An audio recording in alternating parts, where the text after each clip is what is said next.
Let me see. I went to eat and I have another drink with me, so we should be fine. This is like close to 8 hours, I think, in this case.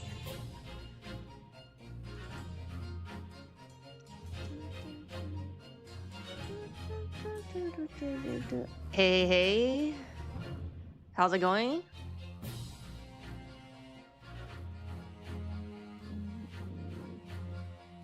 Yeah, we should be fine.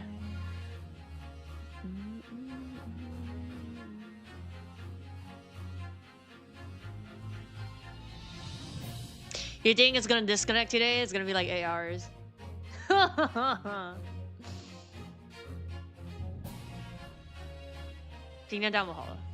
Look, the third child overlay is correct today. Well, yesterday just something happened. Okay, let's go.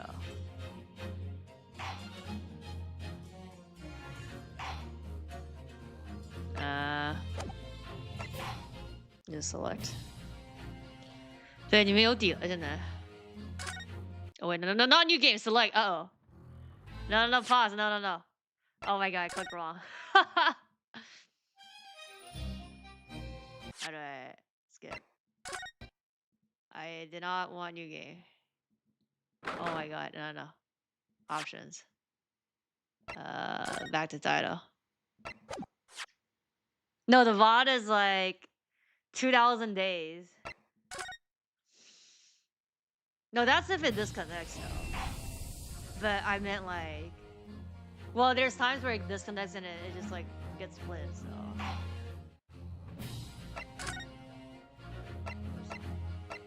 Yep. Clouded Kokoro. Yeah. Okay.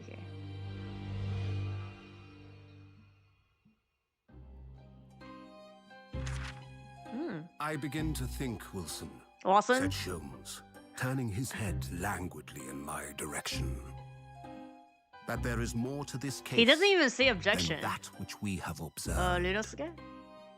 Indeed, that there may be another part to this story that we are yet to discover. His eyes wandered, following the steam rising from his cup of herbal tea, leading him to the distant memory of that snowy evening. To the young lady collapsed on the pavement along Briar Road, and to the knife in her back. Lit in the soft glow of gas lamps, a most extraordinary scene had been set. And under the cover of a light fog, the curtain had risen silently on the insoluble mystery of our invisible killer.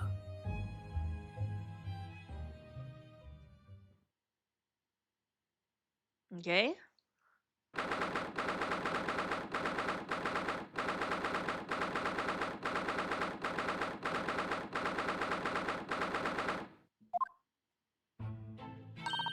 Did you sleep last night, Mr. Naruto?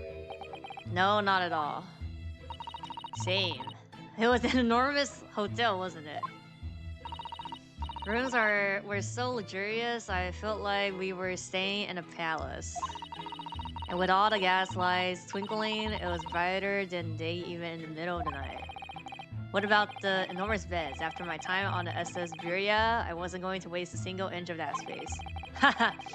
I spent the entire night rolling from one side of the mattress to another. Oh yes, it really was a sort of night you can only dream of normally? Oh, normally. Today's daylight saving day? Wait, we lose an hour? Bruh. Turn up the volume? Think it should be fine. I didn't change anything.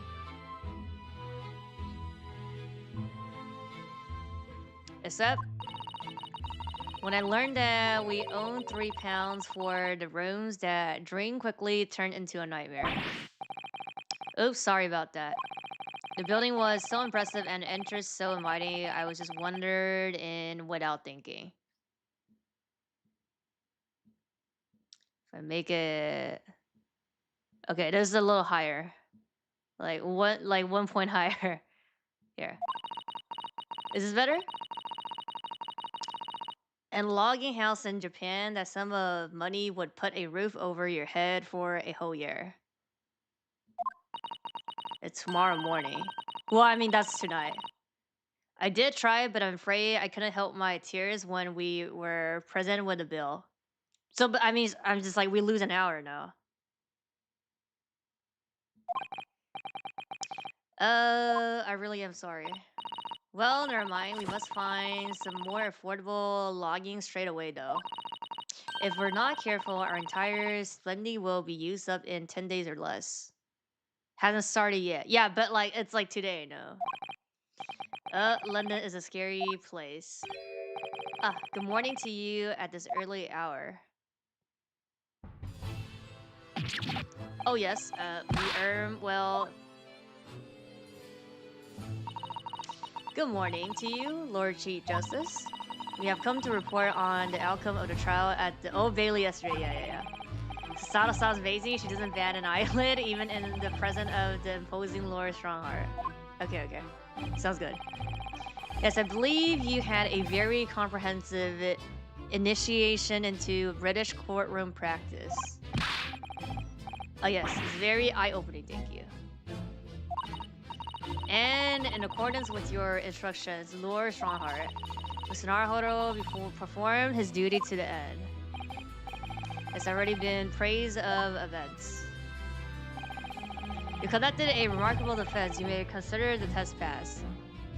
是得要有一点英文底子。Oh, no longer are you a student from the Empire of Japan. You may henceforth claim to be a fully fledged lawyer.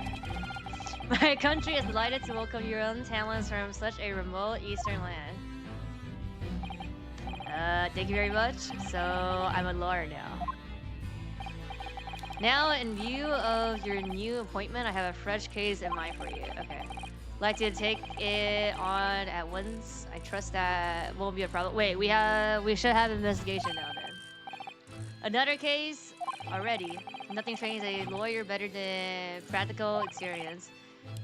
I'm sure. I don't sense dissatisfaction, do I? Just that yesterday's trial ended unusually. Haven't quite come to terms with it. Was to come to terms with that man was cleared. What more were you hoping for?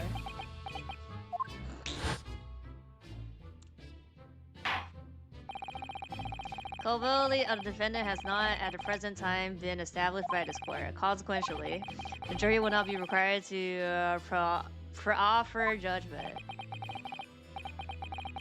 Well, lords and Sikhs, it's been a fair choice.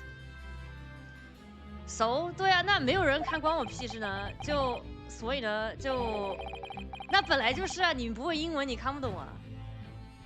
这我本来也没有要吸引人来看啊。就你问这种傻逼问题就很搞笑好吗？就是有种有种你不知道我怎么不能掐流量的感觉。然后这个狗头也他妈 like 贼傻逼，就是有种就是你知道你自己说的是傻逼东西，然后你加个狗头，就有种哎我开玩笑的，就 like like this is like so fucking stupid. Like people be like oh don't you like realize that you playing this does not like attract people watching your stream? And I'm like, that was not my goal in the first place. And it's like you act like I don't know what, like you act like I don't know what the fuck a CCV and what has cloud. Okay, like oh my god, I'm shaking my head. And as for you, my dear fella, I could have asked for a better defense. It's like, are you fucking stupid? Like, no, like you're stupid to think that I'm stupid. You know, like, come on. Wow.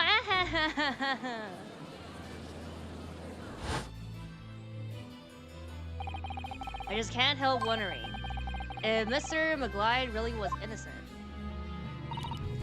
Mr. Naruhodo? It's just that I never managed to ascertain the truth. And then the trial ended. Well, you need not let it trouble you for a second longer. Sorry? What do you mean, Lord Strongheart?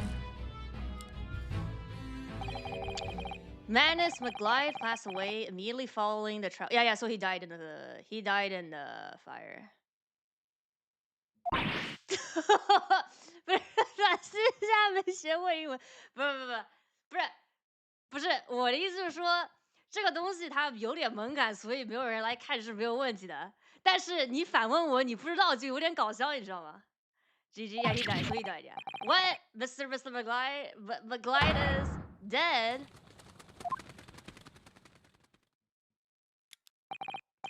I have 19 minutes and 41 seconds until my next engagement. Time enough to talk.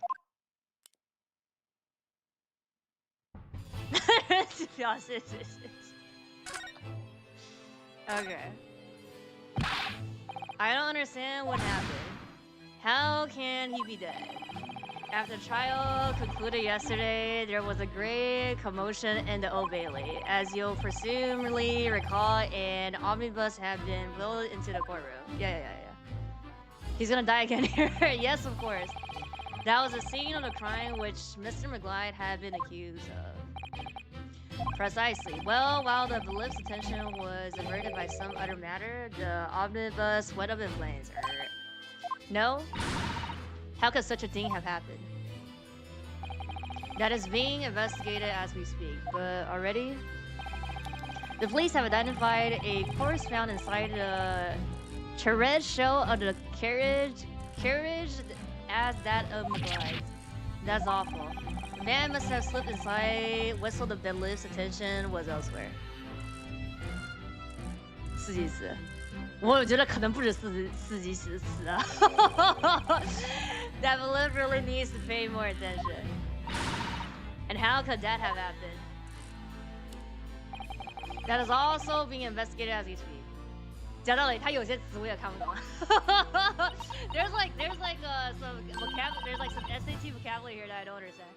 Thinking back now, immediately after the trial, Mr. McGlide did mention going back into the courtroom to look at the omnibus.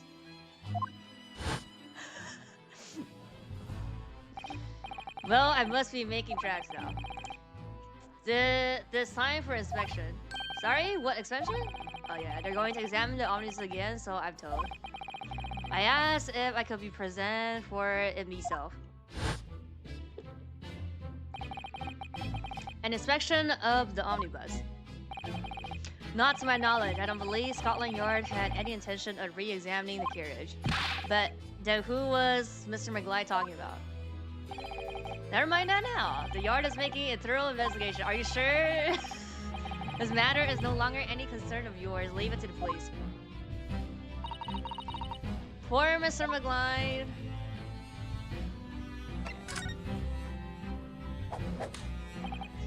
So, how did you find your first taste of our country's Supreme Court?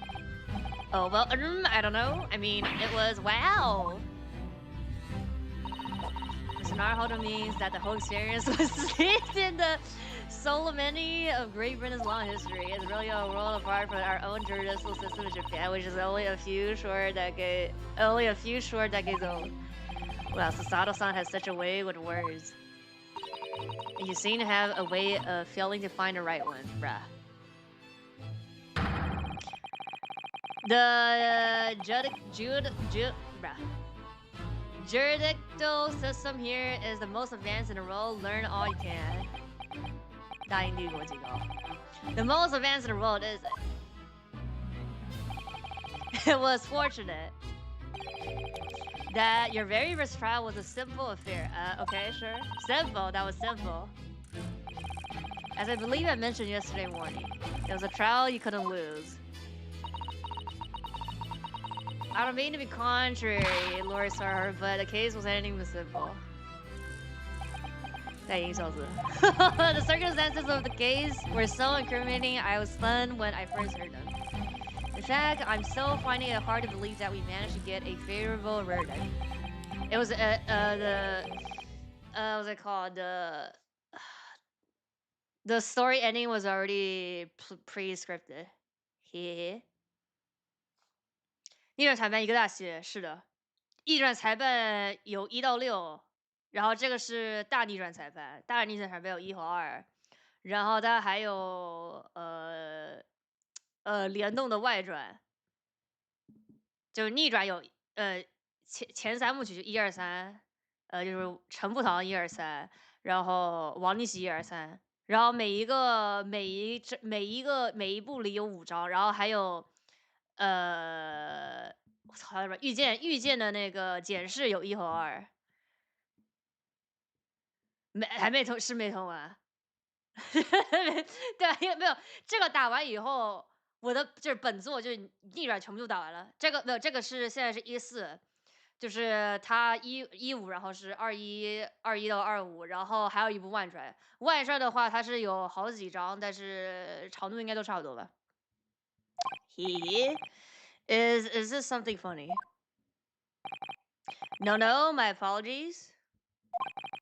However, the fact is that you did receive the not guilty verdict you set out to achieve. Yep. Pre-scripted. Yeah, because he's basically, even if we didn't do anything, he was gonna get scot-free, right? Are we winning? We won a verdict, but the person died. The guy didn't get the guy verdict? What do you mean? Oh, wait a sec. Ugh.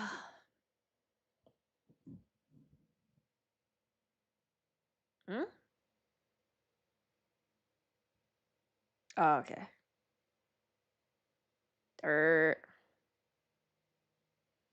Guilty verdict put? Oh, the guilty, bruh. I'm like, what are you talking about? Okay, sorry. This is like, I mean, it's not like that important, but it's like somebody is. Let me see. Okay.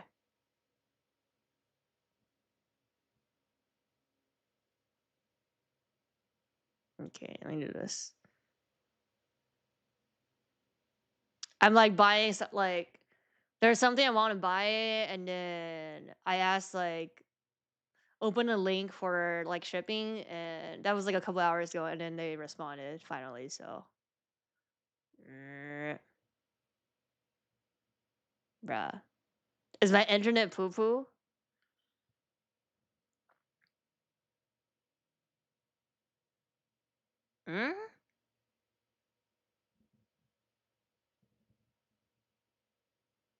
Oh my god.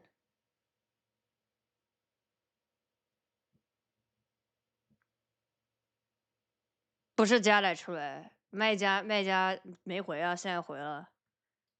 Bruh. The shit is now loading again.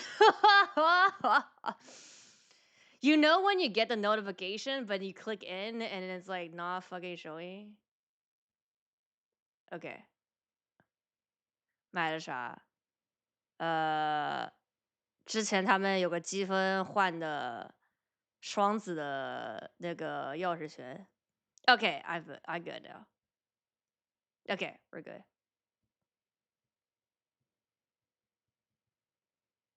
Okay, I am back.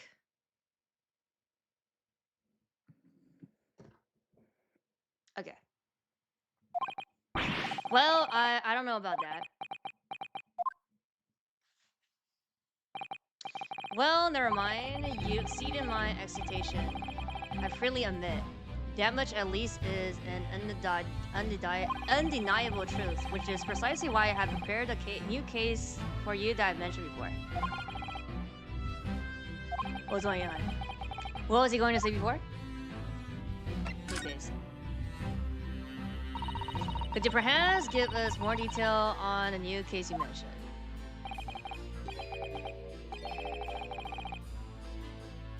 Don't tell me it's a murder and the trial starts in 10 minutes. Don't worry, yeah, we have an investigation day 1, I think. Nothing so alarming or quite so urgent as your last assignment. By Skullmoji. In fact, this case is completely different. Oh, in 10 minutes? Oh, I see. Did he just read my mind? That is to say, no one has died. As yet. The trial will not be today. There is plenty of time to research the case thoroughly. Do we get 2 days? 23 hours, 43 minutes, and 19 seconds to be precise. Ha. So the trial's tomorrow then. I mean, it's the same shit. Makes sense of the investigation. Imagine an 8-hour trial. Yeah, I mean... like, 8-hour shift from morning to night, basically. Is everything alright? Oh, yes? Just a little confused, that's all. Yesterday's trial was, well, it's left me wondering if I'm really cut out for being a lawyer. Oh, Mr. Naruhodo. Don't know if I could face standing in that courtroom again after Mr. McGly's trial. You gotta think about your best friend here. Kazuma? Oh yes, I nearly forgot. There's one similarities with yesterday's case. Once again, there's currently no one to advocate for defense. Okay. Fine, just on my about 9 to 5 is like 8 hours. Oh. Or 9 hours. If the situation remains... No, 9 to 5 is 8 hours, yeah. 9 to 5 is 8 hours. If the situation remains unchanged, the trial will start tomorrow with the defendant unrepresented. And if that happens, I need not remind you of the inevitable outcome. The most terrible end awaits the defendant. Yes, that's right. Here we go again.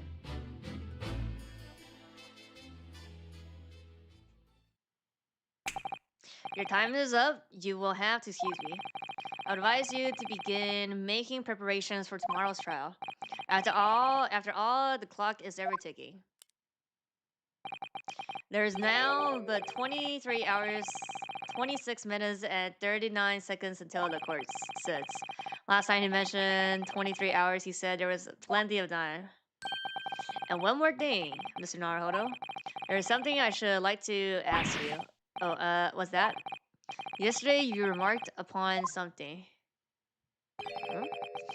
That you intend to see through the veil of your late... Yeah. Compatriot, Mr. Osogi. I will be interested to hear what exactly you mean by that. Inside 34 seconds. Oh, the clock ticking. Kazuya always used to say that he wanted to learn how the greatest justice in the world works so he could change hours in Japan. And now that's gone, I'd like to work towards that myself. And there's another day. Is that 34 seconds? Oh.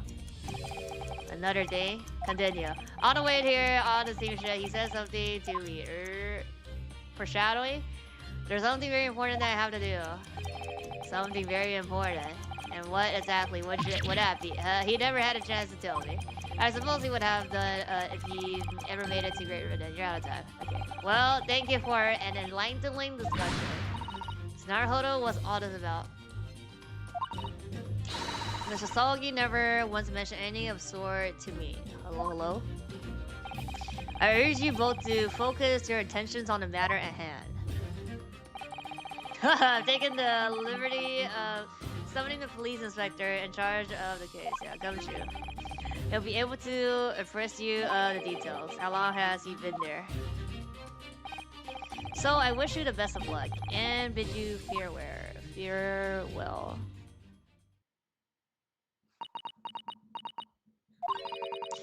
There's something very important that I have to do. Kazuma-sama, what did you mean? I wish I knew, but honestly, he never told me. Anyway, we had better talk to the detective, don't you think? Yes, you're right. Oh, I'm just imagining it, but I wouldn't say he looks pleased to see us at all. That doesn't look like Gumshoe. Okay, he's the same, he's the person that's like gonna be basically Gumshoe. Can we be trouble you? What do you think? Lovely weather, isn't it? What's the weather gotta do with anything? Listen to me, you young Japanese upstarts. Free about the weather doesn't get every English gent eating out of your hand, you know? Masato-san told me it was a foolproof. I'm a busy man, a very busy man. This potato just grows up. And why is it treating the potato thing, not the fried sliced potato on the side? This guy is agreeable. There's a crime scene to investigate, but I'm here having to give the likes of you a talking to. Oh, I'm ever so sorry. 不是开玩笑，他吃土豆为啥吃的是中间这块，没有切的？ Can you imagine what the others officer there will be saying, huh? Haven't seen Gregson anywhere, have you? Though he's too busy with the big wigs these days. The wedding look prissy. This is soggy now. And all because of some bumpkin who's here on a joint from a country I've never ever heard of. This is what, like, this country is not real? Hear that ripping sound. That's my reputation at the yard going to tatters. There's no need to rip us apart as well. I don't believe we have been introduced. This is Mr. Litsuke Naruhodo, a defense lawyer. Eh? It's a pleasure to make your acquaintance. I'm Mr. Naruhodo's Yurdiso assistant suit. Eh? Lovely weather we're having today, isn't it? Eh?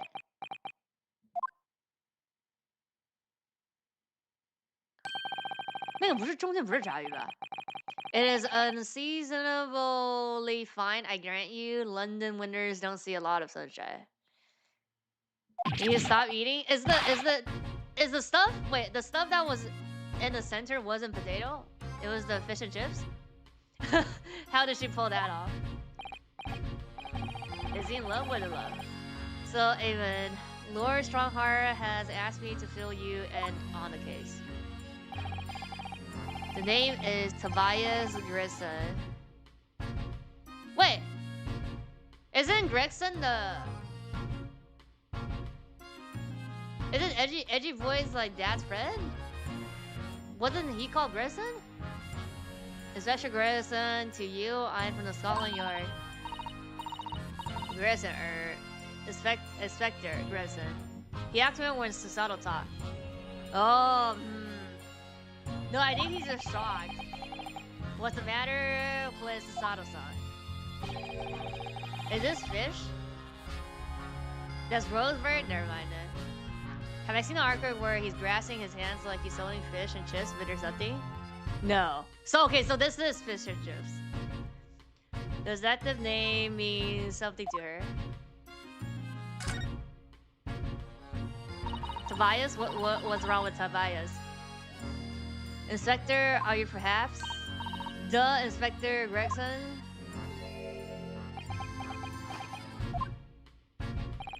Maybe he just doesn't know how to talk to girls. You're acting like you know this man, Mrs. Sato, but he's a London detective. Okay, everybody knew Sherlock as well, though. Oh, I do know him very well, in fact. Very well. Yes, he features prominently in the adventures of Sherlock Holmes. And in that publication, what's it called again? Rendis magazine? Every name means something to those forget. That's right, Inspector Gregson and Mr. Sholmes enjoyed a wonderful friendly rivalry. Really? You rivaled the great Mr. Sholmes? That's incredible. Oh, well, I don't know about that. It's a Bondox character name? What's a Bondox? Mr. Sholmes isn't a professional like myself, of course, but he does come up with the goods from time to time. Mr. Sholmes is equally complimentary about you, Inspector, isn't he? You've earned his highest praise. Gregson is the pick of a bad lot of all the Scotland Yarders. Those were his own words. That's his highest praise? Well, Mr. Sholmes isn't particularly known for giving compliments, you see? That he is not, and thanks to that magazine, my name's known all over London town now. That's great, isn't it? Too much exposure? Huh, I have to admit that to start with, I was a little, well, flattered by all the attention. Everyone wanted to shake my hand, and my reputation at the yard went through the roof. Well, that's wonderful. No, it is not. There's nothing more sinister than the man on the street. Bondox was a popular TV show. I gotta Google that now. Bondox. Oh, I know this. Oh my god, I know. I've seen this. Oh, I've seen this. Oh, there's a character that's named like that. Tobias. I see. I never watched all the show, but I've seen episodes. Yeah. Also cartoon. Yes. I've seen it, but like not the entire show. People are always looking at me now. They're whispering rumors about me under their breath, I'm sure. Rumors? Are you quite sure? He's changed since he started appearing in those stories. The fame's gone to his head. Stuff like that. Gosh, do you really think people are saying such mean-spirited things about you? Okay, I'm sorry. The masks are like just fucking mean. So probably yes. Like I said, they whisper, so I can't catch exactly what they're saying, but I know what folk are like. Or I mean, he just like has, what's the term? Like you're imagining stuff that's like not happening. I'm sure that's what they're saying. As sure as eggs is eggs. I get the feeling this lecture could be very hard work. Britain, we spill rumors. Where's the U? Oh yeah, where's the U? Wait, but like I think previously in the trilogies they have the U. No, I think it's written in English, no?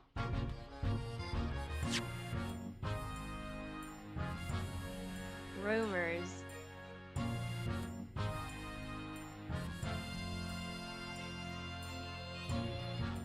There is a U right here. Rumors with the U. They do have, it's the U. I think usually when they do like English localization or something, they use the U one.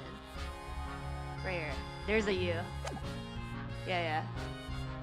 Oh yeah, you say where we use the U. Yeah, they always use the U one. Oh, there perhaps a sudden rise flame does change people.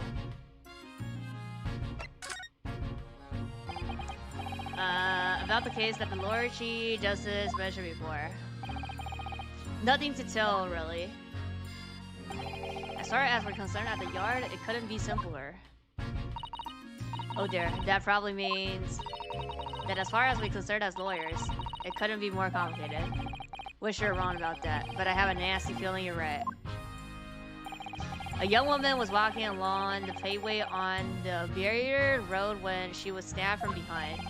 Fortunately, it wasn't fatal, but she's still laid up in the hospital unconscious. That despicable was sort of coward would attack the poor woman from behind. I suppose you would have finished whoever it was off with a societal takedown, would you? That is neither here nor there, Mr. Naruhodo. Brace yourself, Hirosuke. You've angered her now. Anyway, after something of a whirlwind investigation, the criminal was arrested. They're based in America, so they use American English? They do? Oh my god, I didn't pay attention. Chronicle, yeah, they're UK. I see. No, but like, this, like for other games, I guess? I don't know, how do I... Okay, I don't know about this, but I'm gonna just use an example. So like, for example, like Final Fantasy. I'm using an example because I don't play that game. But like, for Final Fantasy in the English, they don't have, do they have like, if, I don't think there's English, they don't have like, you know, Europe version and like US version though. I think they just default to the UK of having to use, no? For games? Canada and Australia use a U too. So it's the only US that doesn't use U? Anyway, after something of a whirlwind investigation, the criminal was arrested. He barely had time for a cup of tea after the incident took place, to be honest. So there must have been something left at the scene that led you directly to the carpet.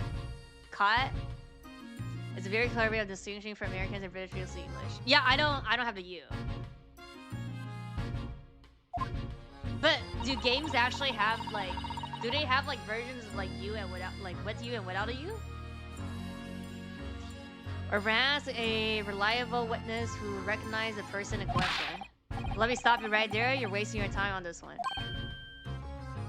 对，就单纯多一个 U 而已. Sorry? There's nothing you can do. There's no way to help the bloke now.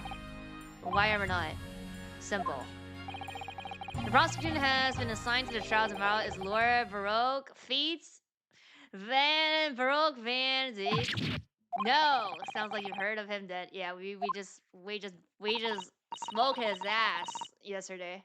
Oh yes, we're very familiar with Laura Van Zeeks. There's usually an EU and American localization. I see. Okay, so there is then, I guess. Believed to be the hair bigger of death itself. Yeah, I don't have example because I didn't pay attention, but just because like I'm like wondering. The Raper of the Bailey.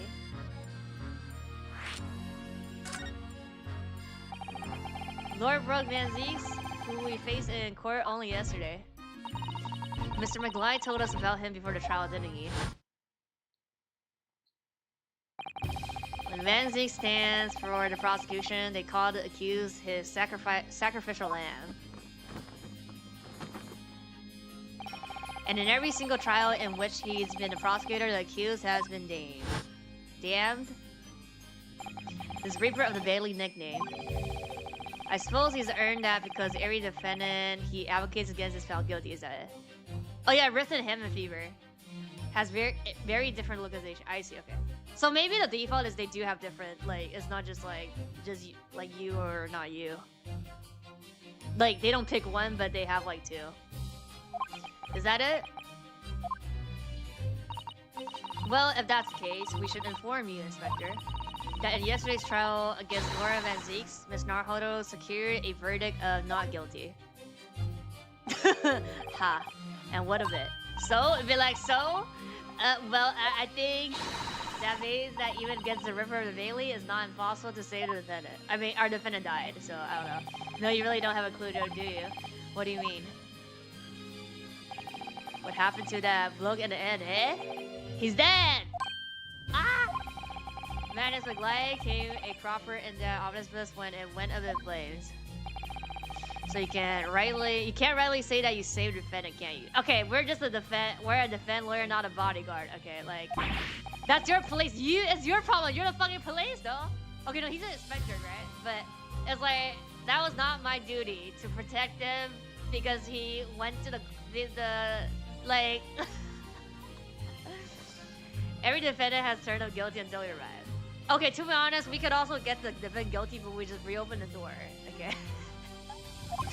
What are you saying? Look, if Van Zeeks could get the dirt to stick on everything, he'll be a miracle worker. Okay, I'm pretty sure also, like, he going in planes was not Van Zeeks' problem.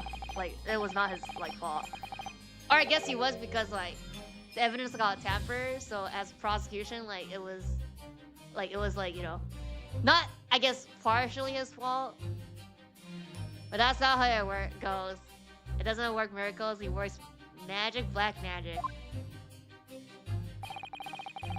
I'll have a good long think about that if I were you.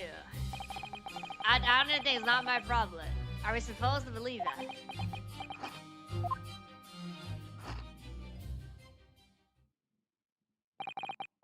Right, well, I've held you in a request and I'm very nearly out of chips.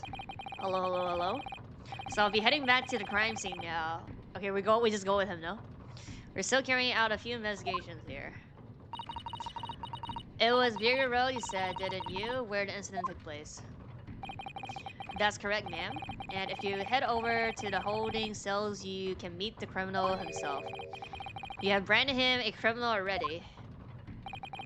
He's as good as, shaking like a leaf in his cell he is. I'll give you a chuckle if nothing else. His inmate 53, speak to the jailer and he'll show you the way. I think we probably see Alice this case now, since she showed at the end last time.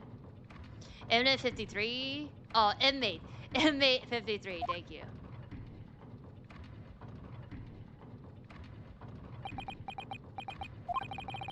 So there's no helping anyone against the Raper of the Bailey, they say. Is something troubling you, Mr. Naruhodo? To tell the truth, when I recall the trial yesterday, I can't stop myself from shaking. The idea of facing the Reaper in court again is... Well, if you think it's too much for you, there's no shame in turning the case down. That takes courage too. But if the man they've arrested is innocent, we need to go in to be the inmate, yeah. Inmate mate, you could well imagine he would be shaking like a leaf in his cell. And I, for one, wouldn't find a sight of that funny. Sorry, that life. So, if I'm honest, I'm still reeling from the shock of yesterday's event myself. I'm really not sure if I'll be able to help this man, whoever he is. But I'd like to try, so I think I'm going to make some inquiries. Will help. Did you really think you had to ask? After all, I am your jurisdictional assistant. Thank you. So then, shall we? Yes? Hi! Let's go. Okay. I already clicked everything here, I see. Oh, prison. I guess we could go to prison first?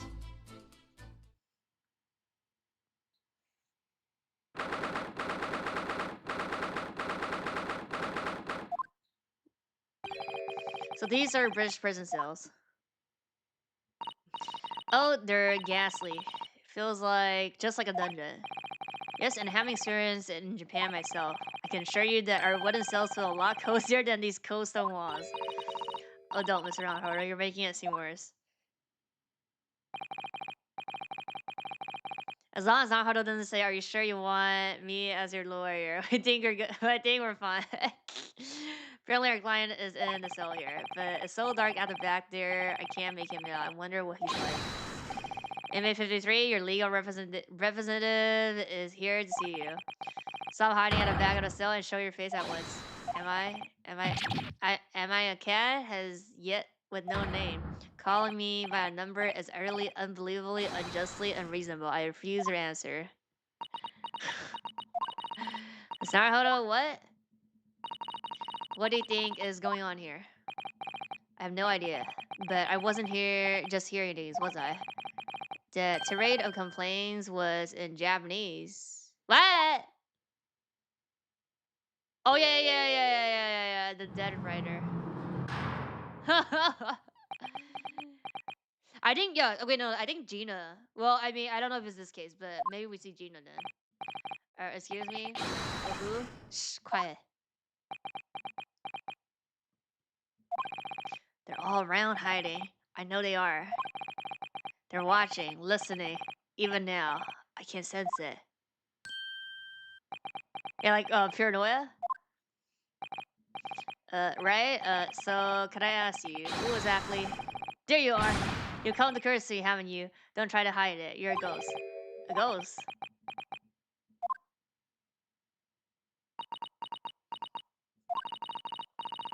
We mean you no harm, prisoner-san. Prisoner-san, are you? Golden Kobe character. Yeah, Golden Kobe character. Alright. No.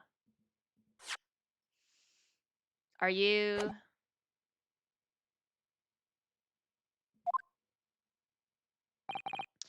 This is... Beyond my wildest dreams!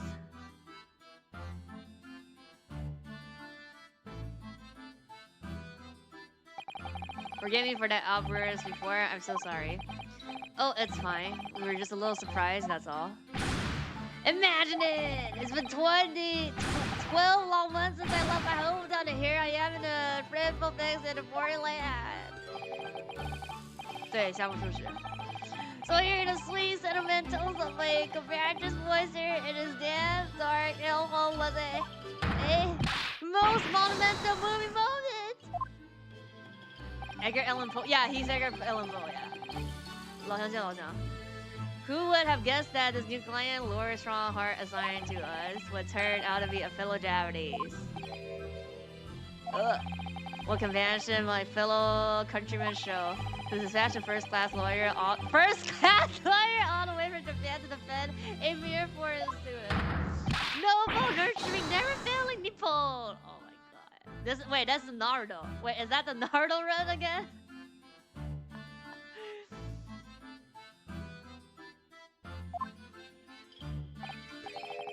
A first-class lawyer. Oh dear, I think there's been something of a misunderstanding here. Yeah, this guy's hilarious, I know. I wonder, would you be so kind as to tell us what's happening? Why you've been detained as a suspect, for example? Yes, I can, I will. 怎么不是老乡见老乡? Shane's face, skull inside. I'm not quite sure I understand what he means, but seems happy. 哦，不是火影堡啊 That was not Naruto pose because Naruto pose is both hands going behind. Okay. Yes, he does. I just hope he actually has a good reason to be. Play the compliment. Yeah, just be like, yeah, I'm, what's it called? Top dodge. Thank you for your cooperation. I am a lawyer, as you said. My name is Minosuke Naruhodo. And I am Naruhodo-san. Jurisdictional assist. The jurisdictional assist Susato Mikotoba. I am a visiting student sent here by our government. Notoriously named Natsume. Yeah. Sosuke Natsume. Okay. Wait, let me show him this first.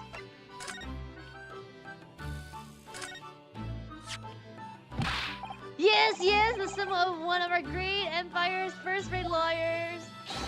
Which means, of course, it's time that I said you defend me. Oh no, oh no, sorry, that wasn't why I was showing it to you.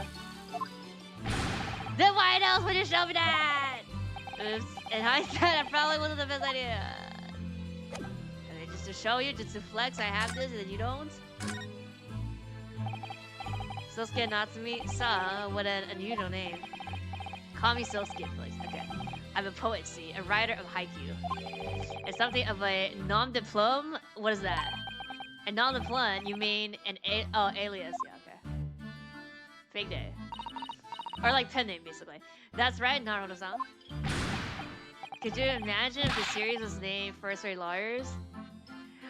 I mean, it's not called Ace Attorney. It's like Gakuya Zaiban, so it's like turn around. Well, they translate everything to turn around, right? So it's like turn around, attorney or something. 宋总是不是在写日语是吗? No, don't be prosaics. It's much more refined than that. And haiku, that really reminds me of home. Did I hear you say that you were a visiting student sent over here by the government? Yes, that's right. A year ago, I was told to go and study English. First, I had to suffer that misery, and now this. It's beyond the pale. Yeah, federally. Oh, I see. Is that French? Suffer that misery. Did you not want to study here? Turnabout, not turnabout. Okay, sorry. Yeah, turnabout. Yeah, they translate that. It sounds kind of weird though. I don't think Gakuten is turnabout. No. It's more like, how do I say it? It's like a shocking plot twist, kind of more like that. It's French? Okay. No, I mean, I've had an interest in Great Britain for some years, of course. Oh. But just because the government tells you to do something doesn't mean you can do it? No. What do you mean? If they tell me to study English literature, that I could have understood. That's my feel. But no, they tell me to study the English language. Utterly, unbelievably unjust, unreasonable. I mean, not like they're gonna have JP. There's like colleges where like if you're like an international student and you go, the textbook is actually in English and they use English, even though English is not like their language. But vice versa here, they're not gonna be like having Japanese lecture, learning like in UK and like teaching you English literature. Turns out it's a fair pay after all. I see. I just feel like, I don't know, if the connotation doesn't feel like dramatic. When Gyakuten like is the original is more like, I don't know, you know. Only the other day, I was told to send a report about my first year here. I tendered a blank piece of paper. Wise words on white washi paper. Okay. I mean, Ace Attorney sounds good. You must be a man of great standing. Oh yes? So I'm often told. And often like to be told, it seems. Okay. Accusation against you. Could you perhaps tell us exactly why you've been arrested, Soseki-san? Didn't do it. I couldn't commit that atrocious murder. Murder? Oh, no. It's alright. The woman didn't actually die, did she? But she was stabbed with a knife right before my eyes. Before your eyes? You saw the attacker. I didn't see anyone. What? I've seen a person who did it. You think I'll be locked up in here? Oh dear, it seems this case is becoming rather complicated. Why me? Why me? Why did that silly woman have to be stabbed in front of me? It's the curse of London. It's incredible, inexcusable, irritatingly inconvenient. So Sasuke-san was there at the scene, but he didn't see the attacker. It's vital that we find out more about the case. Okay. Oh, about the case. It was an accused evening just after the snow had started to clear and heavy with fog. I'd been to the bookshop to buy some books and I was on my way back to the accused log lane. Sure, the bookshop wasn't a curse. Oh, a curse too. As I was walking along the accursed paveway, I could make out the silhouette of another ahead of me. A woman wearing a green overcoat she was, and just as I went to overtake her, she suddenly let out a little scream and collapsed onto the cold, hard slab of the stone at my feet. How terrible! I called out to the woman, but she didn't move. It was like a ghostly, ghoulish, grim graveyard. Slight exaggeration there, perhaps. I was terrified. I had to get away from there. So I ran as fast as my legs would carry me back to my cursed loggings. That's not good. They'll say it was a shame. It was shameful. I know, to run away like that. Tell me, Soseki-san, was the victim an acquaintance of yours? Don't be ridiculous. Do you think I know any of these? Fear, hear English, and a young woman at that. I'm different, shy, timid, unsure. I can't talk to people. I see. A young woman, unknown to Soseki-san. And at the time it happened. Who else did you see nearby? Did anybody pass you? Regrettably, apart from myself and a woman, I didn't see a soul. No one. Oh, great. So the victim was unknown to you, and there was nobody else on the street at the time. That creates something of a conundrum, doesn't it? Huh? What conundrum?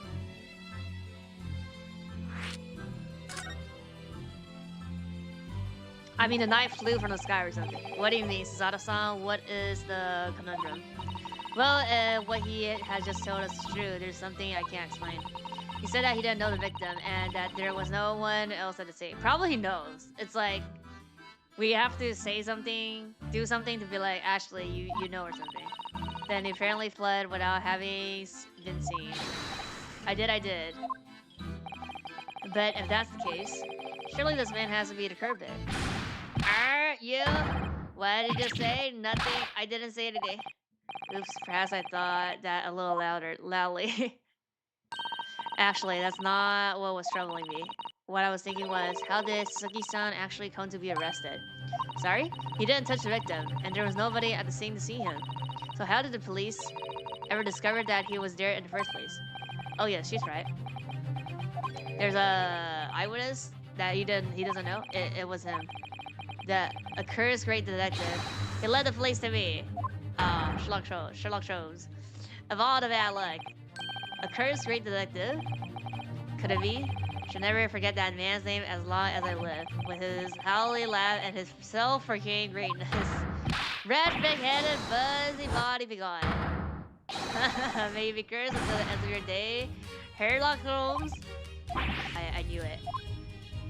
And it's like incorrect deductions. But that's the trolls. I think we could go to his place and see Alice. Probably. Well, I didn't expect to hear that name from this man's lips, that's for sure. It was the morning after that nightmare had unfolded on the paveway before me. I was currently on a silver of hard cheese when some men suddenly burst in through the door.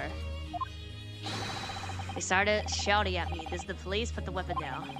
Yes, it was a thin silver and it was hard, but I wasn't eating a weapon. 像毛利小五的，就是有一点。This discrimination devils. You clearly had a trying morning yesterday. And there he was in the middle of all the policemen grinding like a... Oh my god, a shivery cat? Chesty cat. That Herlock Sholmes is actually just Herlock Sholmes. He's English. I've since found out that he's a famous name in the detection here in London. Yes, the great detective is really very well known. And his overly sharp mind managed to deduce my whereabouts apparently. He thinks I'm the knife-wielding man, me, this weak, stuffed kitten of a man. Wonder what great deduction processed him to his conclusion this time. Do you mean to say, yeah, he's wrong. That Mr. Sholmes' deduction was the only reason the police arrest you. That would be really most unreasonable. I mean, we got arrested that as well. Like on the SS Bria. Well, the thing is, I was thrown into a panic when they guard their way in. Okay, to be honest, but we were like in the closet, so a little bit more reason to arrest us. Of course you were. That's only natural. I was terrified and trembling, and they kept throwing questions after question at me in impossible English. British, foreign, Flynn family. Well, we are in England. You can't really blame them for questioning you in English. They don't have translation and like back then, I guess. Good point, but my mind went blank. I knew I had to answer, but I didn't know what to say. So I just keep repeating things like, yes, I do, and I'm fine. Oh. The next thing I knew, I was in Pestilence. Before I knew it, I was rolling in here. Oh dear, I'm afraid that's hardly surprising. I'm fine. He's not fine now. Mr. Naruhodo Esquire? This is Dark Circles now. Oh, you can just call me Naruhodo. And when we're speaking English, a simple Mr. is word at it. Okay, why are we speaking English though? We should be speaking Japanese. Oh yes, alright, yes. They really got to me. This country is poisoning my mind. But please, I beg you to defend me in court tomorrow. You can tell them what really happened. You'll do it, won't you? Well, why? Why is it so hard to say yes to me? Well, the thing is, I'm just a student like yourself on a study tour. A student? I have defended a case in the Old Bailey, only the one though. But at this moment in time, I really don't know what I'm supposed to believe in. I'm confused about what justice in this country even means. Oh, Naruhodo-san. I'm not even the foreign student who was supposed to be here. I'm sort of a locum lawyer, I suppose. But the armband, that's the mark of a defense lawyer from our great empire. It's a keepsake from the man who should have been here. He was my best friend. A keepsake. I mean, you don't have an option, so we're gonna be your defense lawyer. I know exactly what they're saying about me. Oh, who do you mean? The lawyers, all the British defense lawyers, they won't defend me. Goodness, why? Why do you say that? For the same reason as you noted before when it happened. There was only the victim and myself around, and I ran away from the scene of the crime. I'm not a fool. I know it looks as though I must be the culprit. It must be very hard for you, Sosuke-san. And anyway, I'm a student from overseas.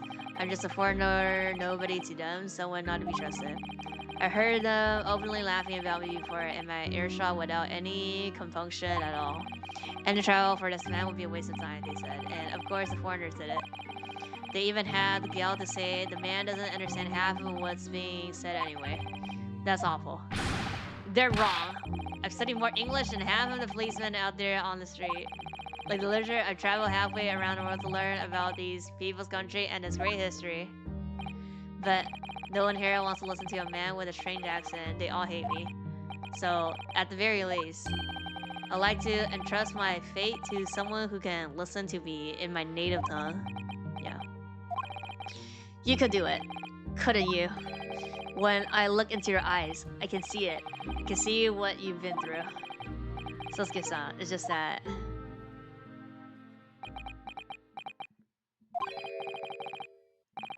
Give me a little time, please. Hmm? I'll do what I can, for the time being. What do you mean? Your trial's tomorrow. We shall investigate the case as early as possible. If we can find some clues, it will give us a much better chance, I'm sure. Oh, yes, thank you. I'll be here all along waiting for you. Look up soon and Mr. Naruhodo escort. We should be going then. Okay. We have a case to prepare for.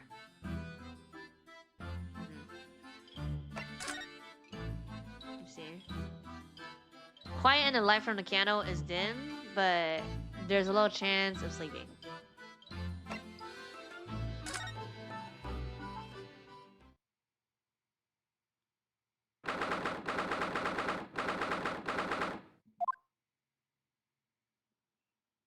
Oh yeah, it's on the streets here. Daily News. William Robbins. This is where it happened. Bear Road? Ah, look, Mr. Naruto. Look at that regulation metal helmet. It's unmistakable. The men of Scotland Yard are here. They're investigating as we speak. That is their job, you know? But Mr. Naruto, I see one with my own eyes. They're often depicted in the adventures of Sherlock Holmes, but I never dreamed I'll ever come this close. Terrell Bobby's helmet. What? The helmet.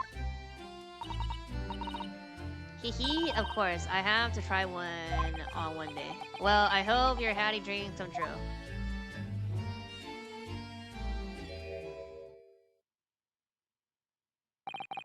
What's the Japanese delegation doing here?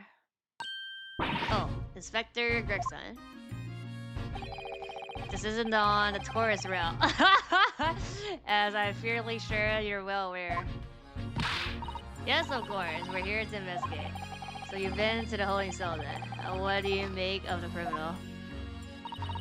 He's not a criminal as you put in, Inspector, he's a suspect. We'll see about that. You Japanese like to stick together, I suppose.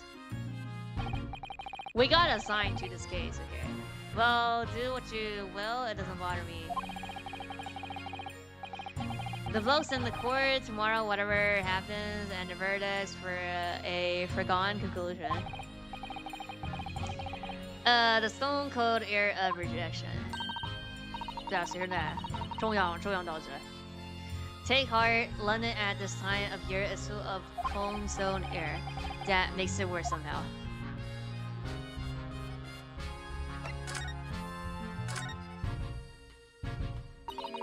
Tell me about Scotland Yard, Inspector.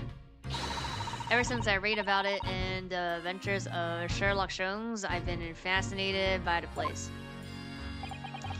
The Yard is the most sophisticated policing organization you'll find anywhere in the world, ma'am.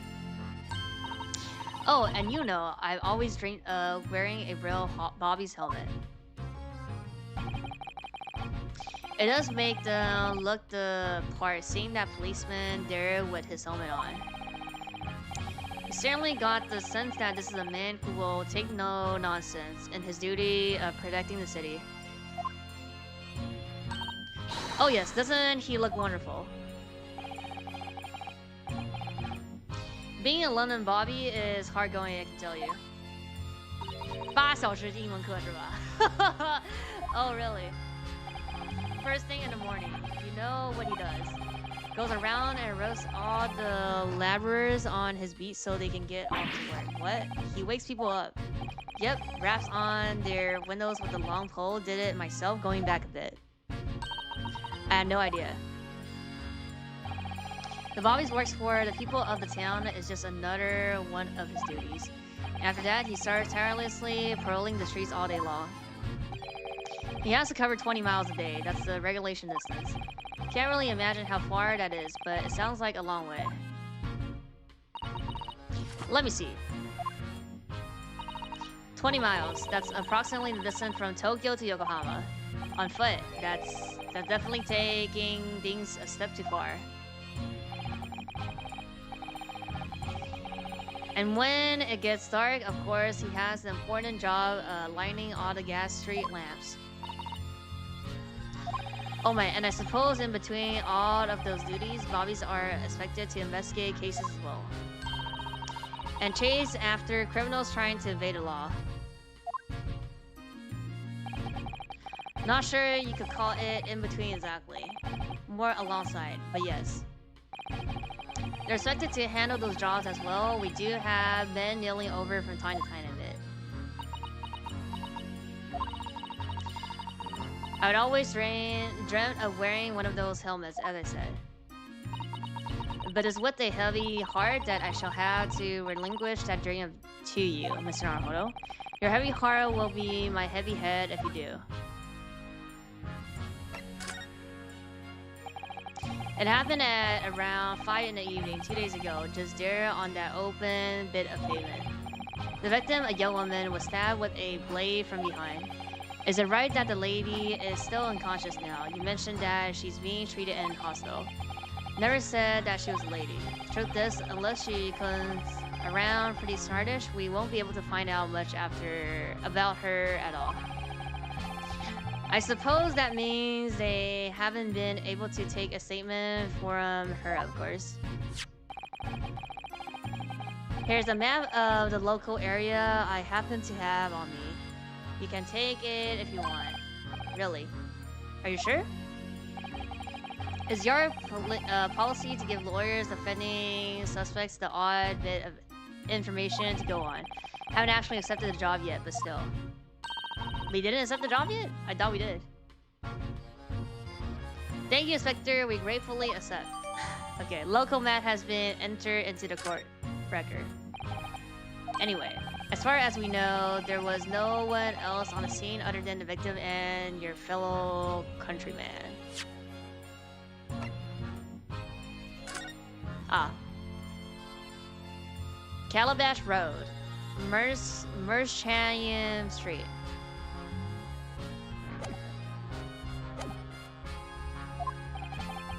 So who did it, do you think?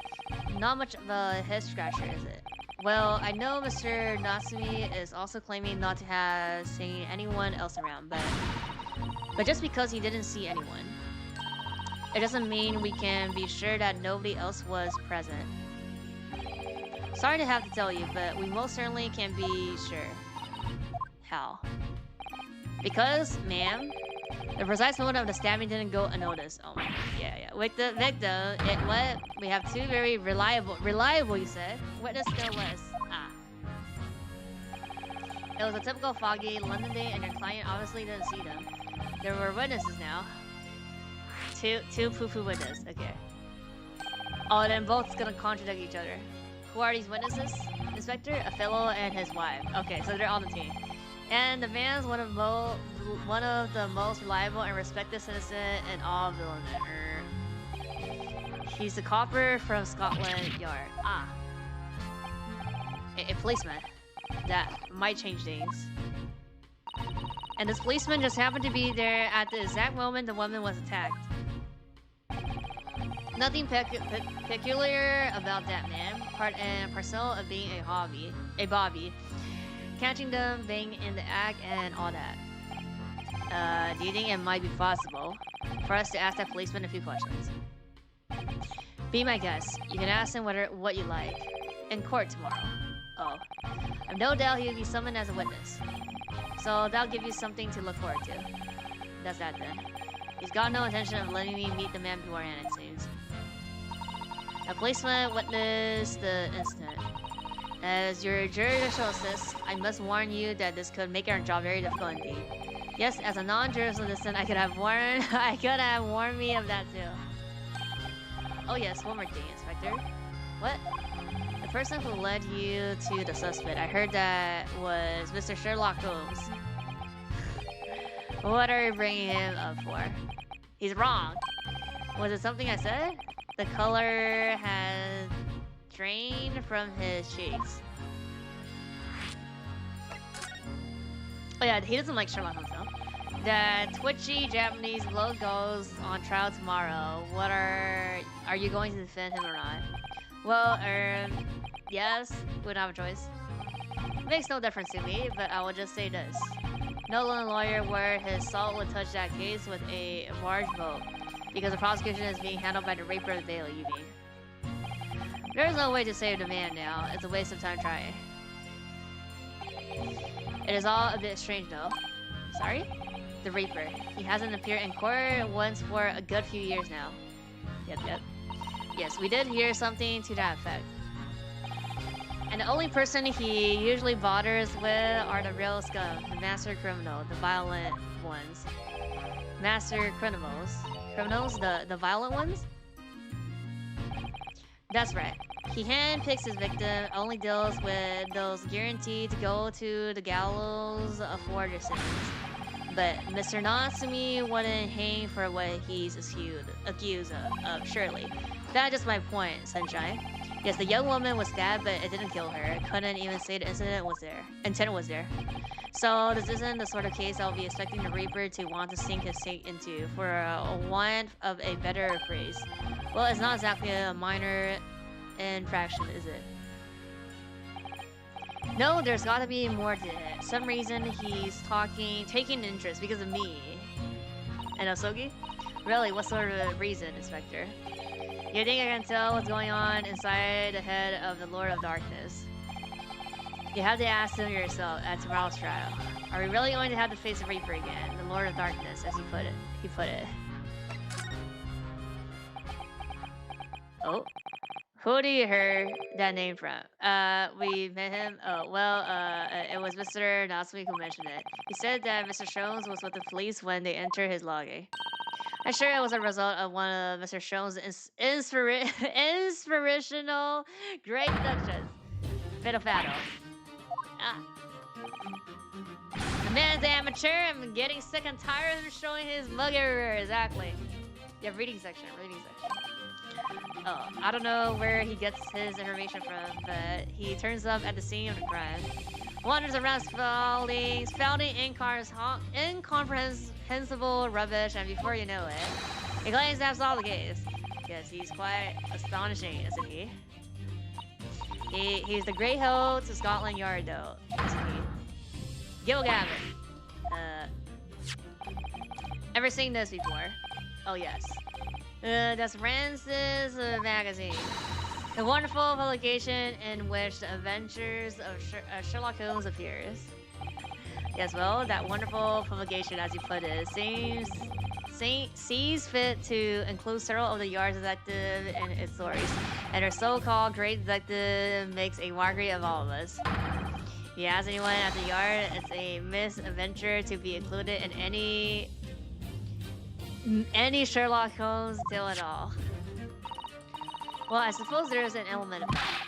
We work our socks off, every one of us, only to be thrown by the public thanks to that obnoxious detective. The man's as dangerous to us as Scotland as he is to all our criminals. That can't really be true, can it, Inspector? Kelly the great detective and the police have a complex relationship. Well, I don't think we are going to get any more useful information out of the detective. Just investigate now, no? Ms. Naruhodo, can I make a suggestion? Oh yes? What is it? Well, it seems to me that we must speak with him about this. By him, do you mean Sherlock Holmes? Yes? Exactly. Look at those shiny eyes. You can't wait, can you? Well, Mr. Natsume didn't blame him for all this, didn't he? Yes, he did. He really did. Which makes him an involved party in the case. Are you just going to ignore that? I hope not. I assure you. It's not simply my selfish desire to meet with him again. The trouble is, we have no idea of the man's address even. It's Baker Street. Oh yeah. So yeah, we go and see Alice as well. This case. I mean, yeah, it makes sense in this case because the next case is 5, which is like the last case of 1. So how do you know that? It's in the stories, of course. Yeah, 221B Baker Street, the most famous street, address interval. Oh, I see. Well, there's nothing to stop us from going, I suppose. Better get to try find our way there before Sato-san gets any more excited and unpredictable. Hooray! I'll summon a carriage. So we're going to have a reunion already with the great detective. Oh. Wait, can I examine these things first? Let me examine these. Oh, that's a Scotland Yard carriage. They use vehicles like that to rush to crime scenes and cart away criminals. You're very well informed, aren't you? It's long been a dream of me to ride one of those through the street of London. Well, just pick up a stone and throw it through one of the windows then. But that would mean being arrested in order to ride it, wouldn't it? Still, if it's the only way. Help me find a good stone. No, I wasn't serious. I feel like I want to be on this, so let me get, like, arrested. Okay. Hee, what a delightful snowman. Didn't realize the English had a tradition of making snowmen as well. It looks a little creepy though. Oh, it has a scarf look. You'll need one if you were out in this freezing cold all the time. I wish I had one. Is that Jack Frost? Yeah. I'm afraid our budget is somewhat frozen at the moment too. We certainly can't afford a scarf. Surely the snowman here wouldn't miss his, but the person who made a snowman certainly would. Yes, I know, you're right. Anyway, even if I brought it, it wouldn't do much to warm my neck. Would it? It's covered in snow. Yeah. That's one of the officers from Scotland Yard. The police are making sure the crime scene is undisturbed. I have a feeling that if we want her to close, we'll be clamped and irons. Yeah, so basically I think we talk to him, we come back, and they're done investigating, and then we walk in though. I think perhaps you're being a little overcautious. We've done nothing wrong, so we have no cause for concern.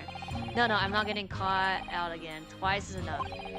Twice I found myself in handcuffs despite not knowing a thing about what was going on. Yes, you've had some dreadful experiences. Sure, it's that wide-eyed look of panic you're so prone to. It does you no favors at all.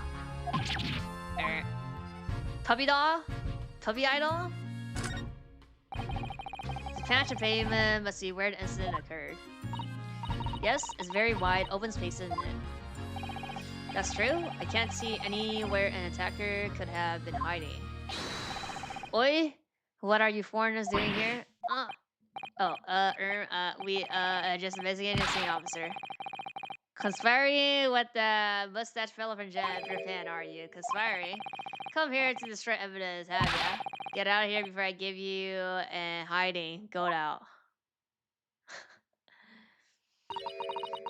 He shoo us away like rats. Yes, we should give him a wide breath though. What a disappointing experience. Okay, I think we okay, we go left. Everything here is already clicked on now. Oops. Investigated through, but I can't find any out of place. Oh, I can't? Oh, this is not a... Oh, here. I was like, okay. It's like clicking the wrong thing. There are piles of snow on the paveway here and there, but the road itself is covered in carriage tracks. It seems carriages often travel down Bear Road. It soon disappears on the snow. I stood over when I was walking down the paveway earlier. Seems like it could be far safer to walk on the road instead. Hello? Oh, but you're rather small, Miss Naruhodo, and dressed all in black. I worry coachman might not see you, and you could be flattened by horses. Well, thank you for the rather small concern.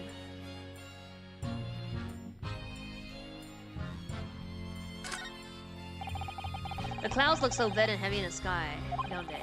And with the dense fog as well, everything looks hazy. Well, it is known as fog in London town. I can just make out some sort of spear through the fog. It looks like it's still been built though. Aha, yes, that must be the Crystal Tower being built for the great exhibition that's to open in 6 months' time.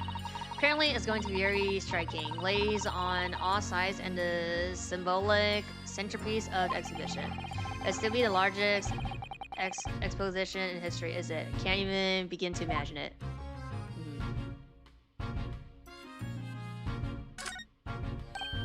Oh, look at the windows of that building there. Are you sure they're windows? Yeah, they're like bricks, yes, but they're all filled in with bricks. Oh, you're right. Wonder why. Perhaps it's an empty property where nobody lives at the moment. There's smoke coming from that chimney though. Oh dear, everything still feels very foreign. There's so much we have to learn about the space. Is there a reason why they do that?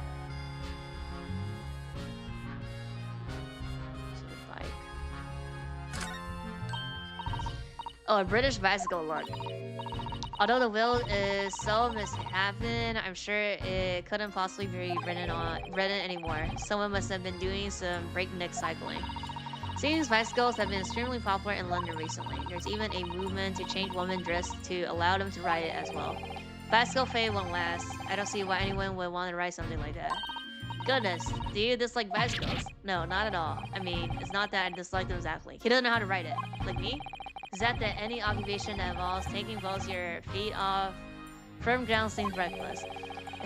If you ever tried walking on stiff and fallen into a river, I know you agree with me. We'll have to hire a bicycle sometime. You can sit behind me while I ride you around.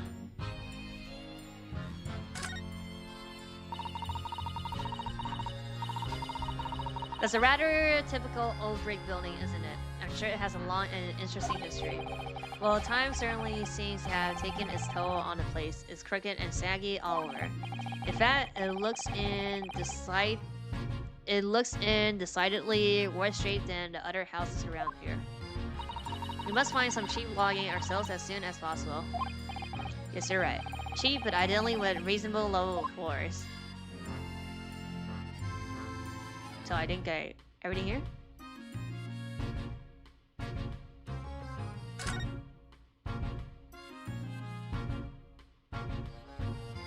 Baker Street?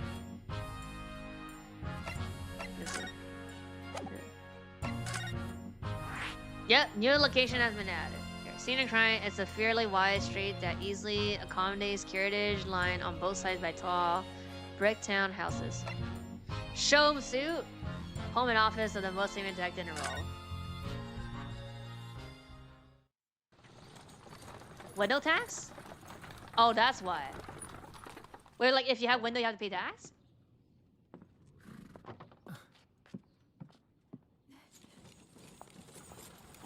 Thank you very much. It's just up there overlooking the street. Good day. Thanks again.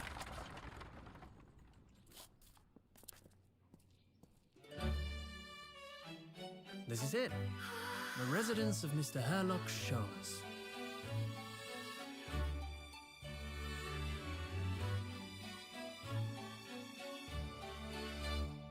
Those are bird houses outside.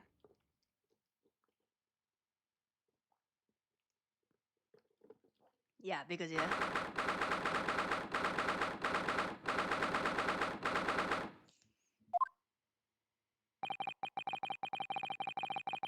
So this is where the great detective makes his living. It feels surreal to be here somehow.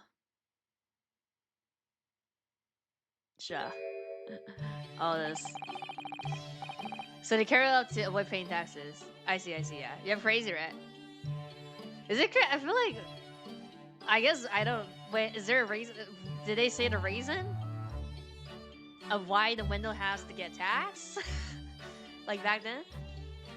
Is it as described in the stories, Miss Susato? She disappointed? Susato's not. No, she's happy. She's fangirling. Many famous cases have been solved here in this very room. Oh, I suppose they must have been, yes. Never read a story, so it's hard to get quite as excited about it as she seems to be.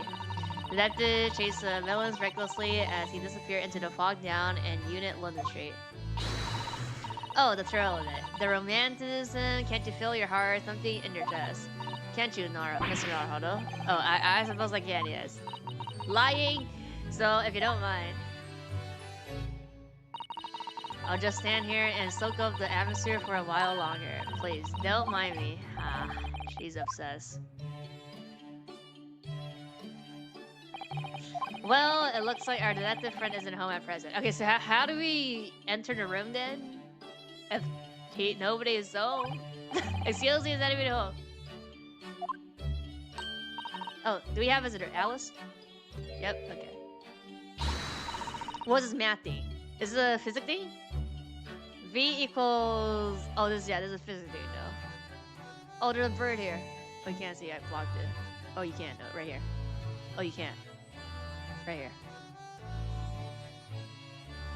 literally on the side here. Is it a big new case for Mr. Charles? Hello? Wait. Aren't you... Oh, how rude of me. I'll go and make some tea at once.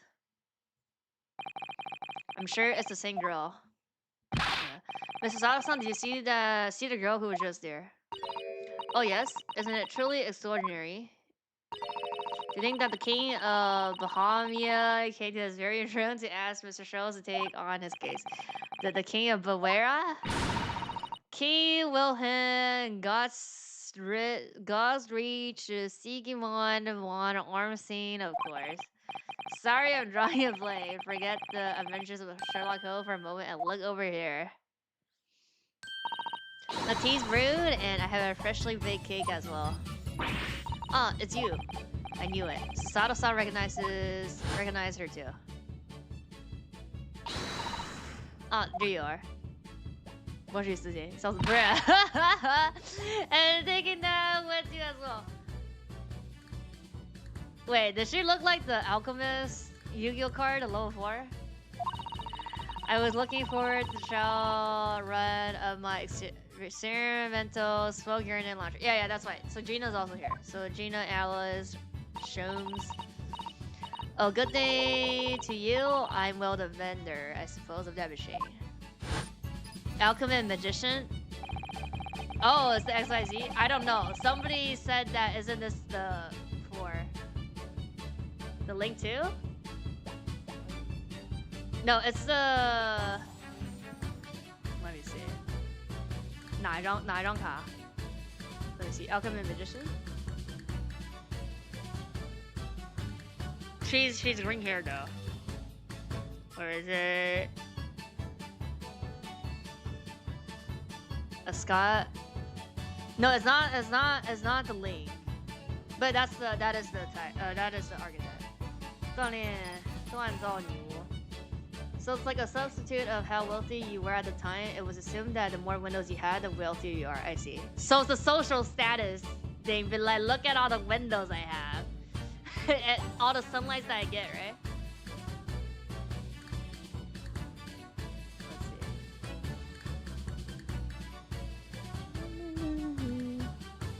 Ah, yeah. The red one, I guess. What's this in English? Witchcrafter Shamiata. Yeah, red hair. The booth. Oh yeah, she also has the goggles. Yeah. 她头上也有这个。长得像宝石女巫，眼睛像宝石女巫。喂，宝石女巫是哪个？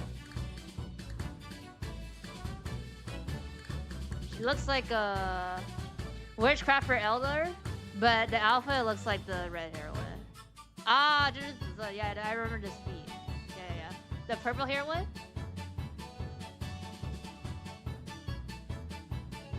It was their way at the time to determine taxes without insuring too much on personal clients. Wait, so it was only for the windows? There wasn't other like stuff for taxes? It's the girl who turned up at the end of Mr. McGly's trial in the defendant's antechamber. I've never met a lawyer from the Far East before. Purple hair is slacker magician? No. The one that has the black shoe feet.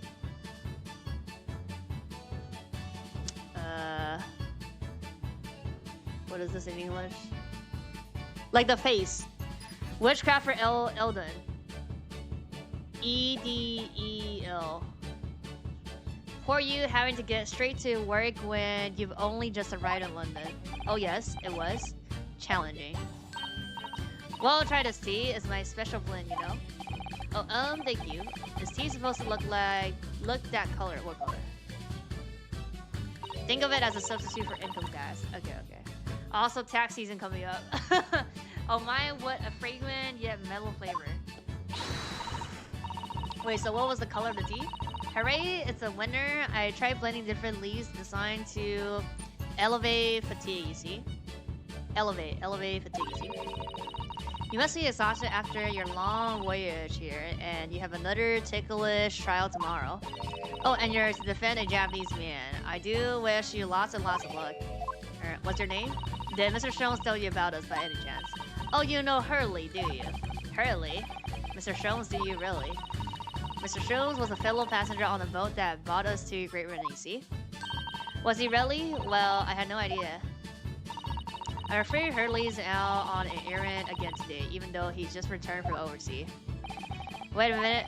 We met this girl for the first time ever yesterday after the trial, and only briefly at that. How on earth does she know so much about us? Did she deduce all those things you do think? And perhaps more to the point, why is she here in Mr. Sholmes' suit? Oh, silly me. I haven't introduced myself, have I? Yes. About, yep. Not about, but like this. It's a great pleasure to meet you both. My name is Iris. Oh, yes. Okay. Iris also, yes. It's not Alice.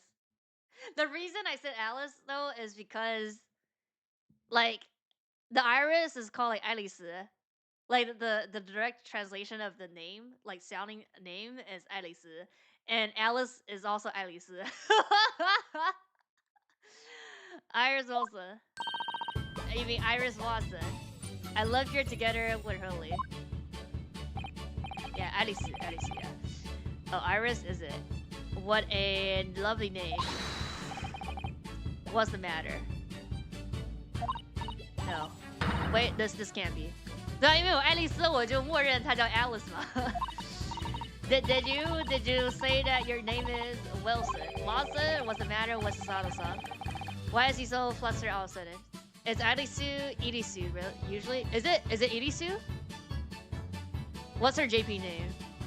But Iris is more Irisu, not Irisu. No. Why is she so flustered all of a sudden? Yes, that's right. And what are your names? Oh, I'm Luna Skinado Hoda, lawyer from Japan. Yeah. Oh, sorry. I'm Mr. Naru Hodo's jurisdictional assistant, Sasato Mikatoba. It's wonderful to meet you. Yeah, Alisu. So it's Alisu, yeah. Because Iris sounds more like I, not like A, not I. So yeah, it's Irisu. Wonderful to meet you. Lovely. Susie and Runo, got it, bruh. Yeah, JP's Alisu, okay. It should be Alisu because of how Iris sounds like. Susie. And Runo. There's more to this girl than meets the eyes. I have so many questions for her. Don't know where to start. Iris. Oh, it's different. Iris is Ayilisu. Alice is Alisu. Oh, yes, you're right. And so do okay. I watched somebody play this when it first came out, which is more than 10 years ago. Okay, so, and I didn't watch it in JP or English. Okay, so yes, and so do I. Okay, I want to examine things first because like if you talk everything, they might be like we gotta go somewhere. Oh my, this is so giant. Oh my god, I can't click on shit. Okay, wait. Typewriter. What on earth is that big black lump over there? That fantastic thing is called a typewriter. It's a machine that allows you to write on paper without needing a pen, and wizardly quickly too. Oh, that sounds like it could be very useful for someone like me with terrible handwriting. Didn't we saw somebody in court from the jury that had this? Not like this big, but the same thing. Oh. That's a charming little white shell and full of charming little bottles too. Oh yes, but don't touch any of those. They might explode. Explode? Are you exotic chemical? Are they exotic chemicals? Do you use them for exciting experiments? For the bombing?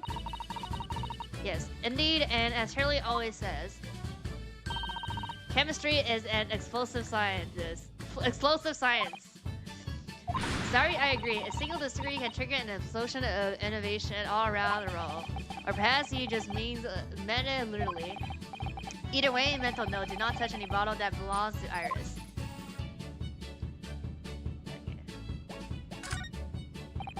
What a beautiful English tea set, and so neatly arranged.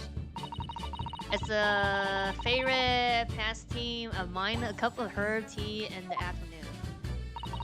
Tea, made of herbs. That's right, I grow all sorts of herbs in the garden, so I can experiment with different blends. One moment, don't go away. I'll brew a pot of the special blend I came up with earlier today. She looks delighted. I only hope it's safe to drink. Why wouldn't it be? Really, putting the bottle in there? That's my blackboard where I note down ideas. Oh, interesting. Let's see. Black Peter, what does that mean? Don't you want to hear what Iris has to say, Mr. Naruhodo? I'll come back to that blackboard later. Huh. A mystery shoe, a curious amorous, a mysterious dancing man, a bust of Napoleon. What an entrancing collection. This is the first time in my life that I've seen a lonely old shoe displayed as an ornament. Oh, those are all mementos that Hurley has collected from his past cases, really. Even the bus. Yes, that's right. When the mood takes it, he likes to throw it on the floor and smash it to dust. Poor defenseless emperor, Mr. Sholmes destroyed it.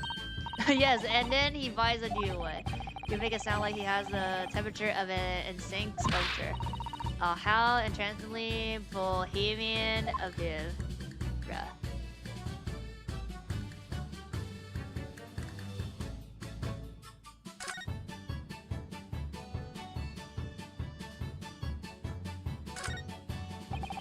Looks like the huge metal chest is being used as a table for tea and coffee. It seems very sturdy, with an equally sturdy lock. Mr. Naruhodo, you mustn't go around opening things. I always have to keep an eye on you, don't I? You're very mischievous. How did you come to that conclusion? Oh, that chest. Containing some of my most valuable things, and that smile tells me you're not going to give us any clue about what they are.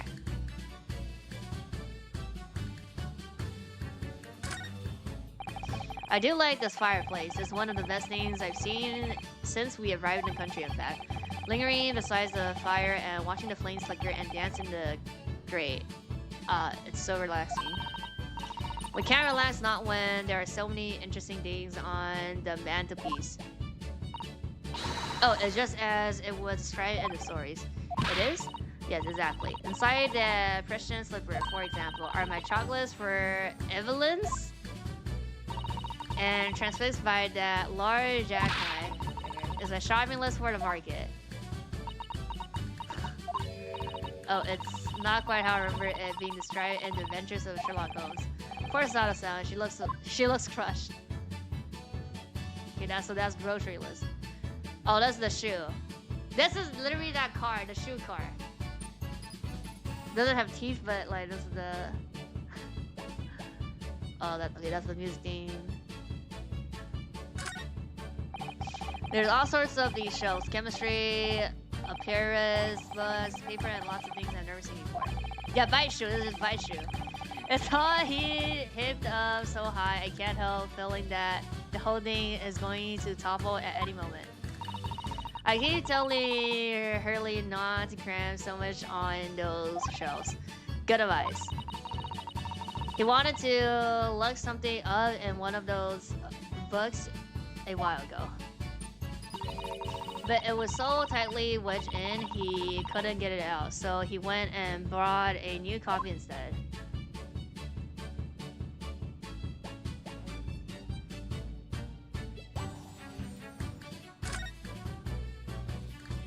Trash can here. Oh, I've seen pictures of Western musical instrument like this. It's called violin, isn't it? Of course it is. Mr. Sholmes is renowned for his violin playing. Oh, really?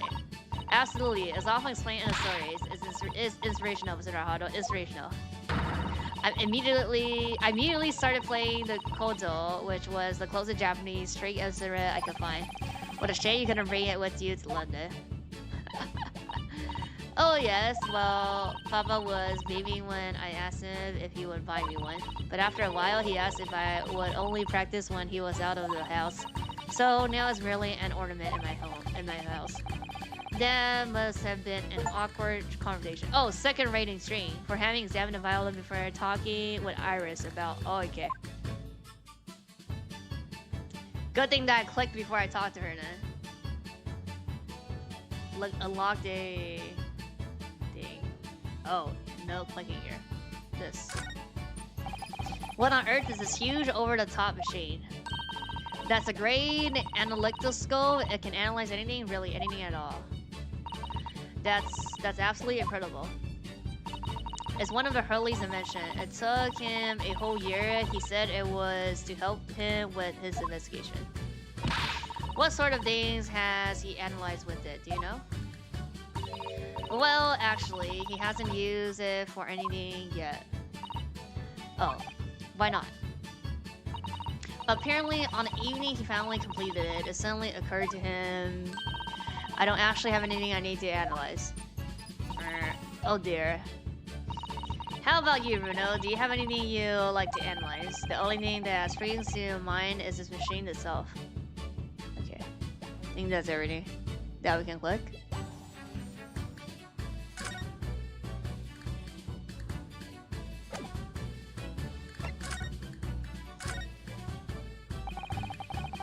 It was you that we ran into yesterday, wasn't it? At the Old Bailey. Yes, that's right. You were ever so helpful. Thank you so much. Oh no, not at all. I'm so sorry we couldn't have been more welcoming. Though at the time we did have a rather large gun pointed at us. Yep. Like this? Thinking back now. You left when Miss Lestrade in town, didn't you? Oh yes, that awkward witness, Gina. Oh, Guinea. Yes, she's a professional pickpocket. So we found out. It was very naughty of her to pinch my inventions like that. I'm referring to that trial disturbing gun-like contradiction. Exactly, so I follow her, you see, to get it back. Starting to look more and more like Sherlock Room from the movie? That's the it's the reference, that's why I know. Perhaps I should think about fitting a self-destructive mechanism in my invention. This drill is dangerous. Anyway, I brought Guinea back here after that, so she could apologize to my trusty connection. Sorry, your connection? Hurley, of course, silly. Hurley. Yes, Herlock. Herlock Sholmes. So it's like Sherlock, so Shirley. So it's supposed to be Shirley because Sherlock Holmes. We lived here together. I had no idea the great detective has such an interesting young daughter. Daughter, not likely. What? I wouldn't call him Hurley if he was my father, would I? Well then, what is your relationship with Mr. Sholmes? Well, I said you found out that logging of any kind in London are very expensive. So the solution is to share the cost with a partner, a roommate. He does Sherlock and a Japanese. Yeah, I know. Oh, you mean like Iris doesn't say like Shirley or something. She just says Sherlock now. I know it's like a thing that they change in English, but I'm saying like she's saying that Hurley is Herlock, right? So it's supposed to be like Sherlock, so like it's supposed to be Shirley. You know? Your roommates. Hope you don't mind me asking, Iris, but how old are you? 10? 10 at last this year. Well, what of your mother and father? I don't have mom and dad. Oh no, they're not around. Yeah, oh, I see. Wonder what the story is there. Oh yes, there's something I must ask you. Of course, go ahead, Susie. I'm very grateful fan of the adventures of Sherlock Holmes and... Oh, you have a copy of the Randus magazine? Yes, I read every issue. It's delivered all the way to Japan on the ship. Oh, this is so exciting. My stories are being read on the other side of the world. My stories? Yeah. That's right. Hurley is always evolving, is solving such amazing cases you see, and he tells me all about them. They really are quite fascinating. Iris called him Holmes-kun? Okay, Holmes-kun, yeah. It should be such a shame if I was the only one who ever heard them, don't you think? Goodness! Last night, he was telling me all about a new case he just saw on the steamship traveling from a faraway land. So I was just in the middle of typing up the manuscript for the next issue before he came. So you are the author. Yes, I'll let you on a secret if you like. I'm going to call this adventure the Speckled Band. The Speckled Band, that's certainly a very familiar. Of course, I always change one or two details in the stories here and there. This time, I had an idea of making a venomous snake to be the cause of all the trouble. Oh, that was Mr. Sholmes' first thought as well, actually. Yes, and of course I know that a snake might not be a credible fit for the facts of the case exactly, but it's a story. Some poetic license is justified to make it more thoroughly, I think, don't you? So, they mean to say, are the stories about Mr. Sholmes that are published in the magazine fake? All written by me, yes, on my wonderful and very modern typewriter. But all the stories I've ever read are written by a doctor of medicine, Dr. John H. Watson. Sada-san getting more and more worked up. Yes, that's me. I mean, my name really is Watson. But what about a doctor of medicine part? That's all true too. I'm a doctor of medicine. No, at 10 years old. At 10 years old. Well, so why isn't she called like Johnson then?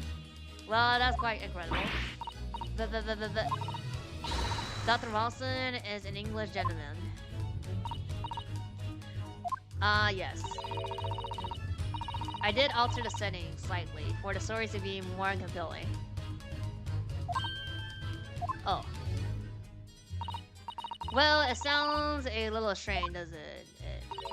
A great detective with a 10-year-old girl in tow. I suppose it does, yes. Poor Sada-san. She looks like her whole world has just fallen apart. About before. Yes? What's on your mind, Runo? Do tell me. How did you know that I was a lawyer and would just arrive in London at me? Didn't she just said that Sherlock told her? Yes? Oh. And that we have a difficult trial tomorrow. How did you know all of that? Oh, that's what you mean. Please tell us how you did. Explain every detail. Of course, I'll be delighted, although there's really no mystery. Now, let's begin. Iris Watson is proud to present her Lodging and Raising Spectacular. Oh my god. First of all, I knew already that you were a lawyer, Runo. After all, I met you yesterday on the Old Bailey in the defendant's antechamber. But you also said that we only just arrived in London. How did you know that? I inserted a passport and travel ticket probably from your breast pocket. Oh, so I was reasonably confident that you must have only just arrived in the country. And on top of that, you accepted the case against that particular prosecutor, telling me you were unaware of London's court affairs. The read from the Bailey. I walked right into that one, didn't I? Then I noticed a red ink stamp on the back of Susie's hand. You were given that when you visited the local prison to meet with the suspect, weren't you, earlier today? Ah. They use those stamps to keep a close eye on coming and going, you see? I didn't realize. And the red stamp is only used for people visiting foreign inmates. Huh. So that told me that even though you had only yesterday concluded a trial of Magnus Reply, the two of you had already had cause to visit a foreign inmate at a local prison.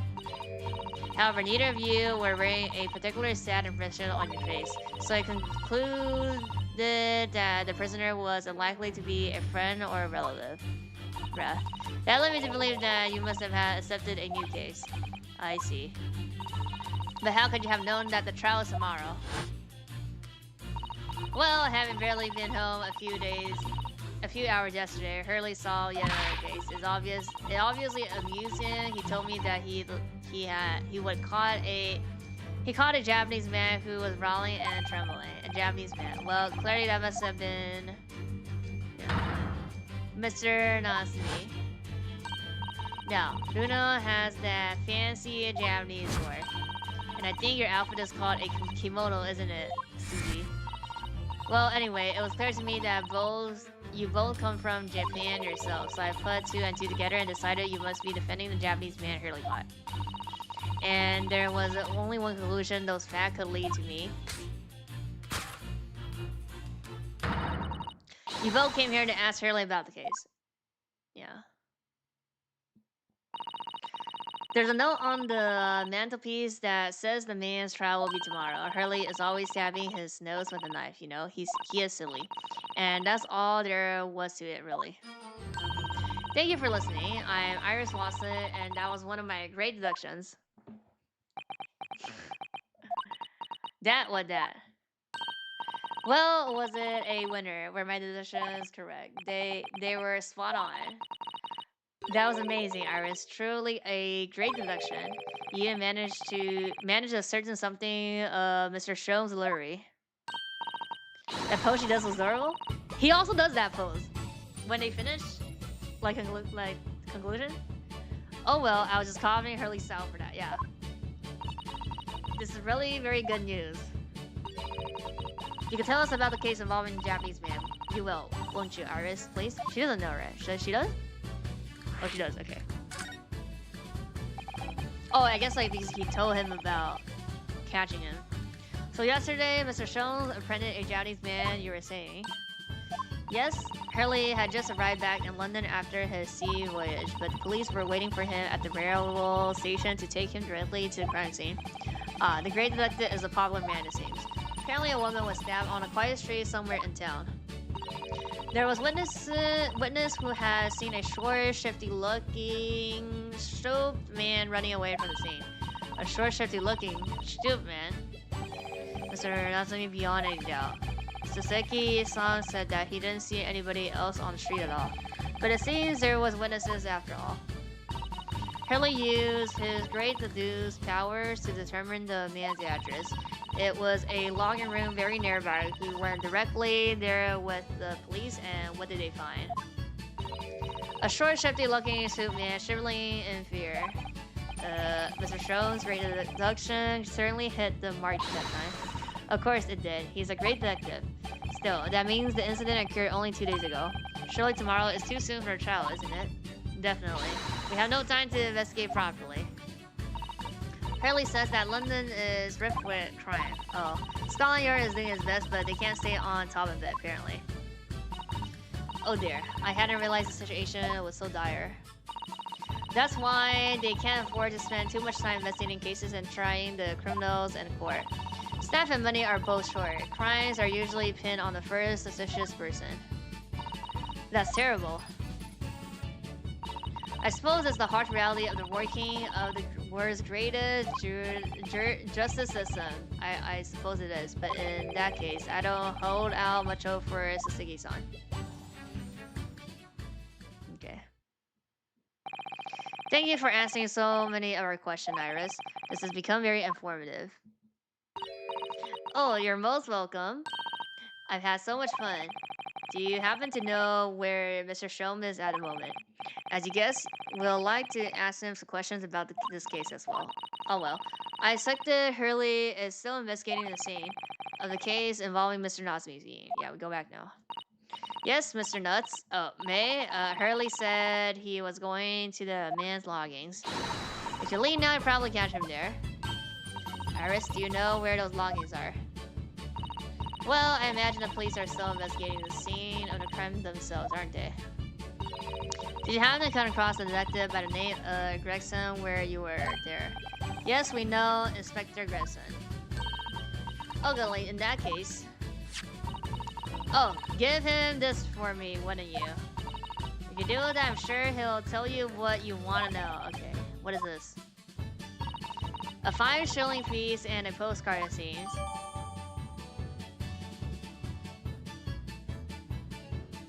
What's the message?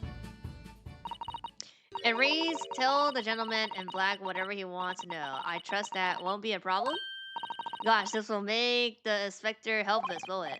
Well, thank you, Iris. We'll give it a try.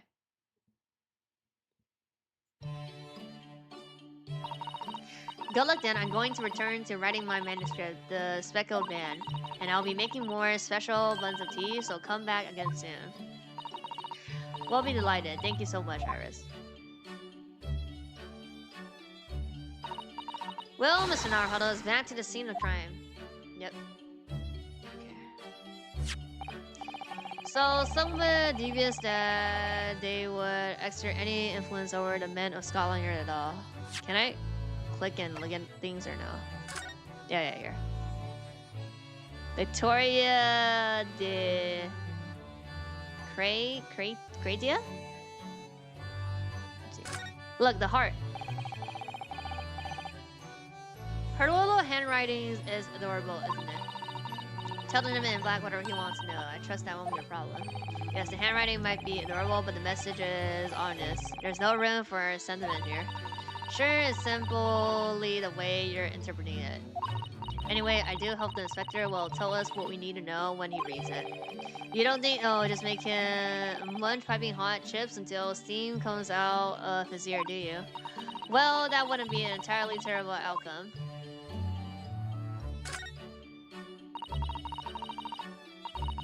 This is a 5 shilling piece, is it? I believe it's count crown. Ah, yes, and you can train a Scotland Yard detective to do whatever you want with just a single one. Huh. Iris must be the most powerful 10-year-old in the world. How much is 5 shilling, by the way? What's it really worth? So we're literally like, what's this thing called?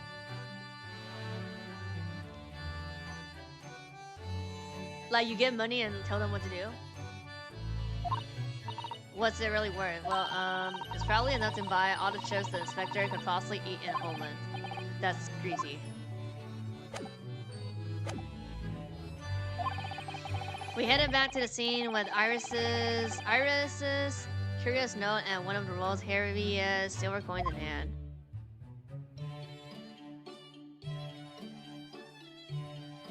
Could be continue. Okay.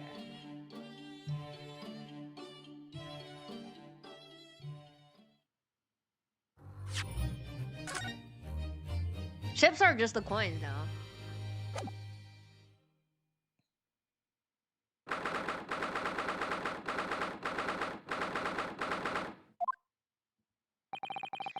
Looks as though the police are still here carrying on with their investigation.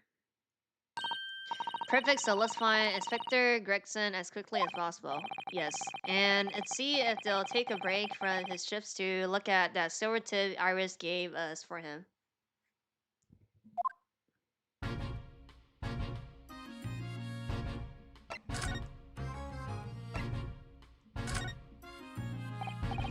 Inspector Gregson, do you have a moment? Sorry to say I don't. I'm a very busy man, bruh. Much too busy to talk to a pair of foreigners gadabouts? That's for sure. We have these for you. A present from Miss Iris. What? For me? From her ladyship? Her ladyship? Gifts that here at once come over, hand it over, that's for me. Don't wait for me to give it to you, will you? What was that coin exactly? It's a silver crown, obviously, but it is a lot more than that. It's, well, it's an apprentice fee, that's what it is. Appearance fee? Appearance fee, ah, I see. You mean... That's right, for the adventure of Sherlock Holmes. Her ladyship always offer me a little financial reward for featuring me every time. Ah. Yes, yes, of course. I know all about your exploit, Inspector. I read them avidly. Of course, her using my name without my saying so does make me the butt of a lot of unpleasant jokes, but still. I'm sorry, Inspector. That must be difficult for you. Never mind. Never you mind that. So, would you like to know the... Sorry? Tell the gentleman in black whatever he wants to know. I trust that won't be a problem, it says. Well, obviously it's not a problem. Go on, fire away. What do you want to know? Well, if you wouldn't mind, Inspector. We'd very much like to know the address of Mr. Natsume's loggy. Ah, the little knife wielding, mustache Japanese fellow. He lives in the right old Hoville. It's just over there, look. Ah, the no window. On the first floor of that house, on the corner where that wreck of a bicycle popped up. That is nearby indeed. If I remember rightly, the landlord is Mr. John Gary Dev. Right, well, if you see her again, you make sure you give her ladyship my regards, you hear? I mean, you tell her that Gregson sends his very best wishes. Don't worry, Inspector, we will. Goodbye for now, then. And long live her ladyship.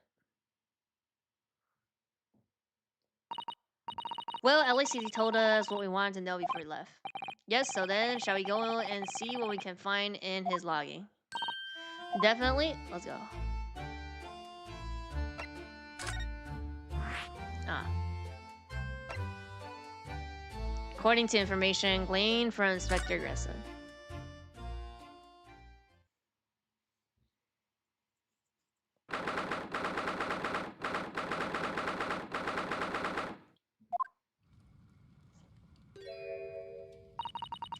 May I help you? Yes, would this be the resident of Mr. John Garryville? Dill? Indeed it was, sir. Who may I ask is calling? My name is Ryunosuke Naruhodo. Mr. Naruhodo is representing Mr. Soseki Natsume. I believe he takes logins here.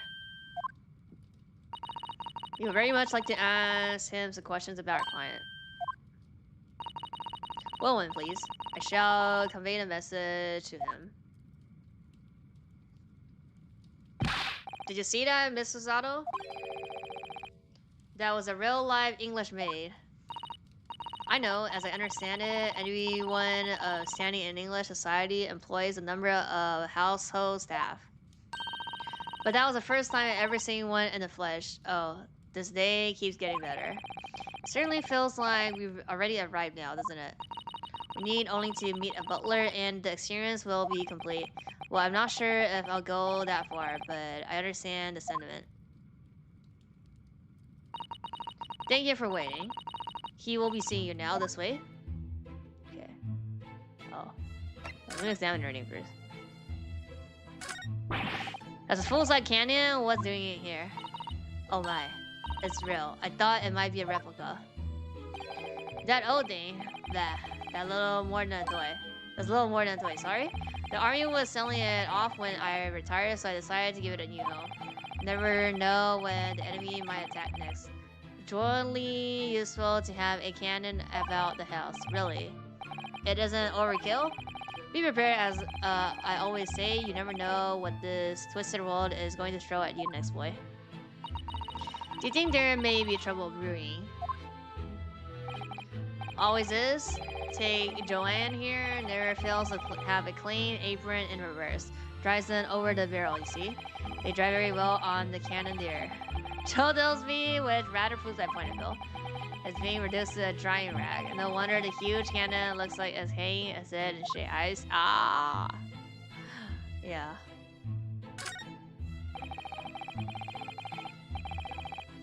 I notice you have a pile of books here. Do you enjoy reading? Ever experienced a London winter, boy? The nights are long. No better way to pass the time than in front of the fire with a jolly good book. Oh, there's a copy of the magazine here, I see. No doubt he enjoys the adventure of Sherlock Holmes too.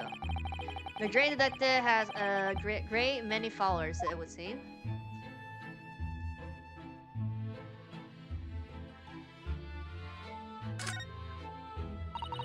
That looks like a Medal of Honor, and it's showcased on a very grand manner. Yes, it's displayed with some pride, I would say, although it bothers me that it's not straight. What? That old thing? Sorry? I should be glad to see the back of it, but the general would turn in his grave if I dispose of it. The wall is the best place for it. It keeps the bawling things out of my way. So it's just been polished to shine by accident, I suppose. There appears to be an inscription on the metal itself. Look, let me see. It says, for distinguished Participation? Sounds like the kind of honor even I could be in line for. Well, one doesn't like to blow one's own trumpet, but I was given that for my time in the army. I just realized that he's starting it with a pipe here. Can't measure an officer by the number of medals to his name, of course. Common knowledge in military circles.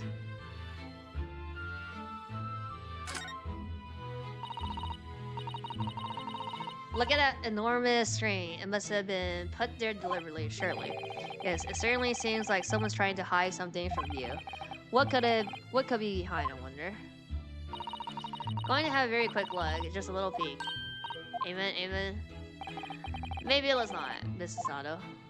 I think the maid is going to head off with a cup of tea. Amen, amen.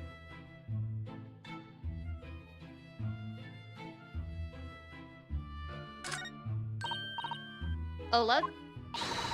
What a wonderful collection of cakes lined up on top of that gleaming silver cake stand. Okay, I gotta move. Lined up, it looks more like someone has half demolished them to me. After the tea is a tiny indulgence. Indulgence, you know, is quite the English way. It's his custom to take 2 cakes with his tea. It sounds delightful. Oh, wait a minute. Although there are at least 10 cakes on the cake stand. Well, naturally, it would never do to waste the leftovers. So whatever he doesn't eat, I say to myself, you shall have it tidy up. How magnanimous of you.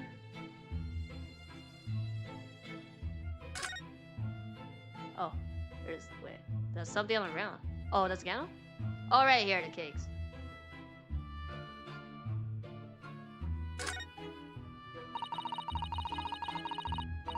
This old candle holder looks a little out of place here. What do you say? Yes, you're right. It's clearly supposed to be gold, but it's almost completely blank for some reason. That old thing, yes. Just a cheap piece of ironmongery. Drink crack, really? Oh. Used it when I was studying, don't you know? For my commission. I know it's old, hardly wore it hanging on to really, but well, still has its use sometimes. Of course, does everything in this room have some elaborate story behind it? They're memories, Miss Naruhodo, memories.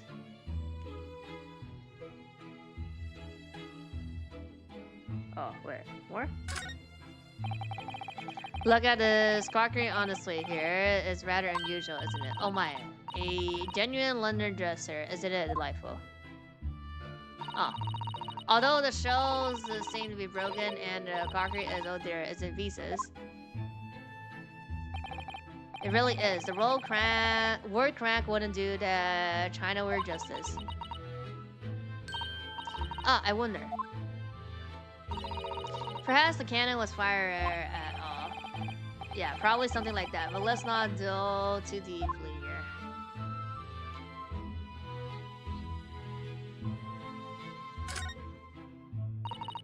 This window looks out over Beery Road where the young woman was attacked. Oh yes.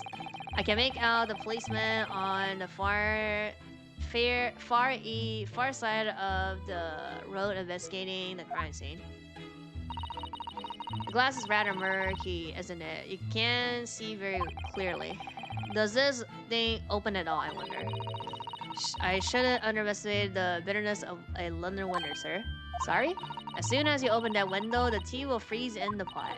No Londoner would go opening windows at dusk in the middle of winter, I assure you. It seems very unlikely that these two would have seen anything of the incident then.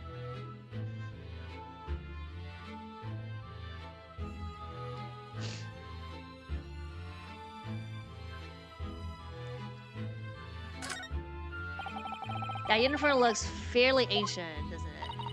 It's clearly been well looked after though.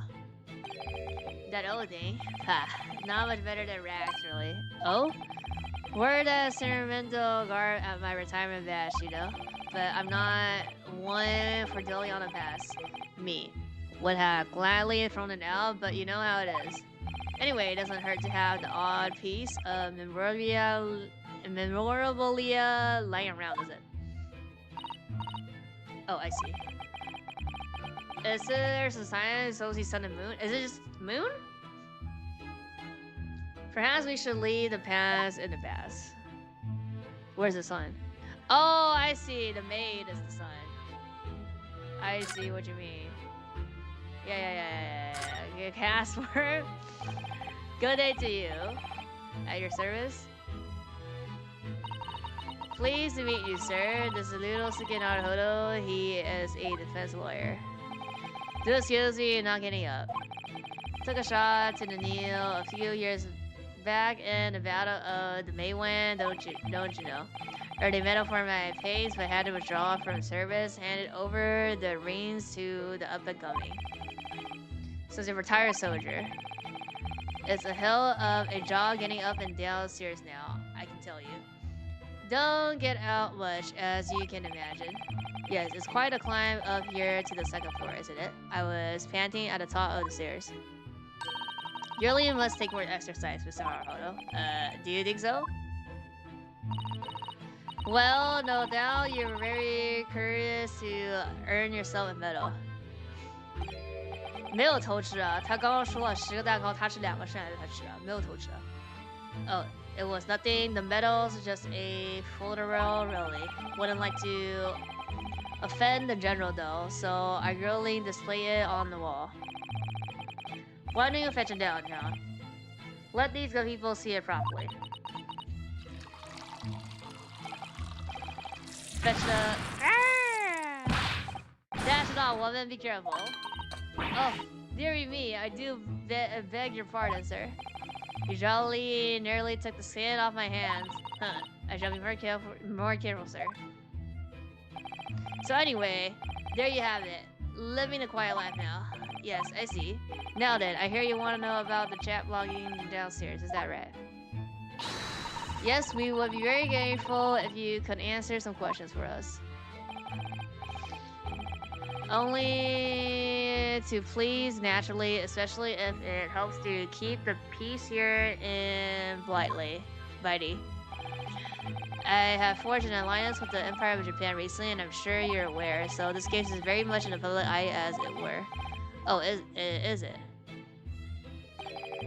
Even has some famous detective poking around, you know, in this old house, would you believe? Yes, Mr. Sherlock Holmes. Huh. Could have been. Didn't catch the chap's name. Not really my cup of tea. All that detective business. Oh, but you have a copy of the magazine here, so... No, Huh? Anyway, the chap's investigating the foreigner's room as we speak. So he's in Soseki-san's room. As the valley nuance is what it is, the whole neighborhood's touching its curtain now. I don't like all this fuss, it's jolly unsettling.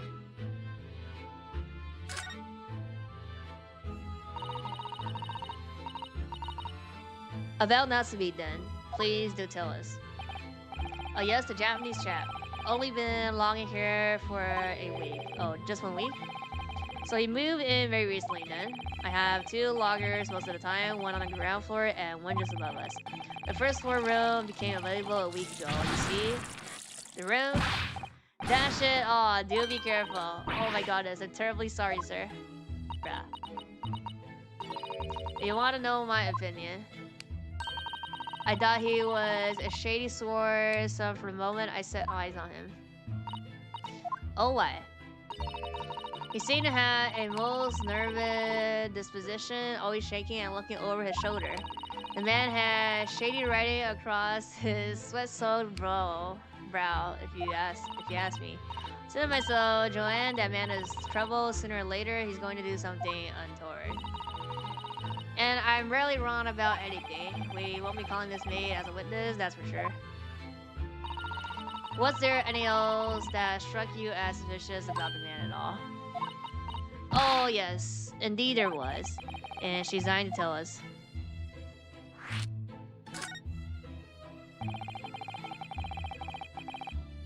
Had you noticed anything else at all about your logger? Oh, my words, yes. The man was shadier than a ochard. Could you elaborate? Well, take the man's room. Absolutely stuffed full of books it is, more than anyone could ever read, and he never so much as passed the time of the day with another living soul. I haven't seen a single visitor call. He just strolls off to that old bookshop every single day and comes back at 5 to light the gas fire. And the funny thing, little man is up long past the time everyone else in the room house has gone to bed too. Oh, I see. Gentleman on the ground floor goes to bed at around 9 each night. But I've known that Japanese fellow to retire any earlier than 2 in the morning. Ah.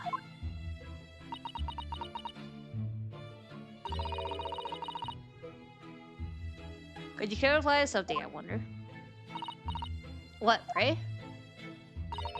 How do you know so much about Natsume's routine? Oh. I understand that neither of the loggers live on the floor of the house. Is that correct? That's right, yes. They're both below us, on the first floor and street level. Then how is that you know so much about the lives of your loggers? The precise times that they came back in the evening, for example, even times they go to bed. BGM, stop! Alright. Good grief. Be more careful, woman. Oh my goodness, sir. I'm terribly sorry, sir. She like doing that on purpose. Like he hasn't even finished the tea. And she's like she's been pouring. Like randomly. Huh. Something doesn't add up here. 冲他吧，不是故意的吧？都没喝完呢，就开始闹，纯故意的。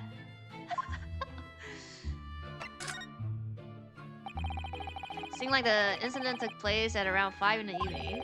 Did you happen to look out of the window at around that time? Huh? The window. Yes, we noticed that the window over there looks out over Burial Road. The incident took place on the pavement just on the far side of the street. Was there anyone suspicious loitering nearby? 5 o'clock is dinner time in the Guru Day house, so I'm afraid I don't remember seeing anything. How about you? No, sir. It would have been dusk outside already at that hour. And with the fog as well, I should think it would have been quite impossible to see the other side of the road.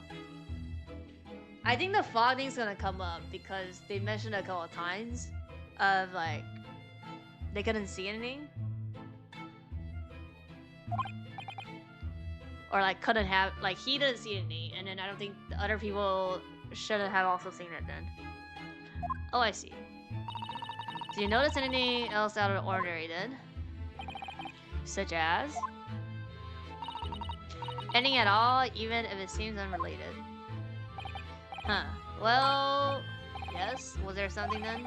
Well, it's nothing particularly insignificant, but around that sort of time. For the love of God, watch what you're doing. Sort of time in here. There. What have I done? I'm awfully sorry, sir. Do be more careful, woman. Of course, sir. If I may, Mr. Hollow. Yes. I have an exceedingly good memory, and as far as I remember, nothing of any significance took place here at that hour. Nothing at all. Oh, really? The way you were talking before, it sounded rather like there might have been. Oh, well, as I was saying, it was just a trifling matter, really, nothing of... Dash it all, what's the matter with you, woman? Is she trying to tell him to shut up? Is that what she's doing? Begging your pardon, sir. Nothing happened. Yeah. Sus? Huh? Yes, quiet. Nothing happened. We sat down to a quiet, uneventful meal, huh? That's right. What is the matter with these two? Sounds like something happened here in this room on the evening of the incident, but what? I wish I knew.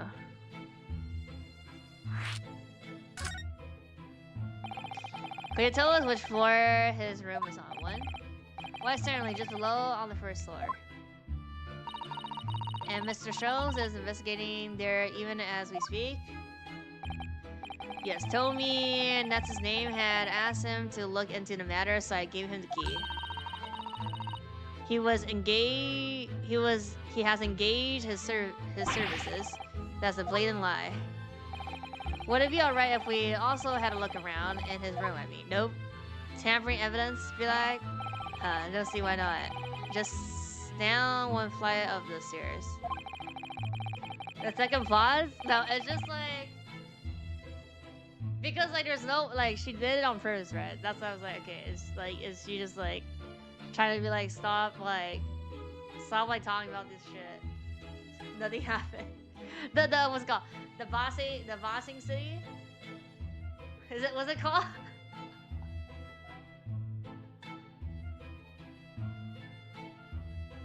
There's no what in Boston City or something?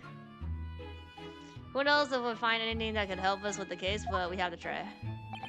We need all the clues we can lay our hands on, shall we? Yeah, Bossy say, yeah.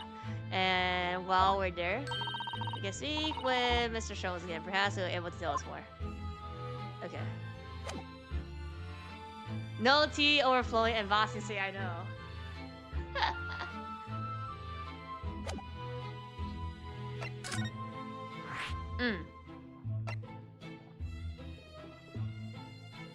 A small dark room rented by a visiting scholar from the Empire of Japan by the name of Soseki Natsume.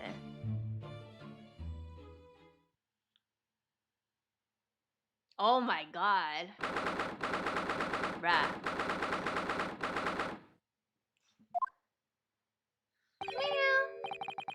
Why that cat look different? That cat looks so flat 2D with no outlines. Or 3D. Well, it is 3D, but... What? Just look at this place. And smell it. It's so musty in here. Suppose it's the amount of old books that are responsible for that. I don't think I've ever seen so many books in all my life. No, me neither. It's so dark in here too. Yeah, it looks flat because there's no outline. But it's 3D, so I guess. Is that the window over there? Well, it was the window, I think, yes. Once upon a time. But for some reason, it's been closed up with bricks and mortar.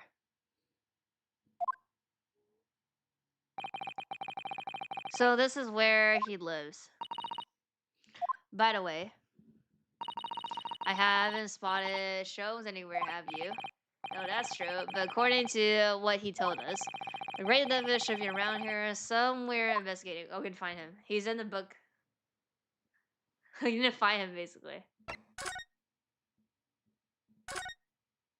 He's like, here? I investigated early, but I can't find any out of place, bruh. Oh. Look at all those books stacked up there. They almost reach the ceiling. They're all works of English literature, and they all smell so musty. With this volume of books to hand, you'll never be short of reading material, would you? No, what a dreamy idea. A bad dream, maybe. For me, at least. Mind you, I don't imagine the books that's at the bottom of the piles now will be ever read again. So reading it is an experience that comes but once in a lifetime, just as the tea ceremony teaches us. I certainly didn't expect the conversation to turn down the path of tea ceremony philosophy. I can't even click this. There's cat and then the window. Meow. Bruh. They love. Oh my, what an adorable little cat. Perhaps he looks after all the bugs while his masters wait. Okay. That's also kind of a lie, though, because there's cats that scratch stuff, I guess. Well, maybe not all cat scratches. But they like to, like, some of the cats like to scratch stuff, and then all these bugs are gonna get fucked. I don't know about that. He disappeared into that pile of books as quick as a flash. It was a tricolor Mike, wasn't it? Do they even have that sort of cat here in Great Britain? Oh, yeah, yeah. Perhaps he brought the little creature with him from Japan. Yeah, my couch got fucked. Yeah, like, they, like, scratch stuff. Right? Tap for his cat. I know, tap for... Okay, tap for a cat just doesn't do anything.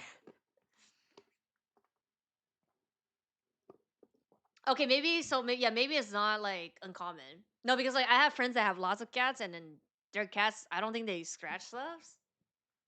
But I know cats that, like, they... Like, for example, the sofa gets fucked. That's made me feel homesick now. Already, we only been in a corn tree for 2 days.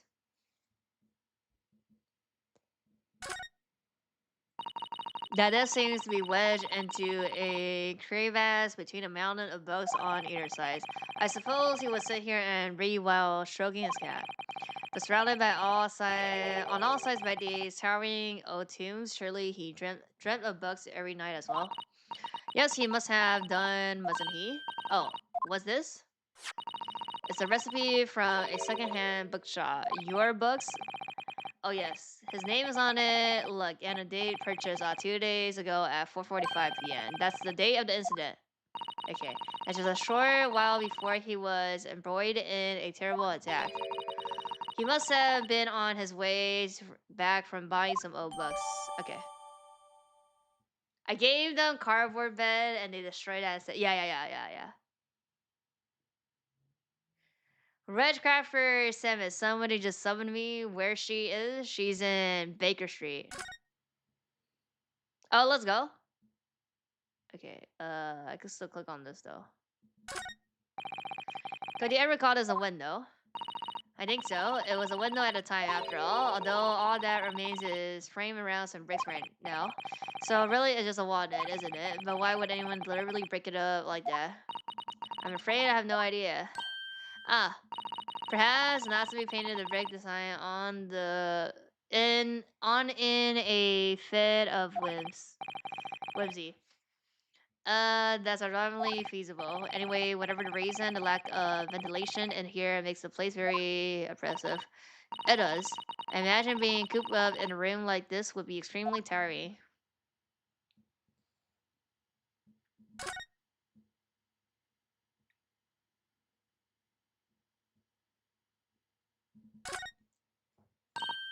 Oh look, it's a beckling cat from home.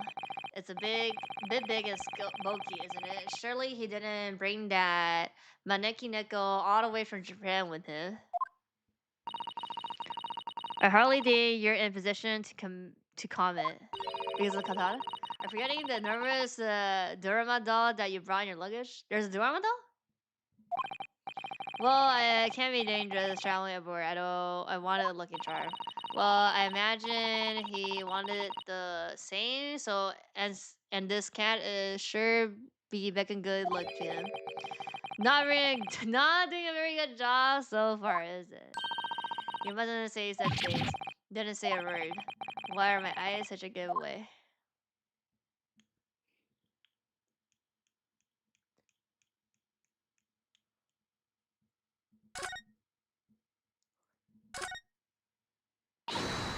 Ah, look, Mr. Naruhodo. There he is. Where did he appear from? He seems to be engrossed in the pages of an old book. I hope he won't mind if we disturb him. Hello, Mr. Sholmes? Oh, you two. A good day. Now, let me see. Where was it that we met? Oh, Mr. Sholmes. We were together on the SS Bria. Yes, of course, the Bria. And let me see, what happened on that voyage? It was Kazuma Asogi who died tragically, but you were a great help to us. And yes, but of course, the case of Mr. Asogi. It was the one with the snake, wasn't it? Well, you seem to remember something of that. Something of it, at least. I mean, it's literally just like, what, 2 days ago? Wait, oh, not 2 days ago. On the boat ship, so like... 4 months ago? 5 months ago? What an honor to be remembered vaguely by the great Sherlock Holmes. This is Mr. Oh, my dear my man, hold your tongue. I pride myself on supervised powers of recollection. Your name are safely recorded in my brain attic. Miss Naruhodo. And Mr. Susanoo. Try the other way around. I lost the first round. I lose the first round.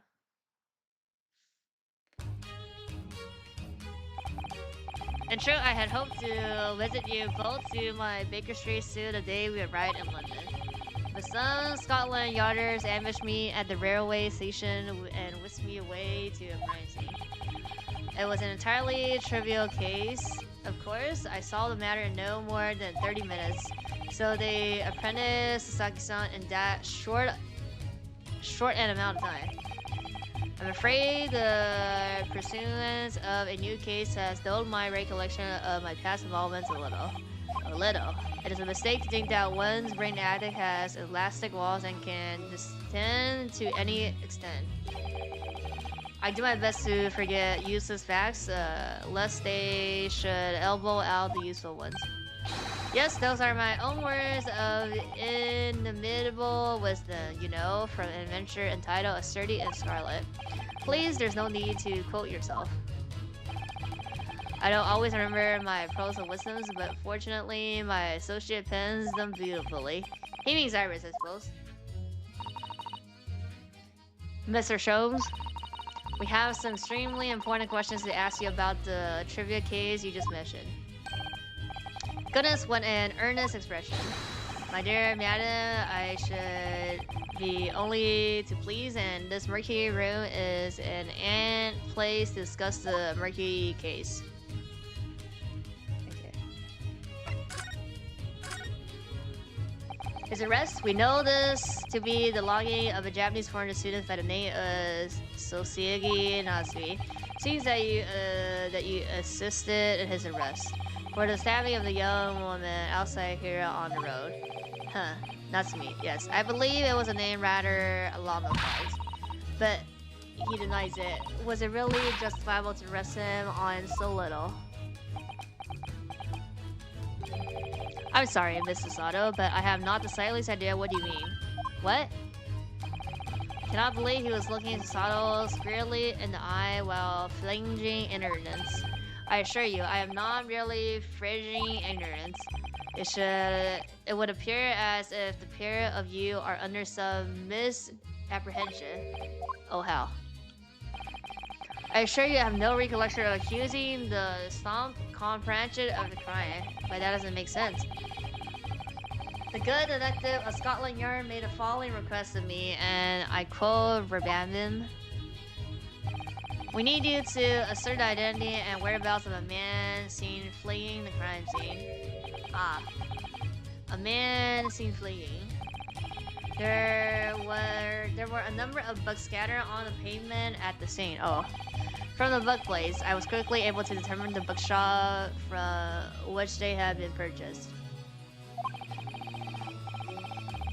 On speaking with the proprietor, I was immediately led to this address, Elementary. What do you say? I believe there's a receipt around here somewhere from the establishment in question. So you don't think Natsume is a cryptic then? That I could not tell you, but it was aggravating my facilities, hence why I returned here. However, this place is such a trove of fantastic new books, I found myself quite lost and bibliography. Do not be deceived into believing that I am a man of leisure. No. Oh dear. Hi. Ah, tell me. Have you encountered the landlord of these lodging? Yes, a retired military man. It was the first time I ever met a soldier from the Great Britain Institute that is the service. I think so. No, I think he is the witness, but they lied here of saying nothing happened. Wait, he said it was a man and a wife, right? So they're wife and husband? And it was the first time I ever meet a maid from the Great British Institution that is service.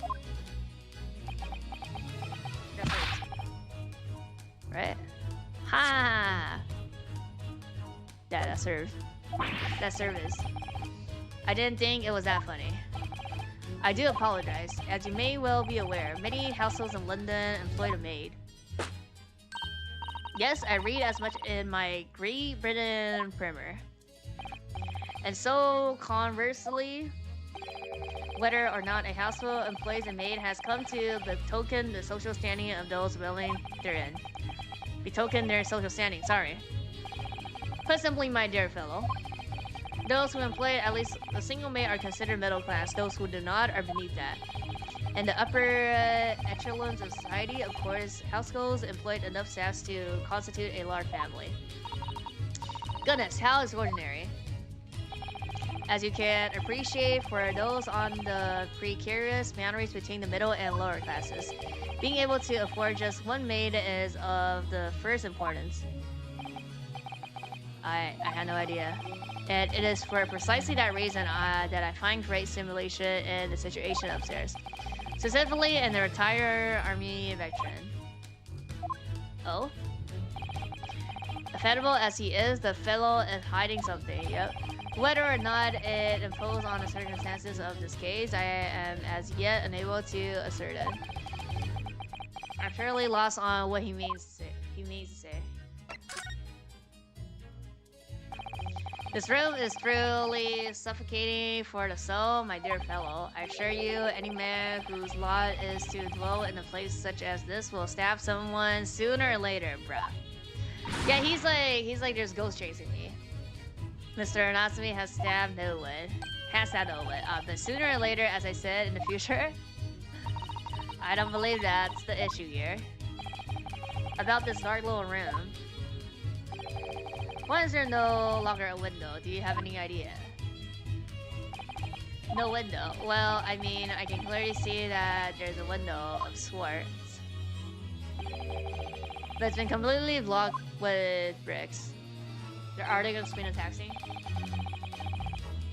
Yeah, Sherlock in 19th century.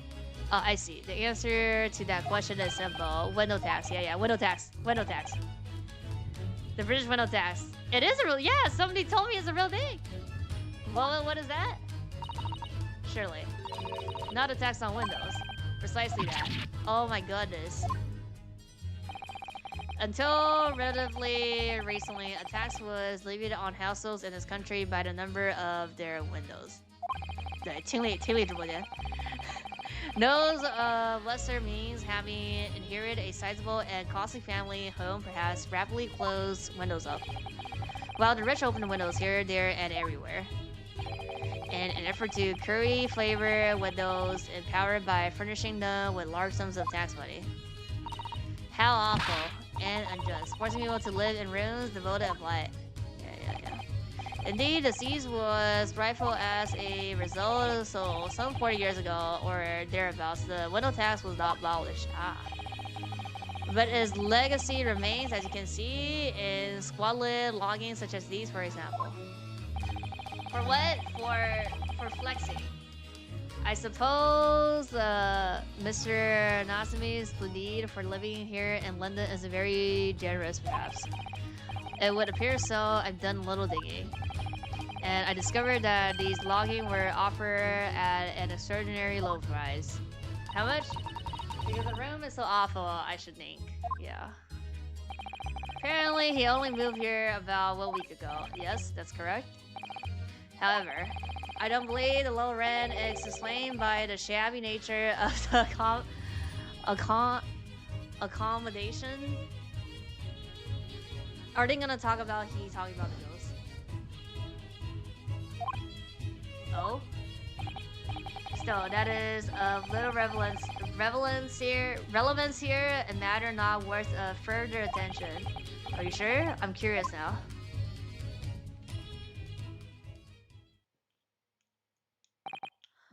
Well, I believe I've told you all I can now. Thank you. We go to prison and talk to him at last, no?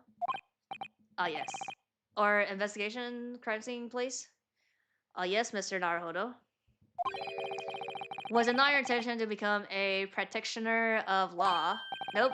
You remembered that, did you? Will you perhaps be offering your service in this very matter, I wonder, to the occupant of this room? Mr. Nazumi? Was it? Yep. I'm not sure. Not sure. On what grounds? Well, I actually defended someone in court here only yesterday. Really? Well, then I congratulate you, sir, on an ambition realized, and so promptly too. The thing is, it really made me question things. Am I right to believe in my clients, to trust in their innocent? Yes, trust. Mr. Sholmes? Mr. Natsume didn't do it, did he?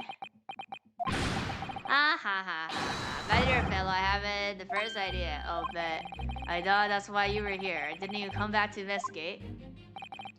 Oh yes, that was indeed my initial intention, but there are simply too many fascinating books here, I couldn't possibly ignore them. Oh, I see. Nevertheless, there are two facts that I can state quite unequivocally. The man who fled the scene of the crime 2 days ago was a Japanese occupant of this room, and there were witnesses who swear to have seen the same man committed the crime. That is all I can say. And one more day. Oh, what is it? Mr. Sholmes, tell us. Cannot say with any certainty whether or not it is irrelevant to this case, but I am quite sure that the retired army man who owns this property is hiding something. Yeah. Mr. Sholmes said as much before, actually, didn't he? Anyway, at present, this is really all that plays on my mind in relation to this case. Mr. Naruhodo? As yet, our investigations have uncovered nothing that could help establish his innocence. No, you're right. Perhaps it's time we probe a little deeper into his secret. How? Just remember, I cannot be sure whether the landlord's secret will prove to be relevant or not. But I wish you every success, of course, Mr. Naruhodo. I mean, we don't even have, like, it was only the 5 pence, so we don't even have evidence that we can show. Busy man indeed. He's gone back to his book in the corner of the room. The only thing we show is the lore badge. Right.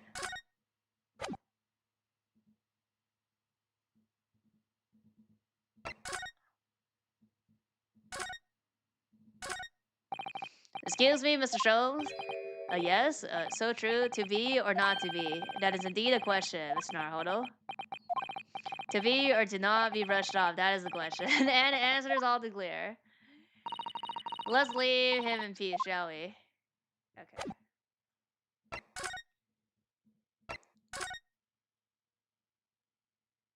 Yoda. Yeah, okay.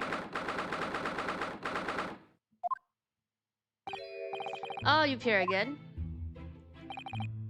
Tell me, was the chap, I forgot his name, still hard at work down there? Mr. Herlock Sholmes? Yes, rings a vague bell. All that detective business isn't really my thing, I'm afraid. Well, Mr. Sholmes is in his element down there. A jolly good show. Another cup of tea, if you please? Okay. Now then, why don't you tell me that, For the untenth time, woman, will you watch what you're vaguely well doing? Fine, Maho. I shall be serving dinner shortly. Yes, of course. Frightfully rude of me, but I'm afraid I shall have to ask you to take your leave, if you'll be so kind. Oh yes, of course. We're deeply grateful for all your assistance. Not at all, not at all. I don't get much chance to talk with young foreigners like yourself. It's been a pleasure. Best of luck and all that. Perhaps you can see yourself out. According to Mr. Sholmes, he's hiding something. And since no other avenue of investigation seems open to us at the moment, perhaps we should do some digging. Digging? They telling me to get stuff? I already looked at everything though. Just can I can't.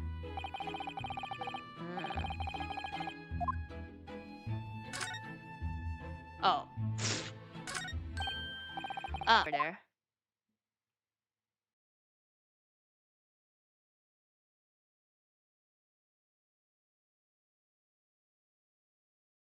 Sholmes? Aha, we meet again, my little fellows. Good gracious, when did you sneak in here? Sweating bullets. Herlock Sholmes, sir, at your service. Whatever were you doing over by the window? I'm given to watching the evening skies as the sun sets, man. Yes, sadly, cheerful as the room downstairs undoubtedly is, it lacks an aperture for such observations. So I took the liberty of borrowing a small corner of the space by the window up there. Huh. Well, keeping an eye to what the windows at dusk is the prudent thing to do in London, I'm gathering. And one other thing, Mr. Naruhodo. Oh, me? I thought perhaps you might be in need of a certain great detective's great mind. Oh, we're doing it. Wait, he's not talking about, is he? I didn't expect to be going through that again so soon. Do you mean, Mr. Sholmes? There is a mighty secret in this modest room. My eyes... It's just the thing on the ground that I can't go here. My eyes see even the most trivial of trifles.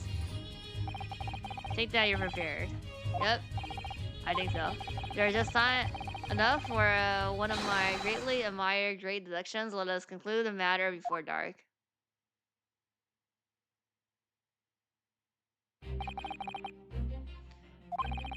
Though it would seem that you are a literary man of considerably distinguished service, your standing as a landlord is most certainly not what we might call first rate.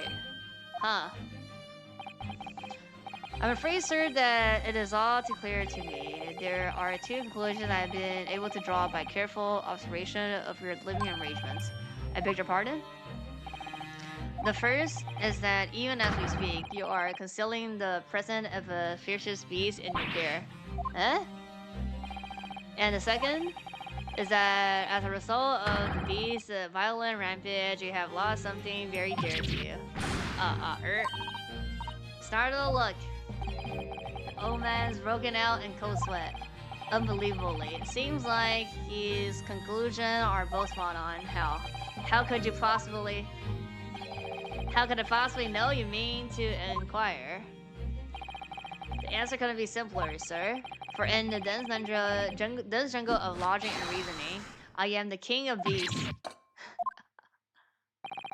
And I know only too well what wild beasts are not easily tamed. So, shall we begin? Let's go. Once again, Sherlock Holmes is proud to present a logic and reasoning spectacular.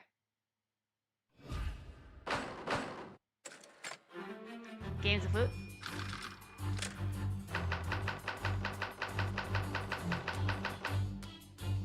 Natural of the beast? It certainly shouldn't take a great detective to see that a fearsome beast has been on a rampage late within these four walls. Thus we are faced with the question, what form might this beast take?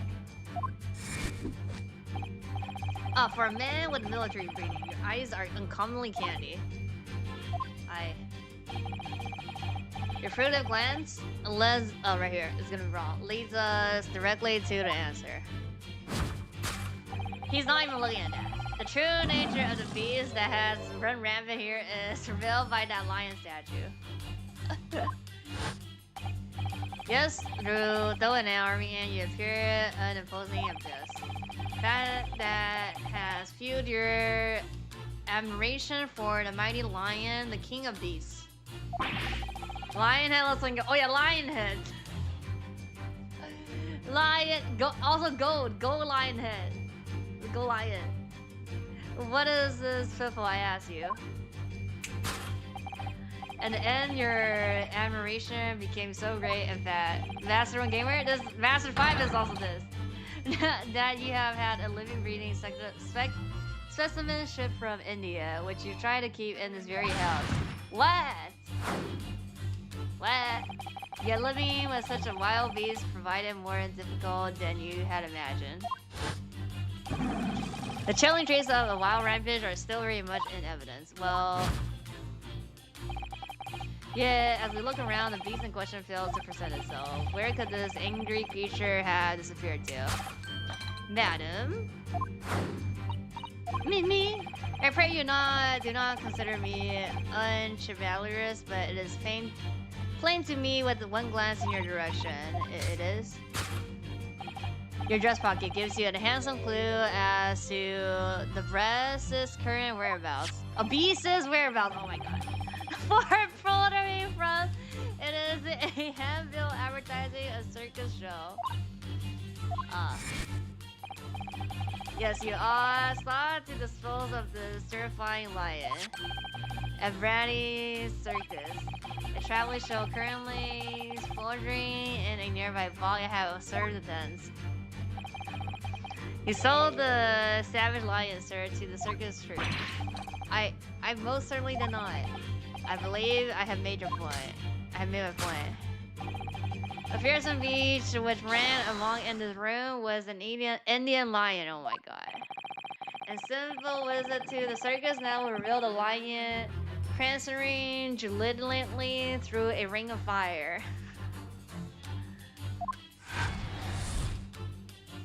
Conclusion: a rampant Asiatic lion. Okay. Aftermath. Now, it is plainly clear that you still have deep feelings for this formidable beast. Indeed, in the list posed, the dress this loss has caused you is inveritably tangible. Your head weighs heavy on your soldier, the pain you feel being revealed by that supporting arm. Amid fists of tears, you let your beloved beast go. The strain of losing something so dear to you is clearly visible in your visage. Nonsense, man. I simply... But what we must now ask ourselves is the true cause of this pain. And we need only follow the direction of your gaze to find an answer. Yes, it is this pile of bills that has given rise to the pain you suffer. Oh my god. Every envelope contains another demand for payment. Isn't he the owner? Ah. For carloads of meat, potato, wheat, and tea. This is grocery list. Indeed, feeding your beloved has had a devastating impact on the financial circumstances of your household. And so you had no choice but to let it go. Yes, Now, in the final fit of rage, the furious beast carried out one last unimaginable attack. Unimaginable. Yeah, this thing. The aftermath, which can be clearly seen by observing the carpet over there. A very incisive woolen carpet, if I'm not mistaken. Oh dear me. What could have caused such a destructive outburst? Ah. This time, man, I'm afraid it is you who has inadvertently revealed the truth to me. Your wandering eyes has settled upon the answer very neatly indeed. Yes, to explain the dire situation of the carpet, we only need to look at the Tower of Kings. Ah. Oh, here's the knives, no? Here's fork and knife. You could just throw the knife from on the on the balcony here, or like. I'm assuming this is this is level 2 because underneath was level 1, right? There is no creature more dangerous on this earth than a beast with an unsatisfied appetite. Was it or was it not when saved by a certain nobleman? If they have no bread, let them eat cake. Food is at the heart of all tragedy. In fact, whatever do you mean? Having tired of the taste of cake, the beast began to sneak its next prey. I'm sure I need not spill out the nature of this final act of destruction carried out by the beast. There's only one logical conclusion. Worked into a frenzy by hunger, the lion attacked and ate the carpet. Oh my god. The teeth marks in the carpet are a perfect match with those of a lion I once saw in India. Carving arm by the starving lion. Okay. Thus concludes Sherlock Holmes' great deduction of this beastly puzzle.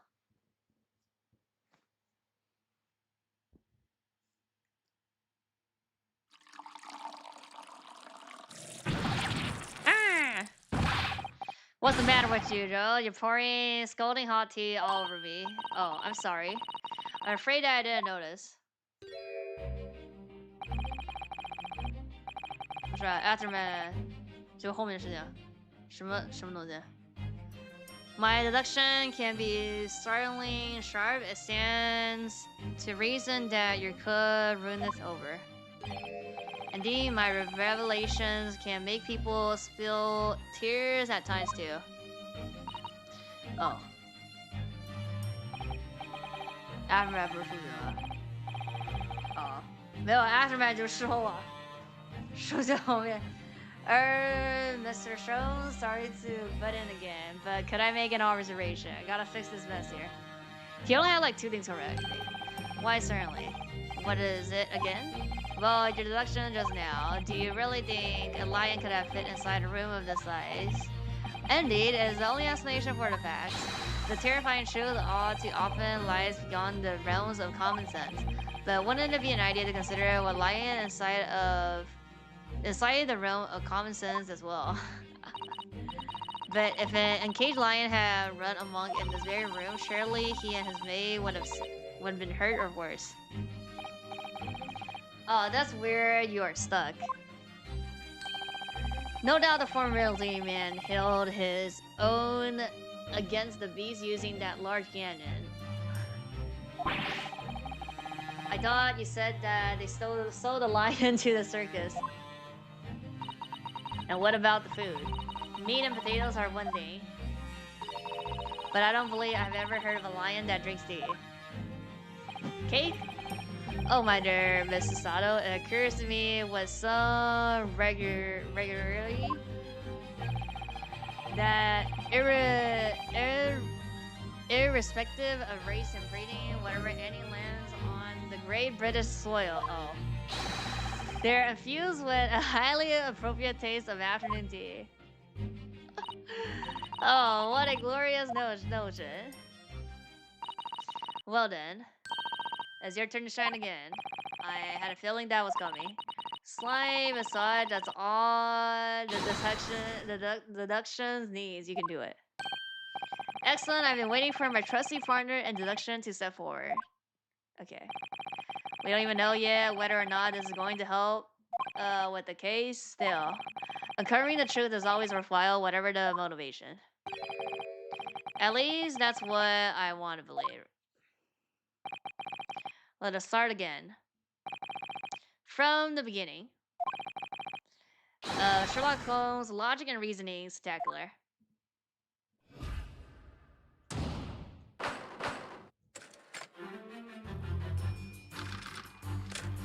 Natural beast, yeah. Certainly shouldn't take a great. Okay, see. Oops. That a fearsome beast, yeah. First thing he says is about a lion, right? Yeah. What form this beast takes? Yeah. Oh, and he was looking. The man okay, but he was looking later, right? Like in front.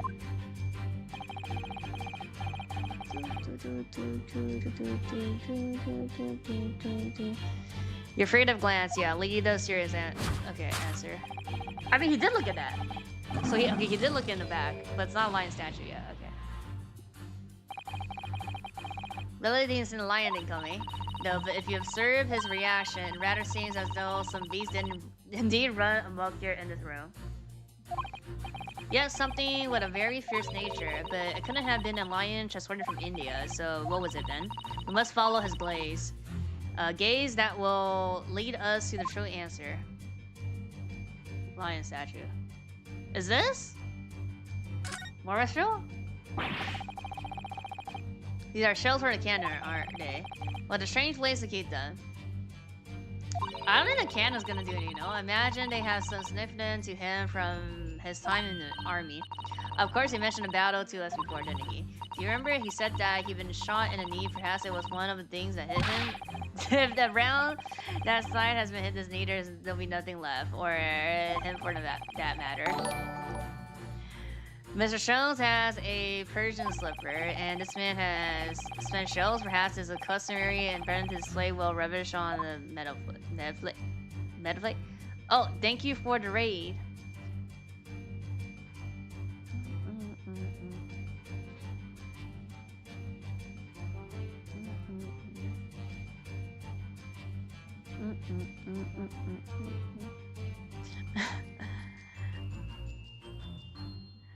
What else? Oh, the photo? Photographic frame. Oh, that shit is... Yeah, look at the lion. Oh. What's this photograph? Oh, yeah, that's the wife, right? I think we say that, like, the maid is the wife. That's what they're hiding. It appears to be from his wedding. My first aid attorney, no.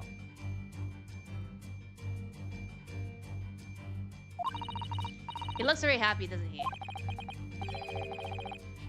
He does, but you can't make out his bride. Is that a cat paw? How unfortunate. I think it's this then. Something must have struck the glass directly over the woman's face. Wonder what happened. Probably best not to delve too deeply here. Can I click on this? Oh, new blue bride? Glass is broken so you can't see the bride's face at all. But no amount of cracks could hide a woman's plump form. I think Palper would be kinder than plump, bruh. Yes, he certainly looks like that. There's a lot of horsepower there. Not someone you want to set, that's for sure. Oh, have you noticed her wedding ring? Ah, it's very large. Okay, and her weight, yeah, and it's gonna be her hand. That's an unusual design. That's the wedding ring? Looks like some sort of embellished sunflower.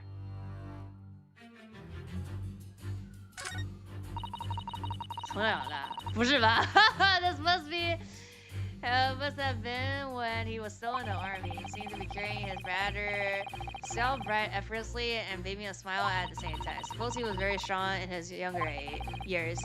Hard to imagine now he's as thin as a rake. Okay, he retired. Okay, give him, like, bro is like retired, so.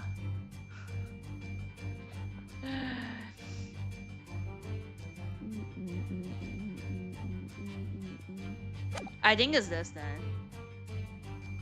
Can I just present the photo frame? Take that! Okay. Nah? No. Oh! Behind the line. Oh no, I have to be in the photo frame. Behind the lion statue on the mantelpiece, almost literally hidden from you, is a photograph. Though I have yet to examine in detail. I did examine in detail. I can assure you that it holds the answer. Because I'm employing an extremely advanced deduction technique called jumping to conclusion, you see. Oh my god. Maid? No, it's a maid, no? The deduction was wanting in every way. He took an arrow to your knee? No, that was like a giant bullet or something, no? Yeah, he's holding the maid, yeah. Like, he meant like princess, you know, like how you like princes and get them up? Yes, I was wanting to hear it. I'm quite proud of it. Oh my god. Find myself wanting never to have heard it. Quite pained by it, in fact. Oh, sorry. I'll try again. Okay, I think it's in the photo, and then we click the maid. No. Well, what we do know with some certainty is that a destructive creature has been at work in this room, and that yeah, it's not the bullet. I think it's the it hit the frame and shattered. No. It really looked in the direction of something that gives its identity away. Yes, if we investigate early enough, we ought to find the answer. What did he turn to look at? It's here somewhere, we simply need to find it. It has to be this. It can't be that. It's this.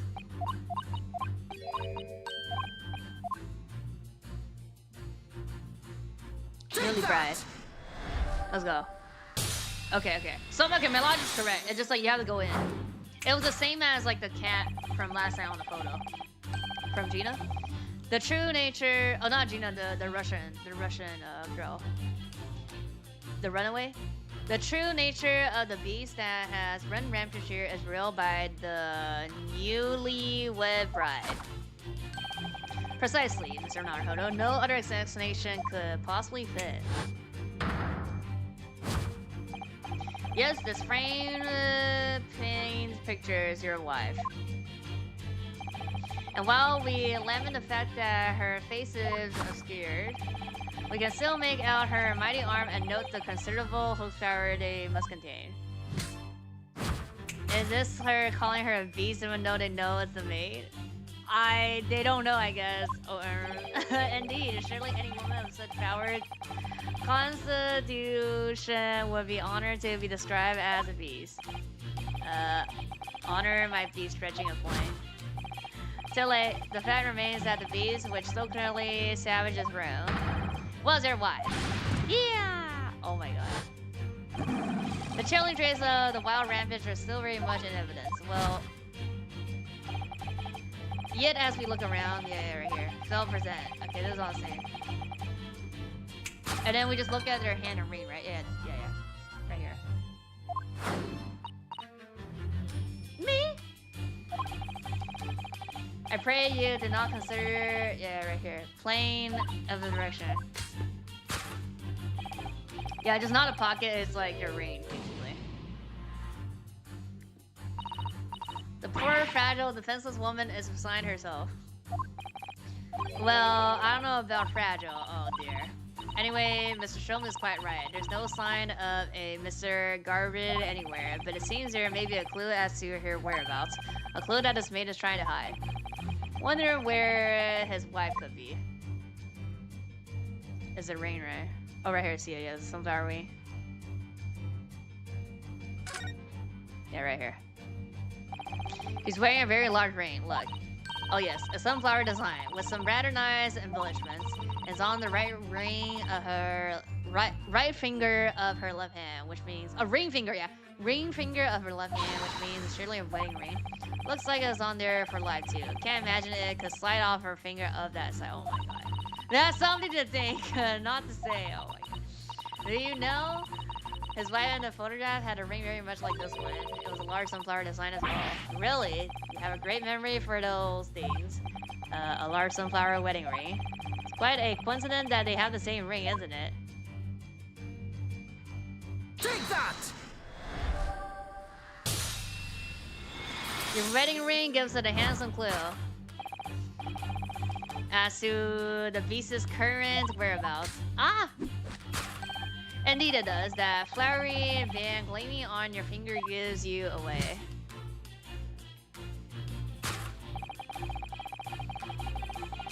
Oh, that's the hand. It looks like a cat paw. That's why. How's the ring? How? That's the ring? Oh, I see. Because it's like a big ring. Like, that's the top.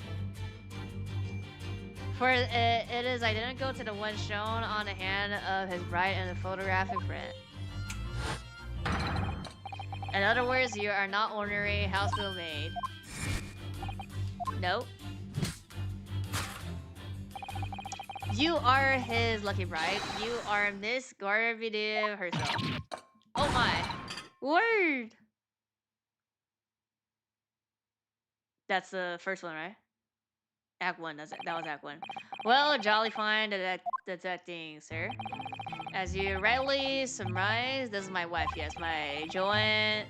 Rather let herself go, you might say, but she was a valley. Prepare that you don't live in the most comfortable of circumstances.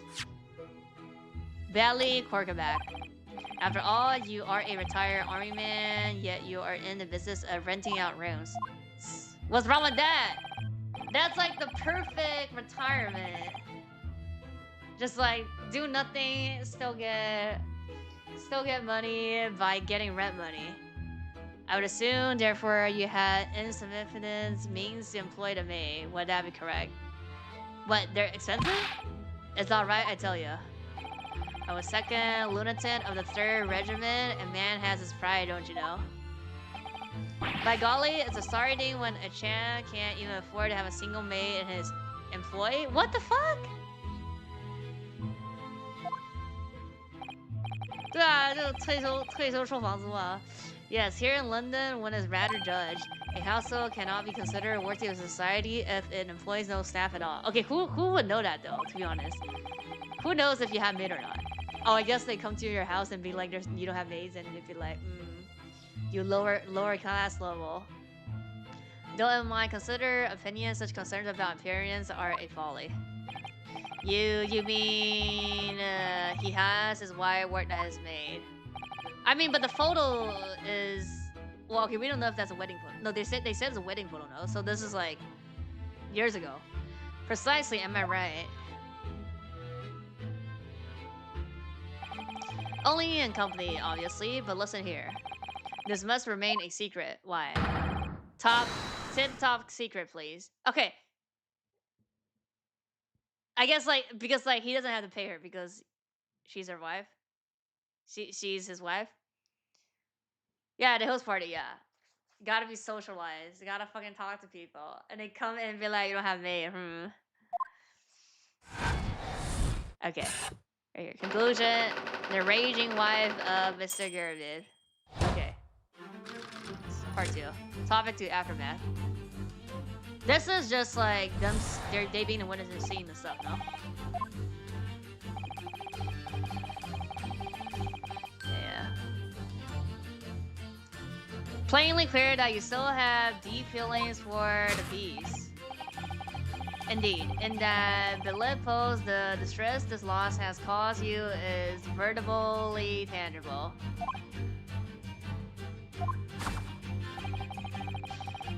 Your head weighs heavy on your shoulder. The pain you feel, yeah, right here. Pain feeling. Sholmes is quite something. He's still calling his wife a beast. Yes, as a woman, that feels rather uncomfortable.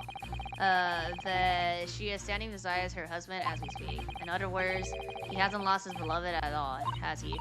Oh, how true. So perhaps the supporting arm that seems to be propping up his head has some other significance then. According to Sholmes, his pain is tangible though. I mean, his knee, no? What could that pose of his really signify? Okay, see the knee? Oh, the slap chick. Yeah, the slap chick that we saw. I was like, shut the fuck up. Oh man, look at that bright red mark. Gosh, that's quite something. And clearly made by somebody's hand. Yes, he has been slapped on the face the same part. I've never seen such a clearly defined mark. Whoever could have done such a thing? Well, there's a very limited numbers of candidates, I'll say. Yeah, it's just a slap cheek.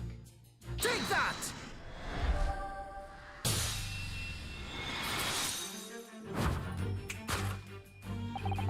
Your head weighs heavy on your shoulders. The pain you feel being revealed by that slap cheek.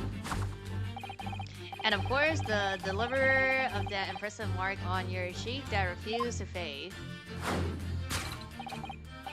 It's because his face is moonshade, you can't see it from one side. No, it's because he's just sideways, that's why. Was you. Madam Joanne. Well, yes. You have been desperate to hide the slap walls on your cheeks, sir. Yeah, when he does that, you can see the red bar. Like when she pours in it, he'd be like, alright. How to blaze? How did you work that out, man? Nothing escapes the notice of one trained in the art of observation, my dear fellow. That's why you haven't looked directly at us evil ones. To keep the other side from you. Well, Now, let us proceed to the next conundrum. Why were you subject to such a violent slap? In other words, we must ask ourselves what caused her to fly into a rage.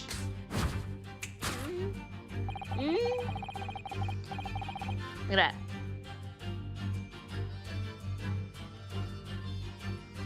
And we need only follow the direction of her glaze. Gaze to find an answer. So it's not this thing. This pile of bills that has given the rise to pain. I mean, then the book here? Didn't he said that the bills were off for lion folders?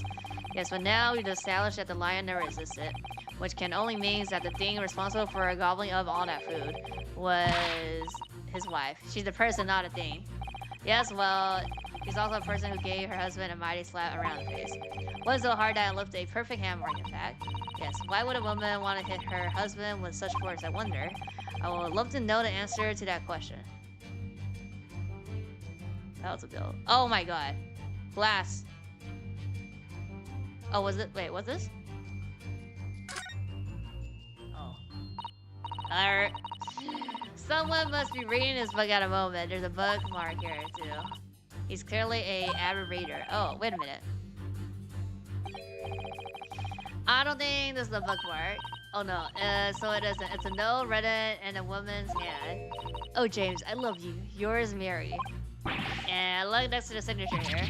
Lip marks made with lip marks. Oh, what a passionate and romantic gesture. Don't get any ideas, Susano-san. Oh there, I'm so sorry. So this bookmark is actually a love note then.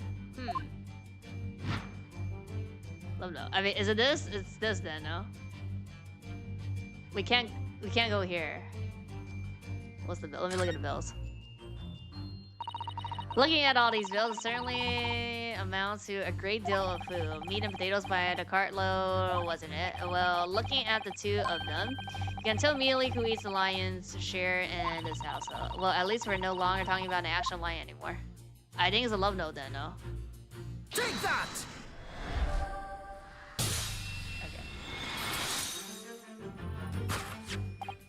Yes, it is this love note that has given rise to the pain you suffer. Oh, James, I love you. Yours, Mary. Passionate indeed. Perhaps the sender of this note, assertive as Mary, is the fly in the ointment here. Oh my god. But I don't know the Valley woman. You don't know her. That note wasn't written to me. It was just in a book. I don't know how it got there. It was just in there, you said? That's right, that's what I've been saying. A likely story. Now listen there, Joanne Odin. I explained it at the time. I bought the book at that second-hand place, and that note must have already been there in there. So the previous owner of the book was using the note as a bookmark, you mean? Oh my god, how? Oh my god. Why is this not spelling out anymore? That's right, that's what I've been saying. Okay, I have to go to the next line. A likely story, for heaven's sake, woman. Look at the name. It's written James. My name, in case you've forgotten, is John. What, like James Nickett? A likely story. Are you questioning my name now? Yeah. And there we have it. Arouse the suspicions of the female heart, you unleash a beast with a most furious fight. Did she like randomly was like flying knives and a knife got stuck? Is that what we're saying? They're like the witnesses. The wife and the person. Now in the final fit of rage, the treacherous beast carry out one last unimaginable attack. Unimaginable. Yeah, right here. The aftermath, which can be clearly seen by arson in the carpet. Yeah, the same. Is this? Oh, there you be. What could have caused so much the destructive outburst? Afraid it is you who have inadvertently revealed the truth to me. The wandering eye has settled upon the answer. Yeah, and then he was saying cake. It's a knife here, no? To explain the dire situation, we only need to look at the Tower of Cakes. But surely he didn't eat the carpet. No, of course not. But there doesn't seem to be any doubt that the statue of disarray that this room is in is a result of her wild temper. No, that's true. So this is the last part of his possession that we need to fix. Yep. We need to only follow her gaze, and that will tell us the real answer. All right, let's see what we can see. Yes. Oh, this? The circus? So many cakes. Huh, is that all you can think about? Well, look at them. There's a mountain of them, and they all look so delicious. More of a tower than a mountain, I'll say. It's a mountain, and it's my hope that one day in our very homeland, I'll be able to perform the tea ceremony at the foot of such a mountain. It's definitely a tower. What's this? Oh my god, the lion ring. This is an advertising handbill for the circus. Valley Circus. Cake time? I know. It's in a nearby park. Isn't this the same as the one we saw earlier? There's a cat underneath, like, beneath this. The one that was folded up in her pocket. Perhaps you're a very great circus lover. It couldn't be that the hungry lion is somehow involved again here. It cut it. Oh dear, I do hope not. No, it has to be... What else is there? Oh, the candlestick? Yeah, oh, the candlestick was on the ground, no? Yeah, here. It's missing right here. Looks like a very old candlestick, doesn't it? The base looks too small. Surely it's very unstable. Looks like to me even the slightest knock would make it topple over. Oh dear. That would be dangerous. Wait, take a closer look at this. Yep. There's one candle missing. Yes, I didn't notice that before. Why is that, I wonder? Why is one candle of the 3 missing from its holder? Yeah, it's just that then. Yeah, I can't click on that. It's just this. Take that! Candlestick. Yes, to explain the dire state of the carpet, we only need to look at the candlestick. Most illuminating, my dear fellow, and of course the only possible way out of this logical labyrinth. Yes, the remains of a ferocious attack in which the carpet was devoured are clearly visible. Indeed they are. The scorch marks at the edge clearly give the truth away. Scorch marks. It would appear that this room was the scene of a little martial altercation. Mr. Gerby, the mighty arm must have left an impression not only on her husband's face, but on the entire room. The force of her strike caused a candle to fall from the holder. And in seconds, the carpet was alight and the whole corner of the room in flames. Yes, for the most ferocious beast in this world is neither a violent lion nor a vengeful woman but fire. And in this room, the ferocious beast bared its claw and ran amok. Eloquently put, my dear fellow. So you see, there is but one conclusion here. Let's go. After the sparks of the martial discord, this room was the scene of a fire.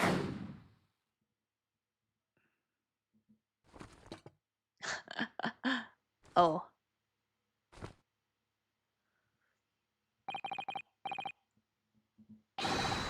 Mr. Sholmes, sir, I salute you. Bruh. Oh my god.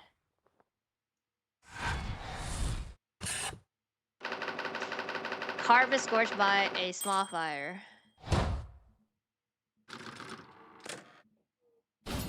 Deduction complete. Elementary.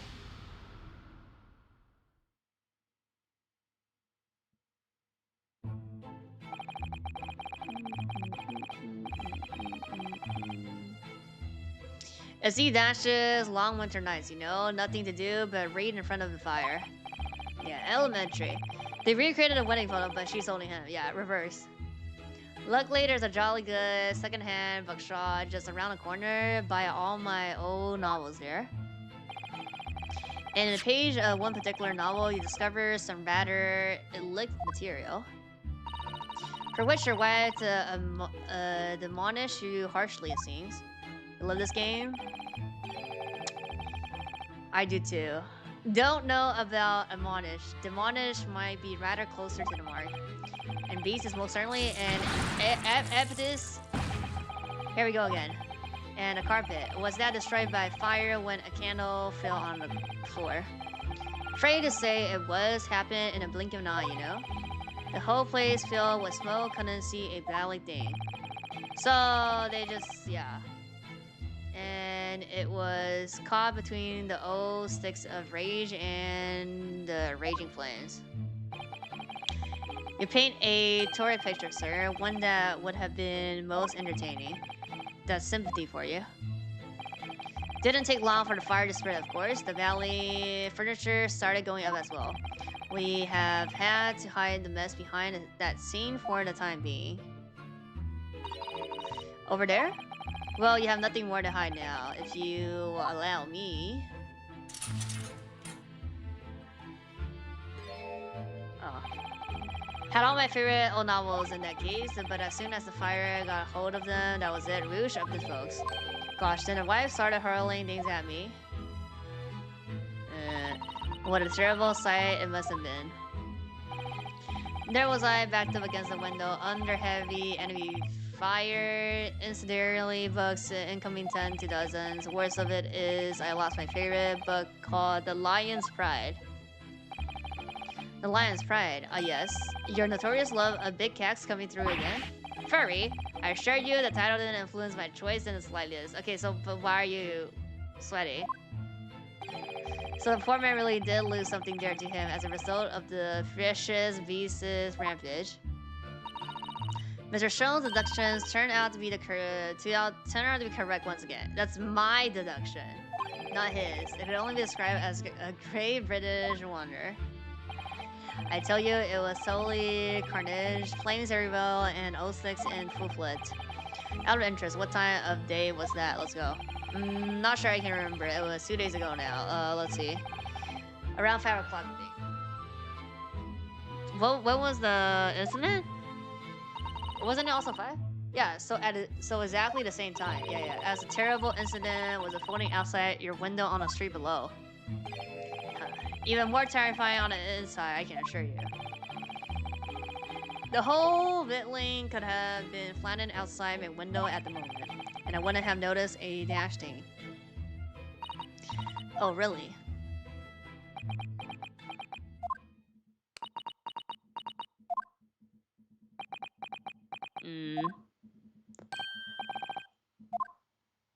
Mrs. Sholmes? Yes, Miss Naruhodo, what can I do for you?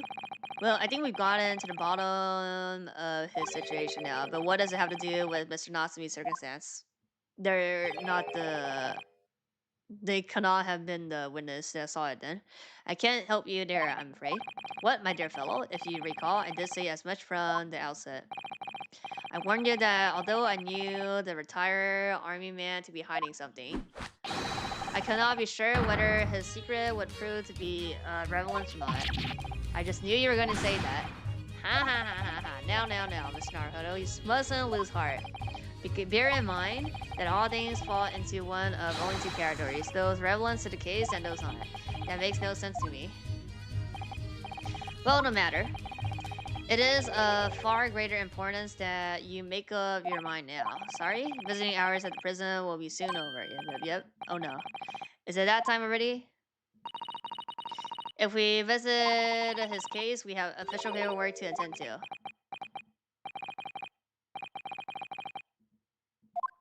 So that's...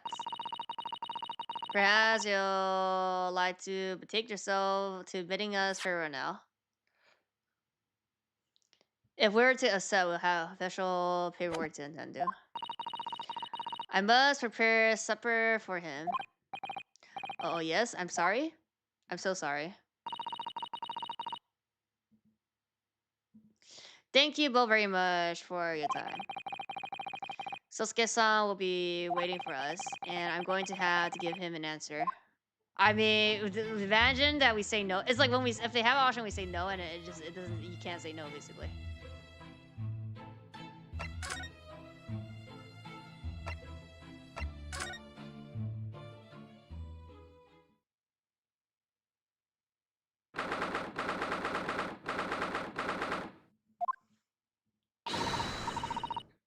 Say no? No, it's like you say no and you're like, you can't. And then it's just like, it tells you yes, basically. It's time, we must hurry back to the present. Yes, I know, let's hail a curry. We don't have money? Oh. What's the matter? It looks like something's going on over there in front of the house. Oh, let's go.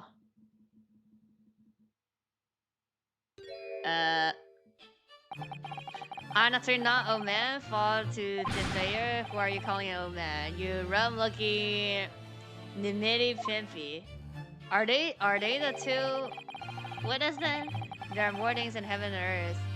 Horatio than our dreams of in your philosophy. Who's this Horatio fella, huh? What are you on about? Excuse me? Eh? What the? Who are you now? I'm sorry. It just looked like as though there might be some problem here. And my associate here, lawyer, you see, a lawyer. What? I cannot be any assistant on how to help. If I can be, I'm from Japan, but I've studied English law. Fine. I'll be on me way for today, but you mark my words. The guy who talks in Shakespeare, that was Shakespeare?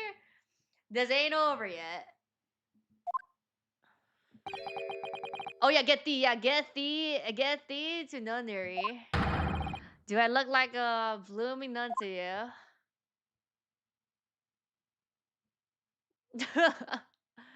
Blooming nun? Like what?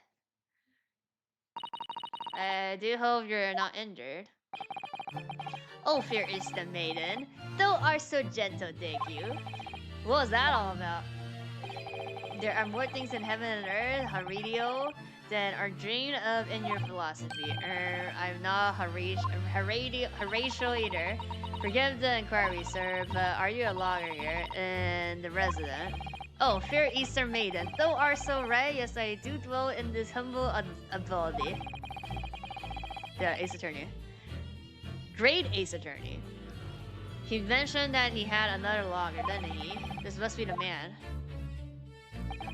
Popeyes? This is not Popeyes. Do you happen to know the other logger who lives on the first floor?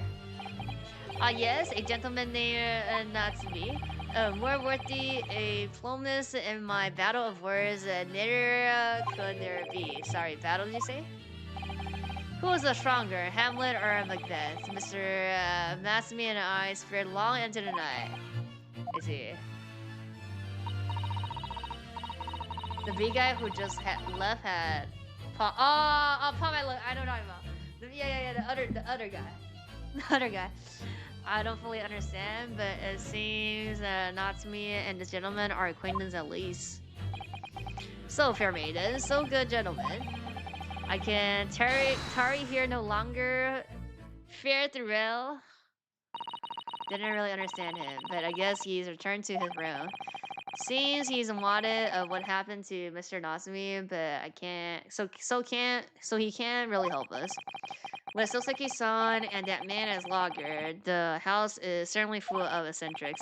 Anyway, I'll go and find a carriage. Let's go. Yes, I'm sure Mr. Natsume is eagerly waiting our return. Let's hope we can get to the prison before visiting hours are over. We should?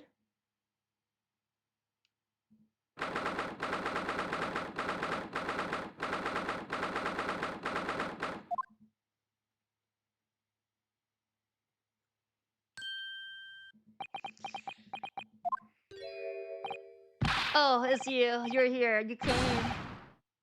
Welcome, student Mr. Naruhodo is good. Can't believe you came. I'm so touched. We're so sorry to have kept you waiting, Mr. Natsume.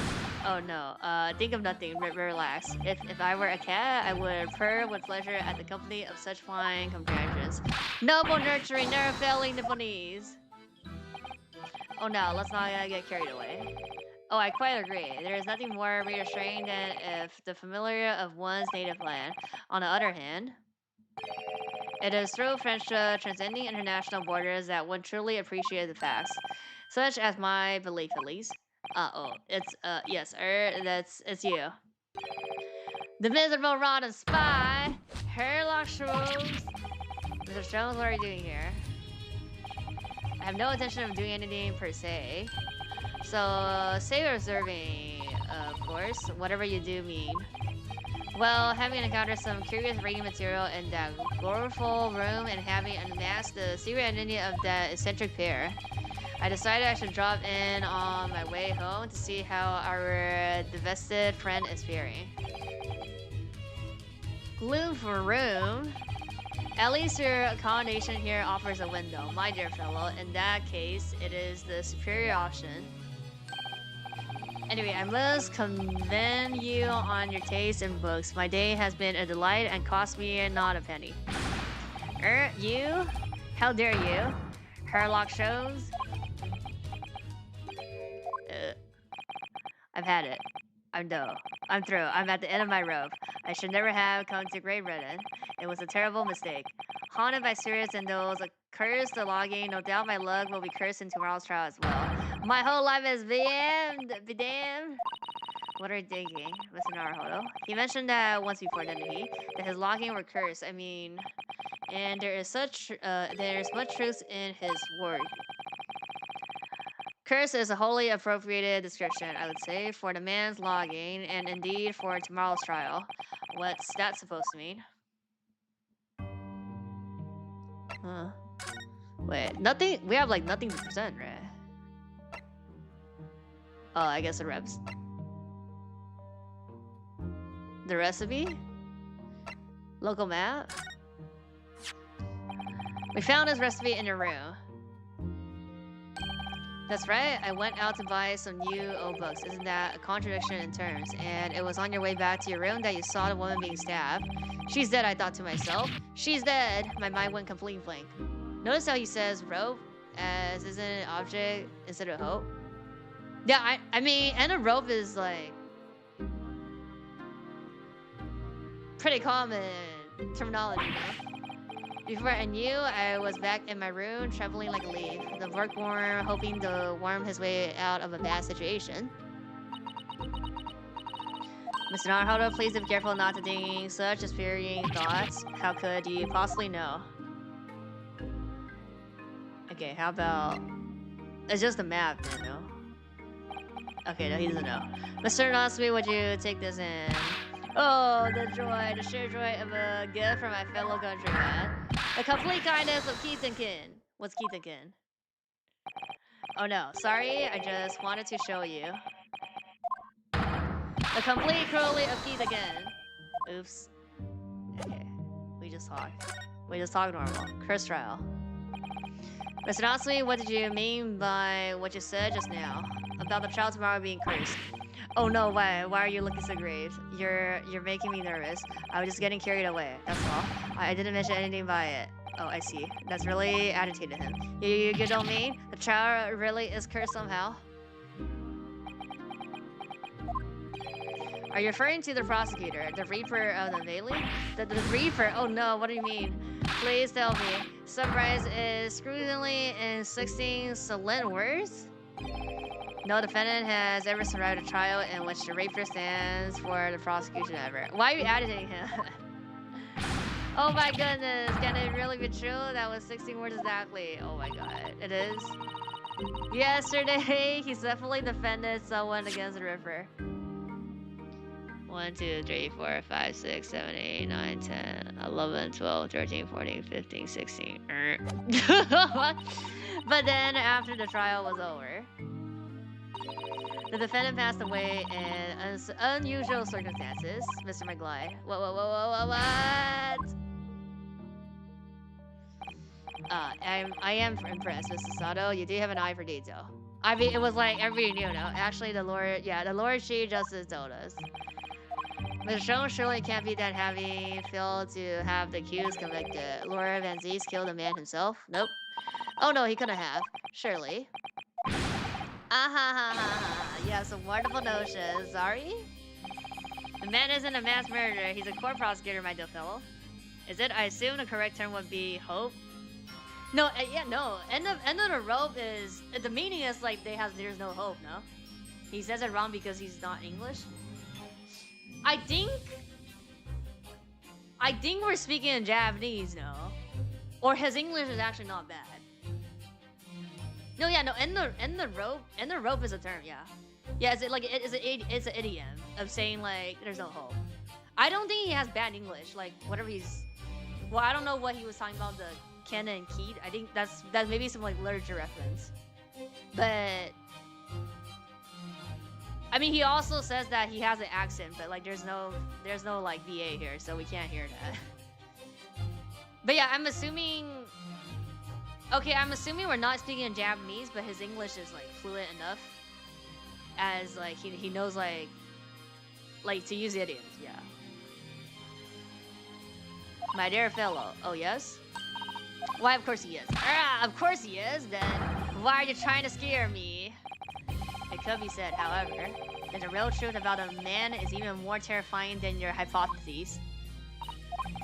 What on earth do you mean by that? Learning something already. Yeah, I'm pretty sure it's a comedian.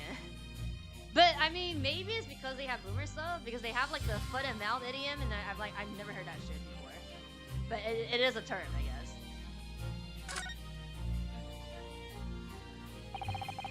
Van Kees is quite exceptional man. However, in London courts of law, exceptional does not equate to winning every case without exception. Ah, that's it. Oh, that's good. Sosuke-san looks like he's going to cry tear of joy. As you're no doubt aware, in British criminal trial, there is both a judge and a jury. Yeah. Is it 6 juries? Yeah, 6 juries, right? We gotta see, or was it 8? I think it was 6, right? The judge officiates based on the letter of the law, whistle the jury offers public opinion and common sense. It's an excellent system whereby the defendant's guilt is considered from several points of view. By that end, don't worry.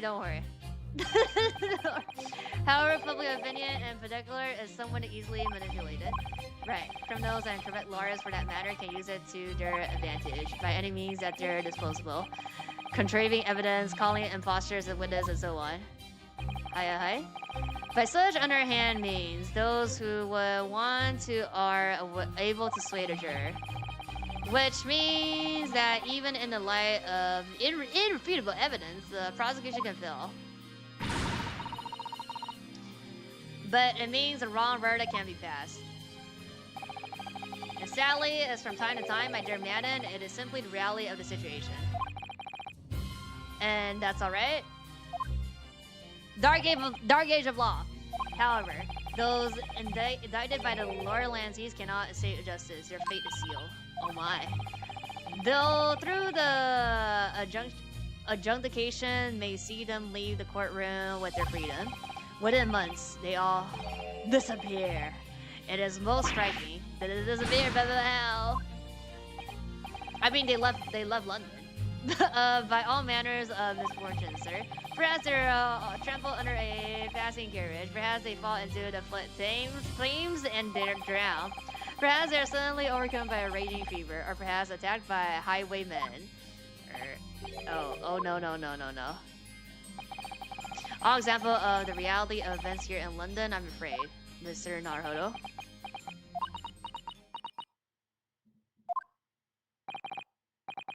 I knew it. I'm a dead. Oh, Dodo done for do. Wait. Isn't Dodo the bird? The extinct bird?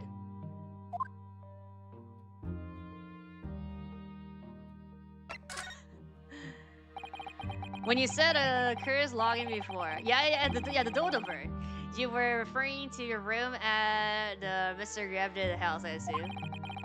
Poor bird. Do you mean to say you believe the place is cursed?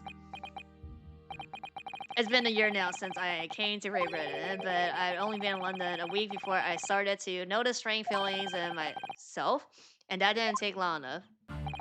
Everywhere I looked, there were foreign faces staring at me, laughing behind my back. I was sure people were talking about me. I started to become nervous about going outside. They were always staring at me, all the time, from dawn till dusk. So I shut myself away in my room, but even that didn't help. The fear wouldn't go away. You must have been very lonely, having been away from your homeland for such a long time. I've had to move a number of times, most recently to that room on Barrier Road a week ago now.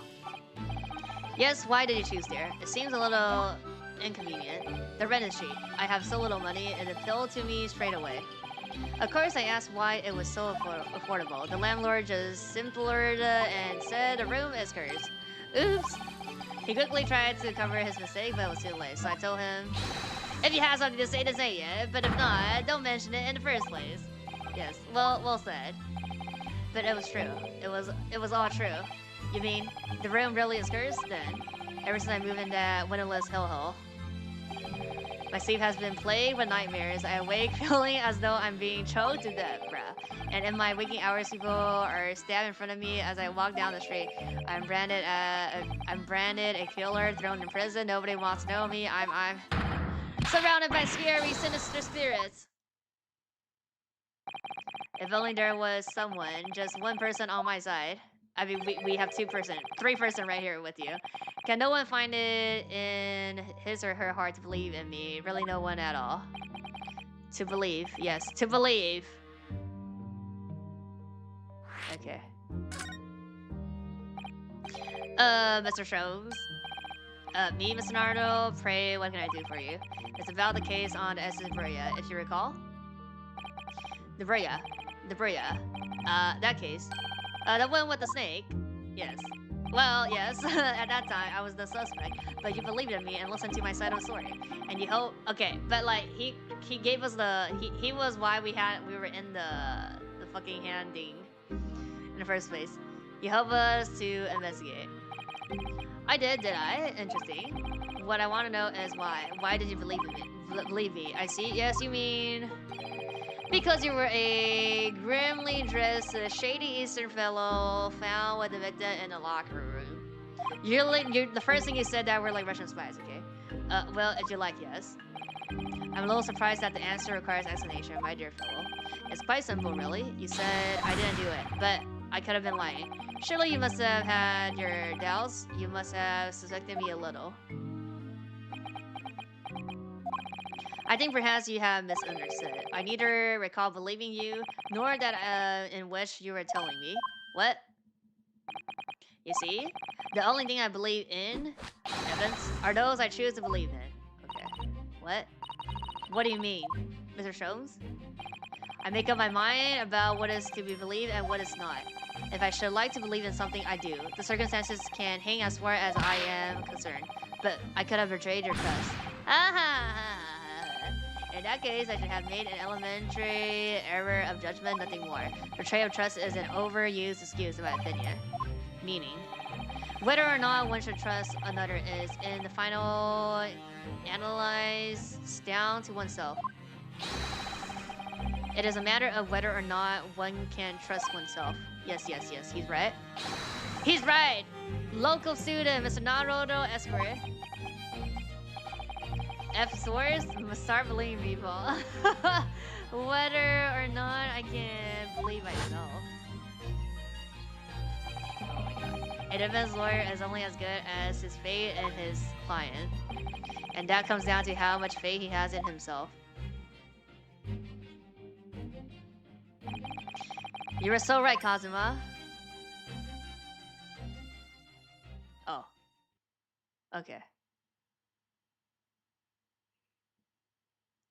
Just trust me, bro. Yeah, just trust, bro. I was like, just trust me, bro. And then it's like, source me. Yeah, source me. Well, my dear fellows, it is time we were leaving, I believe, already. Visiting hours are over. The guard will be here shortly to escort us out. There's a restaurant near here that serves excellent trail. Would you care to join me out? And you're telling him in front of him where he's just like eating. What is he eating here, huh? Or we know we can't. Oh, there is never enough time, is there?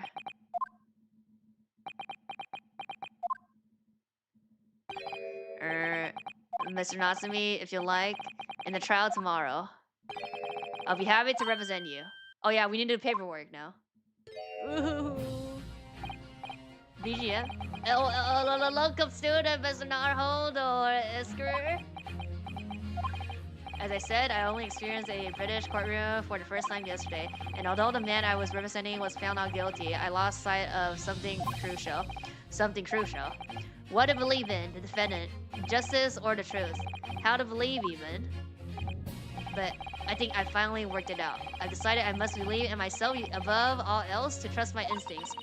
Yes, Mr. Naruto. And my instincts are telling me that you are innocent of this crime, and it's imperative that we prove that in court. Local student, Mr. Naruto Esquire, I will fight for your innocence until the bitter end with every weapon available to me. So I hope you'll permit me to represent you tomorrow. He's gonna cry. Oh, he didn't cry. As I said when we first met, I'd like to entrust my fate to someone who will listen to me in my native tongue. Of course. Mr. Natsume, he didn't cry. It would be fair to say that, Mr. Naruto, that your mind was in many ways made up from the outset. You merely needed the events of today to fully realize it. Yes, I think you're right about that. It's been a roundabout journey, but I got here, there in the end. Mr. Sato? Yes? Would you be willing to stand by my side tomorrow and help me in court? Absolutely. As I said this morning, you may consider me your personal judicial assistant. The shocking events of yesterday's trial still weigh heavily on my mind, but it's time to stop looking backwards. Casa believed in me, and Mr. Sholmes believed in me now too. So it's time. Time that I learned to believe in myself. Sosuke-san has no one. He's all alone, so it's my job to help him to find his corner. Tomorrow, in the courtroom. With all the strength I can muster. Okay, so it's just 1 day investigation and 1 day trial then. Yeah, to be continued. Okay. We're like halfway. I mean, I imagine the trial is like longer than the investigation part. Sure. Oh, that's the auto one. Okay, I gotta do this then. Bruh. Okay. Let me go poop and pee and come back. Because I've been drinking. So look at this ant chamber for like 2 minutes. I'll be back.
I should be fine.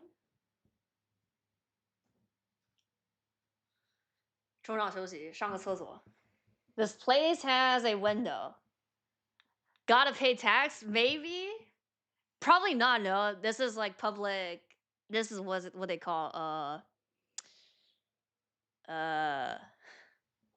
like public buildings, no, this is. I also need a drink when I play this case, yeah. Actually, like, you kind of have to pace yourself. Well, I mean, if you don't drink at the 4-hour mark or like past 5-6 hours, you can feel it. Like, you can't be like shouting in the first few hours. Yeah. Well, I never expected this. Well, I never expected this. Who have thought we'll be back here again so soon? Government building paid for by government, not our way around. We are on a study tour of Great Britain with the intention of learning the country's legal practice. In order to research the latest court procedures here, we need as much court experience as possible. Well, yes, I suppose that's true, but you need to be drunk, bruh. Being drunk and finishing the 6-5 in one fucking go. 16 hours, let's go. For the person and the dog, it may well be his or hers one and only time in court, and it could be life-changing. Yeah, there's no like what's the procedure? like, you know, like if there's a verdict and then you say like I disagree and we do another, like, I don't know the term in English, but like, you know, you could go up again to like higher court. They don't have that here as well.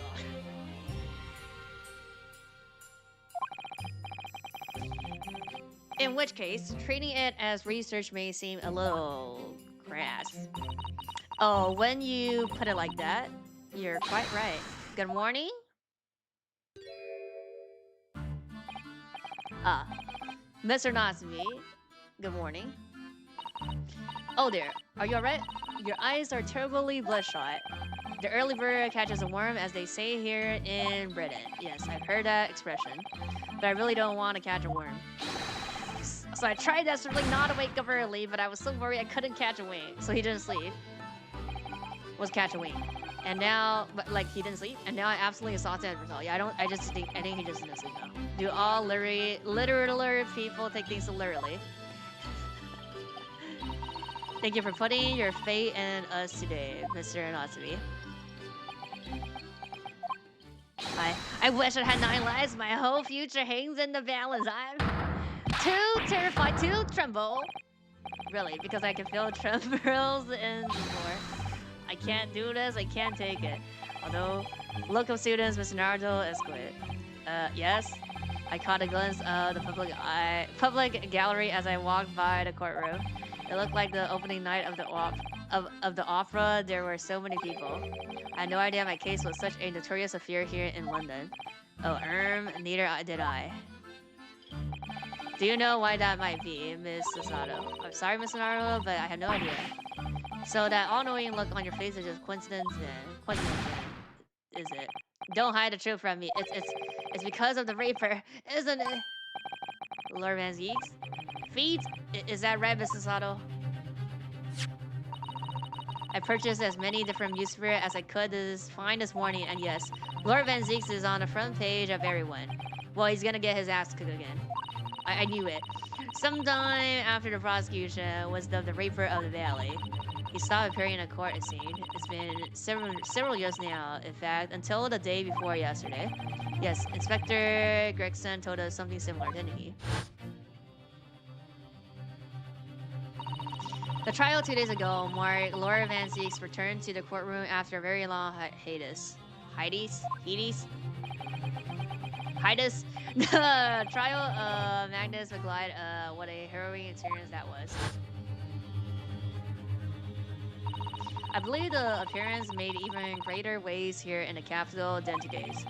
But we wouldn't have realized, of course, having only just arrived in the country. Why is the Reaper back in the Bailey so soon? For what appears to be a mundane murder? That's the question the papers are asking, and they are all speculating various answers. Mundane is the most significant saga of the century to some of us. Oh dear, I meant no offense, Mr. Natsume, but that is how the papers are describing it. Well, unless we also forget the fact that it could spark an international incident. Obviously, the reappearance of this infamous prosecutor has caught people's attention, but there's another blatant similarities with the trial of 2 days ago. Yes, I agree. Local student Mr. Naruto has quit. It's you. Me? Well, I suppose that's true. Both times, it is you who stands against this legendary prosecutor. It can only mean that you're friends with the Reaper. Please, I don't rub shoulders with dead riggers. I'm afraid that there's really only one other explanation. It can only be another example, Mr. Naruto, of your uncommon bad luck. Thank you for that. No, this is all plot. Oh, it's just my luck. Why must I be represented by a man with such frail fortune? By the least lucky lawyer alive. Well, let's not forget that it was you, Mr. Natsume, who asked me to recommend you. You don't have a choice. Yeah, it's true that I'm just a student new to London with little in the way of experience or skills or luck, but I promise you this. I'll fight your corner until the bitter end, and I'll believe in you. Oh, benevolent, local student, Mr. Naruto Esquire. You're not alone here with us, Mr. Natsume. Whatever happens, we will always be on your side. Oh, bit of a non-locum assistant, Miss Mikotova Esquires. I am in your debt forever. I shall never forget this great kindness for as long as I live. Mr. Natsume, counsel for the defense. The court section is about to begin. Kindly make your way into the courtroom at once. Okay. Alright then. It's time. Let's go. Yeah. Yes!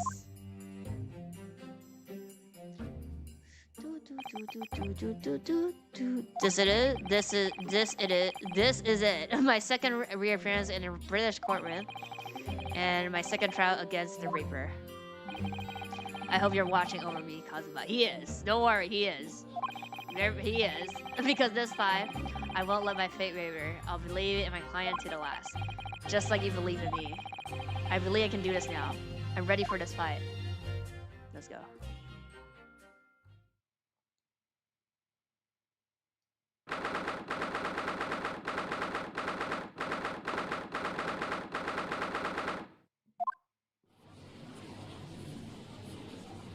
Wait, that's a maid.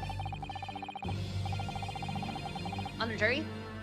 In the name of Her Majesty, the Queen, I hereby declare this court to be in session. I now call upon the counsel for the prosecution and defense to declare their willingness to proceed. Prosecution is fully prepared, my lord. The defense is ready, my lord. Is he gonna say like we hesitated? The Nipponese are a truly fascinating breed. Sorry, what? Lord Strongheart has told me all about you. That you're a student who arrived in London but 2 days ago, a mere amateur. Do you have a point? That's like more embarrassing for you. Being a comrade, you feel compelled to try to help the accused, I suppose. We were assigned to this. Typical Nipponese ignorance. What the fuck is this? I'm biased as always, I know. Forgive me, but I do not believe ignorance is an appropriate description. Oh yeah. Bessie's racist. Racist. Sato-san. After all, at our previous encounter, the defendant was found to be innocent. Yeah, you lost.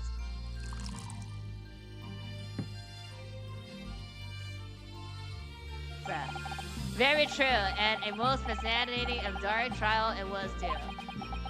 The tragic conclusion came later, of course. Okay, that's literally your fault though. You let them fucking die, and like you didn't check your team, your police team, like a thorough investigation. No, you get like literally let him walk into flames and die. Okay, here's to acquitted and his unfortunate violent end. Thanks to fucking you. Okay. Wait, these are the same people. I see same people. The hat person from last night and then also the person there. Thank you, Consul. I see both sides are in fine fatale. Now, ladies and gentlemen of the jury, are you ready to carry out your duties here in court as impartial members of the public? Yeah, here. Same person. You never know when you might be down on your luck, but I believe in fair play for everyone. This is new. Well, I must warn you, I'm rather more ruthless than I appear. Oh well, not me. What you see is what you get. I'm a peace-loving fellow. He kind of looks like the hat person. I guess just same hair color. I'm afraid to say I think it's quite possible that mustache foreigner did the... Isn't this the fucking wife? Come on, what are we waiting for? No doubt he did it anyway. Sorry, didn't quite catch it. Okay, so last time we have a grandma, now we have a grandpa. Both have hearing issue, okay. Very well, let us proceed. Our opening statements, if you please, Lord Benedict. Very recently, Great Britain signed an alliance with rising power in the Far East. The accused in the dock today is a student from that same land, a certain Mr. Soseki Natsume. And while our country has extended its foreign students the warmest of welcomes, regrettably, the kindness has not been returned. In fact, the student is accused of a most sinister act. Okay. Of plunging a knife into the back of an innocent woman who was doing nothing but walking down the street. A knife crime, I tell you for better serious, those are the words. Bloody, oh, they are. Just look at that shallow, as complex and short statue. What the fuck? Short statue. He's one of those dreadful Japanese. Come on, let's get it over with me now. Everyone, 1, 2, 3. Right. It's a Sherlin Banker? Yeah. Sorry, didn't quite catch that. Oh my god. Pray forgive the discourtesy of smashing my hollow chalice here in this great chamber. Okay. Okay. Allow me to call the first witness to the stand. Very well. The left, lead the inspector in, please. Yep. Your name and occupation, please. Yes, sir. Tobias Gregson, Detective Inspector at Scotland Yard. Would you please summarize the events of the case for the court, Inspector? The victim is thought to be a young lady in her 20s by the name of Olive Green. I beg your pardon, Inspector? Thought to be? Yes, having been stabbed in the back by her attacker's knife, the victim felt unconscious. That was 3 days ago now, and she's been comatose ever since. What? So they don't even know who she is for sure. Comatose, I see. But her life is not in danger. Fortunately for the Eastern Sudan, the charge will not be murder. Pray elaborate on the details. Inspector? Sir, if I could ask everyone to look at this street map. Okay. Yeah.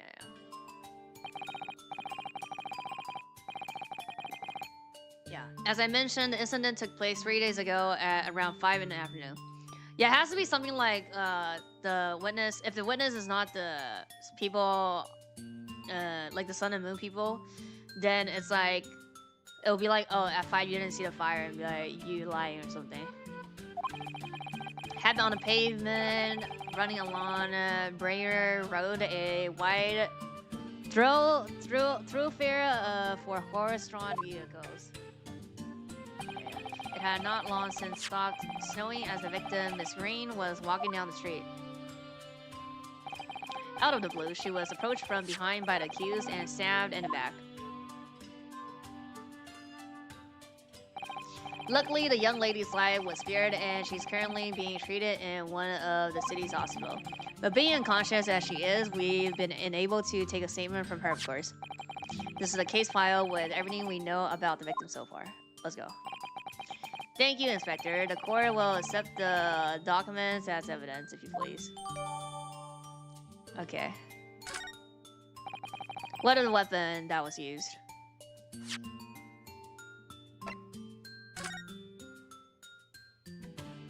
Stall built early 20s. Pavement, east side. Reporting officer. Oh, right here. This might be important. Rolly beat? Rolly beat? Personal effects. Single staff. No other signs of injury. Someone was seen running away by a report officer. Suddenly arrested following. Oh, so that's the officer. So this is a witness. Rolly beat.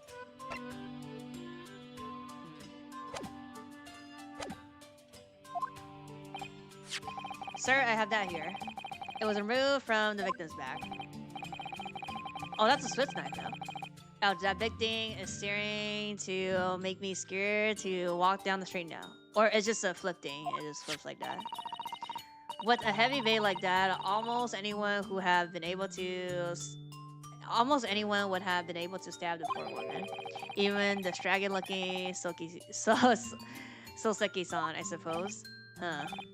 A common or garden jackknife. Okay, jackknife, I would say. Rather nondescript. Thank you, Inspector. The court accepts the blade as evidence.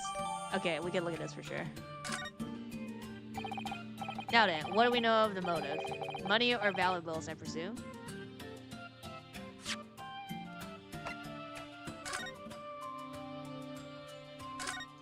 Open that. There's nothing here? Can't find any.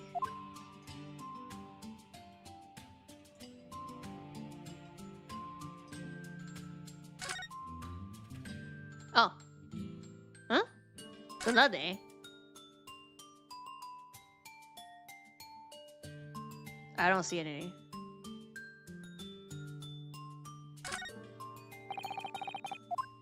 Maybe there's nothing then that I don't see anything. Oh wait, I could click on this. That's just a photo back. Okay, I don't think there's anything in there.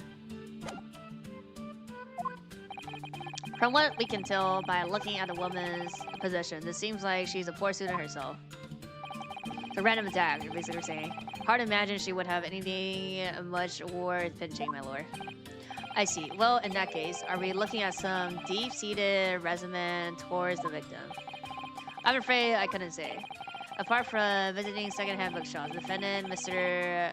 Natsume, doesn't appear to get out much. At this moment in time, we haven't been able to establish any sort of connection between him and the victim. Yes! Yes! Deceit and grievance have been ruled out as motive. What reason could he possibly have for stabbing a young woman? Oh, thank you for the raid.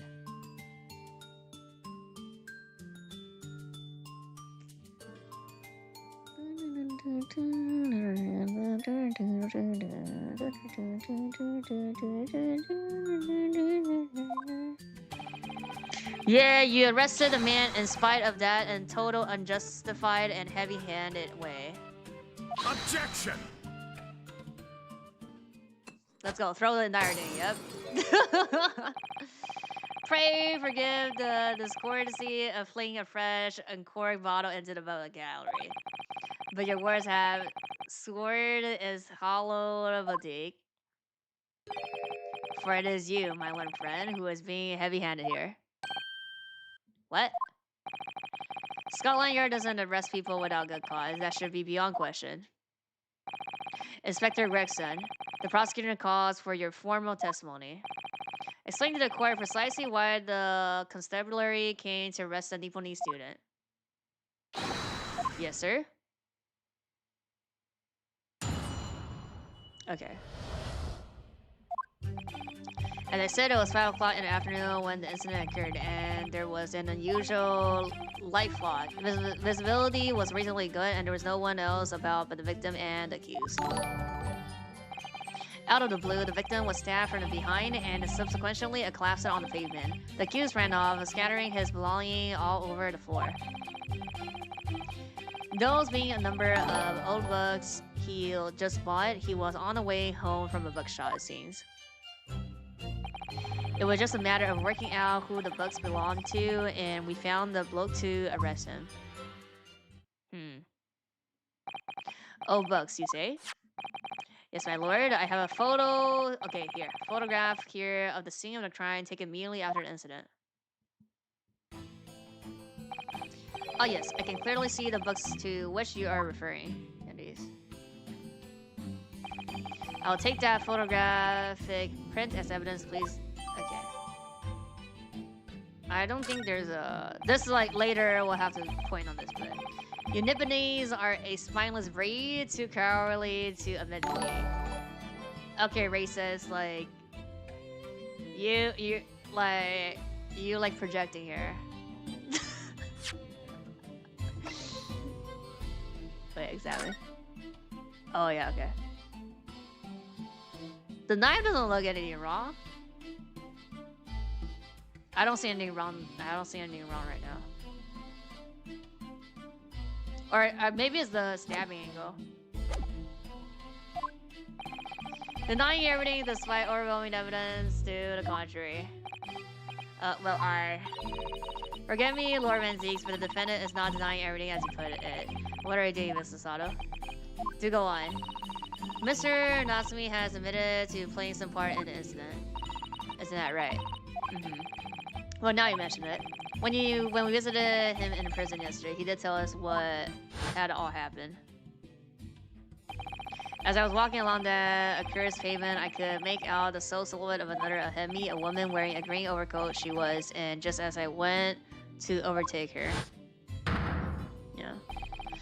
She suddenly let out a little scream and collapsed onto the cold, hard slabs of stone at my feet. I was terrified I had to get away from there, so I ran as fast as my leg would carry me back to my accursed lodgings. Huh, a green overcoat? Well, that's exactly what a woman in that print is wearing.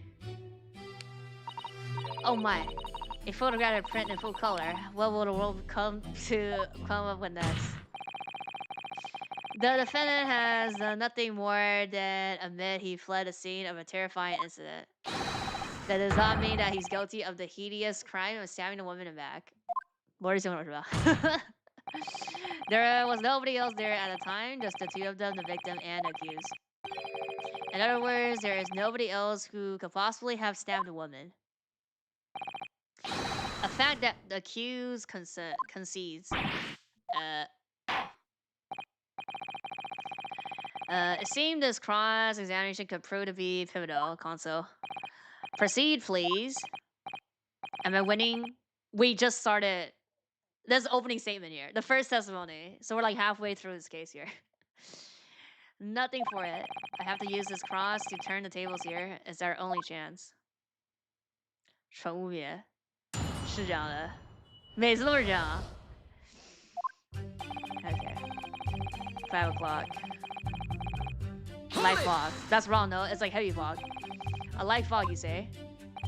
Well, light for London. You can see the opposite side of the street for once, and not much further though. That's light, is it? Oh, well. Around these parts, yes, not something I'll expect a Japanese fellow like yourself to know, of course.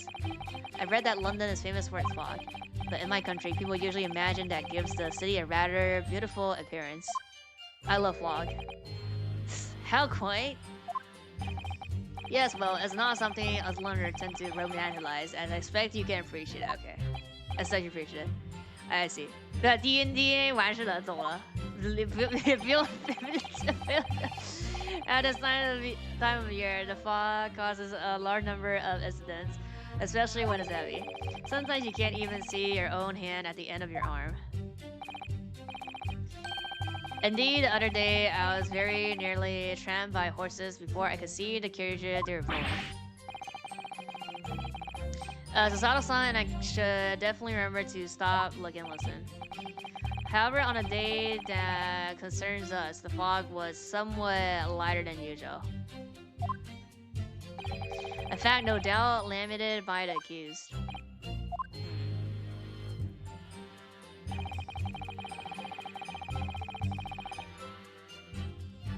Hold it! How are you able to state that with any certainty? Quite simple. My learned friend. Because that is what the witness to this crime have told us. Oh yes, Inspector Gregson mentioned the witness yesterday, didn't he? That's right. One of them is a policeman, I believe, from Scotland Yard. That's correct, ma'am. Then we must hear their testimony. The prosecution will of course call them to the stand. Should it be necessary. But wait a minute. At 5 o'clock in the afternoon in the middle of winter, it should have been dark already. No matter how light the fog might have been, no one could have seen. I'm aware of the situation on your tiny island in the east. But here in the capital city of Great Britain, all main roads are illuminated in the night by gas streetlights. Ah. The prosecution believes there would have been amped light by which to witness the crime. Witness the crime? Quite. Here in London, for the first time in history, mankind has completely conquered the darkness. Which means we really need to hear those witnesses' statements. If I could just get it through the fog of this cross-examination, maybe we'll be able to. Seems the counsel for defense is taking stock. Continue with your testimony, Inspector.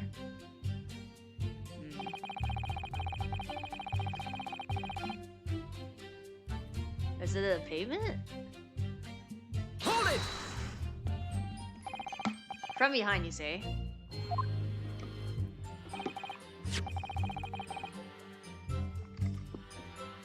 That's right, as you can see from this print. Yes, quite so, Inspector. The handle of the weapon is clearly protruding from the victim's back. And you say this poor woman, Miss Rain, remains in a critical condition. Comatose, no less. I'm afraid so, my lord, yes. She's being treated at Brats? I was hopeful that she'll come around before the trial started so I could take a statement, but it wasn't to be. Barts. Yes, that is indeed a pity. It would have been most illuminating to hear the victim's own account of events. Luck is on our client's side, see? Okay. You don't know that. On the contrary, my client has been exceedingly unlucky. Your force of tone is seriously undermined by those disturbingly wide eyes, I'm afraid. Bart Simple is her doctor. Simpson. The accused ran off, scattering. Okay. Hold it! Wait, the scattering? His belongings, I think you'll find it all in there in the photographic print of the crime scene. Oh. The books, you mean? The 3 books? The 3 books on the floor, okay. That's right, my lord. Second-hand books that were irreparably damaged after falling in the snow, of course. The accused would easily have carried all 3 books in one hand, which means, bruh. His other hand would have been able to been freed to wield a knife, for example. He's a very clever, isn't he? What do you mean? He's made it extremely hard for you to assert that he had his hands full with his books. He's managed to close the one avenue of escape we might have had before we even knew it was there. You mean to say that the defendant was holding his belonging as he thrust the knife into the woman's back? That must be what happened, my lord, yes. For those being a number of old books he just bought, he was on the way home from bookshop. Hold it! Defendant apparently visited a second-hand bookshop on a daily basis. Yes, so I understand. A shop full of old English literature. I commend the accused on the low-key subject matter of his scholarly attention. The book rooms was stacked the floor to ceiling with those musty old books. Can you tell us more about the bookshop in question, please, Inspector? Well, if I must, I'll have to ask you to look at the street map again, I'm afraid. It's behind here, right here. Calabash Road? Oh, it's right here, okay. Born Arm Books. Closest second hand to the accused login is this place right here. Little place on the corner of the road, yeah, right here, these two. It's on top. That's house, yeah. As it happened, the accused is currently living in a log on the other side of the burial road at the opposite end, which means it doesn't take a genius to work out the route he would have taken home. I think this case was like he didn't use this. He went to the Calabash Road for something else or something. Right. Local map. Information updated. Okay. Yes, I concur with their conclusion. Inspector, the defendant would certainly have passed the scene of the crime on his way home from that particular shop. Mr. Naruhodo, I think that what the inspector just told us could turn out to be vital importance. Yeah, so it's just that line then. No, yes, I agree. The most important point that the inspector just made being location, name, stock. The location, no? It wasn't stock, location. The crucial detail in which you just told the court, Inspector, is the location of the bookshop. I couldn't agree more. So, where is it exactly? What? Eh? Are you winding me up? So that's right. Oh my god, I just explained that. Are you winning, daughter? Doesn't cry run off the toe. What do you mean? That's fine. I got the map out and everything, used red blooming ink and drew the bug route home for you. And I distinctly remember seeing you nod along. Okay, so it's not the location. Console? Oh, yes, of course. I must have been so nervous I didn't take it in. The blunder of the day goes to you, my learned friend. No, not yet. The trial only just began after all. Would strongly advise you to look carefully through the court record at this stage. Yes, miss. At once, miss. Sorry I made a mistake, miss. Inspector, continue with your testimony, please. Wait, so it's not the location. Go back. This is the last line. Who wants to? No, I want to go back. Oh my god, what do you think? You're able to say the jury during the cross, I'm afraid that his fate will be sealed, yes. They're sure to find him guilty. So one way or another, I have to expose an undeniable inconsistency in the inspector's testimony.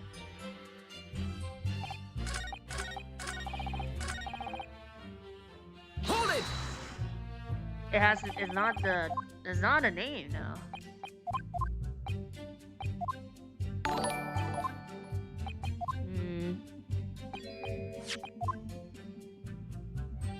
What's the shop name?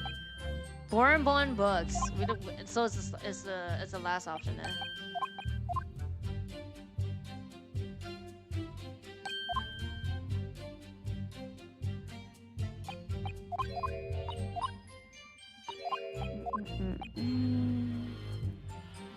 Stock?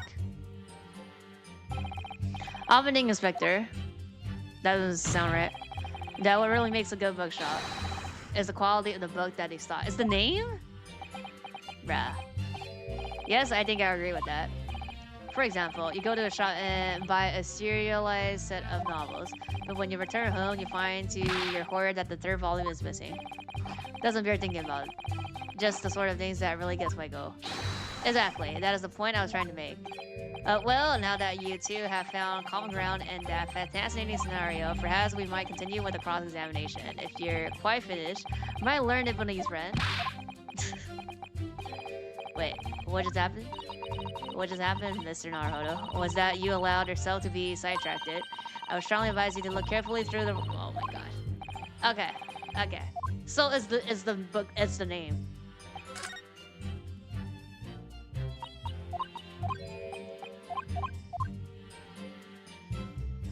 Wait, let me see. You see? I click here. It doesn't go. Oh my god! I have to click. Oh my fucking! I have to click. Oh my god! I have to click the right side. Okay.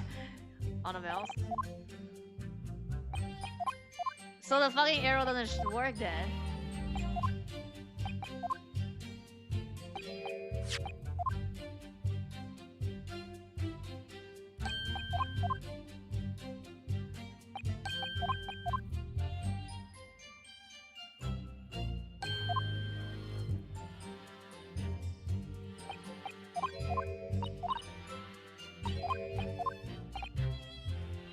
Name.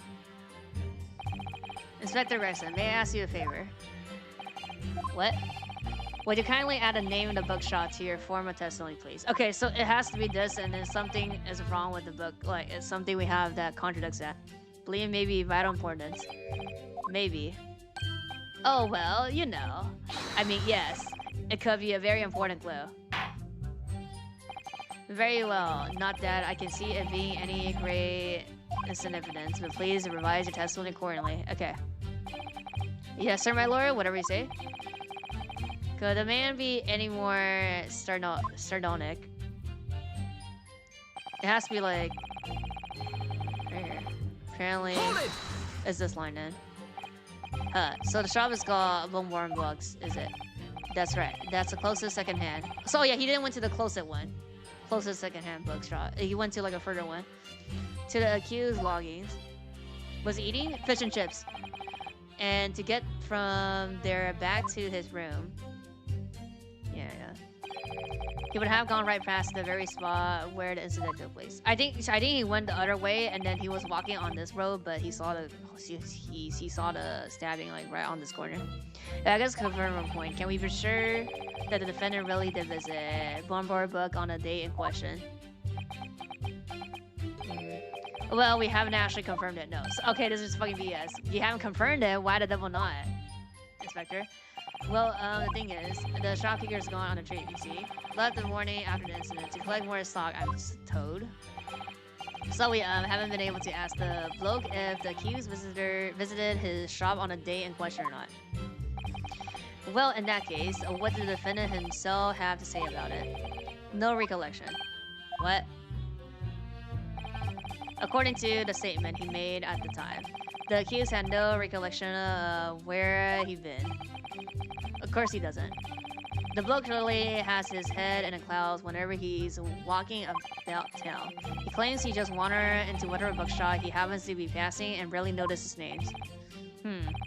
I should say that a man ought to learn to look where he's going at the very least. So, it's just as I thought then. Yeah. Something the matter. Yeah. You may continue with the testimony. Is he Boots Town guy?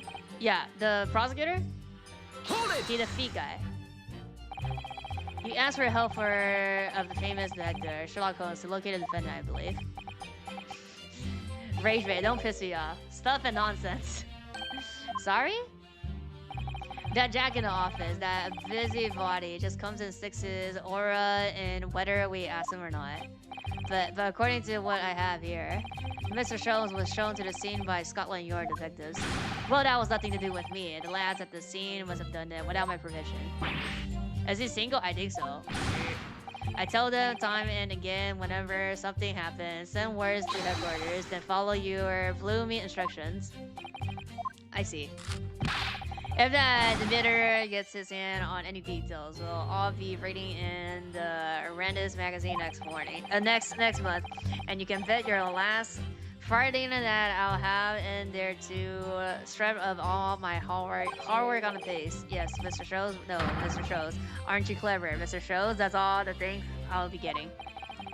Inspector, if the man is proving detrimental to the yard's activities, perhaps I should step in and deal with him.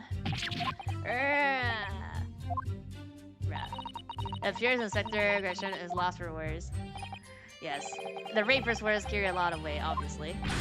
Anyway, the point is this. That little Japanese bug already admitted it. He admitted that those books all over the pavement at the street were the one he bought that day. But yeah, it wasn't. That's not a route though. I need to go back. Okay, no. It automatically goes to here on the last line, so go here.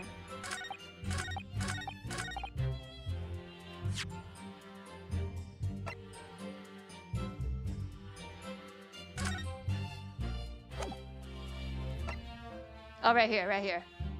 Secondhand book recipe. Right here. Your books. Yeah. Some of 2 Sherling Chen is here, and then the free books is here. Right here, this one. Objection! If I could just stop you there, Inspector Gregson. What is it, Sunshine? I'm a busy man, you know?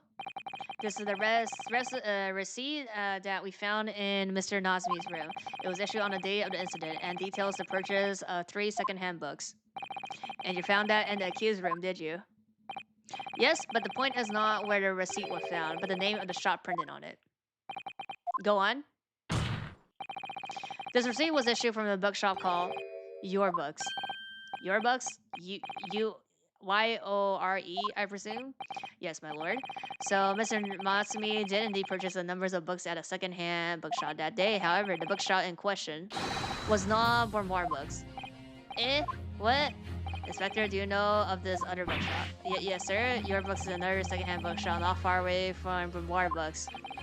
It's just that...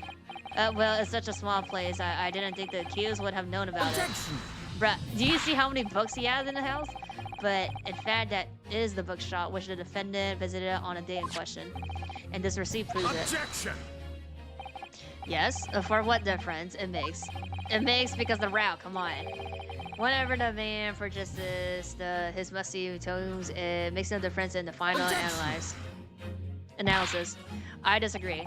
I mean, after all, I have a street mat here if that might be a help. Yes, thank you. Have a look at this, please. Hold it, yeah. Mada? If the defendant had been returning from Grimoire Books, yeah. Then yes, he would almost certainly have passed the place where Miss Green was attacked. However, if we take into account the fact that he was actually at another bookshop, Your Books, it may be very well turned out that he wouldn't have passed that location at all. Okay, but this is all stupid because like he could detour and want to go like somewhere else, no? Could that be true? My, it rather depends on where this other bookshop is, but I do declare it may be a possibility. Is that right, Mr. Lawrence, sir? What did you say? What you just said? Absolutely could be right. It's on the corner on the other street, then. Like the back street. Inspector Gregson, where is this Your Book establishment? Yeah. Well, obviously we looked into that. Right. It turns out that Your Books. Yep. Okay. Yeah. Is just here on the next corner of the Mercian Street.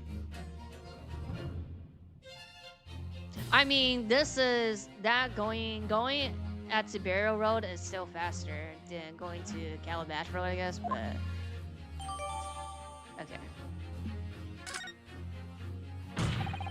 And there you have it. As you can clearly see now. Oh.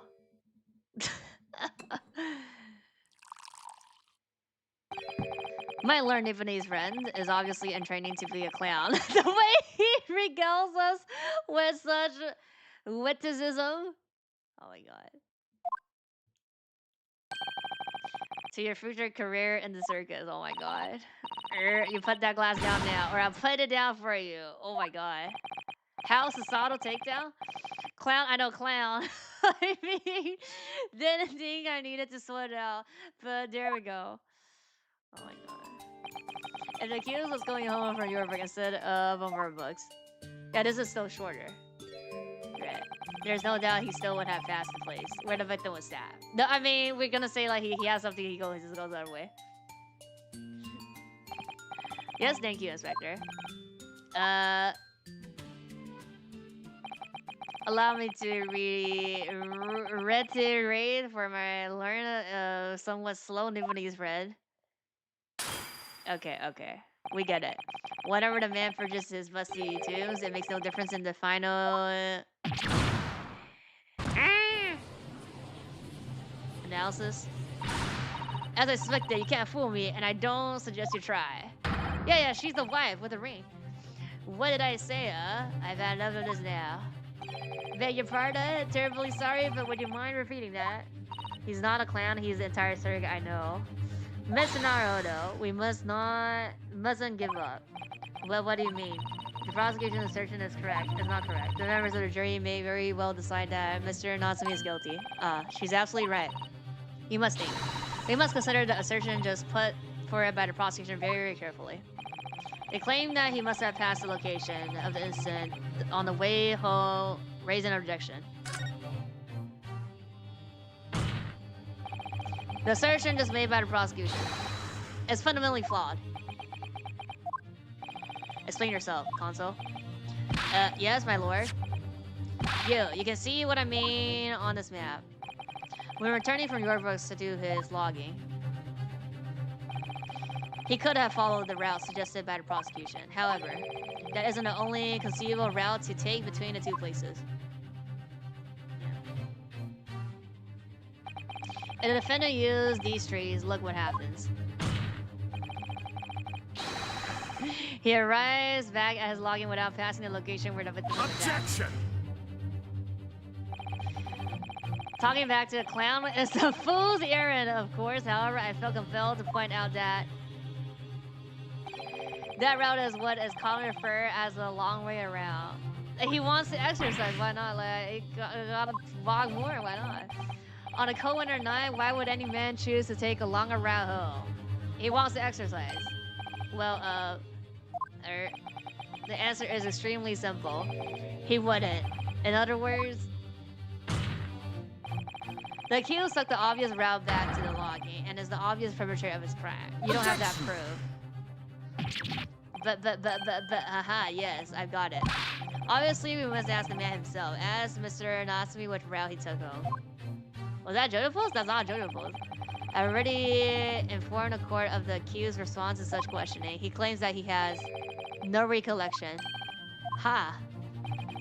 That's right, as I said. The bloke seems to spend his time outside wandering aimlessly from A to B. That day was no exception. He says he doesn't remember where he was or which route he took home. I don't believe this!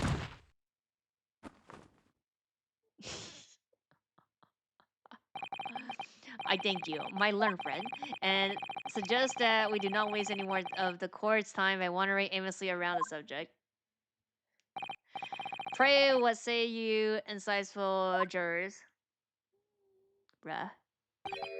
But even if that is the case, the defense still... Yeah. Does everybody know? That's 5. 6, okay.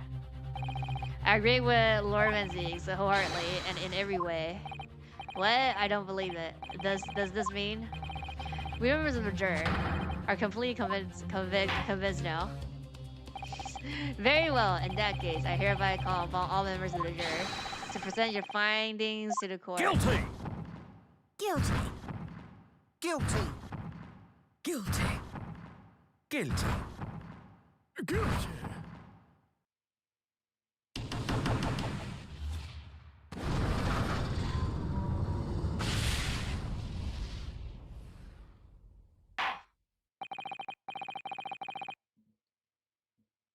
It will appear the juror's leaning is unamorous.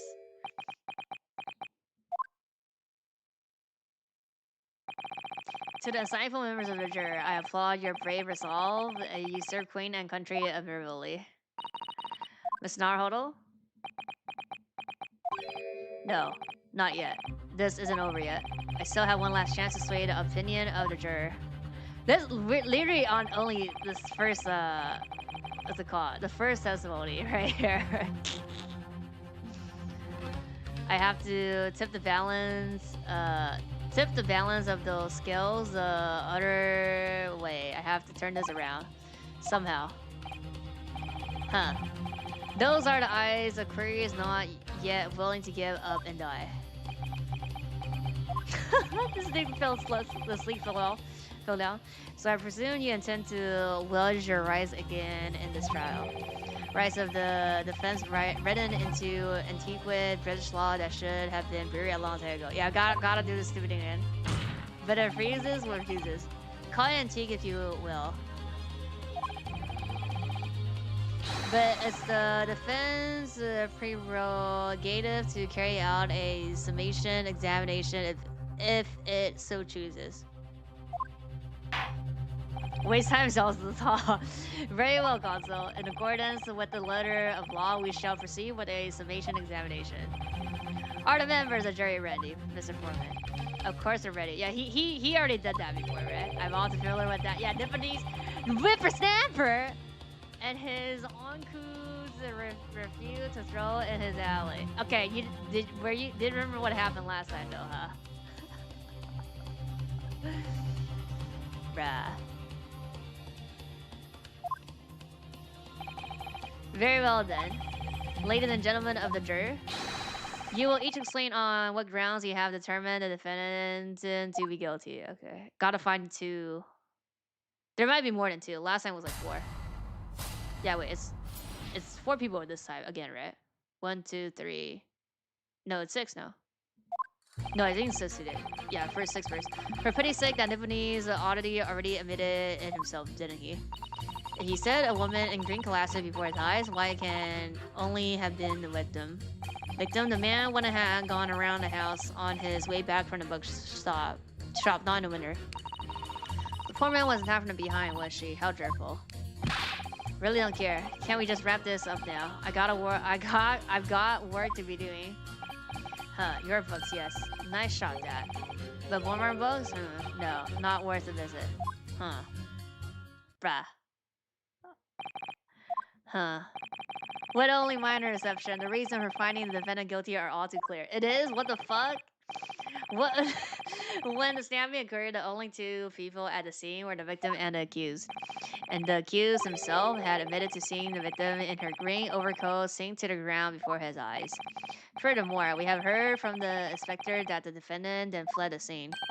I must say, I would have ample grounds to convince this man already. Oh dear, even the judge appears convinced of his guilt now. Why did he have to run away like that? And how are we supposed to believe in some phantom attacker that nobody could see? This is impossible. How can we possibly make a case for the defense? Mr. Nahodo, there's no time for grumbling. If we want to force the trial to continue, yes, I know. I have to turn the tide. I must make the jurors change their mind. For them at least, yeah. Yeah, exactly. We have no choice but to forge forward. You have the floor, Consul. Begin your summation examination. Okay. I just need to keep this trial going somehow. Come on, Ludosuke, you can do it. Bro, he's standing here. Gregson just like in the back looking at us. The defense rebuttal. Pity's sake. Oh yeah, I have to press every news. What they're trying to say here then. Excuse me, but aren't you? Yeah. Yes, that's right. I was in a witness stand myself just 2 days ago. Yes, I had a feeling I knew your face. Or the side of it, anyway. If you remember correctly, you're a banker, aren't you? That's right. After the gold rush down under, I came back to learning to work. And it was all going swimmingly until you started fossicking around. Bruce Fairplay was a man of refuge. Sorry? Don't think I haven't forgotten how you treated me the other day. You had me and that young hatter pegged as criminals. Oh, well, you know, water under the bridge. Now there's all sorts of rumors buzzing around, and the police have been burying me non-stop. If I could turn back the clock. Well, anyway, I don't know about the hatter, but at least I'm in the clear now. I'm free to make up my own mind about who's guilty and who isn't. Ha. Thank goodness. Okay, he's not gonna do anything. Alright, maybe I might struggle to change this man's mind, given our awkward history. Oh dear, I wonder what's become of Mr. Fruits now. Okay. It's probably about the green and the thing location, though. Alright, that at the time of the incident, the defendant admits to be having seen someone wearing a green overcoat walking ahead of him. Well, quite, that's precisely my point. Clearly that someone wearing green was a victim. And clearly that funny little Japanese man with the disturbing mustache is a culprit. But let us not forget, madam.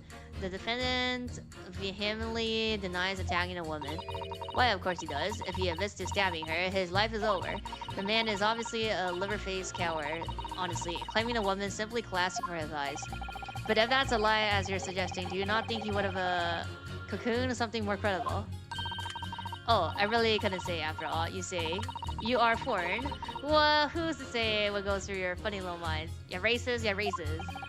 I could tell you what's going through my funny little mind right now, but you wouldn't like it. I do declare the man has already made the admission.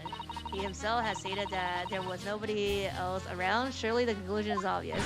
No one else could possibly have committed this awful crime. If no one else could have done it, the accused must be the man. Really, it couldn't be more simple. Your argument is compelling in its simplicity, I must admit. Oh my, you are too kind, my lord. That went well for her. Okay, I don't see anything from these two people then.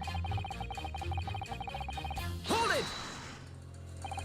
But you can't deny that there are other routes he could have taken back from your book. It's probably the book, and in the last, it's the grandpa. He's talking about like not nicer or whatever shit. Oh yes, like the one drew on a map. You mean? What was it? Calabash Road or something? Yeah. Precisely. But it seems to me that what counts is whether the little Japanese fellow actually went that way or not. Well, yes, that's true. And at the moment, there's no proof that it shows he did, is there? Okay, and then the proof is saying that the grandpa be like, the road is nice. Right? Because he was saying that the other bomber bug not so good. Well, yes, that's true as well. And as I understand it, the accused himself doesn't remember which way he went, does he? Oh, well, yes, that's annoyingly true. Winter nights are dark and cold, so the way I see it, you want to get home get home as quickly as possible. Well, yes, why is all this true? So really, the only thing that makes sense is that he went home alone along a barrier road. I'm supposed to be convincing you here. I have given it a lot of thought, you know? I didn't just make up my mind on a whim that he did it. I mean, if there was some logical reason why he might have gone, yeah, right, it'll be different, yeah. So it's grandpa and him. I'll be happy to reconsider my position in that case. Honestly, I would, yeah. A reason why Suzuki-san might have taken the longer way home, yeah. It's a good reason. I don't imagine you'll be able to sway this young man's opinion without one. Okay. I mean, she was in the fire, so I just like, I don't know. Yeah, we did. Whatever the matter, young man. You're the wife of Mr. Garvier, aren't you? The landlord who rents Natsume his room. The master, why? Where do you get the idea, sir? Is I'm the maid of May, you understand? She's keeping up that charade. This is going to be awkward. Why didn't you mention this yesterday? That you'll be selected for the jury in this trial, I mean. Oh, well, I was told not to mention that to anyone until the day of the trial, you see. It was in the letter I received, and the instructions were very, very clear, so I'm afraid I had no choice. I see. Anyway, Mr. Natsume, the defendant, takes logging in your master's house, isn't he? Yes, that's right. Although he's only been in a little over a week now. And in that time, surely you must have taken stock of his character. Does he look like the kind of man who would commit a crime such as this? She said yes before. Oh my goodness me, yes, he's just the sort. What? spending all his time in that dark and dating room, sporting that unscrupulous mustache. The man never speaks, and don't get me started on those shifty eyes. All the neighbor here are talking about him. I've heard that, you know, people think he must be building a bomb in there or something. Bruh. Oh there, poor Mr. Natsume. How can people say such things about him? He's just a harmless bookworm, nothing more. Well, you just called him a bookworm, so... Anyway, I better be careful about inviting this maid to speak. She said enough damning things already. Huh. So maybe like him and... Hold it! Somebody else. A man's life is on the line here, sir. This will take as long as it takes. Don't get clever with me now, son. My life is on the line too, and so is my family's. Ah. The likes of you would understand, but a laborer like me can't afford to take time off. If I don't work, I don't eat, and neither do the wife and kids. Oh, I see. That must be very hard. I go to the union every morning to find out what needs doing. If you're late and the work's taken, it's tough. This time of the year, there's water and gas supply pipes bursting left and right and center. They're after cheap labor to get the roads dug up to fix it. It's a hard slog from dawn till dusk it is. So you were out digging up the roads on the day of the incident as well, were you? That's right. In fact, if I remember... Around the corner that happened by that old bug shot it was. So, okay, there's a thing that blocked. Another coincidence. So this, that's right. The street was... Yeah, okay. Is this on a map? There were only 3 named street. Yeah. Okay, is this and him? Yeah, 3 and 5. I need you to add information to your former statement, please. What's the point of that? Can't we just get this business over now? No, please, sir, it's important. Fine, I'll do it then. Yeah, right here. Okay, on the day it happened, I was thinking of... Yeah, free from dawn to dusk. Hold it! Yeah, it's this one. So, if I understand correctly, you were a day laborer and you were doing road maintenance that day. That's right. Like I said, you get a lot of breast gas and water pipes underground in the middle of winter. It's the only time of the year fellows like me can actually make a few laws. And Bob and I are missing out today. And when you said from dawn to dusk, yeah, 5, right? Well, the work has to be completed within the day. See, no coaches or pedestrian can pass while it's happening. Wonder if you could I could trouble you to mark the street map the exact location of the work you were carrying on. Oh, give it here then. Let me have a look. Okay, it's literally right here then. Right, let's see then. Oh, it's right here. Okay, come on. Yes, it was here. Like, it was a tidy dig, I can tell you. We had to get through all the drifts in the snow that has frozen solid. So if he goes here, like, he can still stab her, like, on the other side. Like, it's not like this road is. The road on the bottom's blocked. And at what sort of time did you finish the work? Well, we started in the morning, and we can't have it finished before gone 6 outside. Okay. Sun had stopped coming down, but it was a long past dark for sure. That means the road work was going up when Mr. Green was attacked at around 5 o'clock, yeah. Road works on the street, huh?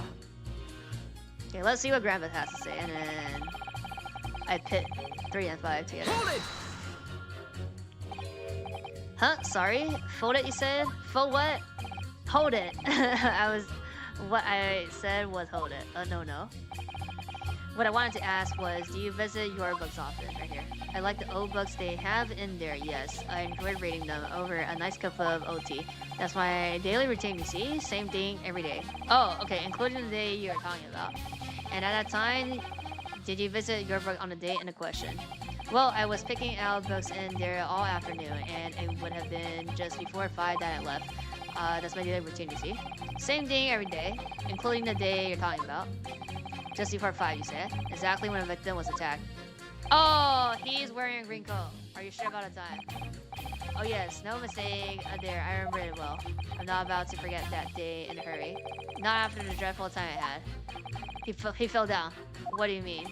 Well, I was walking down. Yeah, oh my god. Slip on the ice and dog my head. Oh my god. He's the green over your coat.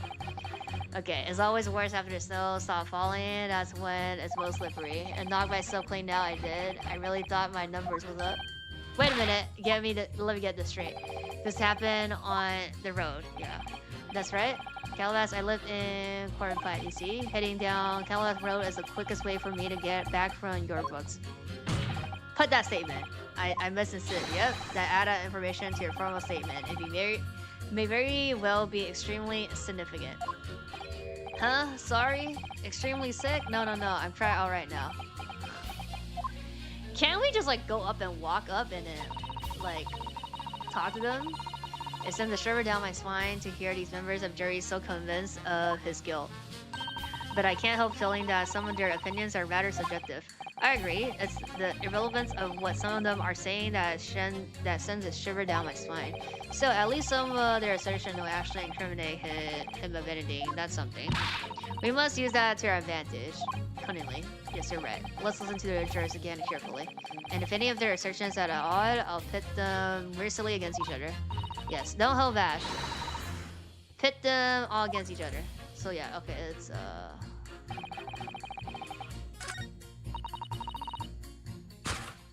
she and Objection! yeah. Green. Those statements clearly show a flaw in our jurors' reasoning. A flaw. What are you talking about? Console? Well, juror number 2. Juror number 6. Whatever do you mean, sir? Oh, is that wrong? I think perhaps the old man didn't hear you. Unbelievable. It's not like I was loud or anything. Okay, good. There's at least one fact which we can't be sure here. The bookshop receipt found in the defendant's room clearly indicates that on that day of the attack, he had been to your books and purchased a number of secondhand titles he then returned home on foot. But the man says that he has no recollection of his return journey. That's correct, but what he doesn't remember is seeing somebody appear in front of him on the way. Yeah. Someone in a grey overcoat who suddenly collapsed on the pavement before his eyes. Yes, we're well aware of this. The poor young woman who was stabbed, obviously. Yeah. Can't we really be sure of that, man? Whatever do you mean? I'm sure you heard juror number 6 account of what happened to him that day. That same afternoon, there was somebody else apart from who was wearing a green overcoat and who fell over on the icy street in the neighborhood. Oh my. My goodness, you mean... And that's right, I'm referring, of course, to hard of hearing juror number 6. Are you really suggesting that the person in the green overcoat whom the defendant saw collapse in front of his eyes was a jolly old gentleman on the end of the bench here with me today? That is entirely possible, yes. After all, the old man has a somewhat similar build to the victim. Well, look at that. My goodness me. Huh? Sorry, you need a pee? Bruh. And crucially, we know precisely where the old man in the green overcoat fell. On Calabash Road. Therefore, if the person who he saw collapsing in front of him was in fact juror number 6, it means that the defendant must have taken the long route back to his lodging. And if that is true, then clearly... The crime scene of the bare road where the woman was stabbed was not on his way home. Oh my. Okay. You idiot, old man. If you hadn't been so daft as to be roaming around there, would have boxed this off hours ago. And really, what are you thinking? Wearing such an befuddling coat, bruh. What did you say to me? Is it a crime for the elderly to walk the street these days, huh? Is it a crime to slip over on ice? Exactly. Is it a crime to keep up with the latest style and wear a beautiful green overcoat, is it?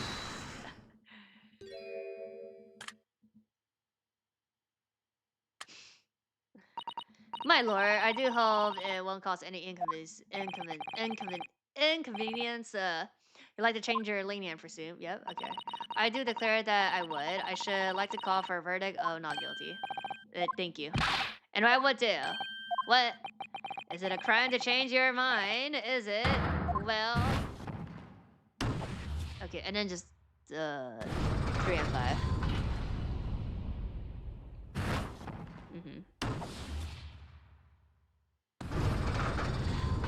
他眼睛确实有点像。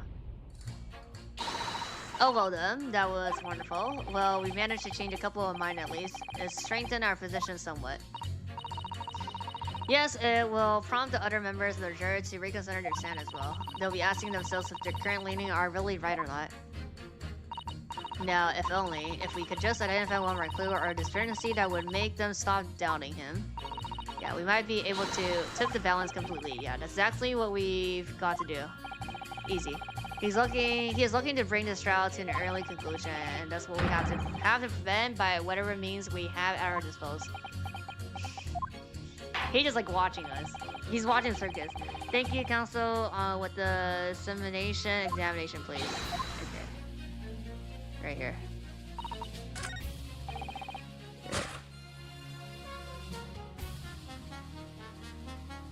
Hmm?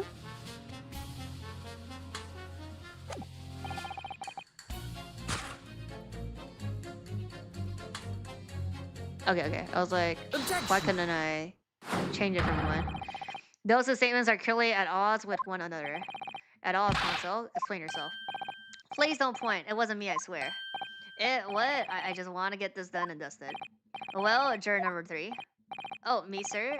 What do you mean? Juror number 5's words just now are extremely significant. Let's take a moment to consider the implications of what's been said on our map of the local area. On the day in question, Natsume visited this bookshop to purchase a number of second-hand books, and on the same day, now we know that there were works being carried out on the Merskram Street, making it impassable, which means that the defendant's route home could not have taken him along the street and down the very road. Oh yes, of course. What do you think, sir? Well, yes, you can't argue with that, really, can you? We must have had a good 2 yards or more of the pavement up. Every gentleman and gentlewoman that came along had to turn back and go the other way. So the only conclusion is this: the defendant must have taken a longer route back to his log. Okay, but like, with the longer route, he could still stab her. That's why I'm like, this whole part is just to stop this, and then it'll be like that. Even that, the other route, you can also stab her, so it doesn't matter. Yes, I suppose he must have. I suppose that must be right, eh? Juror number 3, you said the following. The man wouldn't have gone around the houses on his way back from the bookshop, but we see now that he had no choice. Yes? My lord, Mr. Judge, sir, if I may, yes? I don't think I don't get all concise that I can say the man's guilty now. You can change. Yes, I'd like to see this trial continue so we can get the bottom of what really happened.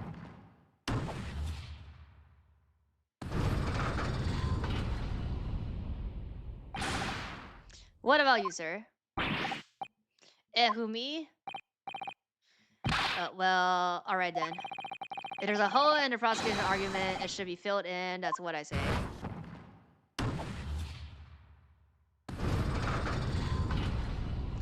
Also, there's like still the 2 witnesses, so... Well, the examination has concluded with a rather large shift in opinion. The eyes 2, the nose 4, so the nose have it, not guilty, they say. Which means we no longer have a consensus among the members of jury. The trial will continue. Objection!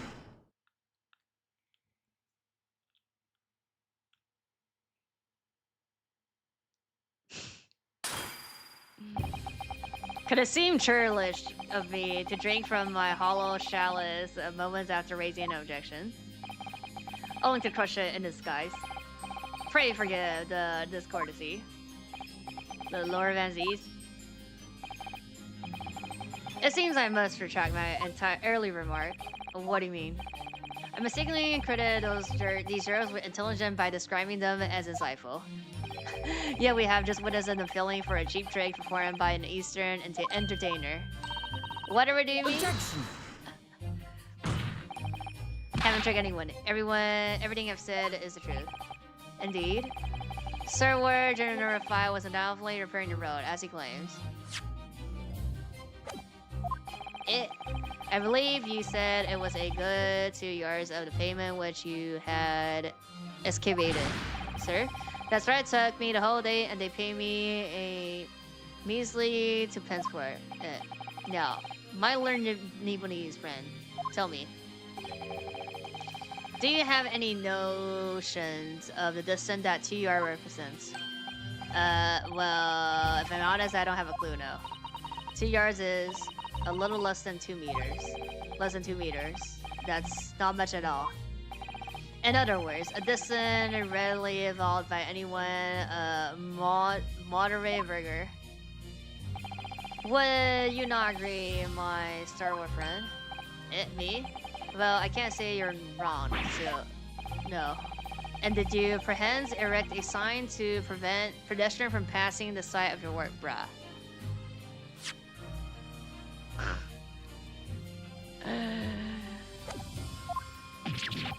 I wouldn't dream of it. What a waste of time. No coaches would have had a hope of passing anyway, and we just turn any gentle folks back when they come. Kids just jump right over us all the time. The kid's no gentleman, as far as I can see. What the fuck? He's like wearing suits. I have little doubt, however, that he could spring over a 2-yard trench in his meandering around town. Is that true? Is it? The incontrovertible truth is that the books just posted by the accused were found at the scene. There will be no doubt that on his way back to his logging, Natsume walked down the road, crushed in a single sentence. And old man, code man, you can talk. You said that at around 5 o'clock on the day in question, you slipped and fell on the road. Pray, was there a suspicious-looking Nibonese behind you at the time? Oh, I can't say it as I remember. You don't remember? Wait, nobody? If you fell down, who the fuck would you know that if somebody's behind you? How about a wigger, my little friend? You say it was his old man that was accused. What? Accused saw, but I would lay 1,000 to 1 against you being able to prove it. Okay, you can't prove that he also saw the lady. I mean, he probably did because the book is your bet. Order, Lord Van Zeeks, explain yourself. My lord, if you had such a trenchant argument up your sleeve, why in the world did you not, proffer it during the examination?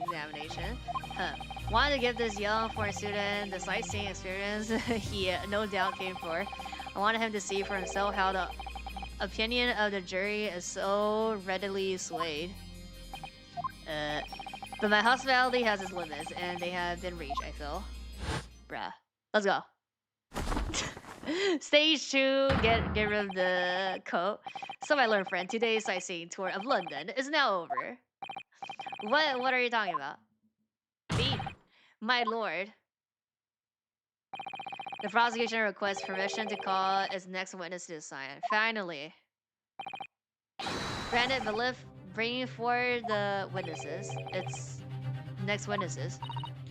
Mr. Narharder, do you not remember? We have been told on several occasions that there were eyewitnesses to the incident. Yes, I remember. One of them being the Scotland Yard policeman, no less. I'm afraid that's likely to be the prosecution's next witness. Alright, no matter who he brings to the stand as a witness, and no matter what they say, I believe in Soseki-san. I know he's innocent. And I'll keep believing to the very end until this battle's over.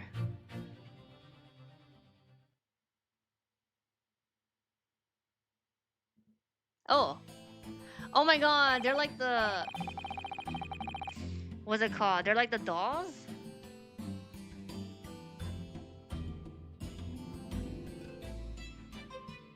Witness, please state your name and occupation for the court.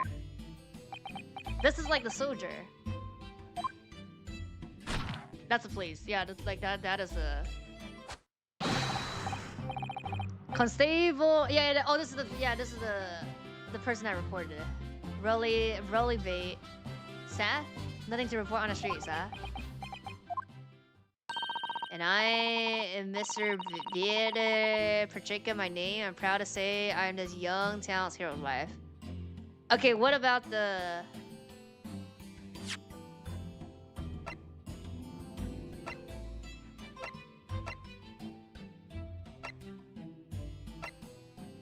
We also, wait, we have nothing about the fire then. Like, the maid? The moon and sun? What's the story here? Well, in truth, we have not been married long. In fact, we're celebrating our first anniversary only the other day. No, it was your husband I was asking about. He seems tired. Hardly surprising. Whistle being an honorable occupation, purling the bead is the most demanding work in a role. Oh, really? I'm sure I've heard that before, actually. Indeed, apart from rare days off, our gallant officers trudge some 20 miles a day, you know? Is there another investigation? I don't think so. It's just one and one. They parole boarding houses and pubs, collect taxes, survey the street, check that meters are ready, true. I mean, there's also that, like, Shakespeare person with the Popeye, right? So there's, like, is these two, like, the parole and the wife? That's, like, the 4 people for, like, suspect. Or, like, plus if you count Sun and Moon. So there's actually 6 people. Check the meter already. And they're responsible for keeping the street clean and lightening and extinguishing our streetlights. No, I think this is the ones they're calling. There are a number of items on that list that don't sound much like policing duty as all. Wait, let me see. People. Do we have them in here? We might not have them as testimonies. I don't know. Because it's not in our evidence, but we do have the people here. Like, well, I mean the wife is there, so maybe like she'll say something.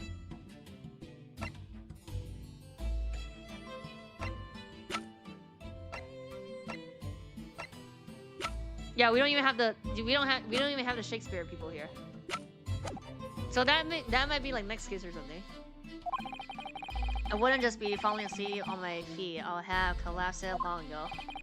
But it goes without saying that the policeman's primary duty is the apprehension of criminals.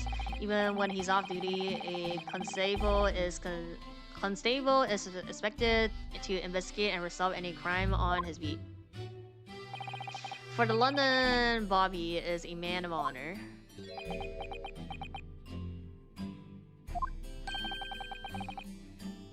And a man of slumber. On a day in question, this man and his wife were walking down the road in the opposite direction, and they witnessed the incident as it occurred. Is that not correct? Mr. and Mrs. B? That's right, sir. Isn't it really? Cause I'm really be, sir. Nothing to report on the street, sir. What a great witness he's going to be. Just give the testimony. Very good. I'd like to hear your former testimonies now, please. Yeah. You will tell the court exactly what you saw on the afternoon of the incident. Yes, sir. He like me, like fucking sleepy. What a witness saw. It was our wedding anniversary, and Bert was taking me out for a meal. There was no time to change after work. Anyway, 2 silhouettes appeared out of the fog on the pavement in front of us. All of a sudden, one of them just collapsed on the floor. Then the other scattered something before running off. We ran straight over, of course, and then went for help at a nearby police box. It was definitely that Japanese man and the dog. Riley and I both saw him as clear as day. I don't think so. Well, this is extremely compelling testimony, I must say. Oh dear, this policeman and his wife are claiming to have possibly identified Mr. Natsume at the scene. If their testimony is true, the alternative course of events they established in the simulation examination will be squashed. That's what I've been saying, like, he probably saw her. That's what the books is doing, but that still doesn't prove that he, like, thrust a knife in. It's death kill, in fact, because that alternative was never viable in the first place. Well, I mean, that's what I meant. What an unfortunate behancy and on your wedding anniversary, too. Oh, I know. But I still managed to go out for the evening with my man. I thank the Lord for that. Gosh, the life of a London Bobby sounds very hard indeed. Indeed, however, this cross-examination will be over in minutes. You may well have time to rest this afternoon. What do you mean by that? My learned friend, the witnesses saw the face of the man fleeing the scene. So, they are testifying under oath that it was without doubt the accused. So, and one of these witnesses is a policeman, no less. So you appreciate the gravity of the situation, I'm sure. That shit don't matter, bruh. Except that the man's so tired, his wife has to do all the talking. And the preamble counsel for the defense comments the cross-examination piece. Yeah, yes, my lord. Is he gonna be like exclamation mark when she talks? Like I press, and then like he'll be like. Hold it! No time to change after work, you say? Are you also a member of the police? Yeah, I see. No, oh no, sadly not. It's a job for strapping young men only. Women, children, and the elderly can't even fly. Well, I think you can probably see why children and elderly can't do the job, can't you? What? I think Broly looks ever so handsome in his uniform. It suits you down the ground, doesn't it, darling?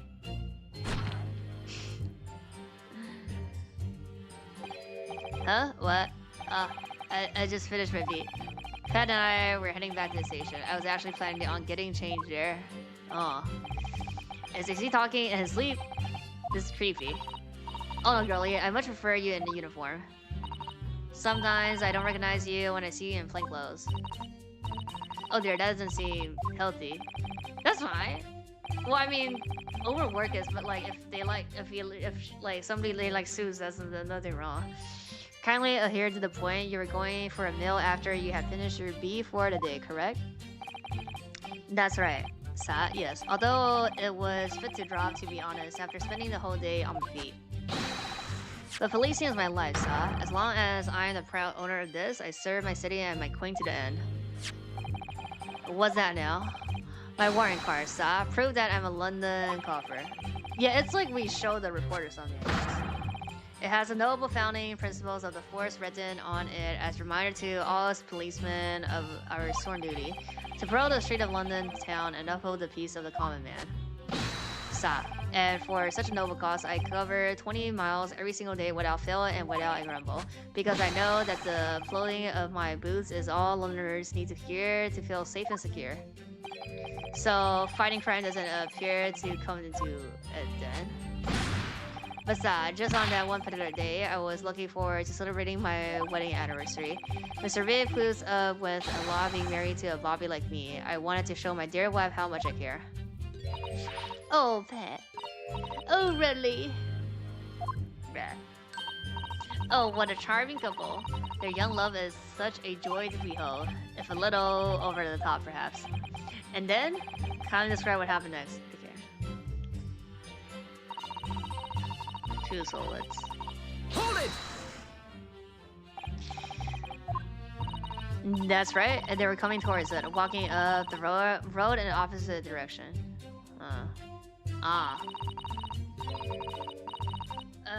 Oh, like that? Oh. There's rather a plump figure, followed by the scrawly thin-looking man.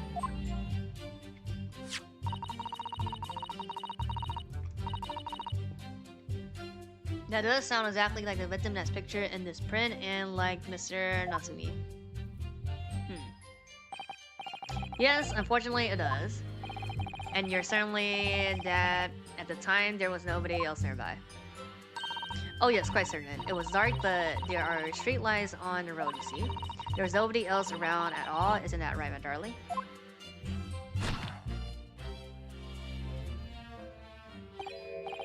I just realized he's eating the... What? Yes, that's right. Of course, there was a light fog on the ground. The road is dead straight and you could see it a fairly long way down the pavement. And then there's street lighting as well. I didn't see any other pedestrians. Firstly, it takes a firm hold. Your answer, please. Okay, are you quite sure what you've just said? Yeah, yes, as a copper who spent all day every day keeping watch on the streets, I swear to it, Sa. I'm sure as my love for Patricia is true. Oh, Pat. Oh, really? You're still maintaining there was no one else around other than the victim and the attacker. That's fine. I mean, I'm starting to see like that must be how it really happened. It's beginning to seem like there's nowhere to run. Well, that didn't stop Mr. Natsume, did it? He fed the scene all too convincingly. Think you believe you have a reasonable, clear idea of the situation just before the incident now. What happened in the crucial moments that follow. Philosopher. Scatter something before running off. To the book. Scatter something. I think we just showed the photo. What do you mean by that? Yeah, right here. Oh well, I couldn't quite make out what it was at the time, but then when we got closer, I realized that it was... Didn't we, darling?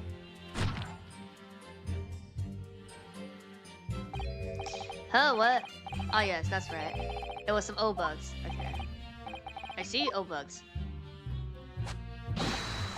Yes, the carpet had dropped a number of them all around where the victim lay on the pavement. Indeed, as clearly pictured in the photographic print. A rotten Japanese man did what he did. Let's not forget that it remains to be established that the defendant was indeed an attacker. But we saw him. It was the man and the dog without question, huh? The mustache, the hunchback, the cat-like eyes, the top mouth, the snub nose. Everything. Any more insults you want to throw in? That's right, he looked down at that poor defenseless woman with those terrifying intense eyes, and then suddenly threw his books onto the paveway and ran off. Oh, here? Through the books? I see. This is tough. It seems as though they're telling the truth here. May I remind the court that this unambiguous testimony comes from a policeman and his wife. Now please, continue. Yes, sir. Oh, sir, like sir. We just ran over, of course. Police box. Oh, what is this? Where is it on the map? Was it your husband who fetched her? Oh, and then she's like, be like, no, it's me. And it's like, the reporter is him. Yep. Okay, no, I went. Yeah. Okay, this is fine. I may not be a police officer myself, but I'm a proud wife of one after all. Isn't that right, my darling? Is this line in, no?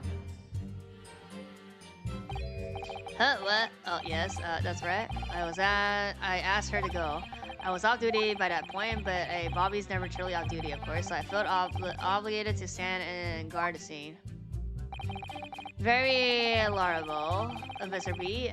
Preserving the scene of a crime is a task of considerable importance.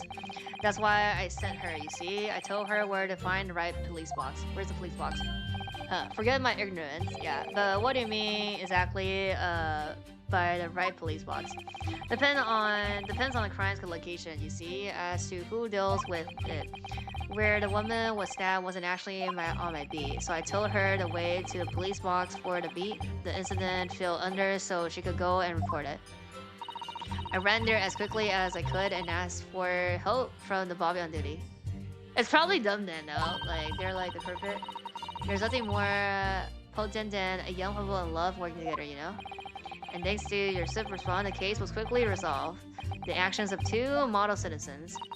Oh please, you're making us blush, isn't he, darling?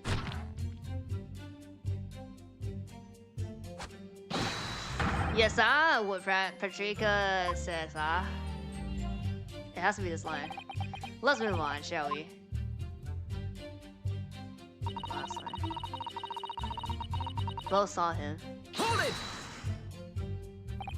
But surely you wouldn't have been able to see his face by the light of the gas street lamps, would you?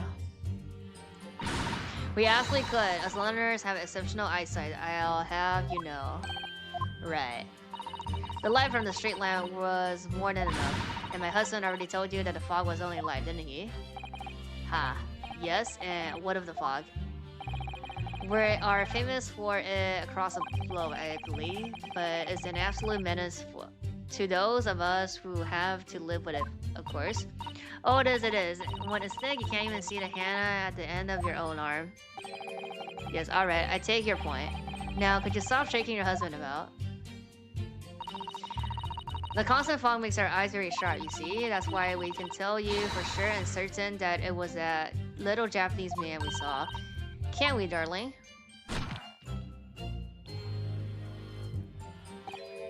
Huh? What? Ah, yes? It was accused and no mistake. The mustache, the hunchback, the cat-eye eyes, the mouth back, the snub nose. This is unmistakably, As far as this couple's testimony is concerned, there can't be any question.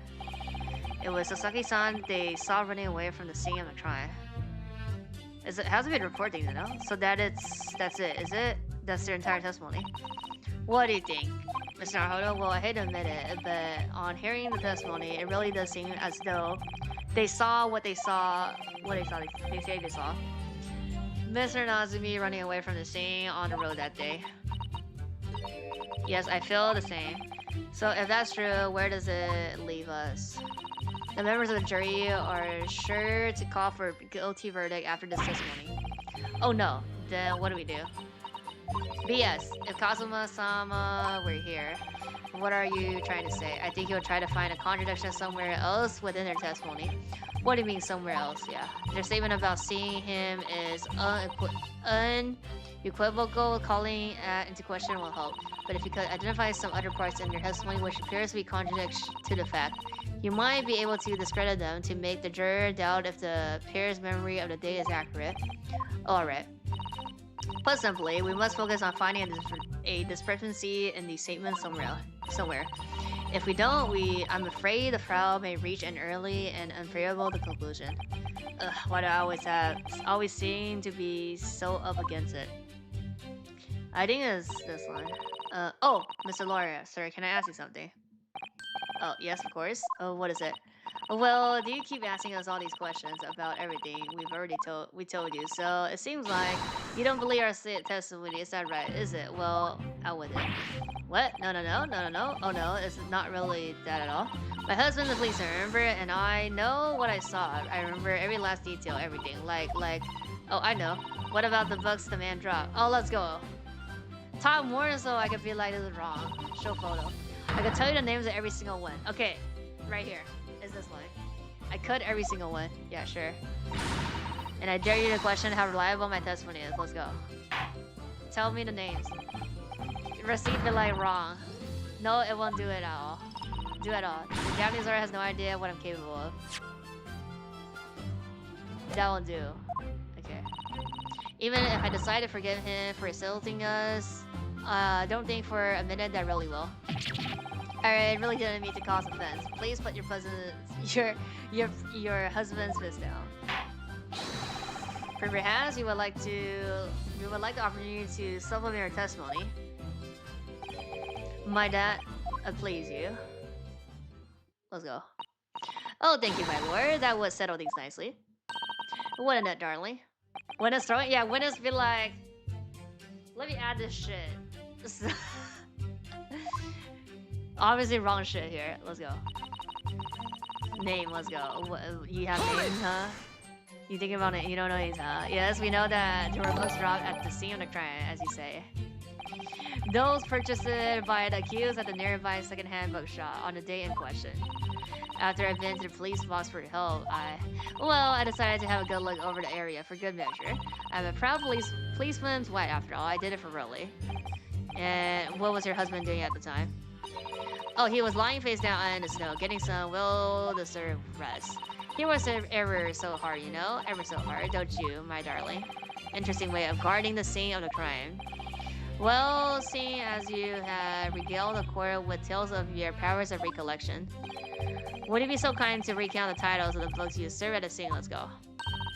Happy to. Now, are you all listening? There was the picture of moisture, somebody or other, and what's it yearnings, and then there was a meal for someone, and the last one was definitely, there's 4 books? There's 3. The Gingami something. Okay. You see? Let's go. Yes, I see there are 1 or 2 holes in your memory. Oh well, they were along those lines, I'm quite sure. There are indeed books found at the scene with the titles along those lines, as you put it. Well, what did I tell you? So I think it's very mean the way you've been implying that my testimony can't be trusted. Don't you agree, darling?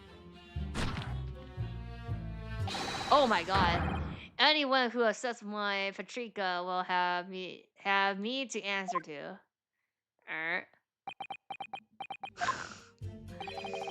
Terrifying. Yes, she really is. Okay. Entire estimate. Yeah, it's just the last line. And then we show the recipe, receipt, not a recipe. The receipt would be like, there's only 3 books. Or no, that's the book title. We show the photo of there's only 3 books instead of 4. I mean, I don't know. It's either is one of them. I think it's a photo then.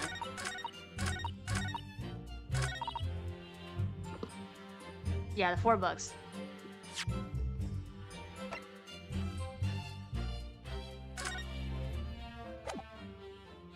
Objection! Mm-hmm. So you're saying that there were $4? That's right, I remember all of them. The picture of Moshri someone, what's the yearning, a meal for someone, and the Tingami something. I'm sorry. But there is a fundamental flaw in that statement of yours.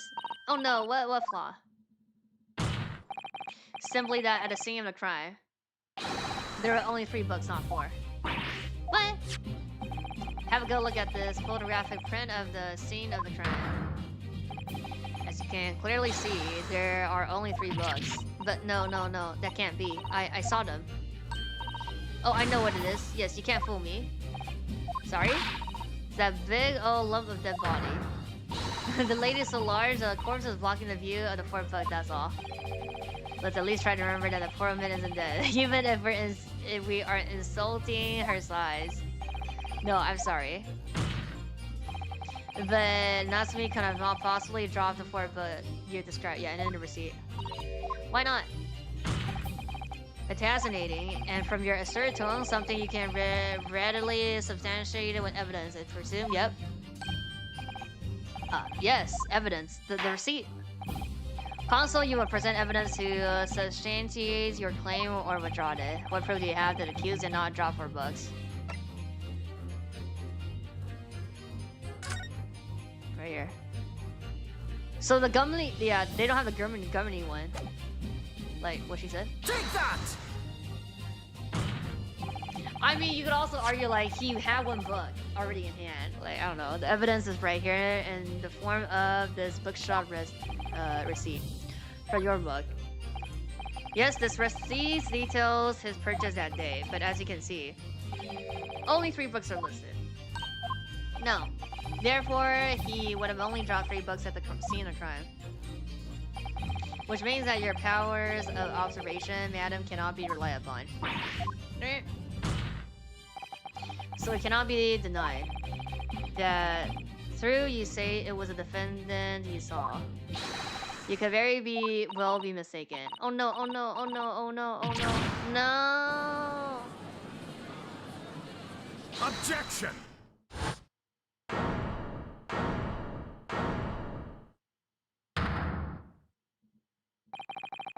Is plainly evidence that it is your power of deduction that cannot be relied upon by learned Nibonese friend. What?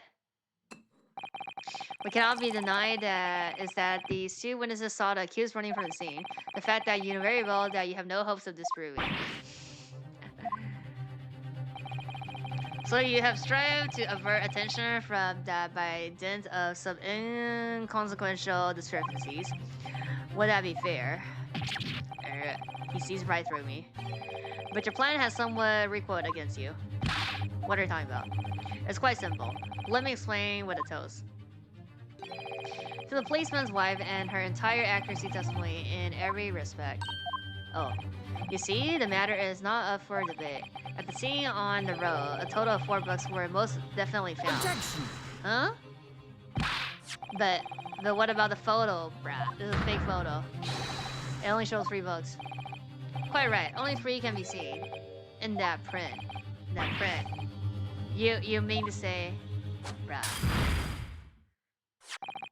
Allow me to present. Oh my god! Present another, the one that shows the victim hand. Oh, it got chewed. Why did it got chewed? Oh, this is the fire.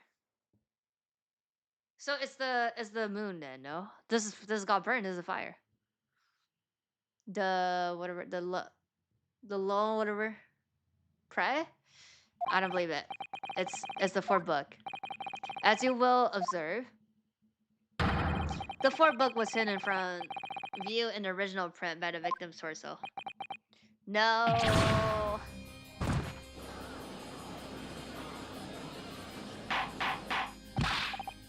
Order, order, order. Here, you see, look at that, look. Yes. And just like I said, isn't it, my darling? Yes, sir. Patrika's always right, sir. Let us study the receipt for the book purchased by the accused on the date in question. Yeah. The title once again, if you please.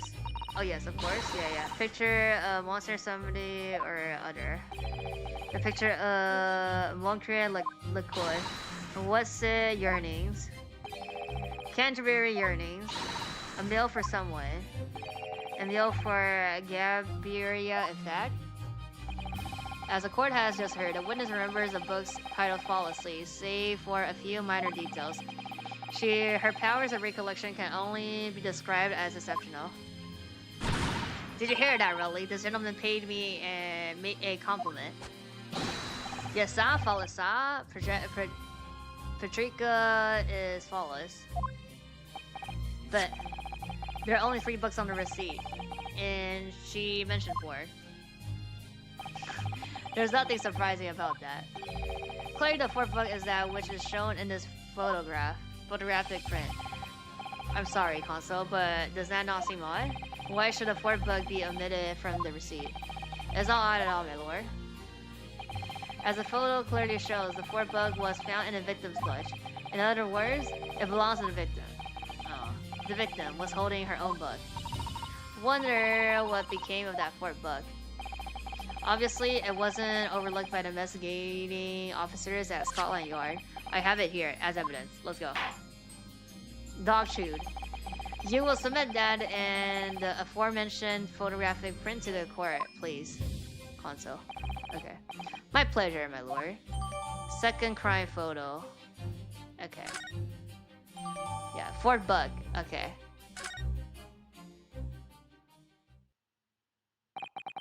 Prosecution rests. It's like dog chewed, basically. This is right here. I mean, not dog chew. Fire burnt. Oh, look at this. The book has been badly burnt. You're right. You'll never be able to read it in this state, especially not the latter pages. What a terrible waste. Judging from the scorched edges of the paper, I think the damage must have occurred very recently. A book, recently damaged by fire. Why does that seem to raise a red flag with me? Yes, okay, we got it. Cover, badly burnt. I think that's it, basically. Oh, here. Oh, the lion's pride! Oh my god, a lion head, oh my god. It's the lion head. Let me see. It's a book titled The Lion's Pride. I'm afraid I don't know English literature at all, so it wouldn't be something I've heard. Wait a minute. The Lion's Pride? That's strange. I think I've heard of that book by that name before. Okay, so it's just the Sun and Moon. They're the killer. It's a title I recognize too. Okay. Lion 5. Yeah, Lion 5. Okay. So it's just this then. I have nothing further to add. What? You seem surprised, my learned friend, but your resistance until now has been in vain. Entertaining, yes, but for real. The searchers no longer route to the accused logging that you tried to establish in your summation examination and attempt discrediting of the witness power of recollection in your cross-examination. For 2, I walked right into this, didn't I? You see, everything we said is true. Isn't that right, my darling? Yes, Pat. Marry me, Pat. So, perhaps the ladies and gentlemen of the jury would like to reconsider their positions. Should the court waste any more time on this Nibonese travesty? Yes. Or is the decision you have made to make all too apparent already? Let's go. You have heard all the witnesses and seen all of the evidence. This trial has run its course. Toronto, I'm afraid we're in a terrible, precarious position. I know, but if I fight back in the wrong way now, I could very well just make matters worse. Ding, ding, ding, notice the kid. What do you do now? Raise an objection. The book. I have the book. Well, I'm not gonna wait. I'm not done yet. No, my learned friend is over. The last cross-examination was your final chance to establish a credible defense, and you failed. No, new evidence. The die has been cast. There is no more room for debate. Well, it might be over as far as you're concerned, but... Alright, I can't think of what to say. If I may, Lord Van Zeeks, it seems somewhat boorish to close down the debate at this point. Hmm? Huh. Your insignificant little Eastern Isle must be a lawless hole indeed. For a lowly direction assistant to have the audacity to intervene in a moment like this. Shut the fuck up! Oh. She can talk, okay? I am, to my shame, still a very inexperienced lawyer. So you will have to forgive me, but I consider my assistant advice essential and her opinions invaluable. Mr. Naruhodo. One of this land's great guiding principle is tolerance, so the court will hear you, madam. Go ahead, Mr. Sato. Please. Very well. Pray, what insight can you give us? What have we all overlooked in this matter that you see fit to pursue further? Do you not see the burned dog chewed book cover, huh? Well, the court has been presented with new evidence, yeah, but only after the last cross-examination finished, I see.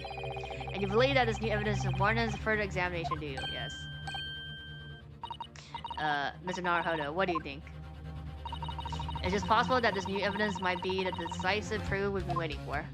Yeah, we summoned his her husband. The judge is sure to ask the members of the jury to announce their learning in a moment. And of course, he's sure to ask you to explain what the crucial piece of evidence is and why. So we must take this opportunity to examine the newly... Yeah, I already did. Presented evidence as thoroughly as possible. Yes, I understand. And thank you, Mrs. Sato. This is it. Sasato-san has managed to win us one last chance here. There's like the 10th one last chance here. Can't let it go to waste. The defense wishes to present evidence, my lord. Yeah. Literally, like, they submit this shit and then we just, like, re-present it again. The defense may present one further piece of evidence. Yeah. Evidence that apparently offers a profound insight into this case. And has hitherto been overlooked. Take that! The evidence in question is what we can see from the newly presented photographic print of... Oh! Okay, the same thing. It's just a bug, no? Print of the crime scene. Yeah, the same thing. I guess, like, you could show both, I guess. Or no, I think it's this, but they're talking about is in the photo. Sometimes, like, you could click on two items and it does the same thing. But it makes more sense just to collect the book first. The fourth book found in the... Objection! Count it like 6 or 7 last chances. We already discussed the fourth book at length. Other than it being in the victim's graphs at the time of the incident, no significance had been attached to it. Sure. Yeah, there'd be like fire ice, okay. Pursuing the matter further would be a fragrant waste of court's time, as you well know. Huh. Yes, I'm afraid, Consul. I must concur with the prosecution on this matter. When I afford you this opportunity, you led the court to believe that the evidence in question contained a hitherto undiscovered clue. There is!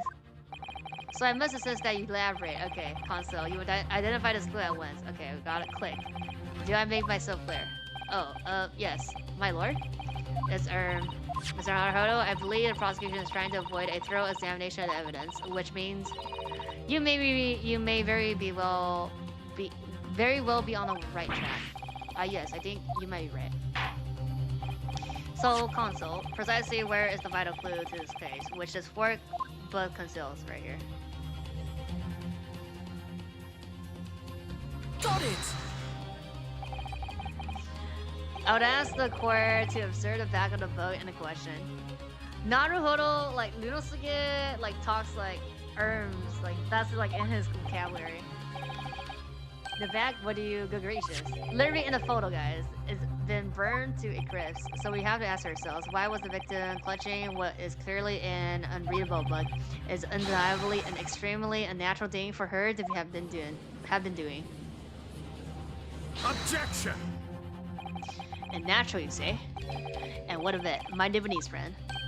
Oh. Were I to concede the point, if it bears no relation to the case, there's nothing to discuss. So, shall we wish to assert that this fire damage is some vital clue as to what happened that day? Yes. Pray, do enlighten us at all. What truth does this cherub book hide? Cherub book. There is just one possibility here, which I can't quite bring myself to rule out. It's an outside chance, certainly, but worth a try. Yeah, we appoint the person, right? Alright, I'll explain my theory. Don't keep us waiting any longer then, Console. Explain this theory of yours. What are you suggesting that you can ascertain from the fire damage this sorry tomb has suffered?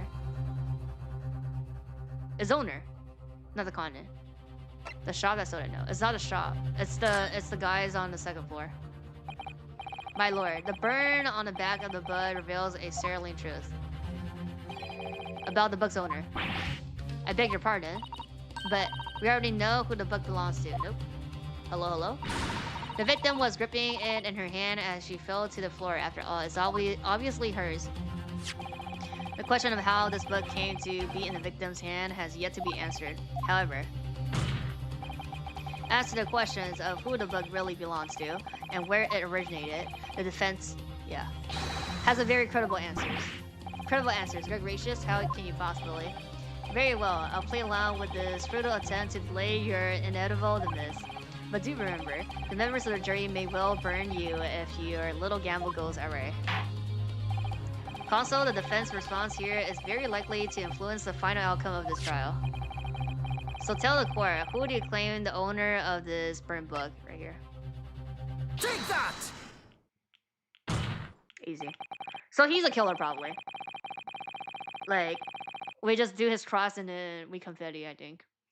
The answer is that the book belongs to the couple who own the house where the defendant has his lodgings. A certain Mr. and Mrs. Garrido, the landlords. And whether this is some extraordinary coincidence or some kind of fate at work, I don't know, but... Of all the people in London, one of the 6 chosen for jury duty in this courtroom today is none other than herself. Oh my goodness. Me? I think you must be mistaken, sir. I'm not his wife. I'm his maid. Things would be so much easier if you would just drop the pretense. Alright then, how about a simple question for you? Have you ever seen this book in his house? I would never presume to know all the books you keep, sir. Objection!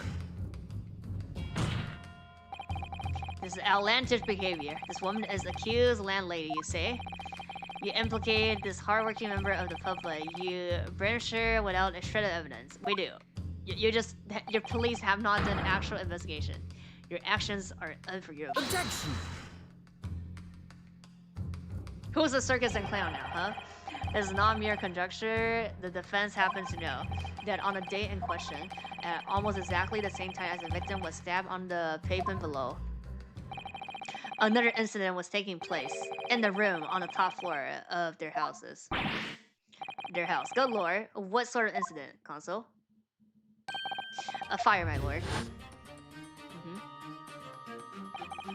Afraid to say it happened in the blink of an eye, you know? The whole place filled with smoke. Couldn't see a bolly being. Didn't take long for the fire to spread, of course. The belly furniture started going up as well. Worst of it is, I lost my favorite, the book called The Lion's Pride, yeah. The Master 5. The Lion's Pride. By Jove, the very same title that's the subject of this debate. Oh my dear. Objection! This is resistible. All you've told the court is that the book by the same name was involved in the fire, in which case, it would be reasonable to assume that it was burned to ashes.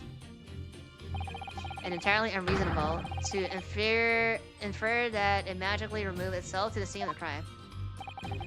Perhaps it would make more sense if I told you that the cause of the fire was marital discourse. Without going into details, it appeared that she was considerably enraged. Apparently, she continued to attack him even amid the flames. Oh, how awful. I can't even imagine being so horrid to the one you love, can you really? Absolutely not, Sa. My Patricia would never even raise a finger against me, Sa.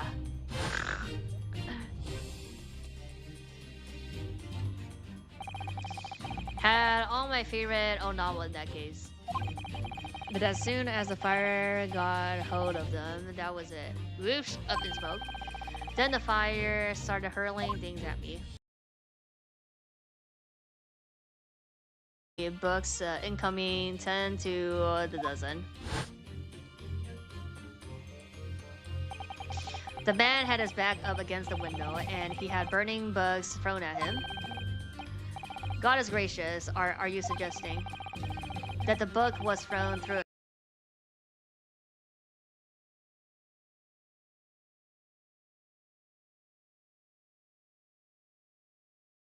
area was conducted the very evening of the incident? And there is no report of the window pane being broken. That's quite true. We also saw no signs of broken glass when we visited the household. But is it non-convincible that the window was open at the time and not even remotely? Let us not forget the season and the chilling weather that accompanies it. No Londoner would ever leave the window open in the middle of winter. Oh, like he could go to his room, no? Since there's no window, and then I don't know. Okay, but there's bricks there, so maybe not. But it could have been just like smashed through, and then they have money and just put a glass up it again.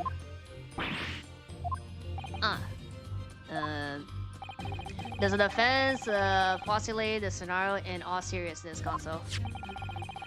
Do you earnestly claim that the book found at the scene was a flaming projector thrown by his wife? Yes. I believe it's a possibility, my lord. That's quite enough. He comes in? He comes in. Oh, she. Okay, it's okay. Well, I hope that everyone can see you for what you are now, you little foreign trickster. You call yourself a lawyer, but you're just a coward. I'm a mean coward. Really? Claiming that our little Tiff said the whole neighborhood again. Alright, honestly. Implying that I'm merely posing as maid for appearance sake. How could you? It's nothing to do with this beastly case, not any of it. All you've done is sully our family's name. No, I assure you, that was never my intention. Dragging an upstanding citizen's name through the mud simply to divert attention from your failing defense. I should box your ears, that's what I should do. It's utterly unforgivable. To right. Here we go. How long have we sat here now, listening to this Nipponese spouting out his fancy foreign theories? But think about this. At the end of the day, the only person who could possibly have stabbed the victim is that little hunchback with a mustache, and he ran away from the scene too. I do declare you're right. It's true. Yes, what did I tell you? Makes sense to me. Huh? Sorry? Oh, what's that? Well, it would appear that the ladies and gentlemen of the jury are once again in full agreement. Oh my god, I have to do I gotta summation examination again here. What's your position, Lord Van Zeeks? In truth, my lord, I feel these have been unnecessarily protracted proceedings. But then one must always exercise patience in order to savor the best vintage. No, wait.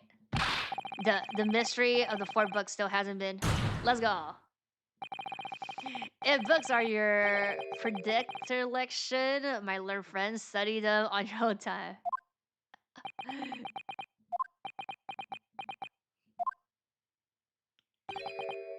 What? No, forgive the discordancy this time? Yeah. No, because it's not. So they're saying that is not the throwing wines are discordancy, but the feed is not. Amen. In that case, ladies and gentlemen of the jury, you will now state your individual decision regarding the defendant's culpability for the court to hear. Guilty! Okay. Guilty. Guilty! Guilty. Guilty! Guilty!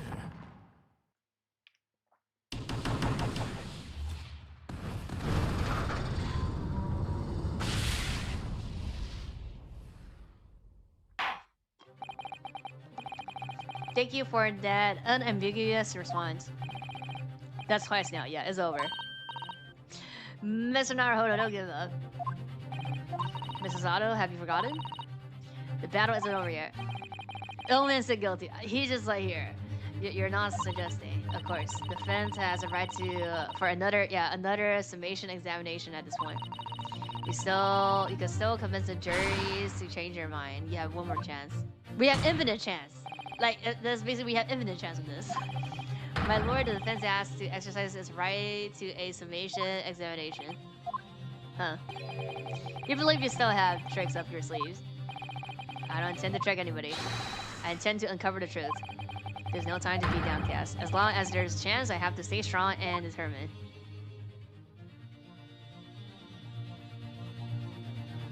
To continue. Okay. So yeah, the last part is basically summation examination part 2. Plus like I'm assuming cross.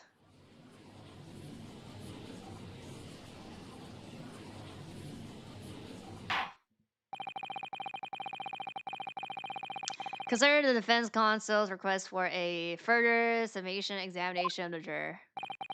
And I have determined that the court must uphold the defense judicial right to this procedure.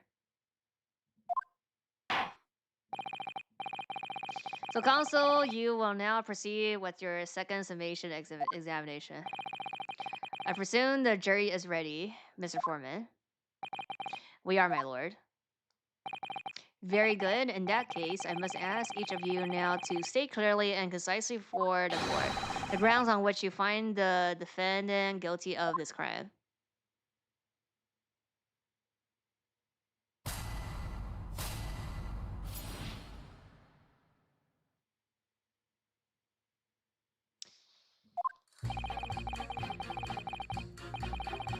The accused left behind evidence at the scene, didn't he? Those 3 books of his. I mean, first of all, it's, yeah, not 4, 3, yeah.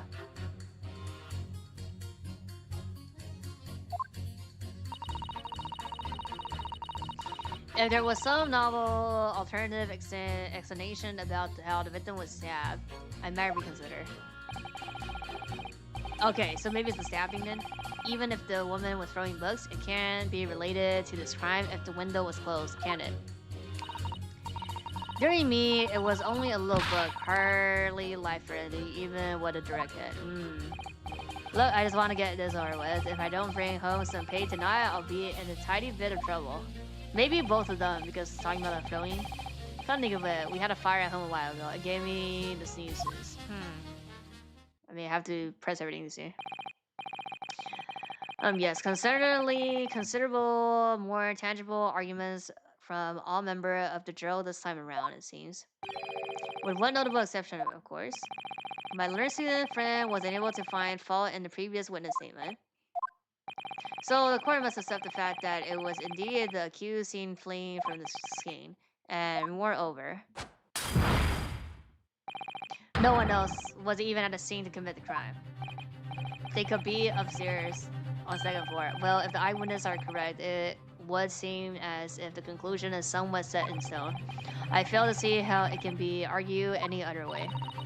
That means I'm afraid that during this summation examination, it's essential that you establish some other tangible explanation for the facts. But how? What would even constitute a tangible explanation here? Isn't it obvious? Who stabbed a woman? And how? Those 2 details are all you need to provide. Yeah, so like she's saying, she for sure, because she's saying that there's no damage. Simply give us a name and a method by which the attack was conducted. Okay, easy. And there I was thinking this might be hard. But Mr. Naruhodo, you have to do it. Otherwise, this really will be where the trial ends. No pressure then. That's quite enough preamble. Proceed with the summation examination, please. I presume you are prepared, Consul. Oh yes, my lord. Alright, focus your mind now. Clearly the key to the summation examination is going to be juror number 4, yeah, the maid. Or should I say, Miss Garbity? We have a book that disappeared from their house on the evening of the incidents, and the fourth book found in the victim's hand. There must be a way to link the two. There was a knife with the forks next to the cake as well that we couldn't examine or click. Yes, that's what we have to find. Using every technique I've learned in my short career so far, whatever it takes. Don't forget to keep an eye on her and how she reacts, even to the things other people say. Yeah. We're finally gonna do the slider day. Now they're in the back here standing. Okay, rebuttal. Hold it! But as we know now, there were 4 bucks, not 3. Oh well, what difference does it make? There's every possibility where the 4th book in fact belongs to the defendant's landlord. Yes, that's the part I have a problem with. Sorry? Well, at the point the woman was stabbed, the landlord fellow was at home, wasn't he? Enjoying a furious grab of his wife or something, you said. That's not exactly how I put it, no. Well, anyways, the point is, the fellow and his wife were somewhere else when it happened. I think that's what you call a strong alibi. So it couldn't have been the landlord who did it. Which only leaves the Nipponese fellow. Honestly, I can't see what all this palaver is about. It's a done deal, isn't it? I suppose it is, since I've nothing witty left to say. Hold it! So you might be willing to change your decision, you mean? Oh my, such light on your face, but I'm afraid I shan't be swayed by emotion.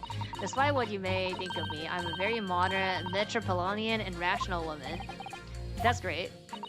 If one reads the morning papers, it's all forgotten by tea time, isn't it? So why read them in the first place? What? You see? Modern, metropolitan, and rational thinking, what do you say? And not at all extreme. As I see it, an overwhelmingly suspicious Japanese man has been implicated by overwhelmingly strong testimony.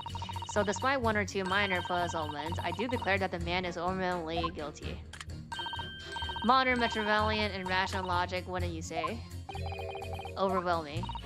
But most modern gals are always alike to embrace new fads, you know? So I'll be only too happy to consider an exciting new theory. This is orange. If you could come up with one, I'll be happy to do that too. If only I could. Let's do our very best to not disappoint the modern and metropolitan young lady. Right. I'm glad you omitted rational there. Hold it! The drawing bugs, yeah. It's probably this is me. But what about the possibility that a window was open? What about it? I mean, there's just no way it could have been. How can you be so sure? The prosecutor fellow over there said it earlier, didn't he? Winter in London are no joke. You don't want to invite that sort of cold indoors. So no, that window wasn't open. A cylinder is like sitting by the fire and staying warm, see? But you couldn't categorically state that the window wasn't open, could you? It just wasn't. They wouldn't have opened it. Then what's the point of even having windows, huh? Console, you will kindly refrain from childish wriggling. Children wriggling? I'm sorry. Yeah, childish, okay. Somewhat, I need to show there's an undeniable possibility that a window was open. Yeah. Because this young man isn't going to budge otherwise. Oh, it's a fire. Because the fire... The grandpa was like... He had a fire, and he's gonna say like, because there was a fire, he opened the window. Doesn't that make it worse, actually? But I feel like that's probably the discrepancy. But that little book was on fire at the time, was it not? With flames of love, I'll have you know. There's really no such thing as a loving, incendiary bond. Well, he bought it upon himself. He's playing with fire to portray a fury love, isn't it? Well, don't you agree? Oh, well, any kind of betrayal is certainly a bad thing, yes. But I think the argument might have arisen out of your misunderstanding. Never you mind that. The point is, we were just having a jovial little dispute, nothing more. And I won't have any more of these suggestions that it wasn't anything whatsoever to do with the crime. Right, well, we'll see about that. But what about the juror number 5? Yeah, he doesn't seem to be turning a hair at her relentless onslaught. It's almost as though he's used to it. What a gentle soul he is. I'll go back. Hold it! You just want to get this over with? How can you sit there and say something like that? A man's future is at stake here. Well, tell him and me both then, like I said before. What?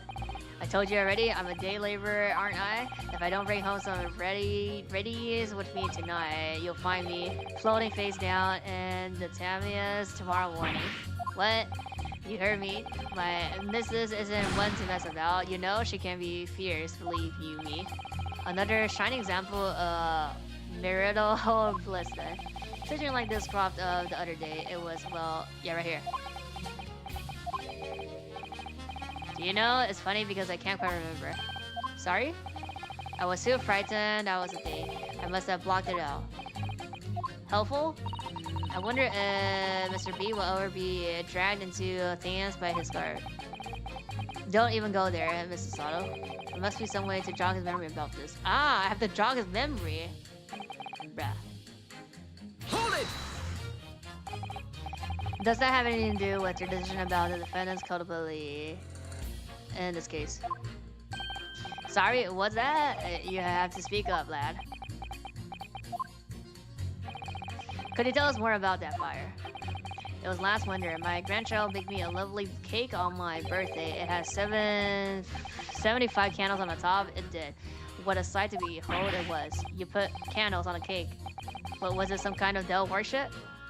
They don't do that in JP, I guess. Like back then. Of course not. It was an angel cake to celebrate my birthday, of course. Seems then a common custom here in Great Ribbon, Mr. Naruhodo. Anyway, I muster all my pluck to blow them out.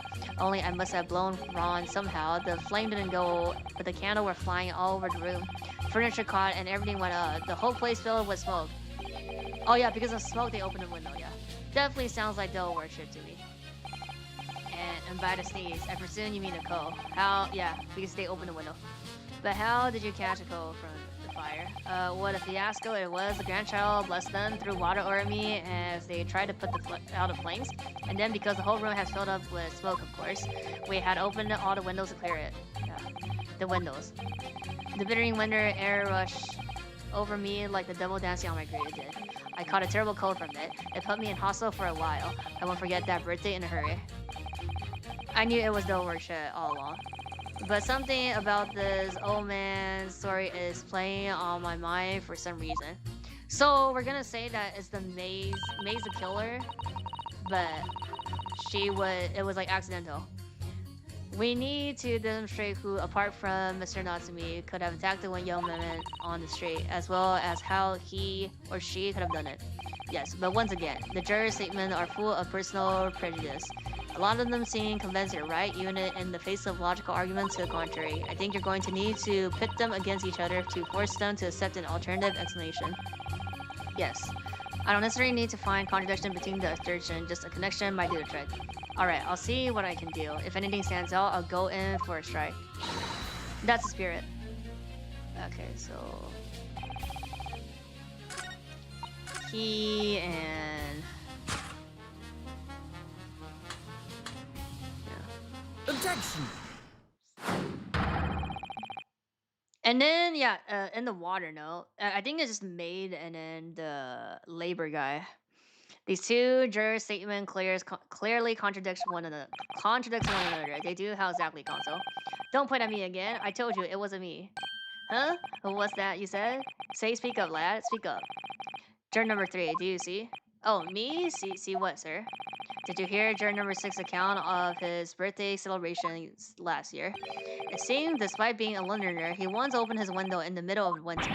Well, yes, of course, because it was an emergency. I mean, obviously, if the room was filled with smoke from a fire, then you would be mad not to open the... Dong, dong, dong. Oh, exactly. On the day in question, at the time of the incident, there was a fire in their household, and he had the following to say about it. The whole place filled with smokes. Oh my. Oh my god. Oh my. Excuse me. Excuse me. Wait a sec. Juror 4, do you have something to say about that?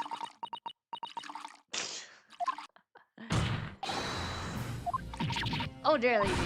What is the meaning of this? How dare you imply that I'm hiding who I really am? It's imperative that you confirm something for the court. So please, it's time to drop the pretense now. What is it? When a fire started in your house that day, did you or your husband open the window? What? I beg your pardon? What are you insinuating? The room would have been thick with smoke after the carpet and the bookcase caught fire as they did. In a situation like that, it's inconceivable that you wouldn't have opened the window. And what if I did? What if we did? Oh, alright then. Yes, you're right. My husband was frantically trying to open the window, which can't have been easy since I continue to give him a justly deserved book battery. Oh my god, she just said it. Even though your house was on fire. Oh, you never stop throwing it until the anger subsides. It would be terribly bad for the nerves to do otherwise. Of course, I should have realized. The significant step forward. You managed to establish that the window was open. We simply must have that added to her former statement. Okay. Yeah. So she has a statement now. Now you mentioned it, yes, the window was open at the time. Wait, but did I already pit them both, right? Or they didn't change though. The fourth book found at the scene of the crime shows very obvious sign of fire damage. And the title of the book is The Lion's Bride. The same title, in fact, as the book that he told us he has been reading. Well, I really couldn't say. On a date in question, did you or did you not throw at your husband the copy of The Lion Pride that he had been reading? I don't think she even remembers. I did, okay. It was the first thing I could lay my hands on, so I hurled it straight at him. And now you come to mention it, yes. He was rather enjoying reading it, you're right. Bruh. Why did you not reveal this information to the court from the outset? Because I couldn't. You insolent little man. I didn't remember it. At times like that, you pick up and throw whatever you can lay your hands on, as well you know. I really don't. I barely noticed that I was throwing a book, much less the little of it. Oh, the title of it. Oh, yeah, he has PTSD here. The title of it, yeah. Excuse me. Okay. What is it? Journal number 5? You know something? I remember what it was. That memory I blocked out. It was listening to when this granny was saying. The granny brought it off flooding back. She's like 30 something though. 38. 46. Bruh. Who are you calling a granny? You cheeky devil. Is Mr. Grandma or the maid? So she literally just to be like, she just said like, I'm the wife. Or call me the maid or the wife. I'll have you know. The man doesn't even flinch. Please tell me that's not because he's used to being hit all the time. Yeah. It was about 2 weeks ago now. I just got him back home after work. Like, I put my hands in my pocket for the wages I've just earned that day and I nearly died. There was a hole, every last penny had dropped out. Bruh. Oh dear, what a disaster. Disaster, yeah. You haven't heard a half of it, boy. Oh. The wife was cutting up some chicken at the time. I could hardly get the words out, but I told her straight, I have lost the day's wages, love. Next thing I knew, the blade was, yeah, oh my god, yeah, the blade. The blade was swishing past my car, stuck into the wall next to me. It did, about an inch deep. No words, just terror. I could smell it then, you know, that god-awful stench of the themes. I was sure I was going to end up face down in the muddy banks that night, I can tell you. Now, that's a real disaster, isn't it? I'll never use the word lightly again. Anyway, the point I'm trying to make is this. When women lose their rage, they'll throw anything at you. Knives, hatchets, hammers, you name it. It's not harder, you mustn't think that all women are so short-tempered and unrefined. No, I wasn't thinking that. Throwing household objects at people is, well, it's so uncivilized. At least attack with honor. Using a bow or the like. What attack? Who are you going to attack? You know. Never mind. Anyway, this man's words could be rather significant, I think. Alright, we'll come back to the bow and arrow thing later if I dare. I mean, I still have to put them together basically now.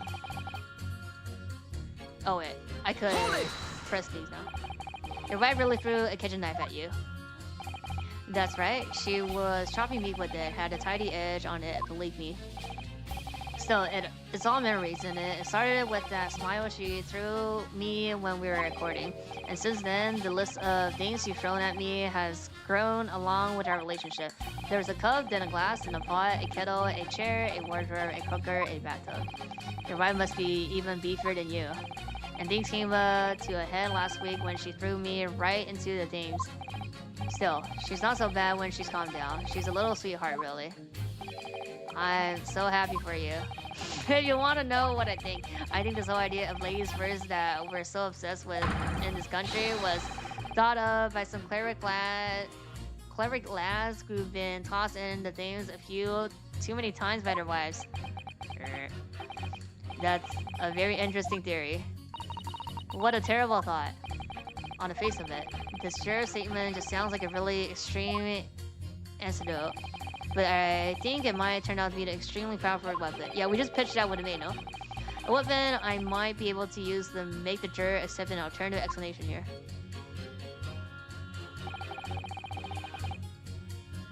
Open the clear start. That's when the chill gets to you. I mean, this is like new, updated. So I could pitch it again, no? Like, do it again? So the window was open when they're arguing that day, yes. She had finally made it to it, which is a significant victory for the defense. I feel like the fog's starting to clear and an alternative explanation to this case is starting to show itself. Yeah, I think I just pitched them again. This is new. It's like 4 people again, right here. Window could have been open. When a man is throwing bugs. Okay, so I think I pit him and him. Right. Let me press again. They updated and didn't press. Same with the grandpa. Hold it! At a point when the victim was attacking, was attacked on the road, we know there was a small house fire in the house on the opposite side of the street. Well, yes, it certainly seemed that way. On account of the smoke, I imagine they would have had the windows wide open in despite of cold. Also, we know that she was throwing flaming bugs at her husband, who was backed into the corner by the window due to his wife's frenzied attack. Yes, that's right. So there's definitely a chance that one of the bugs could have flown past the man out of window. Oh no, I pitched him and him because she already said that yes. Only what? Only I can't really see how it could have gone that way over the other side of the road. That's all. So I don't see how it changed my decision. He's talking about this and that. So maybe I have to pitch him with the dude. That wasn't enough. What is it going to take to persuade these people? When open. Is it? I think it's these two then. Wait, did I do this then? Hold it! Okay, this is crime scene show title. Oh, this is saying okay. The lion pride thing. Yeah. And then she said yes. Okay, let me look at her grandpa.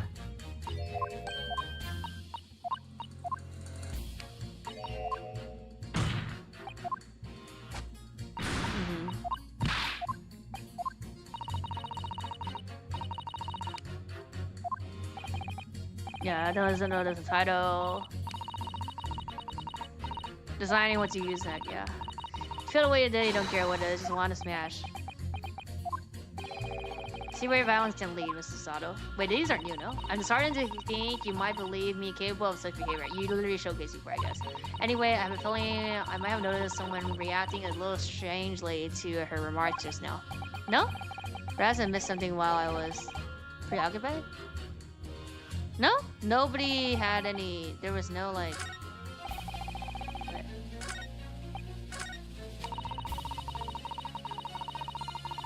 Hold it!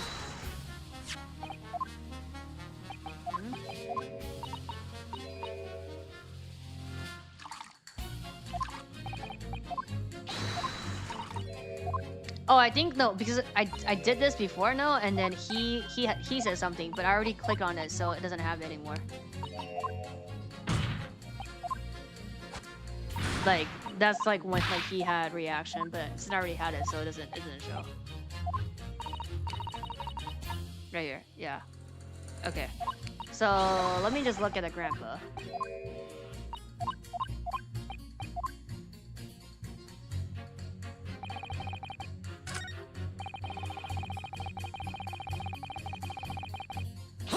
He said he got the chills. Did you change your statement from before? Yeah. Well, yes, it was one of my most memorable red days, you see. I couldn't let it go unremembered. Sure, the fan will be like that you're using his trial to extort your past. That don't matter, we got like what we want. And how's that memory related to this case exactly? Huh? Sorry? What's that? You'll have to speak up, I'm afraid. Okay, this is nothing. Never mind, he has death as a post when he wants to be. But actually, this old man's and still might just prove the alternative explanation I need to. Yeah, maybe I point some to. Yeah. So he needs to be the open though. We use and lit candles on my birthday this year. It's safer that way. Okay. It's these 4 people, but I don't know which one to pitch. So he wants distance.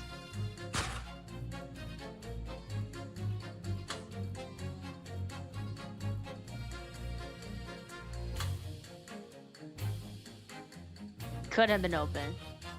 That possibly. So I just do this pit. It's just these 2 first. Objection! Okay. Those whose statement clearly contradict each other. Hold it! Hold it. Oh my god, that's wrong. Oh fuck, I'm sorry, but as a foreman of jury, I have to object. That's complete nonsense. So it's just 2 guys. What?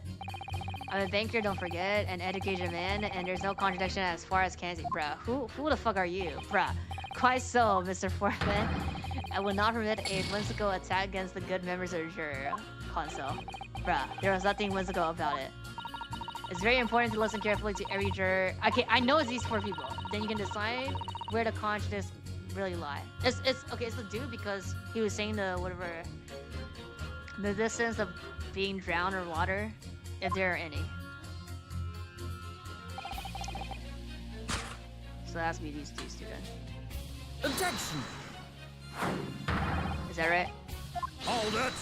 No, what the fuck? I'm sorry, but as former of the it's a grandpa, I have to object. That's complete nonsense, bruh. Oh my god. Education, banker man, okay. Or is it not? Is it not him? It's like the last 3 people.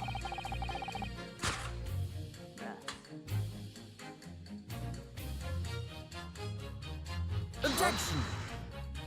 That's wrong. Hold it! Okay, so it's just not him then. It has to be the maid and the other people's then.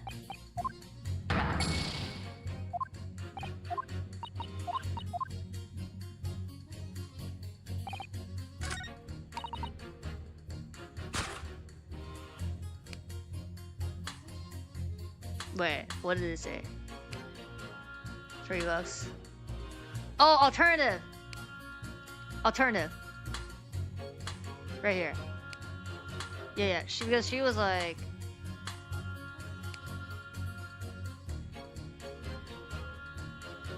Right?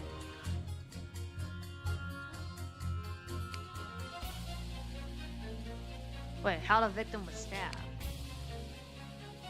Yeah. Oh, it's flying. Wait, this dude. Yeah, kitchen knife. Yeah, go back now. That's these 2. Objection! Yeah. Okay, good grief, you mean they don't contradict each other? Explain. Console at once. Clearly have a deeply significant connection. Okay. Do you perhaps? Yeah, it's just really stabbing accidental because she was throwing books and the knife. Like, it's just that this could be one such novel alternative. Oh my, whatever do you mean? And turn to explanation as to how the victim was stabbed in the back. What are you talking about? We demonstrated that the 4th book, The Lion's Pride, that was found at the scene of the crime, originated in the room on the top floor of his house. Therefore, it's equally possible that some other objects beside the book could have found its way from the household to the street below. Oh, what's that now? After all, she could have thrown any numbers of different objects at her husband. Isn't that right? Journal report. What are you insinuating now, you little beanpole? I'm getting to think that ever since the true origins of this book came to light, perhaps she's had a feeling this might be what happened. Now listen there, you Easter gala. As a foreman of this jury, I demand a straight answer. You give us this yarn about some other object making its way out of the house, but what? Oh, the knife. What was it? And then we just showed the knife. That's why there's nothing on the knife. I'm really taking a big gamble here. That was a bold accusation to make, but I haven't any real evidence to back it up. But I'm certain that at the very least this warrants further investigation. Alright, Mr. Foreman, I'll try to explain the defense's theory. The other object that was found its way from the household to the scene of the crime was jackknife. God was a bird. Ah. Juror number 4. What now? I must apologize in advance for this. But I need you to confirm something else for the court. This knife. Have you ever seen this knife before? What is this? Ah, good lord, Consul. What on earth are you doing? That is the weapon that was locked into the victim's back, man. My lord remembered that when the victim was attacked, they were in the throes of an argument. She was hurling anything she could at her husband, who's been evicted, against the window. The window had been opened to clear the smoke, and through which a book sealed to land at the crime scene. You can't seriously believe that. The book was found in the victim's grasp. Are you saying that it flew out of the window and across the street to land neatly in her hand? Huh? Even my missus hasn't got aim like that. Bruh. Bruh, I'd be like so proud. Yes, I admit there are many details we don't yet understand, but that's the point. That's precisely why we must not allow this trial to end not right now. Oh my. Ugh. Your answer, please. Do we summon him to the stand? Have you seen this knife before or not? Yes? Oh, yeah. Let's go.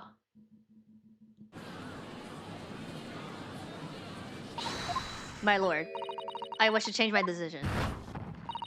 I'm a woman of my word, after all. Rational Metrolofis lady. Yes, I agree. You also agree? I certainly didn't see this coming, but... Oh my god.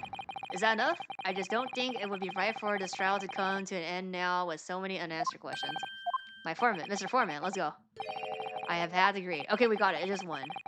Not that I think the granny did it, mine. So it's just like we had to do the two pursuit when they were talking and just one pit here. Yeah. Yes, you know what? I'm not quite happy about this at the moment either. We get everything. All together now, ladies and gent. Grandpa, you're not gonna go in there. Grandpa, the window open, bro. It's okay, yeah, for the note. We did it. Oh, congratulations, Mr. Naruhodo. So, as a result of the defense's summation examination, a number of jurors' leaning have changed. 2 jurors calls guilty against 4 now called innocent. Accordingly, the opinion of this court is divided. Accordingly, and this trial will continue. You're not gonna say anything?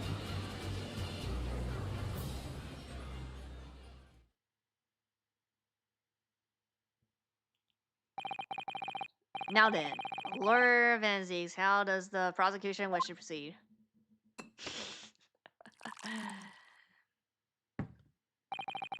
This trial is rapidly descending into a farce.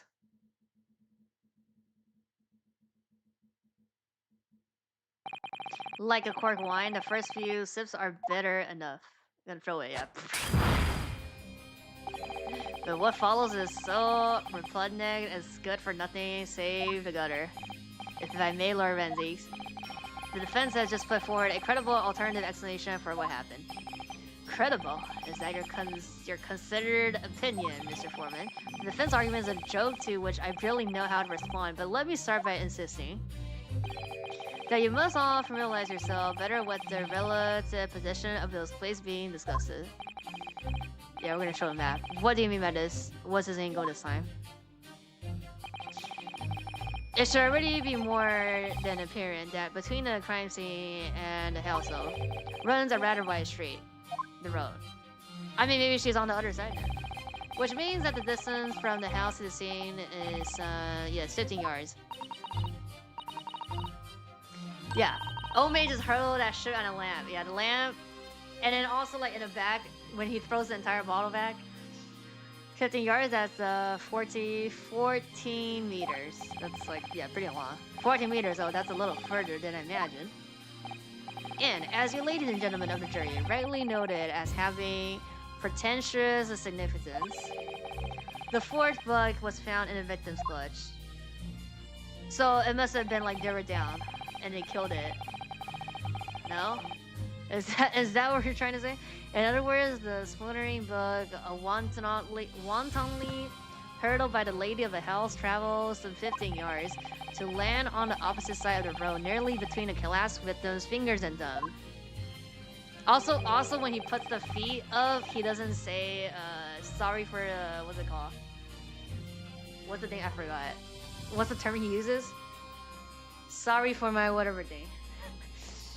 Is that your final conclusion? My learned and deluded friend? And did the jackknife follow a near identical trajectory to plunge into the middle of the victim's back? This fantasy is somewhat stretching the notion of having a bad day for the victim, I think. There is a possibility, though. Even those pathetic, serialized detective stories have more believable plots. You know what? There's a lot of like cases in real life where it's like so fucking insane. It's like if a movie were have written a plot like this, like people would be like, oh, that's so fake, like that's like not logical, or like that's like unrealistic. So got like the terms like real life is like way more crazy than fiction.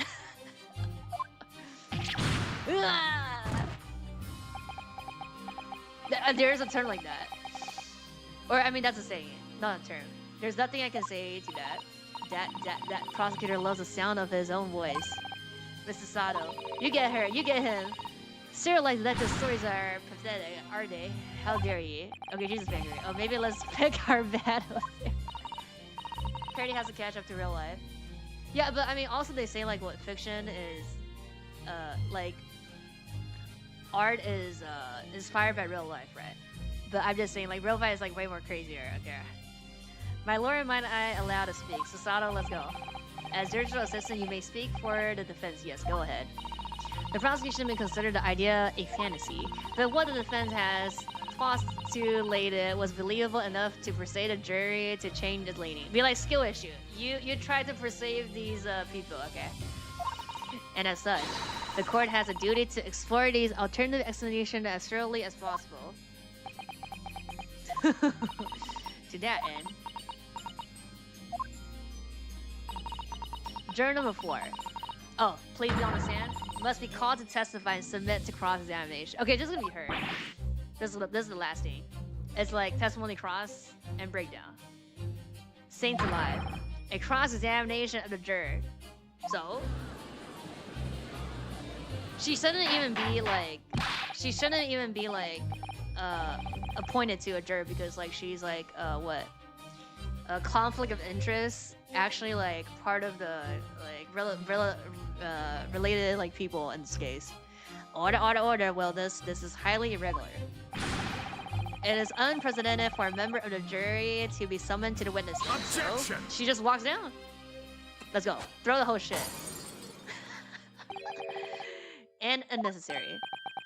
Lord Menzi, there are already witnesses in the stand whose testimony and the those testimony defense may further cross-examine. I already finished the cross. If my learned friend's farcical theory has any truth in it, then both a burning bug and a jackknife must have flown through the sky before this couple eyes. And we must assume they would be able to testify accordingly. What say you, witness?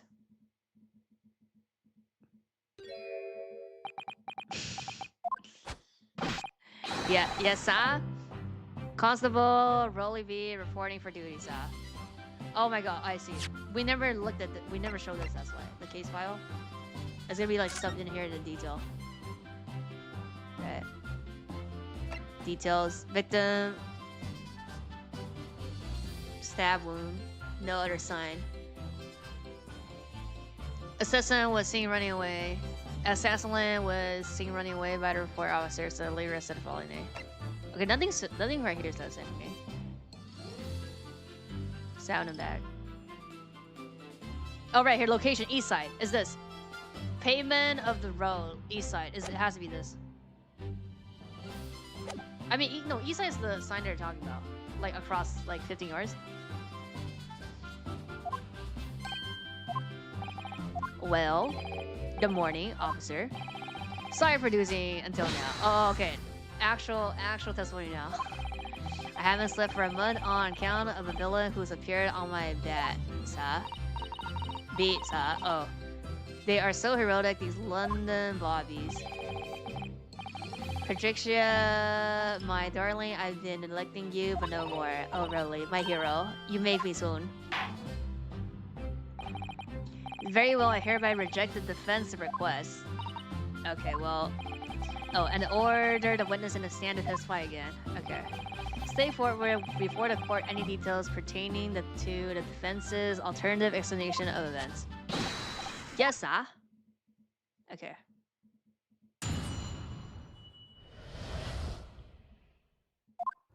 Report. This case has nothing to do with, believe me, a London Bobby is good for his words. You see, sir, the windows on the top floor of the house was top-hinged casements. Oh, we're gonna say that they were at his house instead of their room. The brick? Is it the brick? No, the brick is hard to do, no? Obviously, if anything had been thrown out of the window, we would have seen it. I did leave the scene to go to fetch help, but my trusty Rolly was there to make sure nothing was disturbed. I didn't take my eyes off the crime scene for 1 moment, sir. Nothing strange to report on that front, sir.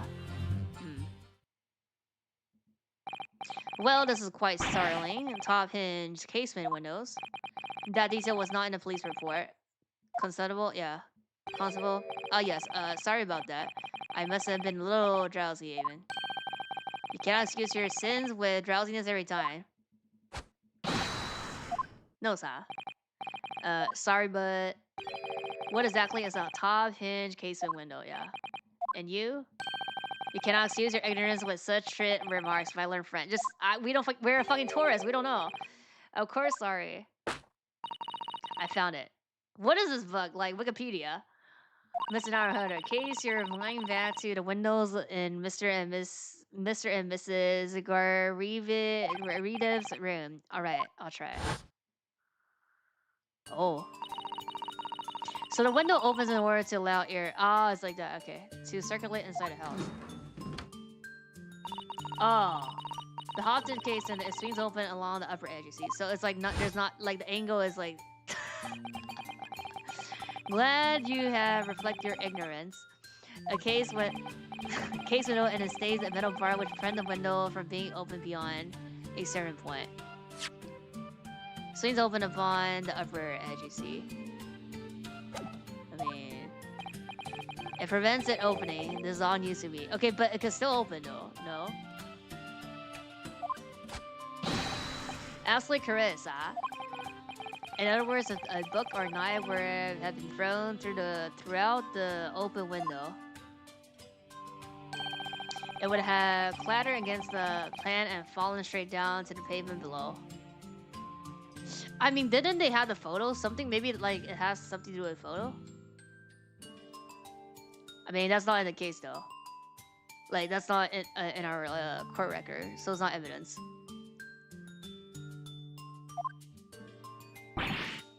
No.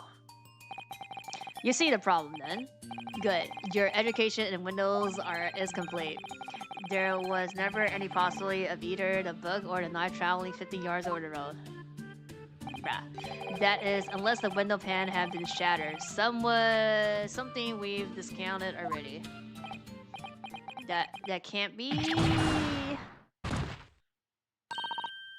Did you see that, Rolly? That young Japanese man just collapsed in agony.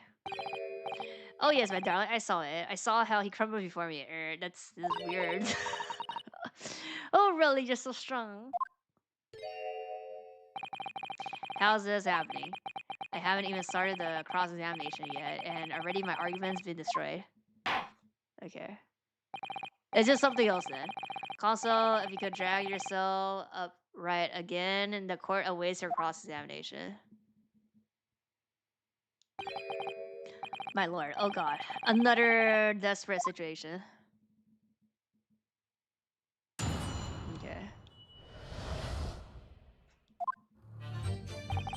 This case has nothing to do. I mean, there's like the books though. How can you say that for certain? A very good question. And the answer is this. What? It has the noble founding principle of the force written on it as a reminder to all us policemen of our sworn duty. He showed us that before, didn't he? Did he? Can't say I remember. He did. To patrol the streets of London town and uphold the peace of the common man is what the job's all about. And what is why I can stand here today beside my long-suffering wife and tell you of Bobby's goods for his word. While rubbing my entire eye immediately. Sa? Oh, Rolly, you're so manly. Of course I am, my darling Perdiga. Oh, Pat. Oh, Rolly. No, none of this is what I meant. I mean, how can you say for certain that this case has nothing to do with them? I mean, it's just a book, no? I see, Sa. You should have said so earlier, Sa. That's what we said, bruh. Yes, well, so could you answer the question? That was a waste of time then. Absolutely, Sa. I will answer it to the fullest of my ability, Sa. There's a surprising reason why the domestic dispute cannot be related to this case. Okay, just go to the next line now. But before I get into that, Sa, just one thing, oh? Yes? I very much like you and all your countrymen to understand the Great British Institute of Scotland Yard. So I hope you'll take back some tales of us London Bobbies and how we uphold our guiding principle. I wasn't planning on going back just yet. I've just only arrived here. So to that end, Sa, I'll be happy to lend you my warrant card for your... Oh, this is... Okay, there's stuff in here then. Peruso, but I must warn you, you won't be able to get through it without shedding a few tears. Thank you. I'll try. Let's go. Contains fruit. Okay. So, are we gonna say that these are illegal evidence because you didn't follow orders?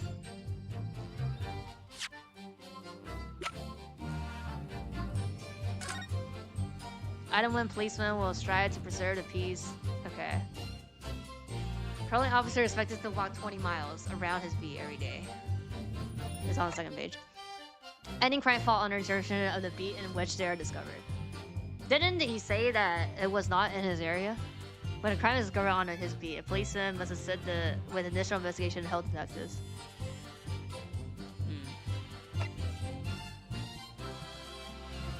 20 miles. Is item 1 though. Any crime fall under the jurisdiction of the beat in which they are discovered.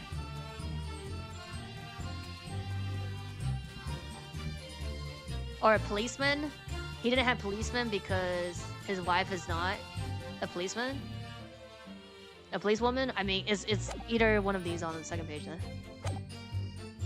Hold it! By which you mean they don't open fully, is that correct? Yes, They're just free to allow a bit of air through the house, you see, so they're restricted as to how much they open. And therefore anything thrown out of the window from inside the room would simply strike the plane and fall to the street directly below. For clarity, allow me to mark the map. Here's the location where the object would have fallen. Yes, directly opposite of the scenery track. Yeah. On the other side of the rather wide road. Would it have been so hard for someone to mention this top hinge case one day before? I know. Well, I have another question for you. What would that be, Sa? How do you even know? Why would you have any idea what sort of window their house is furnished with? Well, Sa, that's very simple. You see, I helped with the investigation yesterday. Oh, let's go. Yeah. Excuse me. Do you have something to add? Sorry? You look, well, delighted. Is there some particular reason for that? Oh, I was just remembering, that's all. Why do you look so innocent? It's because of the big eyes. We really were so lucky. Lucky? What do you mean? Well, of course I feel terrible for the poor woman who was attacked. Don't misunderstand me, please. I bet we were just so lucky it didn't happen on rolling speed. It was so close, you see. Oh, I hadn't realized. Oh yes, that street, the road, that's the boundary between his beat and the next one. Yeah, right here. Isn't that right, my love? So it wasn't in his jurisdiction.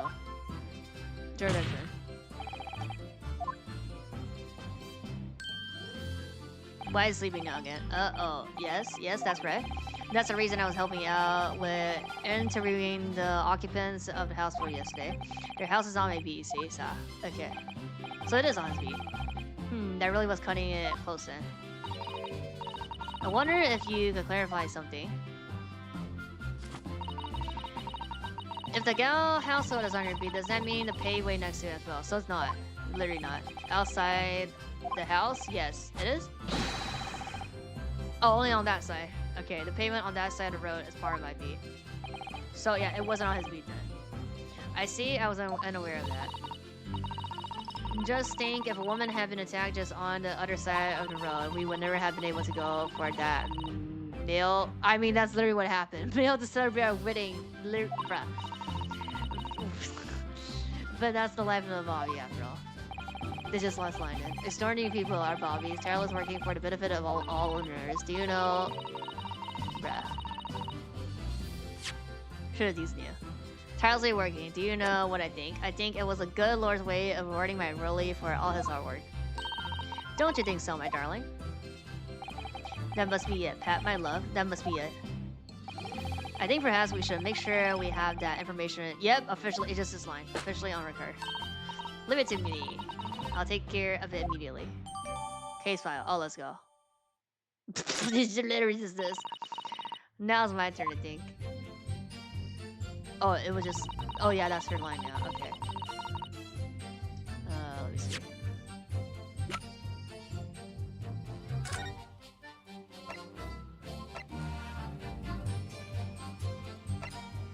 Oh, no. Not, oh, so it's not on the listing. It's this thing here.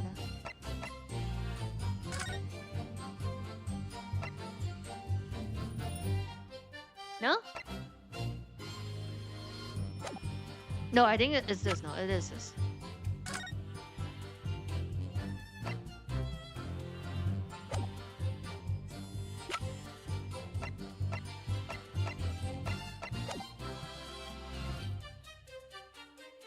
Hold it! According to my notes here, the sun has gone down already and it was dark. Oh, but Rolly and I were strolling along, gazing at the night sky and looking for our lucky star. Sorry? The star that will guide us to eternal happiness. Can it guide you to answer the question? If a flaming bug had cut across the sky in front of us, it would have lit up like a shooting star. And if I'd seen a shooting star, I would have made a wish upon it. Let Rolly be an inspector, I would have said 3 times at least. Of course, what with the smog and everything, we couldn't actually see any stars. In short, are you trying to say that neither a bug nor a knife across the sky before you? Yes, sir, that's correct, sir. As sure as the night sky in London is starless, huh? Certainly seemed like they're telling the truth. And then we saw the poor woman fall to the ground, so we ran straight over to help her. Does it have to be on the street? Like, the street is not on the east side or something? Hold it! Yes, you said that you went to nearby police office to fetch another officer, is that right? What?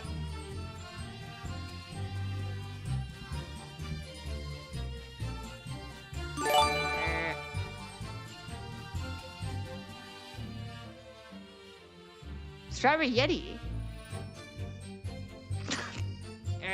Thank you for the gift, son. Hello? That's right, yes. If it had been on Rolly's beat, I would have known exactly where I was going, of course.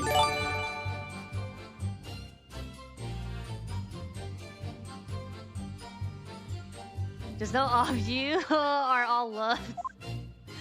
Thank you.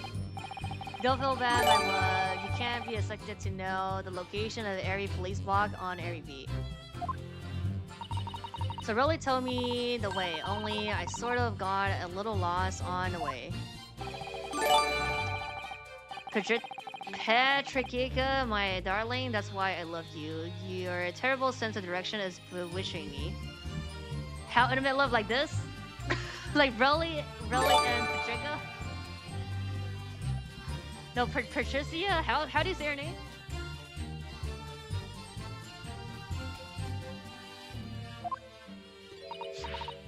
Oh, bad. Oh, really?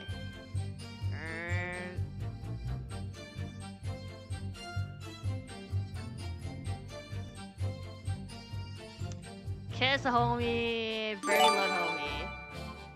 Patricia? Okay, so it is Patricia.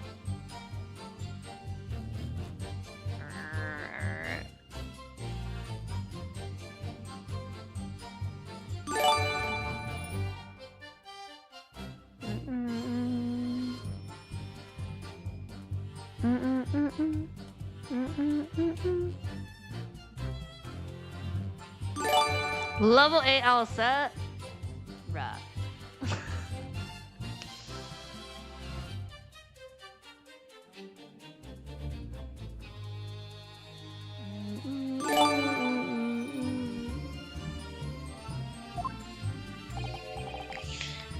Oh, please.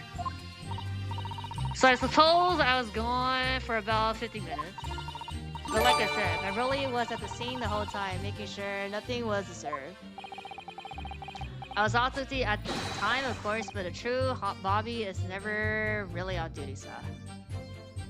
That shit photo you just saw.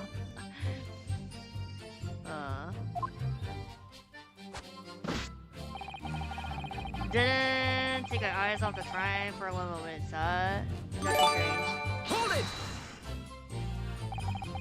Nothing to report. That's great, huh? I had my eyes wide open the entire time, never looked away for a second. No one else approached the scene and nothing was removed from it. I consider that on a yard's honor, huh? Really, that seems a little strange. Beg your pardon, sir. Strange, sir. Seems altogether regular to me. This burnt copy of the Lion Pride was originally in the household, so the question remains, how did it find its way into the hands of the victim? How long is that gonna go? My bad. Don't worry, I don't know. I think it's one sub, one spin. So it might take a while.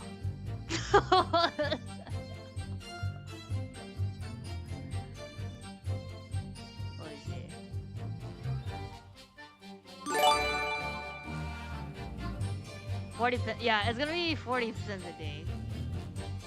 Because it's gonna show like who got like whoever you gifted. So it's gonna spend 40 times. So like maybe a couple minutes. Could it be a different copy, sir? One that just happened to be burned as well? 不行，因为我的弹幕没有那个，没有你们上键的时候，它好像会有一个就是上键，他们能看到的。但是像 B 站那个进场特效啥的那个，我也没有做，但是那个应该是看不到的。这个能看到是因为是连着 Streamlabs， 然后我 Streamlabs 有一个就是我把它给就是这个网址把它给放在那边，所以你送的话它能看到。N got a sub? Oh my god, N got a sub. wait, who got the subs? Let me see. Oh, I see. N got a sub. Is that English or I'm drunk? That's not English. I have a Chinese audience. Did you see the overlay right next to me? No, they're asking like for the Chinese side, like if they give like they like for the overlays if you give gifts, can you guys see it? I'm like, you guys can see it if I have it. Like on the overlay. You're drunk? That's not good. Do you different copies, huh? One that just happened to be burned as well. 对，你看这是送礼物这个嘛，就是它这个弹幕的款式是这样。Rubric. Even if that were possible, why would a victim have been gripping a book like that in her hand? As we can see from the photographic print, she had a bag over her shoulder.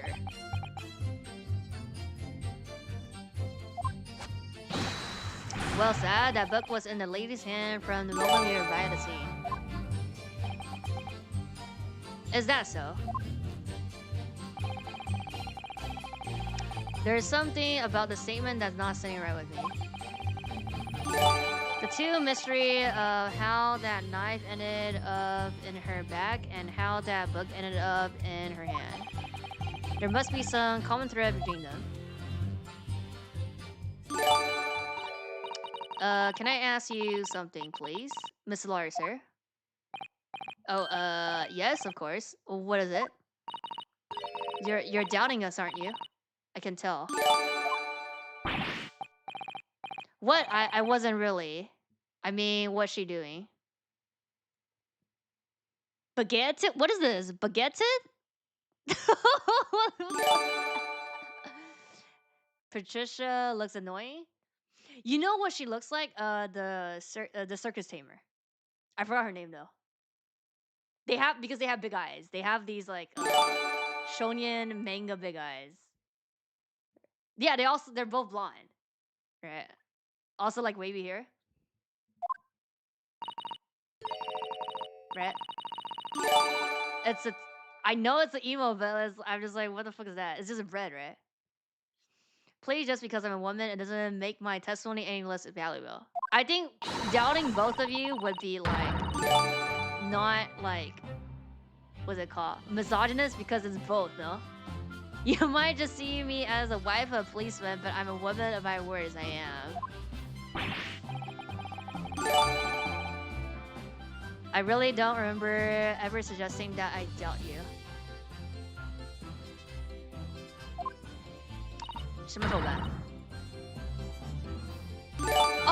哦，你说那个脚可以，对，你发货慢就行。No excuses, I don't want to hear it. 因为如果是他4月发货的话，没办法人肉回来，所以寄给他就行。My voice will be heard. My lawyer, you'll let me speak, won't you? Patricia is manipulating? No, I don't think they're lying.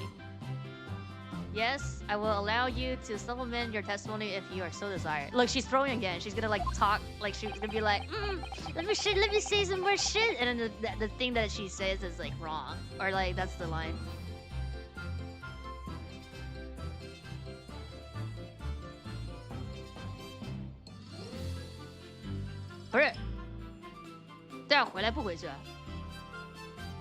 Sometimes the path of least resistance is the sage one. Yeah, Regina. Yeah, she looks like Regina. Yes. Yeah. Daddy discipline case. Yes. Good night, pretties. You're gonna go sleep. That was a very loud mutter. Be careful, I kiss my homies. There's everybody kissing here. It's fine if you guys have orgy. 对，如果是4月发货，应该就没有除非有可能认识人，但是现在还不知道。就有可能什么人认识朋友什么的，如果说他们从国内飞，那可能正好可以。就我不太确定，但是我知道的是3月底，就是3月底国内到这里。然后有就是4月从这里到国内的，就是有2个。Pucker up, big boy. What? I heard that. That Japanese man thinks a policeman's wife works counts for nothing, does he? Nobody said this, okay? Well, watch out, sir. I might let you get away with something like that, but I really won't. Duty noted. Please, I humbly ask you to continue. What could she possibly be about to say? I wonder. She's just gonna throw. I know what I saw. Right here. My eyes won't lie. My sense of direction. Let's go. Direction is not east side. And there's another line. Nobody's questioning what you told us. I saw it, I did. That evening, I saw it clearly. That little Eastern man with a whisker and a funny curve back, slinging away from the scene. Ha. How about direction? And I know what I didn't see as well. I didn't see any flaming books or knights flying through the sky. All very clear. Must have been wind? No, they're saying because of the window, so their trajectory wouldn't work. Because it's cross the street on the east side of the street. Like, not, like, next to it. Like, not on the same side, basically.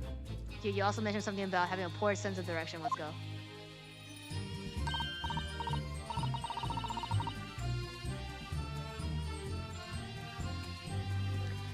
Oh, yes. Well, that's a little embarrassing, really. Always ending up at the wrong place when I made... Oh, let's go. Ranger would meet Raleigh. He gets ever so cross. You spent 1K tonight. Gotta go best offer. Gotta charge back. Gotta charge back in the morning, dude. Excuse me. Cost will be a zero problem. Bruh. No, you saw yourself. Or no sir, no problem sir. Army. Oh, I got all those things and I didn't get anyone. No, because okay, yeah, you're gifting. If gift, it doesn't gift yourself. Did your wine remark just now bring something to mind, perhaps? Well, in a way, sir. Yes, I was just remembering that the same thing happened that evening is all. You mean Mr. B lost her way on the night of the incident? Yeah, right here. Well, you see, I sent her off to find a police box in the next B over from mine. But she was gone a fair bit longer than what I was expecting. 来，活的。不知道老板醉了。Really is battered and bruised? What? Oh, you mean by all the pulling the scarf? I thought she'll be back inside 10 minutes, but my darling was gone. Oh my god, she's a killer. She can't be the killer. Gone a good 15. Oh my god. Oh really, you're such a thief. The reason I was so long was because of the bouquet, silly. The bouquet. Sorry, what bouquet are you talking about? Oh, it was a present for our wedding anniversary. Really so romantic. He saved up for it with farting and happiness he found in the gutter while doing his rounds. Yes, how romantic. Forgotten all about it until just now. Had you, my darling? Oh, yes. But that was just between us.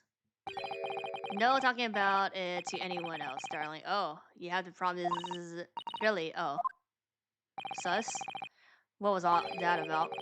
Yeah, looked very obviously troubled during that exchange. I'm afraid I can't offer any useful insights. But I'm quite sure of one thing. We have to ask her about the boutique. Okay. So that's the last line. Or right here. This boutique you just mentioned, I'd like you to add details. Yeah. About it to your testimony, please. Okay, is this line in? Oh, really? Yes, I'd love to. Why are you dotting here? Right here. I dropped my boutique. Hold it! You mean you dropped the boutique at the scene of the crime? Yes, that's right. Oh, I was so upset. When we ran over and saw it was a woman with a knife in her back. I was so shocked I dropped the boutique Broly gave me. So where's the boutique? It was in the dark spot where the street lights weren't casting any light, so I didn't notice it at first. Wait a sec. On the map, does it show the light? I didn't show the street lights. Oh, we haven't showed the second photo, right? Updated. Okay, this photo's not doing shit. And then you went to the police box to report it to the policeman whose beat it was on. So yeah, it wasn't in the jurisdiction. Okay, no, so it's right. It's on the other side. It's on the east side. Yes, and I came back to the scene together with the other constable, you see?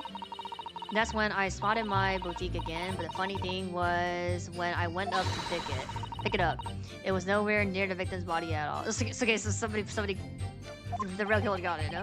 In case you need reminding, Ms. Bitte, the victim is not deceased. I was all flustered for a moment before I heard a voice calling me from the other side of the road. Your husband, presumably. That's right, silly me. I've gone over the wrong side of the street. Although I'm going to blame the boutique this time, I can't think how it got there. I really can't. So the boutique somehow moved from one side to the opposite. Curious indeed. Isn't it? But the worst of it is I forgot to pick the boutique up again when we left the scene. That beautiful rose really bought me with that chain from the gutter he spent so long collecting. By boutique. Do you perhaps mean rat. New evidence, okay. Being the sorry solitary rose. Oh yes, that's it. That's the boutique really bought me for our anniversary with bits of change he found in a gutter. Maybe just call it a rose. Tell us, Lord Van Zee, where did you come by the flower? According to the report by the police officer in charge of the crime scene investigation, it was found on the edge of the pavement in front of the household. In front of the house. So the body got fucking moved. Although it wasn't noticed until the morning, as it lays where the street lamps cast no light. It was believed to be no relevance to the case since it was found on the opposite side of the thoroughfare. Okay, so it's just fine. We get the flower as well. Actually, we could also probably there's something in the flower, and then that just still. Okay. Oh, thank you, sir. Thank you. Could I have it back now, please? No, submit it as evidence. Yep. No, I think for a good measure, this rose should be added to the court record as evidence. Oh, right here. Shot to see the stab victim. Drop the rose. Yeah. Bruh, it's a symbol of love. I want it back after trial. Do you hear me? I want it back. Yeah. Good grief. Rest assured that I shall do my very best to not forget. And then the last line is some random shit. No. Oh, that was the last line. Oh, this is the last line.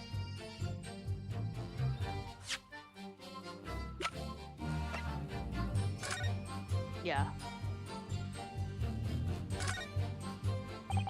It's very stylish paper and flowers wrapped in, isn't it? It's just an old newspaper, Mr. Okay, we have to look it up.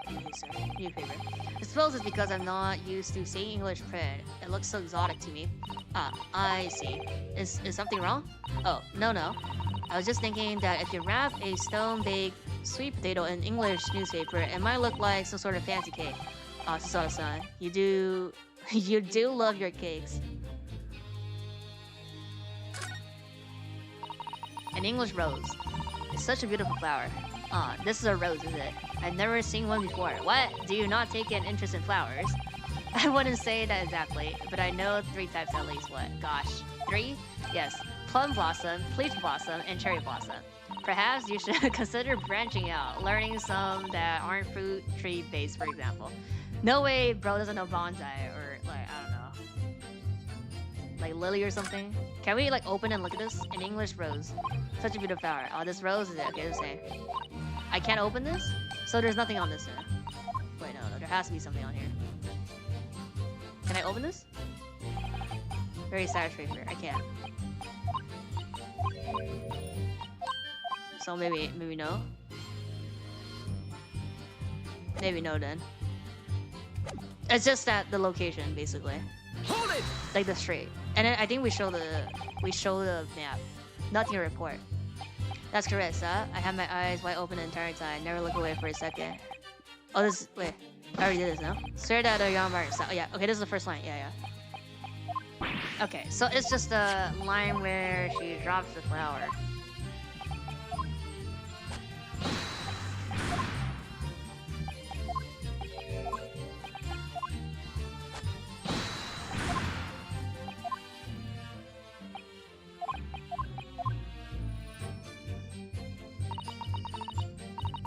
What do you make of all this?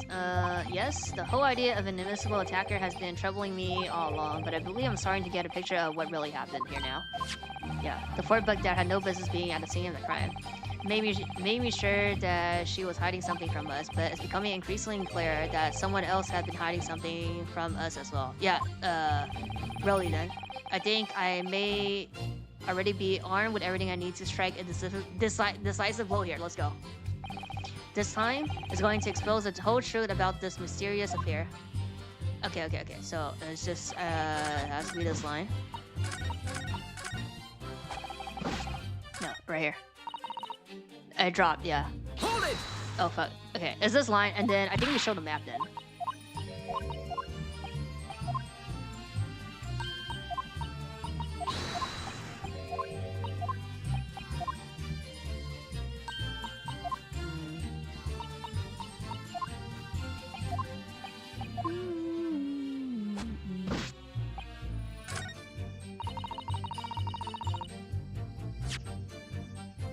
Is here the report?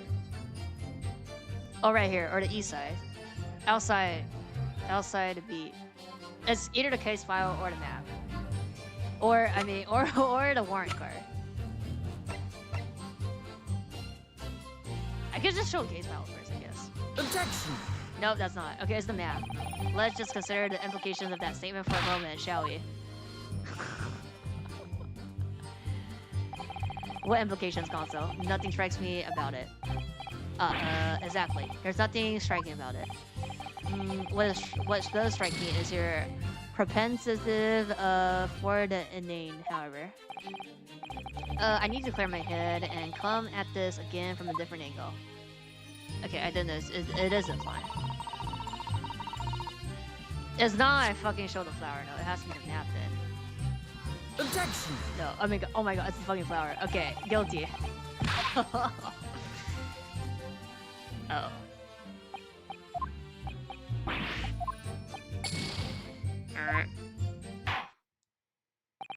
That will do. I believe we've seen quite enough here.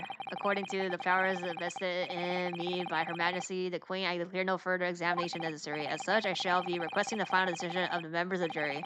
Are all of you ready, Mr. Foreman? Certainly, my lord. We gotta hear all the guilty. Then please announce your findings and to the court. Guilty! Guilty. Guilty! Guilty. Guilty. Do I have to redo the scene where she like throws and adds the flower evidence? Probably not now. If we do that, that's gonna be like gotta redo that. Hereby declare the defendant guilty.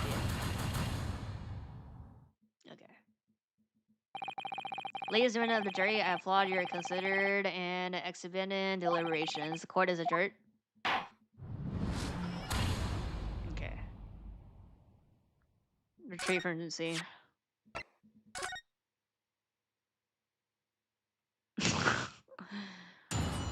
Oh my god, do I have to redo the ending.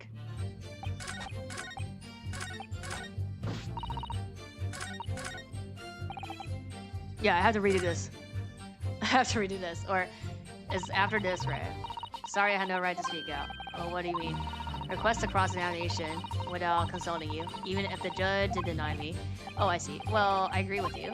We do need testimony from them if we're ever going to get the truth out of this matter. Do you really think so? Well, think about it. No matter how far across the road or how the window's open, the book has found its way to the scene of the crime somehow, didn't it? You're right. And then there's a reaction to me showing her knife. The woman is hiding something. I'm sure of it. You're right again. We need to use this cross-examination to uncover more clues. Get to the bottom of this one way or another. I swear. Okay, I have to do everything again. I have to press everything. Right, there's no... Yeah, bro, I don't even have his passport. Not passport, but like the... Okay, I got it.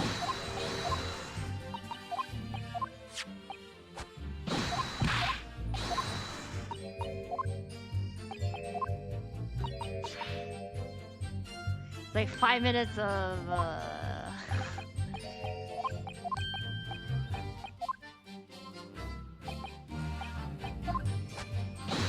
I don't want that. I should save after I click everything. After I get the rose as well.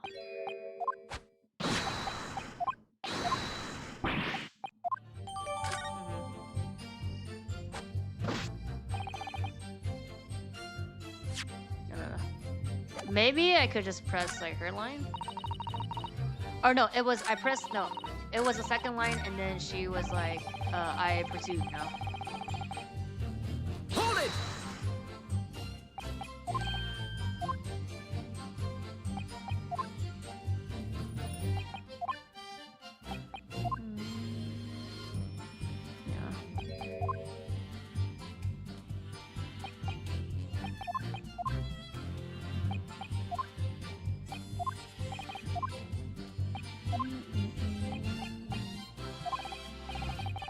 Right here?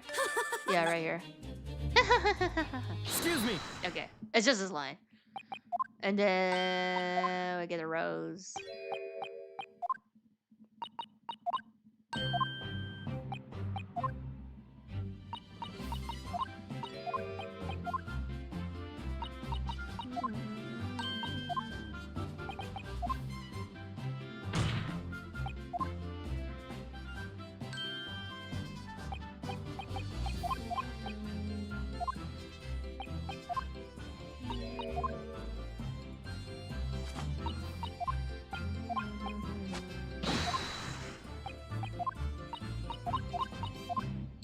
The direction. Or like, yeah, she's like, you don't believe, you're questioning.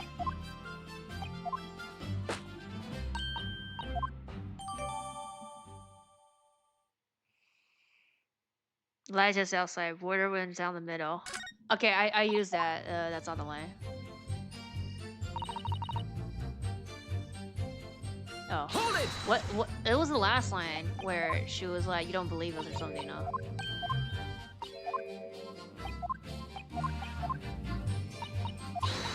Or we have to cross, I think maybe we have to like hold everything and then that shows up then.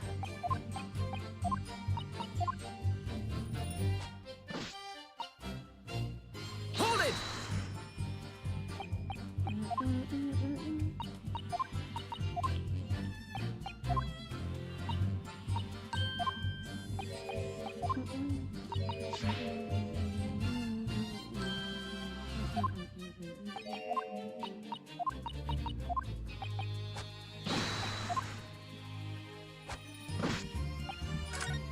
Oh fuck. Clicked too fast.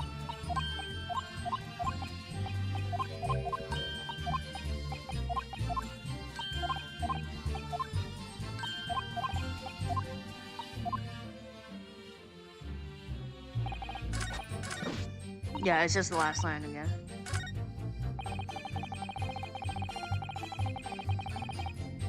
Yeah, you have to hold everything, I guess. And then she'd be like,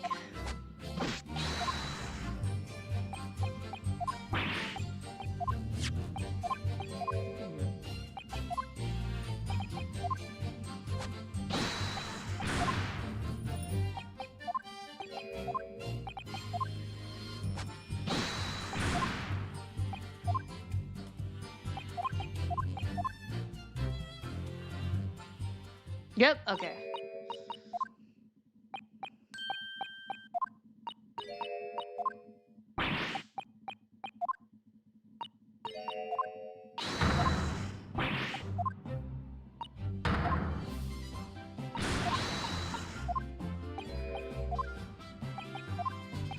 I just realized, this kind of looks like, what the judge is wearing kind of looks like Joshi Koko. Wait. No, this one. Yeah, the direction, wait, no, this one. 他法官穿的有点像水手服。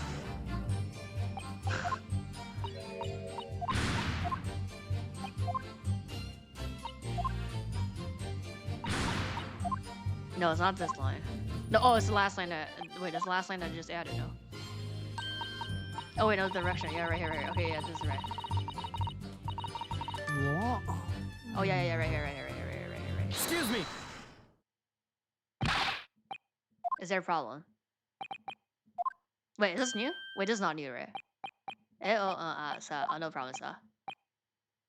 Change your mind. No, this is not. No, yeah, this is the same. Lost array, yeah, this is okay.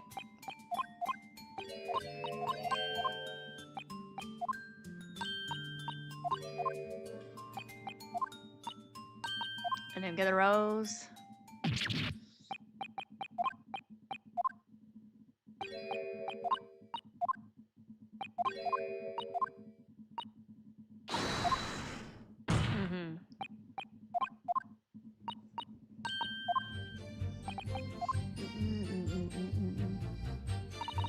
Yeah.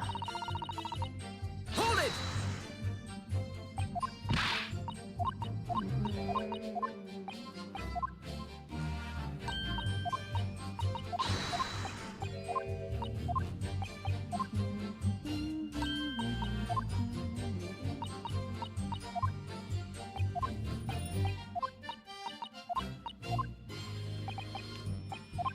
Right here. And I think the last line, I don't need to cross the last line. The last line is whatever.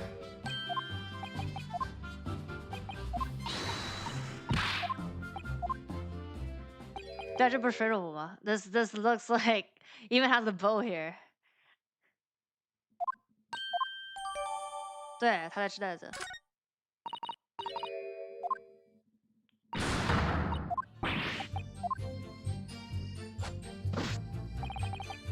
Didn't take. Might as well hold this now.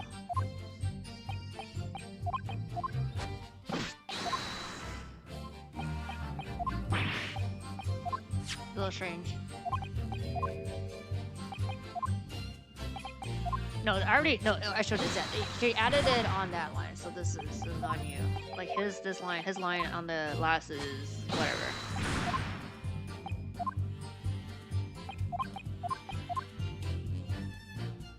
Okay.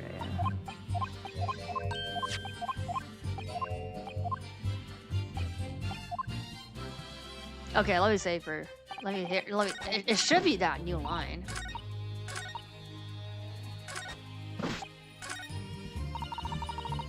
Or maybe it's not that line?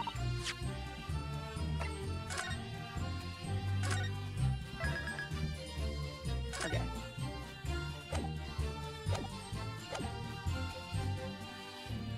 Lost my way for a while. Or is it his jurisdiction? Crime scene, nothing. Oh, right here. So, and I show the boutique, right? Because where's the flower now? Objection! Yeah, okay. Be like, where's the boutique now? Then you claimed there was nothing to report in the 15 or so minutes you were guarding the scene, but that cannot be. Okay, it's this line. So Rolly's lying. What? What do you mean to say? In your testimony just now, you explained to the court that when you arrived back at the scene of the crime with the policeman assigned to the beat, the boutique you dropped at the victim's sign was no longer anywhere nearby. Objection! Yes, on the opposite side of the road where the victim was attacked. That's incorrect. But considering the size of the Mireille boutique, if a single sorry balloon can be so described. No doubt it was blown in the wind across the street back into the gutter where it belonged, bruh. Objection! But if that were the case, why didn't he not testify to the fact? Sus. No one else approached the scene, and nothing was removed from it. He swore that on the Scotland Yard's honor. But the boutique belonged to me. It had nothing to do with the case. That's why Rolly didn't mention it, I'm sure. No. Because sadly, it's not only your boutique we're talking about here. Yeah. More than one thing in this case is mysteriously the wrong way around. What are you talking about? Think about it. Besides the boutique, there's the book. Yeah. A copy of The Lion Pride, which was thrown out a window by his wife. Would have been struck the pane of the casement window and landed here on the west side of the street. Maybe it's because he doesn't want it to be in his jurisdiction, and yet so he moved it to the and it's a report of like the middle street. It's actually found here on the opposite side of the road in the victim's hand. Yeah. Meanwhile, according to the testimony we have heard, the boutique should have been dropped here at the scene of the crime, on the east side of the street, yeah. But in fact, yeah. It was actually found here, on the opposite side of this road, in front of the house, yeah. There's a logical explanation for those things. Unless somebody deliberately moved them. Okay. What are you trying to say? The way you're talking sounds like you think Rolly's done something wrong. Don't you listen to a word that strongly lawyers worrying on about books and boutique? Why should we care? It's nitpicking. That's what it is. Oh god. Come around. You might call it nitpicking. But deliberately meddling with the scene of the crime is a criminal offense. It's called tampering with the... Yeah, tampering. But the person responsible for this tampering cannot admit to it. For a very subtle but compelling reason. Objection! Yeah. We showed the rose tampering. You barely heard the term before. Tell us, my learned friend. Who would possibly have had cause to carry out such an elaborated depiction? Yes, there is someone who tampered with the scene of the crime that evening. I mean, it has to be Rolly. All evidence in the testimony points to one particular person. It's Rolly. Counsel, I must demand that you substantiate this conjecture. Who are you saying is responsible for tampering with the scene of the crime? I mean, like... Take that! Obviously, there's only one person it could have been. Yeah. It was you. What? A policeman. Member of Scotland Yard. Okay, so he's actually the killer then, no? What nonsense? Why would Marelli do something like that? There's no one straighter than my husband. No Bobbies that works more tirelessly for the people of London. You said in your testimony that your husband asked you to go to a nearby police box to fetch the officer on duty. The 15 minute that you were absent from the scene is the only opportunity anyone had to tamper with it. You're making it up. It's all nonsense. It's all lies. What about that Japanese man with the whisker? I bet it was him. He did it. Why would he do it? Like, there's no reason to do it. If that was true, he would have, would have seen him do it. Oh. And forgive me for pointing it out, but when you dropped your boutique, it was after the defendant had fled the scene. Yeah. Well. Objection! First you make accusation about the landlord and his wife. Now you incriminated a policeman as well. You have a problem, but your accusations lack one very important thing. Evidence? You claim the crime scene was tampered with. But there is only one reason anyone would commit such a reckless crime: to hide something. That's right, he's right. But my husband and I just happened to be there, and that's all. So why would we have anything to hide? It doesn't make sense. You've offered no motive for this alleged tampering. There is. And until you do, your accusations are nothing but empty threats. Sure. I mean, even if we have motive, that's not decisive evidence. Have a very good reason to wanting to tamper with a scene of crime. Yeah. That's the key to this entire affair. Have you managed to solve this mystery? It's eroding.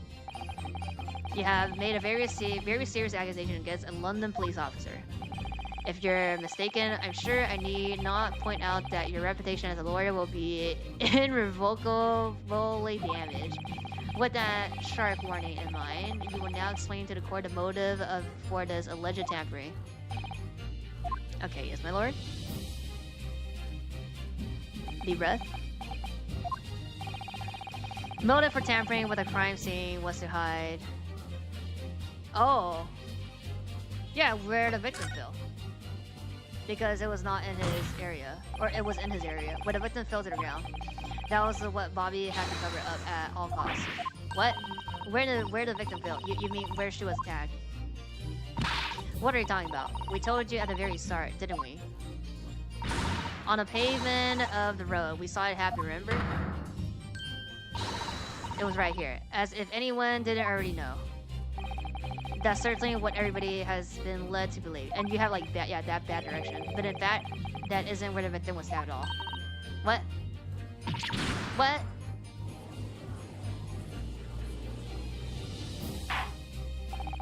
I'm beginning to wonder where this tumultuous trial will end. Console. If that's your assertion, then the court is dying to know. My Nibonese friend. Right here. Where are you proposing that a crime actually took place that evening? Right here. Take that! But that's on the opposite side of the road. I don't understand. On the evening in question, the bug fell directly down from the open window above, and your boutique never moved at all. What did move was the scene of the crime itself. Good gracious. Objection! Perhaps you haven't been listening to the ample testimony the court has heard. But these witnesses both saw the moment the attack took place. That's right, I saw it with my own eyes. It was 5 o'clock in the evening and already dark. There was the typical London fog on the ground. That spinning, yeah. When you saw the incident unfold and ran to the victim's aid. That was actually on the west side of the road. No, that's not true. It can't have been. He then arranged for you to be absent for a while by sending you for help. And during the 15 minutes you're away, he transplanted the crime scene. He moved all the things shown in this print. The victim herself, the 4 bugs. He moved everything, in fact, to the pavement on the east side of the road. Extraordinary. But he overlooked one thing. The flower? What? What did he overlook? Yeah, the boutique, I presume? Exactly. The prosecution told the court just a few minutes ago about the discovery of the Rose Boutique. Lord Van C says that it wasn't noticed until the morning, as it lays where the street lamps cast no light. Yes, it couldn't have been in the dark, obviously. Which is why it was only the boutique. 不打牌，他声优是海马，是金属啊。That was found in its original position on the pavement on the west side of the road. And that is the defense theory about what really happened that evening. How do you respond? Evidence?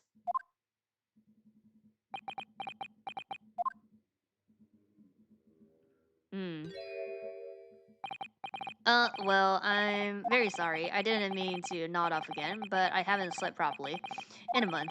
Did I miss anything important? Oh, really? It isn't true, is it? What that lawyer said is all lies, isn't it? I know it is because you're the most upstanding, righteous man I know. Oh, is he I had a dream. A terrible dream. All the things I did that night, everything. Come out. Oh, everything. As well as... oh, bro. He's gonna just spit it out. Only it seems... It wasn't a dream at all. Oh my god, he's gonna confess? Good golly. He just fucking gonna confess here. So it's an accident and he tampered. For some reason. Order. What on earth is the meaning of all this?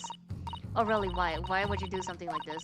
Moving a corpse is a criminal offense, isn't it? Yeah, because he doesn't want he doesn't want it in his jurisdiction. Wishing the victim dead should be one too. Explain yourself.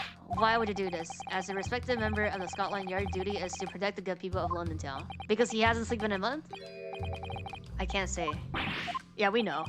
I really am ever so sorry about all this, for damaging the Yard's reputation.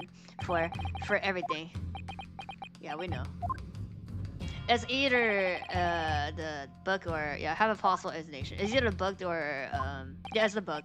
For why on that particular evening, felt compelled to move the scene of the crime. It's not a report. I can think of one reason. What? How could you possibly know? You a foreigner, pursuing to understanding the mind of a Scotland Yard policeman. Skill issue. And yet, Lord Van Z, it is this foreigner who has uncovered the startling truth of the matter thus far. Exactly. I believe it would be beneficial to the court to hear this extraordinary young lawyer's theory. Counsel for the defense, if you please. Yes, my lord. Now then, I think you had better show us some evidence. Yeah. At once, my lord. England, Japan, it makes no difference where you come from. Human emotions are the same. And I think I have a fairly good idea of the feeling behind this man's action. What gives away the motive of the unthinkable actions? Here.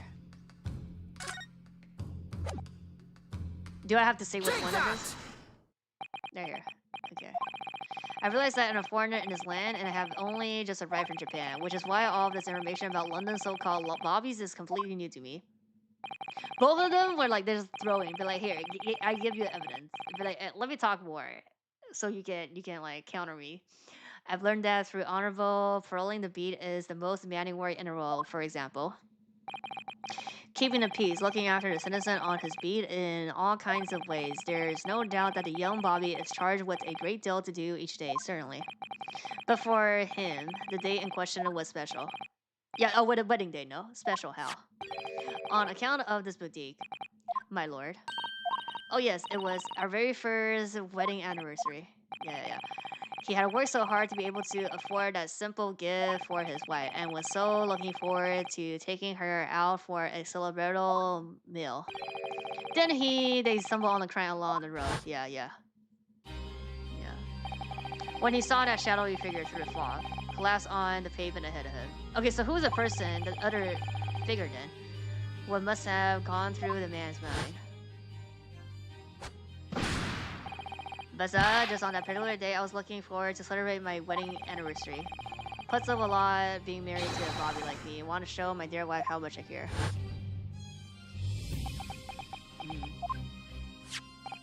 This is the warrant car that he offered to lend to me earlier, yeah. Inside among the rows of patrolling policemen, it says, when a crime is discovered on his beat, a policeman must assist with official investigation and help detectives. Aha. Yeah. Is that or is that not the reason why you moved the whole scene of the crime that day? Yes. Everything you said is alright. So that's it. It was all to do with the boundary of your beat. Yeah, oh. Exactly. To summarize, the incident actually occurred on his beat. Good gracious. Do you realize the gravity of what you have done? It's not that serious, to be honest. Like, it wasn't like... it was the first time since I became a Cooper that I've ever cursed God. Stay close to me, Pat. The criminal must still be lurking somewhere. As we ran over to the scene, I had every intention of doing my duty as a police officer. We gotta report this to the station as quickly as possible. But then it dawned on me, I realized where we were, where the victim was lying, and what that meant for me. Where a crime is discovered on his beat, a policeman must assist with initial investigation and help detectives. Why here? Why does this happen to me? And why tonight of all nights? Why?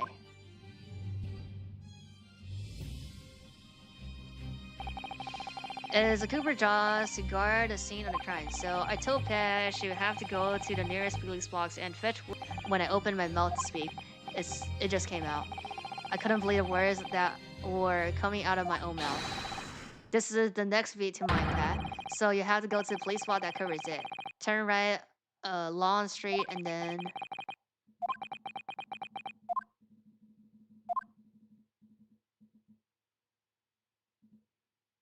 So wait, this is done then, and this just seals the deal that it's an accident that the maid didn't know.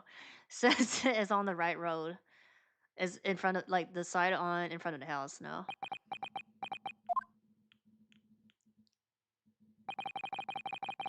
I'm sorry. I'm so sorry. Oh. I just wanted, just that one night, to take my Patricia out for dinner. Oh really? Just that one night. You knew that if the incident was on your beat, your evening of celebration would be ruined, and so you decided to move the entire crime scene outside your jurisdiction. Just cross the street to the east pavement of the road, which falls underneath the neighboring beat scare.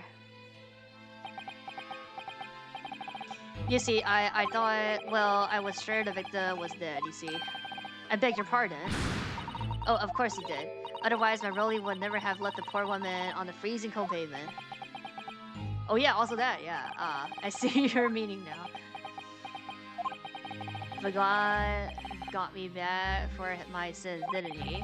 That's why I missed the rose I brought for Pat. Oh no, really, that was all my fault. I should have never dropped it in such a dark place, bruh. I'm so sorry, really. And can you tell us, how many bucks did you move from one side of the road to another in total? 4? As before, no? 4 it was, yeah. Yes, yeah, definitely. 4. 3 of them drawn from Natsume, and the 4th being the one that fell from the window upstairs in the household, of course, yeah. Plus a knife. But what made you place the book in the victim's hand? Yeah, when all the other ones were scattered, haphazardly around me. Oh, well, sad. That's because that's how I found it. You found it? What do you mean? It was like that. When we first ran over to the scene, the victim was already holding the book. So when I moved everything, I made sure it was still in her hand. Sure, it was this book, The London Pride, that the victim was holding. Oh yes, sir. No doubt about it, sir. Interesting. Huh. So, she had to went down and put it in her hand then. I thought it was an open and shut case at the time, you see. There was only the 2 people at the scene, and Pat and me both saw it happen. However, which way you looked at it, it had to be the fellow who ran off who done it, I thought. Couldn't see the harm, really. I didn't think moving it all over the road would make a jot of a difference. I suppose this is it for me now. I've had it. My lord. Yes, Lord Van Zeeks. She picked it up, and then she got stabbed right there. So, yeah, I mean, it's basically, it's not an accident now, no? I believe that concludes the cross-examination of the witness. Or we don't know. It doesn't matter. We just need us to be innocent, no? But that everything here still doesn't prove that we could like he still could have done it. You may withdraw. Yes, sir. Mr. Prosecutor, sir, what will become of my Rowley will happen to him? For now, you're free to go home. The police will contact you in due course. And here's your rose. Please don't punish my husband. This was all my fault. It's because I'm always moaning at him for coming home late. Leave it now, Pat. Let's go home. I'm tired. Alright then, my love. One last thing. Sir? Let this be a lesson to you. In a criminal investigation, every detail matters, however insignificant it may seem to you. Yes, sir. Carve that lesson in your mind. And never again make the mistake of tampering with the scene of a crime. Never again, sir. You mean to say? Leave now. This trial's not yet over.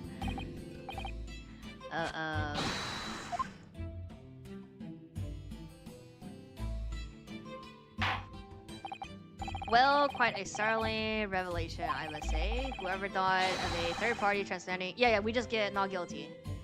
Or, like, no? Transcending the entire scene in a crime like that. Indeed, my lord, nevertheless, there are some immutable facts here, principally that the accused, Soseki Natsume, is the only person who could possibly have committed this crime. Objection! Huh. No, I disagree. Now that we know the true scene of the incident, there is someone else. Another person who could be responsible for a knife in the victim's back. Forgive me for being presumptuous, but I believe the prosecution is probably well aware of this possibility already. Lord Van Keys, is this true? 别吵，别吵，别吵，别吵，别吵，别吵起来. Very well. Name the person if you will, and if further investigation is warranted. The prosecution has no objection to the trial continuing. Okay. Oh, I'll name the other person who could have perpetrated this crime. I mean... no one person, huh? Take that! The defense would once again like to request a cross-examination of a witness, my lord. 别吵嘴，别吵嘴. Once again, my assistant made the same request earlier. In order to finally reveal the truth about this case. It's imperative that we cross-examine juror number 4. Okay, so we have to still cross this now. Me? Oh, dearly me. The request has already been denied. But the situation is very different now. Answer me this. What do you want to know, you little toad? At the time of the incident, you were engaged in a violent argument with your husband. In the course of the argument, a minor house fire was ignited. And to clear the smoke from the room, your husband opened a window that looks out over road. Well, what of it? You threw this book at your husband when he was cornered with his back against the window. Upon striking the pan of the open top hinge casement window, the book plummeted directly down, finding its way to what we now know to be the true scene of the incident. Yes, and as I say, what of it? During the argument, you were beside yourself with rage. As such, you threw not just books, but anything you could lay your hands on. Okay, but how the book was... Oh, I guess like the book got down and then she picked it up and then the knife went down. Let me ask you this one more. Yeah. This knife. The one removed from the victim's back. Yeah. Have you really never laid eyes on it before?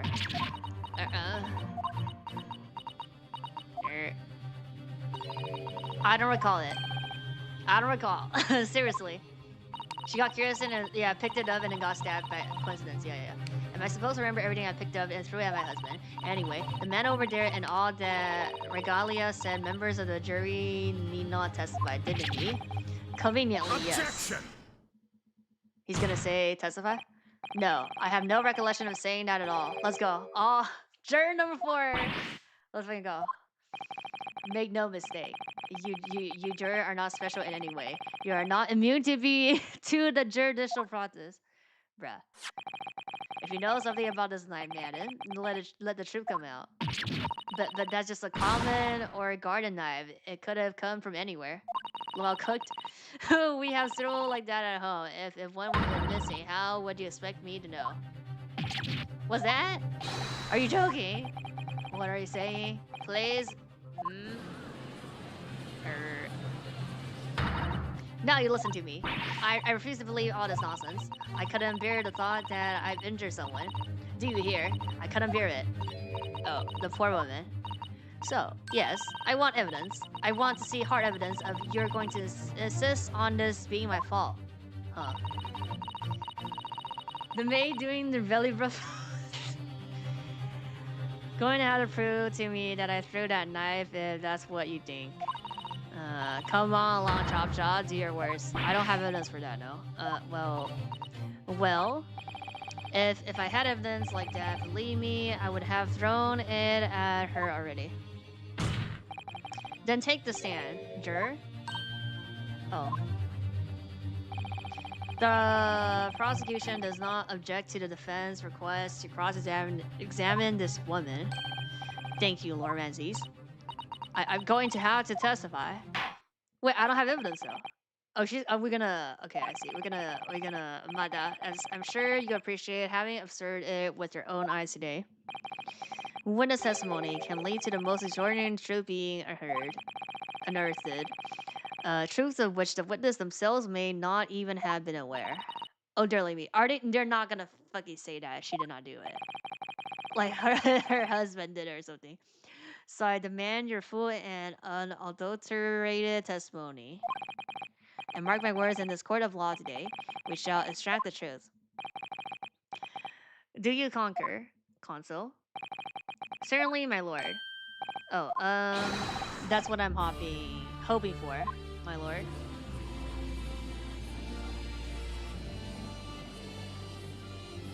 Huh, cussing. This is such a strange feeling.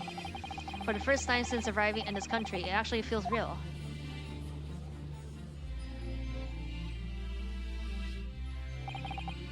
I'm here in the Old Bailey, and I'm a lawyer.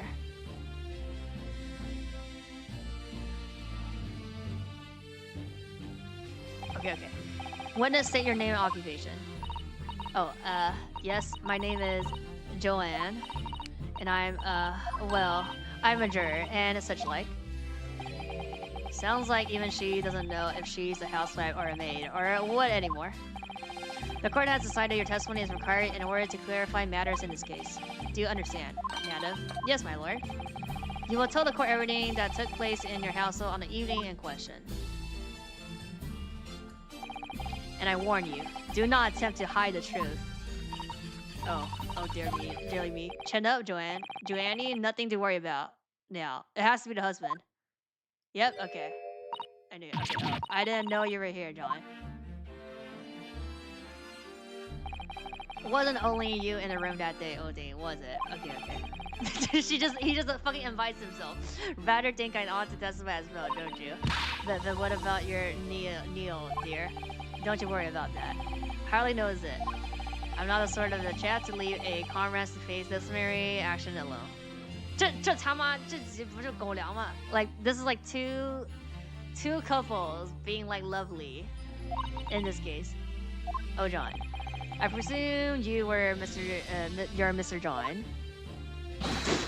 Yes, sir. Former 2nd Lieutenant of the 3rd Regiment of the 4th Northumberland Fusilier, sir. 越狗级，这是。Seen my fair share of the accident and now living the quiet life, as it were. The quiet life, where you not engage in an incendiary battle with your spout on the day in question. So aboard to testify together, bruh. Well, yes, aim quiet. 没烫到他，烫到他就倒了，他也不在椅子上。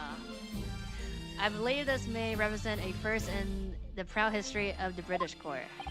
Calling a juror to the witness stand is unprecedented. However, the court will hear your testimony now, juror number 4, and that of your husband. You will recount clearly and concisely the event in your home at the time of the incident in question. Sir, at once. Oh my god.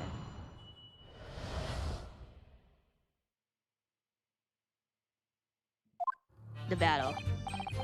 Yes, on the day you're referring to, the wife and I had a bit of a skirmish. Can't really recall the reason now. Knocked the candlestick over and set fire to the carpet. Soon had it out though and got the window open. Meanwhile, I was picking up whatever I could find to throw at him. Plenty of knives around our place. Can't say I'll notice if 1 or 2 went missing, I'm afraid.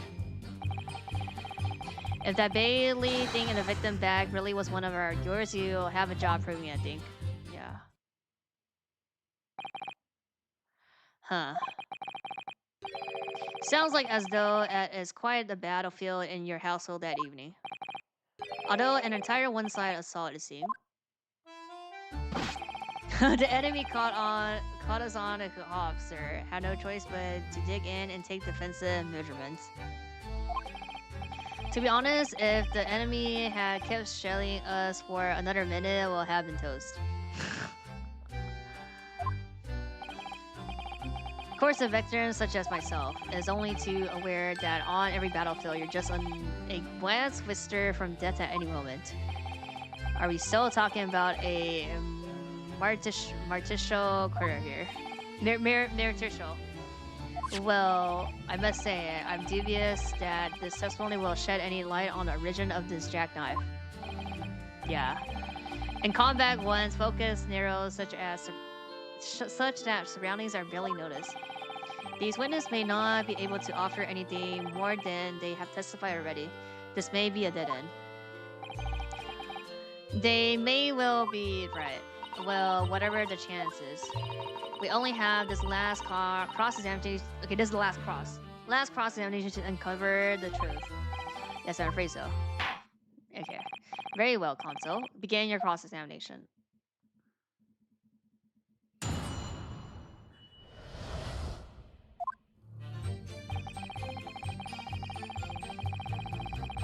Hold it!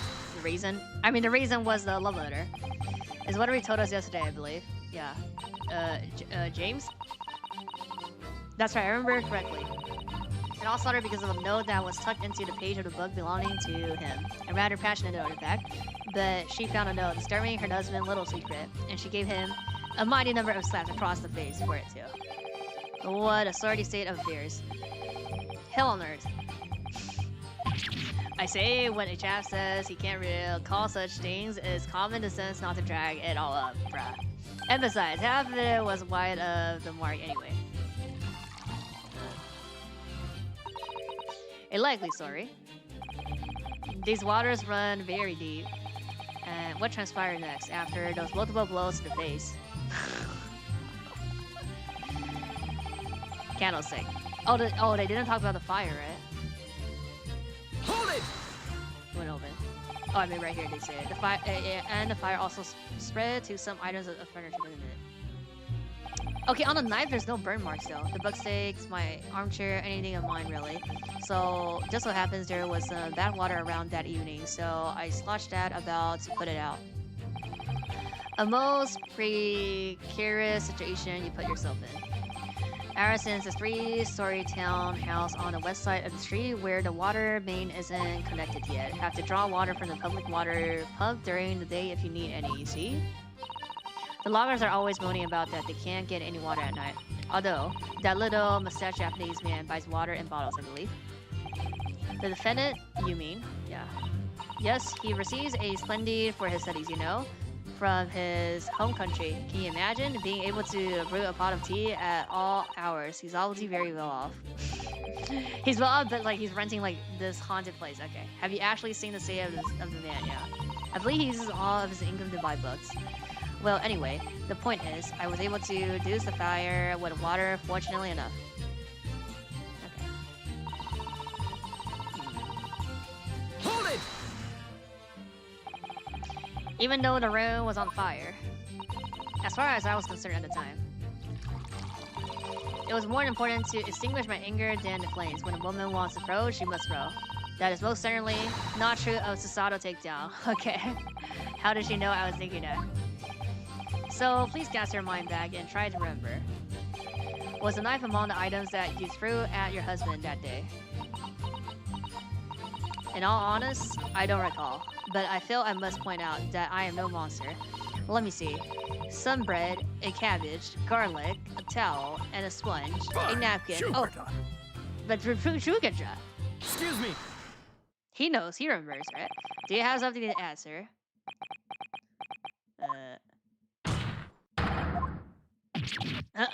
Don't shoot. Sorry. I beg your pardon? Did your wife remarks just now bring something to mind? Nothing of any significance, no. Just that the barrage of the projectors, the old thing launched in my direction was somewhat more solid than she applies. Books, bricks, and a fire poker, I seem to recall. Ouch. And the woman's aim is uncanny. She landed and direct hit with the very okay, oh! Bruh. Good grief, woman. We're not at home now. This is a court of law. Oh, dearly me. Ever so sorry there. What was she even doing with the teapot in here? Honestly, John, I would never have thrown such a thing at you, obviously. Well, take a look at this then. How do you suppose that happened, huh? Your pipe, sir. Had this thing in my hands as usual at the time of the onslaughter. Knocked it out clean out with one of her soft projectiles. She did, yes. He's drinking? And when I went to pick up the thing up, it was broken in two. I would like to see a sponge do that sort of damage. I see your pipe was broken. It would never have been sent flying unless it was hit by something pretty solid. So we're gonna say the knife? Anyway, I've managed to bandage the thing up for now. Ah. Ha, you're the one to exaggerate, aren't you, dear? I wonder what we should make this. Oh, important. Code important. It's not insignificant. It's important. Important, yeah. Significant. Yeah. Defense believes that the remarks just now would be a great... Objection! This war vengeance word only tell us one thing. Betray a fairy wife and pies as well as hearts may be broken. Sentimental wisdom, perhaps, but hardly worth of adding to the formal testimony. Indeed. Common sense, one might say. Bruh. Might one? In that case, would you at least permit us to examine the pipe, sir? Oh my god, let's go. Huh? Well, I don't see why not. Let's go. Oh, dearly me. And there you go again. Trying to ingratiate yourself with a young lady, bruh. Very well, the court will accept the gentleman's pipe as evidence. Okay. Oh, I didn't speak out of turn. Don't worry. I was just feeling rather disappointed for you that your request was turned down. Oh no, it's fine. Thanks to Soundstone, we have some new evidence to work with. You should examine it carefully, yeah. Well, thank you for that. Rebuttal. Now, if we could return to the crux of the matter, what can you tell the court about the knife used to attack to the victim? Oh my god, they're gonna ask me now? Okay, no, not now. Okay. Okay. Plenty of knives around the place. Okay, let me look at this stuff here first now. Hold it! Oh, no, no, okay, well, that's fine. Sorry, would you care to elaborate? Nothing to say, really. Rather, partial to a spot of craving, you see? Pipes and whatnot, fishing, tackles, you know, the sort of things. It's a passion we both share. I like to carve little wooden trinkets too, and then there's my leather work. Sorry to say we're always losing knives about the place, but we have a dozen of those things. They sell them at the market sometimes, 24 at the price of 19. Needless to say, I swapped them up. John prefers to use 2 knife at mill times 2 instead of a knife and a fork. Now, John. Joanne, we don't want people to thinking I'm some kind of Wait. Here we go again with the scalding. Why are they being so evasive? So savage? That is because they don't want to believe it. They can't bear the thought that it might have been one of their knives that injured the victim, which is entirely understandable, of course, but still. Go on with your testimony, witness. Okay. Sir? Okay, look, before I press the last line here, let me see. You have to job proving it. Maybe it's just this line.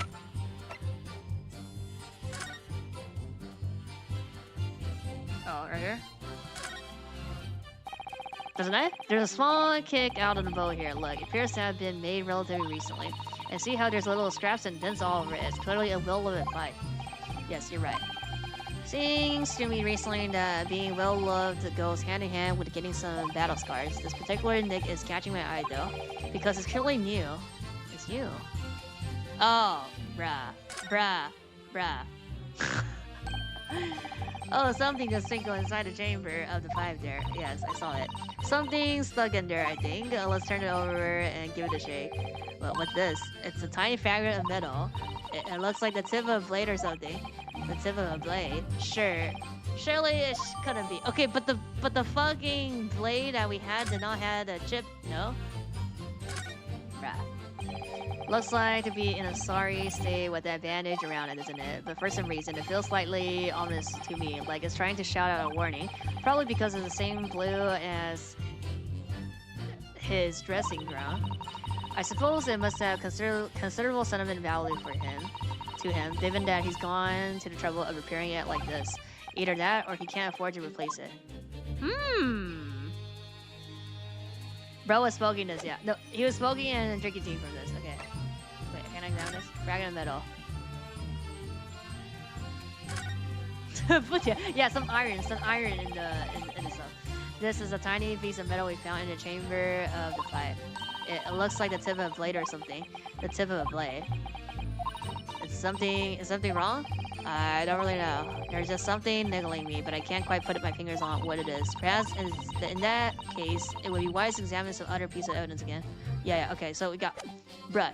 Now, magically, this fucking knife is gonna have a problem. You're gonna tell me there's a problem now.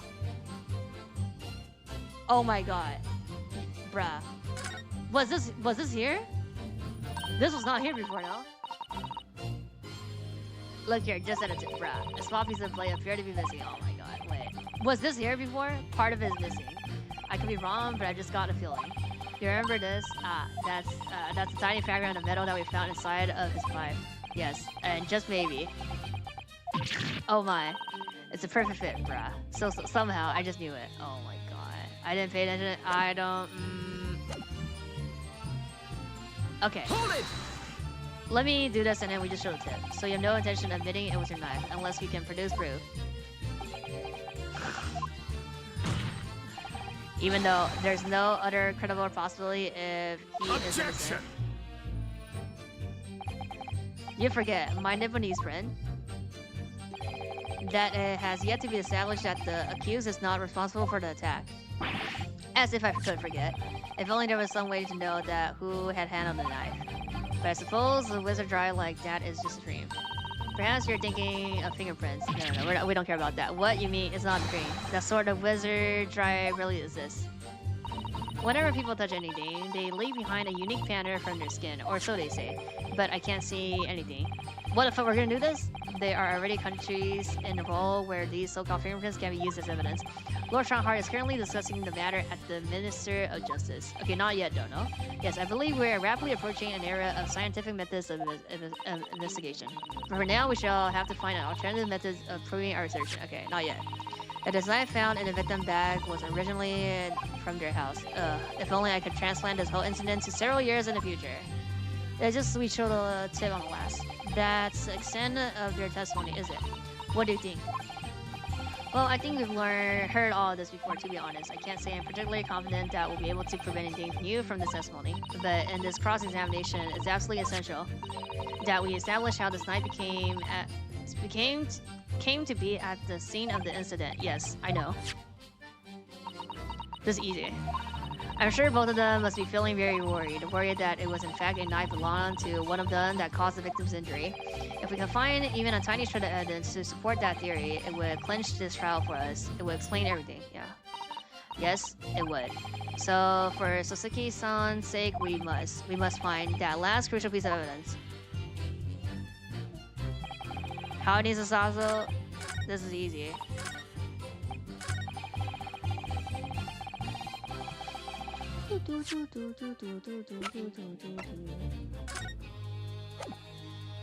Objection! Like, come on. Could I ask you to take a good look at this, please? You can ask, but I can't see a bally thing. You can't? You used to call me Dead-Eye Dead back in the regiment, of course, but that was some time ago now. Even when I'm trying to enjoy a large print book by the fire these days. I struggle to tell a B from a D, from a P to Q, to be honest. Bruh. Oh, he does, dearly me. It's rather wearying being asked about everything, every other letter and every other word. You must be D very dizzy. Is it actually not part of his ear? What are you talking about? What is that? A tiny scrap of metal. Yes, almost certain from the tip of a blade. And what may appear at first to be just a tiny scrap is in fact a crucial piece of evidence. Interesting. And where did the defense come by this evidence? In his pipe? It was logged in the chambers of his pipe. My pipe, you say? By Joe, I wonder how that got there. And what precisely does this fragment of metal signify? Oh, are we stupid here? Console? Are you suggesting that it is in some way related to the matter of the stabbing on the road? Bruh. I am. What? When you put together with another piece of evidence already in the court record. Yeah, right here. I believe this tiny fragment of metal will unravel the whole truth of the case, my lord.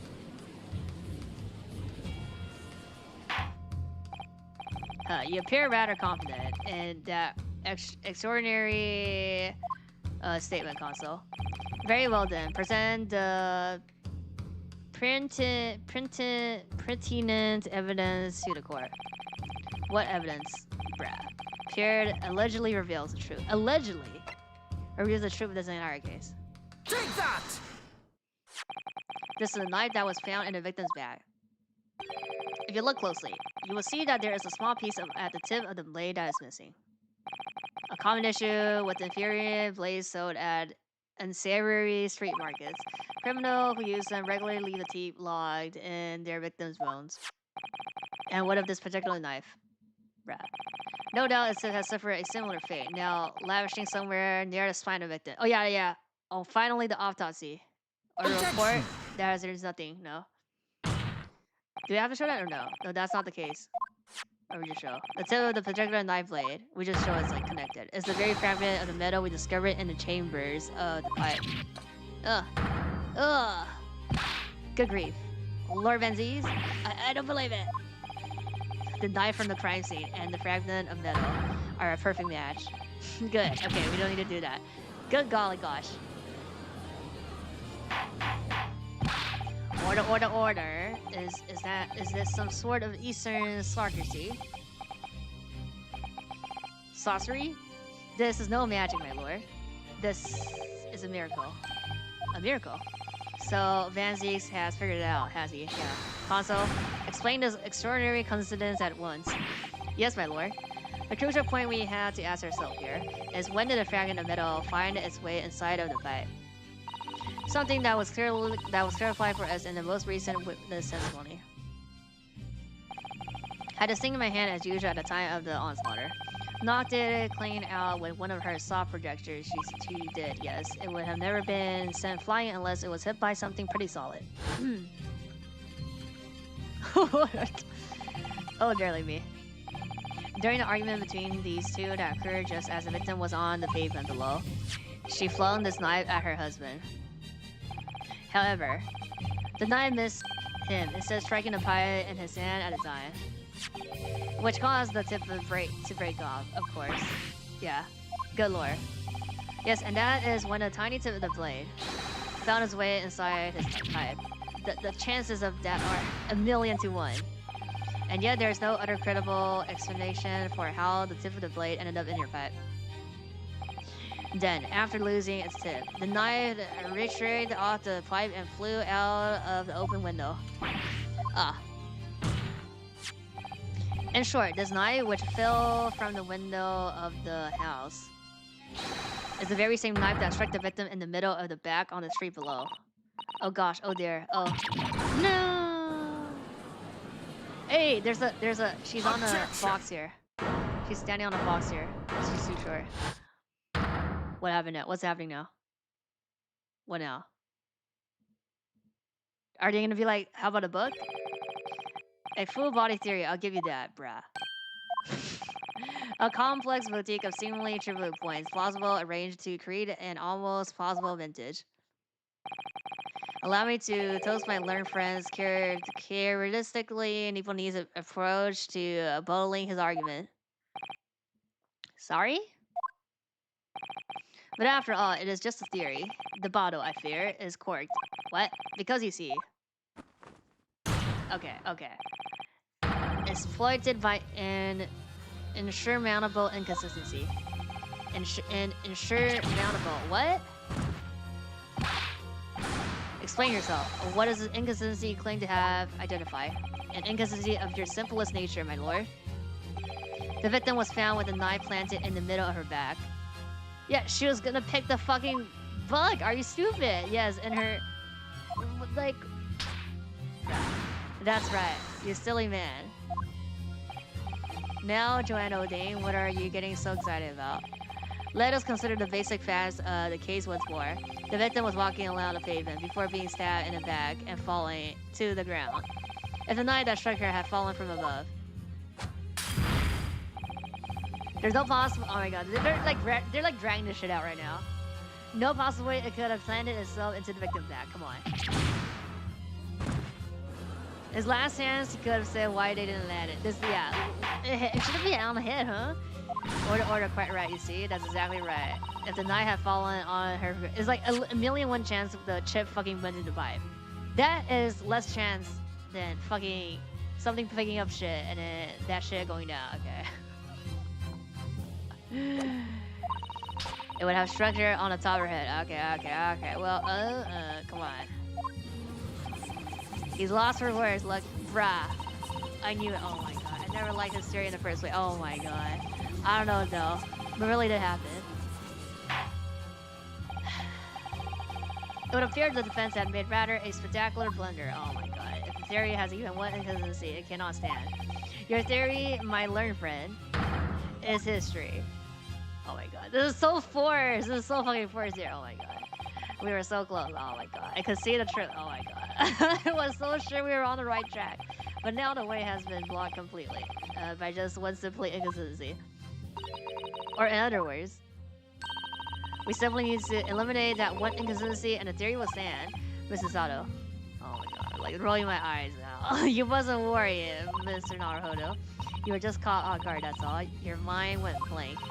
But if the path you were on is indeed correct, then a way will present itself. The key to this is in a court record, I'm sure. All the information you need is here. I have evidence to present. It seems you have nothing to say, my Nipponese friend. Well, your silence speaks volumes. A tacit acceptance that your theory is fatally flawed. Objection! Finally. Objection.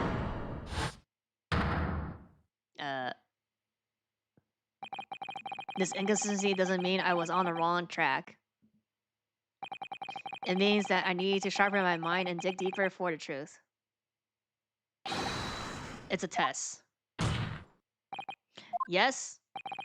If the knife fell on the victim from above, there's no way that it could have hit her in the middle of her back. Under normal circumstances, that is. But what are you implying? Console? There is a piece of evidence in the court record that can explain this inconsistency. Oh, the book in the hand. No, just the photo. Yeah, the photo. The second photo. That can explain how the knife that fell from above could have pierced the victim's back. You already have the answer. Goodness. Utter madness. Surely this must be the last time. Are you sure it's the last time? Console, present the evidence of which you speak. This is the last inconsistency, the final piece in the puzzle. If I consistently make sense of this, the truth will be laid bare at last. Evidence that explains how the falling knife became lodged in the victim's back is... Take that! This, the fourth book found at the scene. Is the final piece of evidence the defense will present. The burnt book. Is that not his book? Yes, and to understand its significance, we need to consider how it came to be at a scene in the first place. This photographic print clearly shows the book in the question, and the victim holding it in her hand. But as we all now know, it was the police that put the book between her fingers like that. Did you not fucking hear what he said? Quite so, as part of his own wholesale transplanting of the crime scene to the opposite side of the road. That's true, however. As part of his testimony, he made an extremely enlightening statement on that point. But what made you place the book in the victim's hand? Oh, well, Saad, that's because that's how I found it. When we first ran over to the scene, the victim was already holding the book. So when I moved everything, I made sure it was still in her hand. In other words, the victim had already picked the book up of her own volition. And clearly that must have been before she suffered a knife wound. Well, I should say so. After being attacked with the knife, I don't imagine she had been doing much of anything. So the question becomes, why did the victim have the book in her hand? But Jingo, I think I'm beginning to see what may have happened now. Oh dearly me. We know that the book fell from the top floor of the household onto the pavement below at precisely the moment that the victim was walking past. And yes, at that exactly moment, the young woman was walking along the street in the light fog when all of a sudden, a book fell right through in front of her. The book I threw. Yes. And what do you think the woman did? What would you do if you were walking along and suddenly a book landed in front of you on the pavement? You should run. Well, I really can't imagine it, but I suppose she might have reached down and picked the book up. Yes, that's exactly what the woman in fact did. She picked up the book. Yeah. No, because it's probably something else might fall down. Oh heavens. And when the woman reached down to pick up the fallen book up, what position would her bag have been in? That's right. Facing the sky, completely and utterly defenseless. Then, in the very next moment, while the woman was still bent over picking up the book,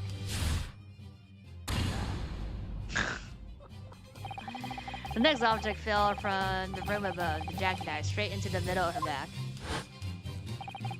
And at the same time, walking by chance directly behind Miss Green, was the defendant.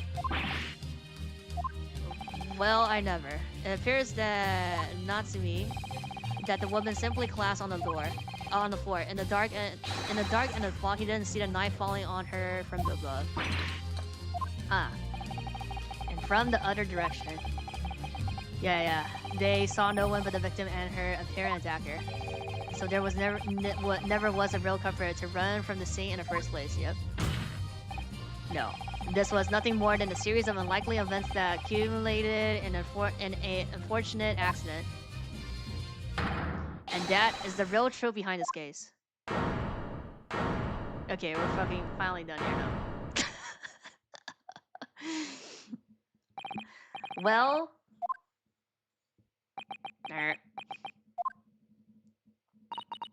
The very first time you showed me that knife, I had my suspicions. I wonder if perhaps it might have been something like that. There, old bean. What for? No for. Stop fucking throwing shit and be violent. Of course I never meant for anything of the sort to happen, but... It was all my fault, wasn't it? It is, yes. You're gonna be like it's my fault. Bruh. I take full responsibility.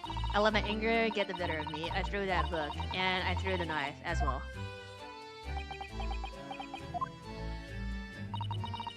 John dear, it's alright. I know. Bruh. I'm ever so sorry. Truly. I'm sorry. Bruh. That's a breakdown. Bruh. He can't even pick him her up.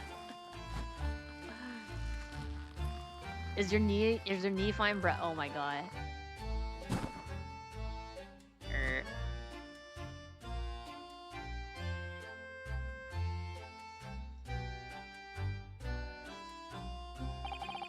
Laura Van Geese, what news of her? They're fine. Doing things in infirmary, yeah. It would appear that today's events have left her in an especially flustered state. However, I believe she will recover in due course. There is no cause for concern. Yes, unbeknownst to themselves, they caused what could easily have been a terrible tragedy. They shall have to prepare themselves for the consequence of their action. Yep. There is some good news, however. Yeah. She's awakened? My lord, I have just had words from the hospital where the victim is being treated. Her condition is improving steadily, and the doctor believes she will regain consciousness soon. Let's go. So not yet, but like, fine. It's strange. We've been talking about the victim all this time, but we never ever once met her. How wonderful. The woman is out of danger scenes. Do we get to see her? Yes, that is good news. So... let's go. Yes? On behalf of my fellow countrymen, I would like to take this opportunity to beg your pardon, sir. You came from your distant eastern homeland to study our great British culture and have been repaid with immeasurable unkindness. Please accept our heartfelt apologies.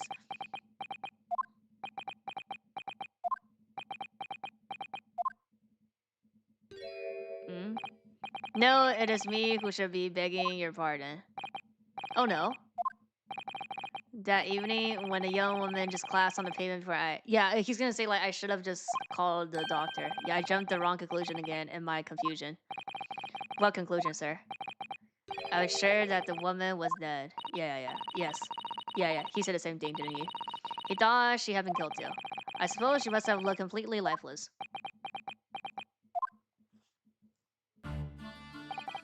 It's been about a year since I arrived in Great Britain now, but I still can't get used to life here. I can't relax. I'm sure there are evil spirits lurking in the fog, like they are haunting me. Poor Soseki-san, his imaginary really has got the better of him. Yes, poor man. So when it happened, I thought the young woman had already taken by the fog spirits. I should have never have dropped my books like that and run away. I should have called for help, for a doctor, for police. Yeah.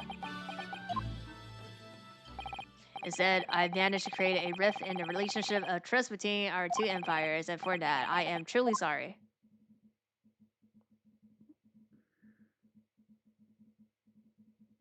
Okay. One can indeed say that some sort of mischievous spirit has been at work here, I think. One that created a chain of unfortunate mishaps. We were befooled by the spirit and led to false conclusions, but thanks to Laura Van Geese and our young lawyer here from the east, that chain has now been broken and the spirit exercised. I heartily commend you both. Oh. Now then, ladies and gentlemen of the jury, Yes, my lord. In concluding this trial, I must ask one last time for your decision regarding the defendant's culpability.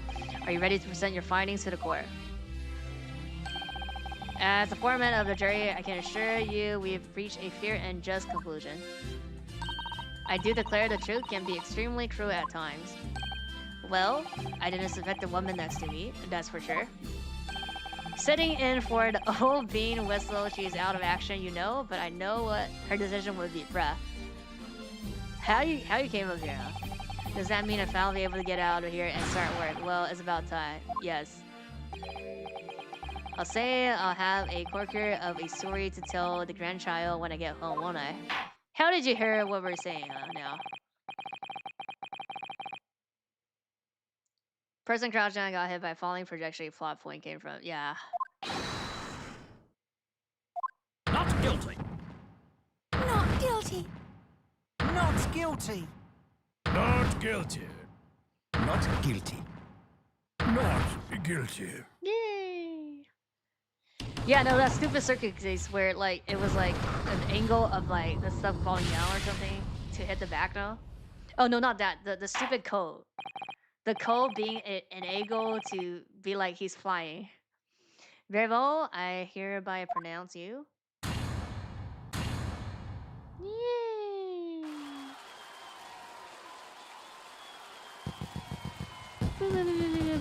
Fireworks in this like church here.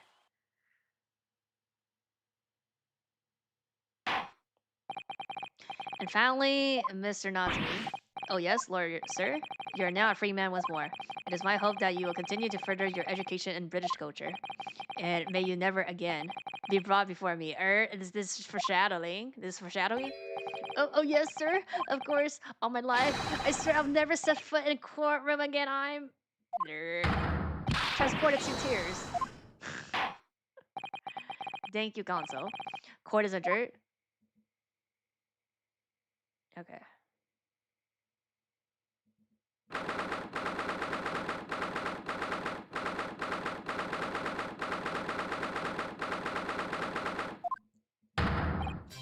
Oh, locum. Wait, you mean me? Of course. Is there another locum here? Is there even one? Compared to the original locum student, Mr. Naruhodo X Square, your name has been rather short, hasn't it? What's wrong with using my actual name? Oh, at last. I'm free. I'm free. Joyful, joyous, jubilant, jubilation. Petty, party, happiness, hooray. Oh, I'm pleased. Mr. Natsume is delighted. Would it be so hard just to say that? Look, you did it. You saved me from the brink. Well, what happened to the poor woman was in no way your fault after all. I'm just glad everyone can see that now. No, not that. Lovely, loyal, locum lawyer. Yes? I mean, as I said before, I have just never got used to life here in Great Britain. 没有绕啊，那你说 innocent， 那不是要 not innocent 吗？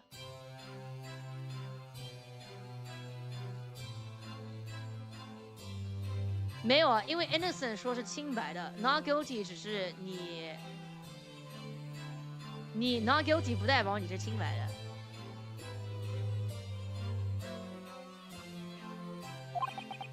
Every time I look over my shoulder, I see foreigners. I see towering brick buildings, and from high up windows, I see them looking down on me, laughing. Look at this little hunchback. Oh, there. I'm sure it's all in your head. Yeah, it's all in your head. But today, you, local lawyer, gave me gloom the boot. You stood from behind that baronial bench before all those babbling British. You battled to the bitter end, laying bare the believing truth. And when I beheld the blinding fireworks among the beams of the Bailey roof, I bellowed, "Behold the best barrister ever born." Well, that's very flattering, and we're very pleased for you. This has given me a wonderful anecdote to recount to my old friends back in Japan. An anecdote. Anecdote? Is that what's to become of all my hard work? There you are, my dear fellows. Apologize for keeping you waiting. I rose late this morning. Oh, Mr. Sholmes, what a pleasure to see you. I see I am here not a moment too soon. A disaster has been averted, I'm glad to say. Oh. The trial shall begin presently, and I wish you the very best of luck. It's just finished. What? No, that my haste was in vain. Ah, it's you, Herlock Sholmes. Oh, have we met, sir? This is Mr. Natsume, the man you had arrested, Mr. Sholmes. Ah, I see. I failed to recognize you at first. Our previous encounters have taken place in the gloom. Either you of your bleak logging or that prison cell simply couldn't place that curious face in the light. Charming. This is all your fault, Herlock Sholmes. You're the reason I had to go through this terrible ordeal. I'm going to give you a piece of my mind. My apologies, sir, but I assure you, I have placed you now. You're the fellow who abandoned that poor young lady and ran out, are you not? Oh, ah. Has she been taken to hospital more urgently? I feel perhaps that she would have regained consciousness by now. Oh. But it was unavoidable, I'm sure. We are but humans after all. Anyone would have been shaken by such an experience.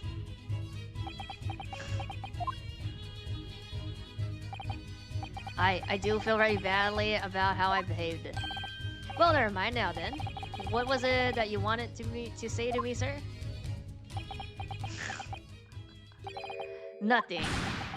Ha ha ha ha ha, priceless. Oh, I am sorry, really, but that was quite priceless.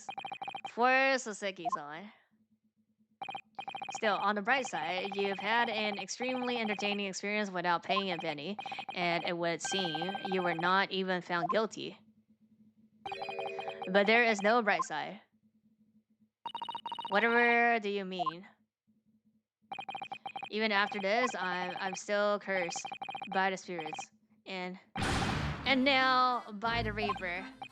Ah, yeah. Lord Van Zeeks. I haven't forgotten, you know, that what facing that man in court means. Even if you're found out guilty, you're still doomed. It will be alright. It'll be alright, Mr. Natsume. If the Reaper appears trying to make trouble, I'll protect you. Here, bruh. With a perfect executed Susato takedown.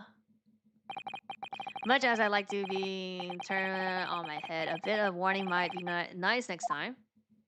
Mrs. Sato? Is that the end? Okay, no. Here. He's gonna conclude, I think. So, Mr. Natsume, what do you intend to do now? You mentioned something about recounting your experience to your friends back in Japan.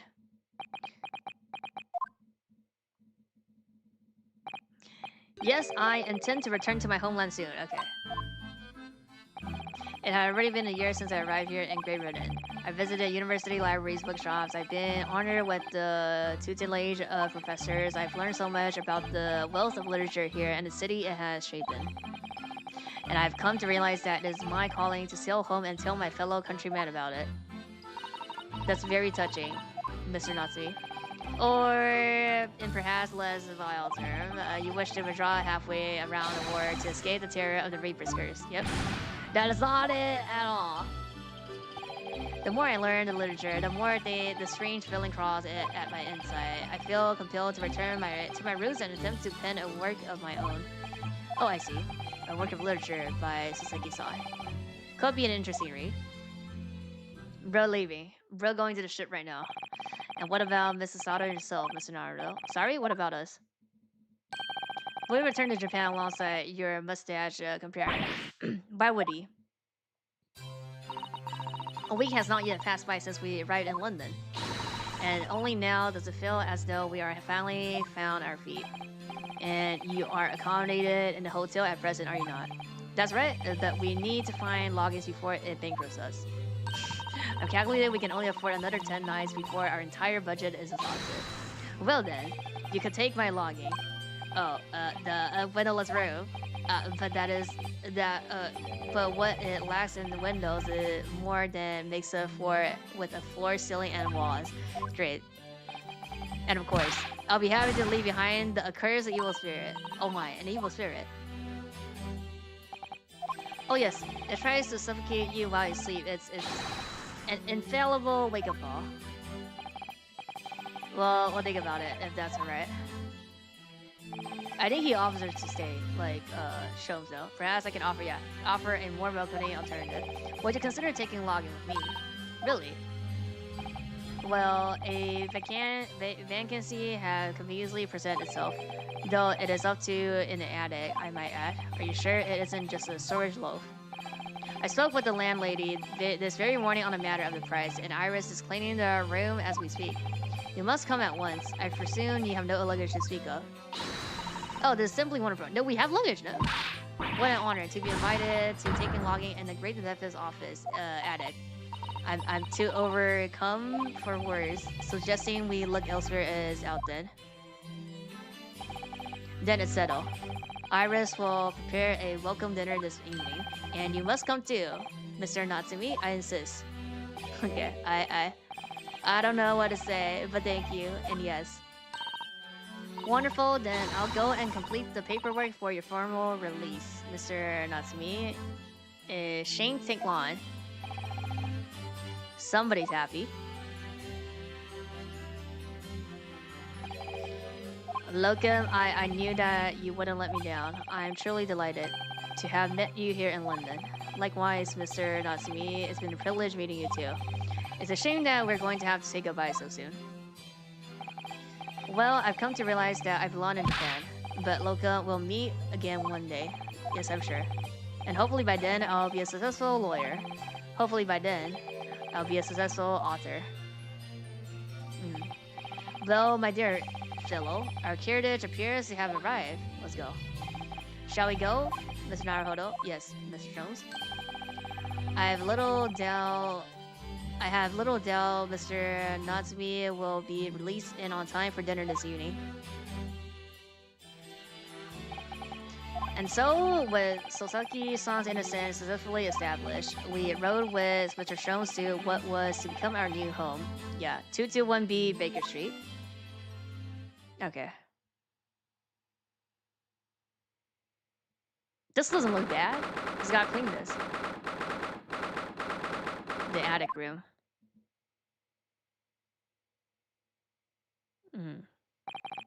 So this is to be our new office, yes. Our office.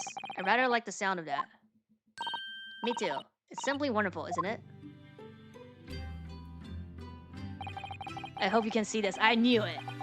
Kazuma is only a small step, but I like today we're getting a little closer to your dream now.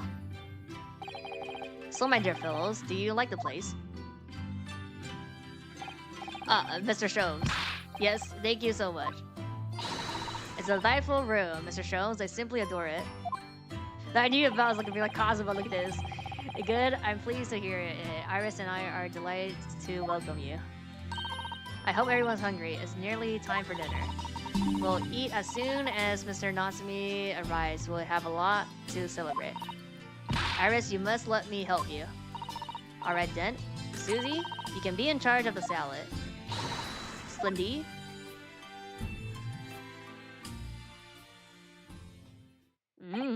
So, Mr. Naruhodo, how does it feel to have your own office in the capital? It's very exciting, actually. Can't help wondering what adventures await us. Those were priceless. My sentiments when I first established my office at these premises. Until I discovered the dark truth about the city of London. That is... Sorry? London is a glorious place full of wonder, opportunity, prosperity, and mirth. But the brightest of the lights... Dark age of all. Casts the darkest of shadows. Shadows, what do you mean? Well, I believe you're well aware of the murkiness that lies behind London's facade already. So once again, Mr. Naruhodo. Genmu. Welcome to London.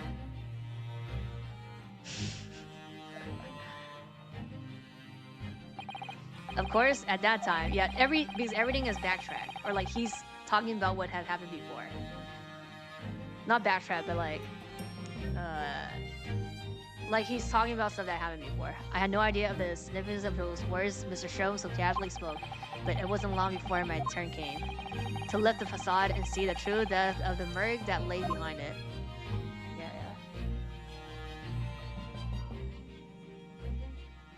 The end. Landed in London for completely episode 4. Sure, why not? Return to page now. Oh, right here, yeah. Episode 5, The Adventure of Unspeakable... Sorry. Oh, clouded because of fog. Kokoro is hard. This thing is long. I think this is a 14-hour case, so... I might do this not next week, but it will have to be, like, together. Or, like, you know, I do day 1 and then day 2 the next day. 差不多，是差不多。Okay.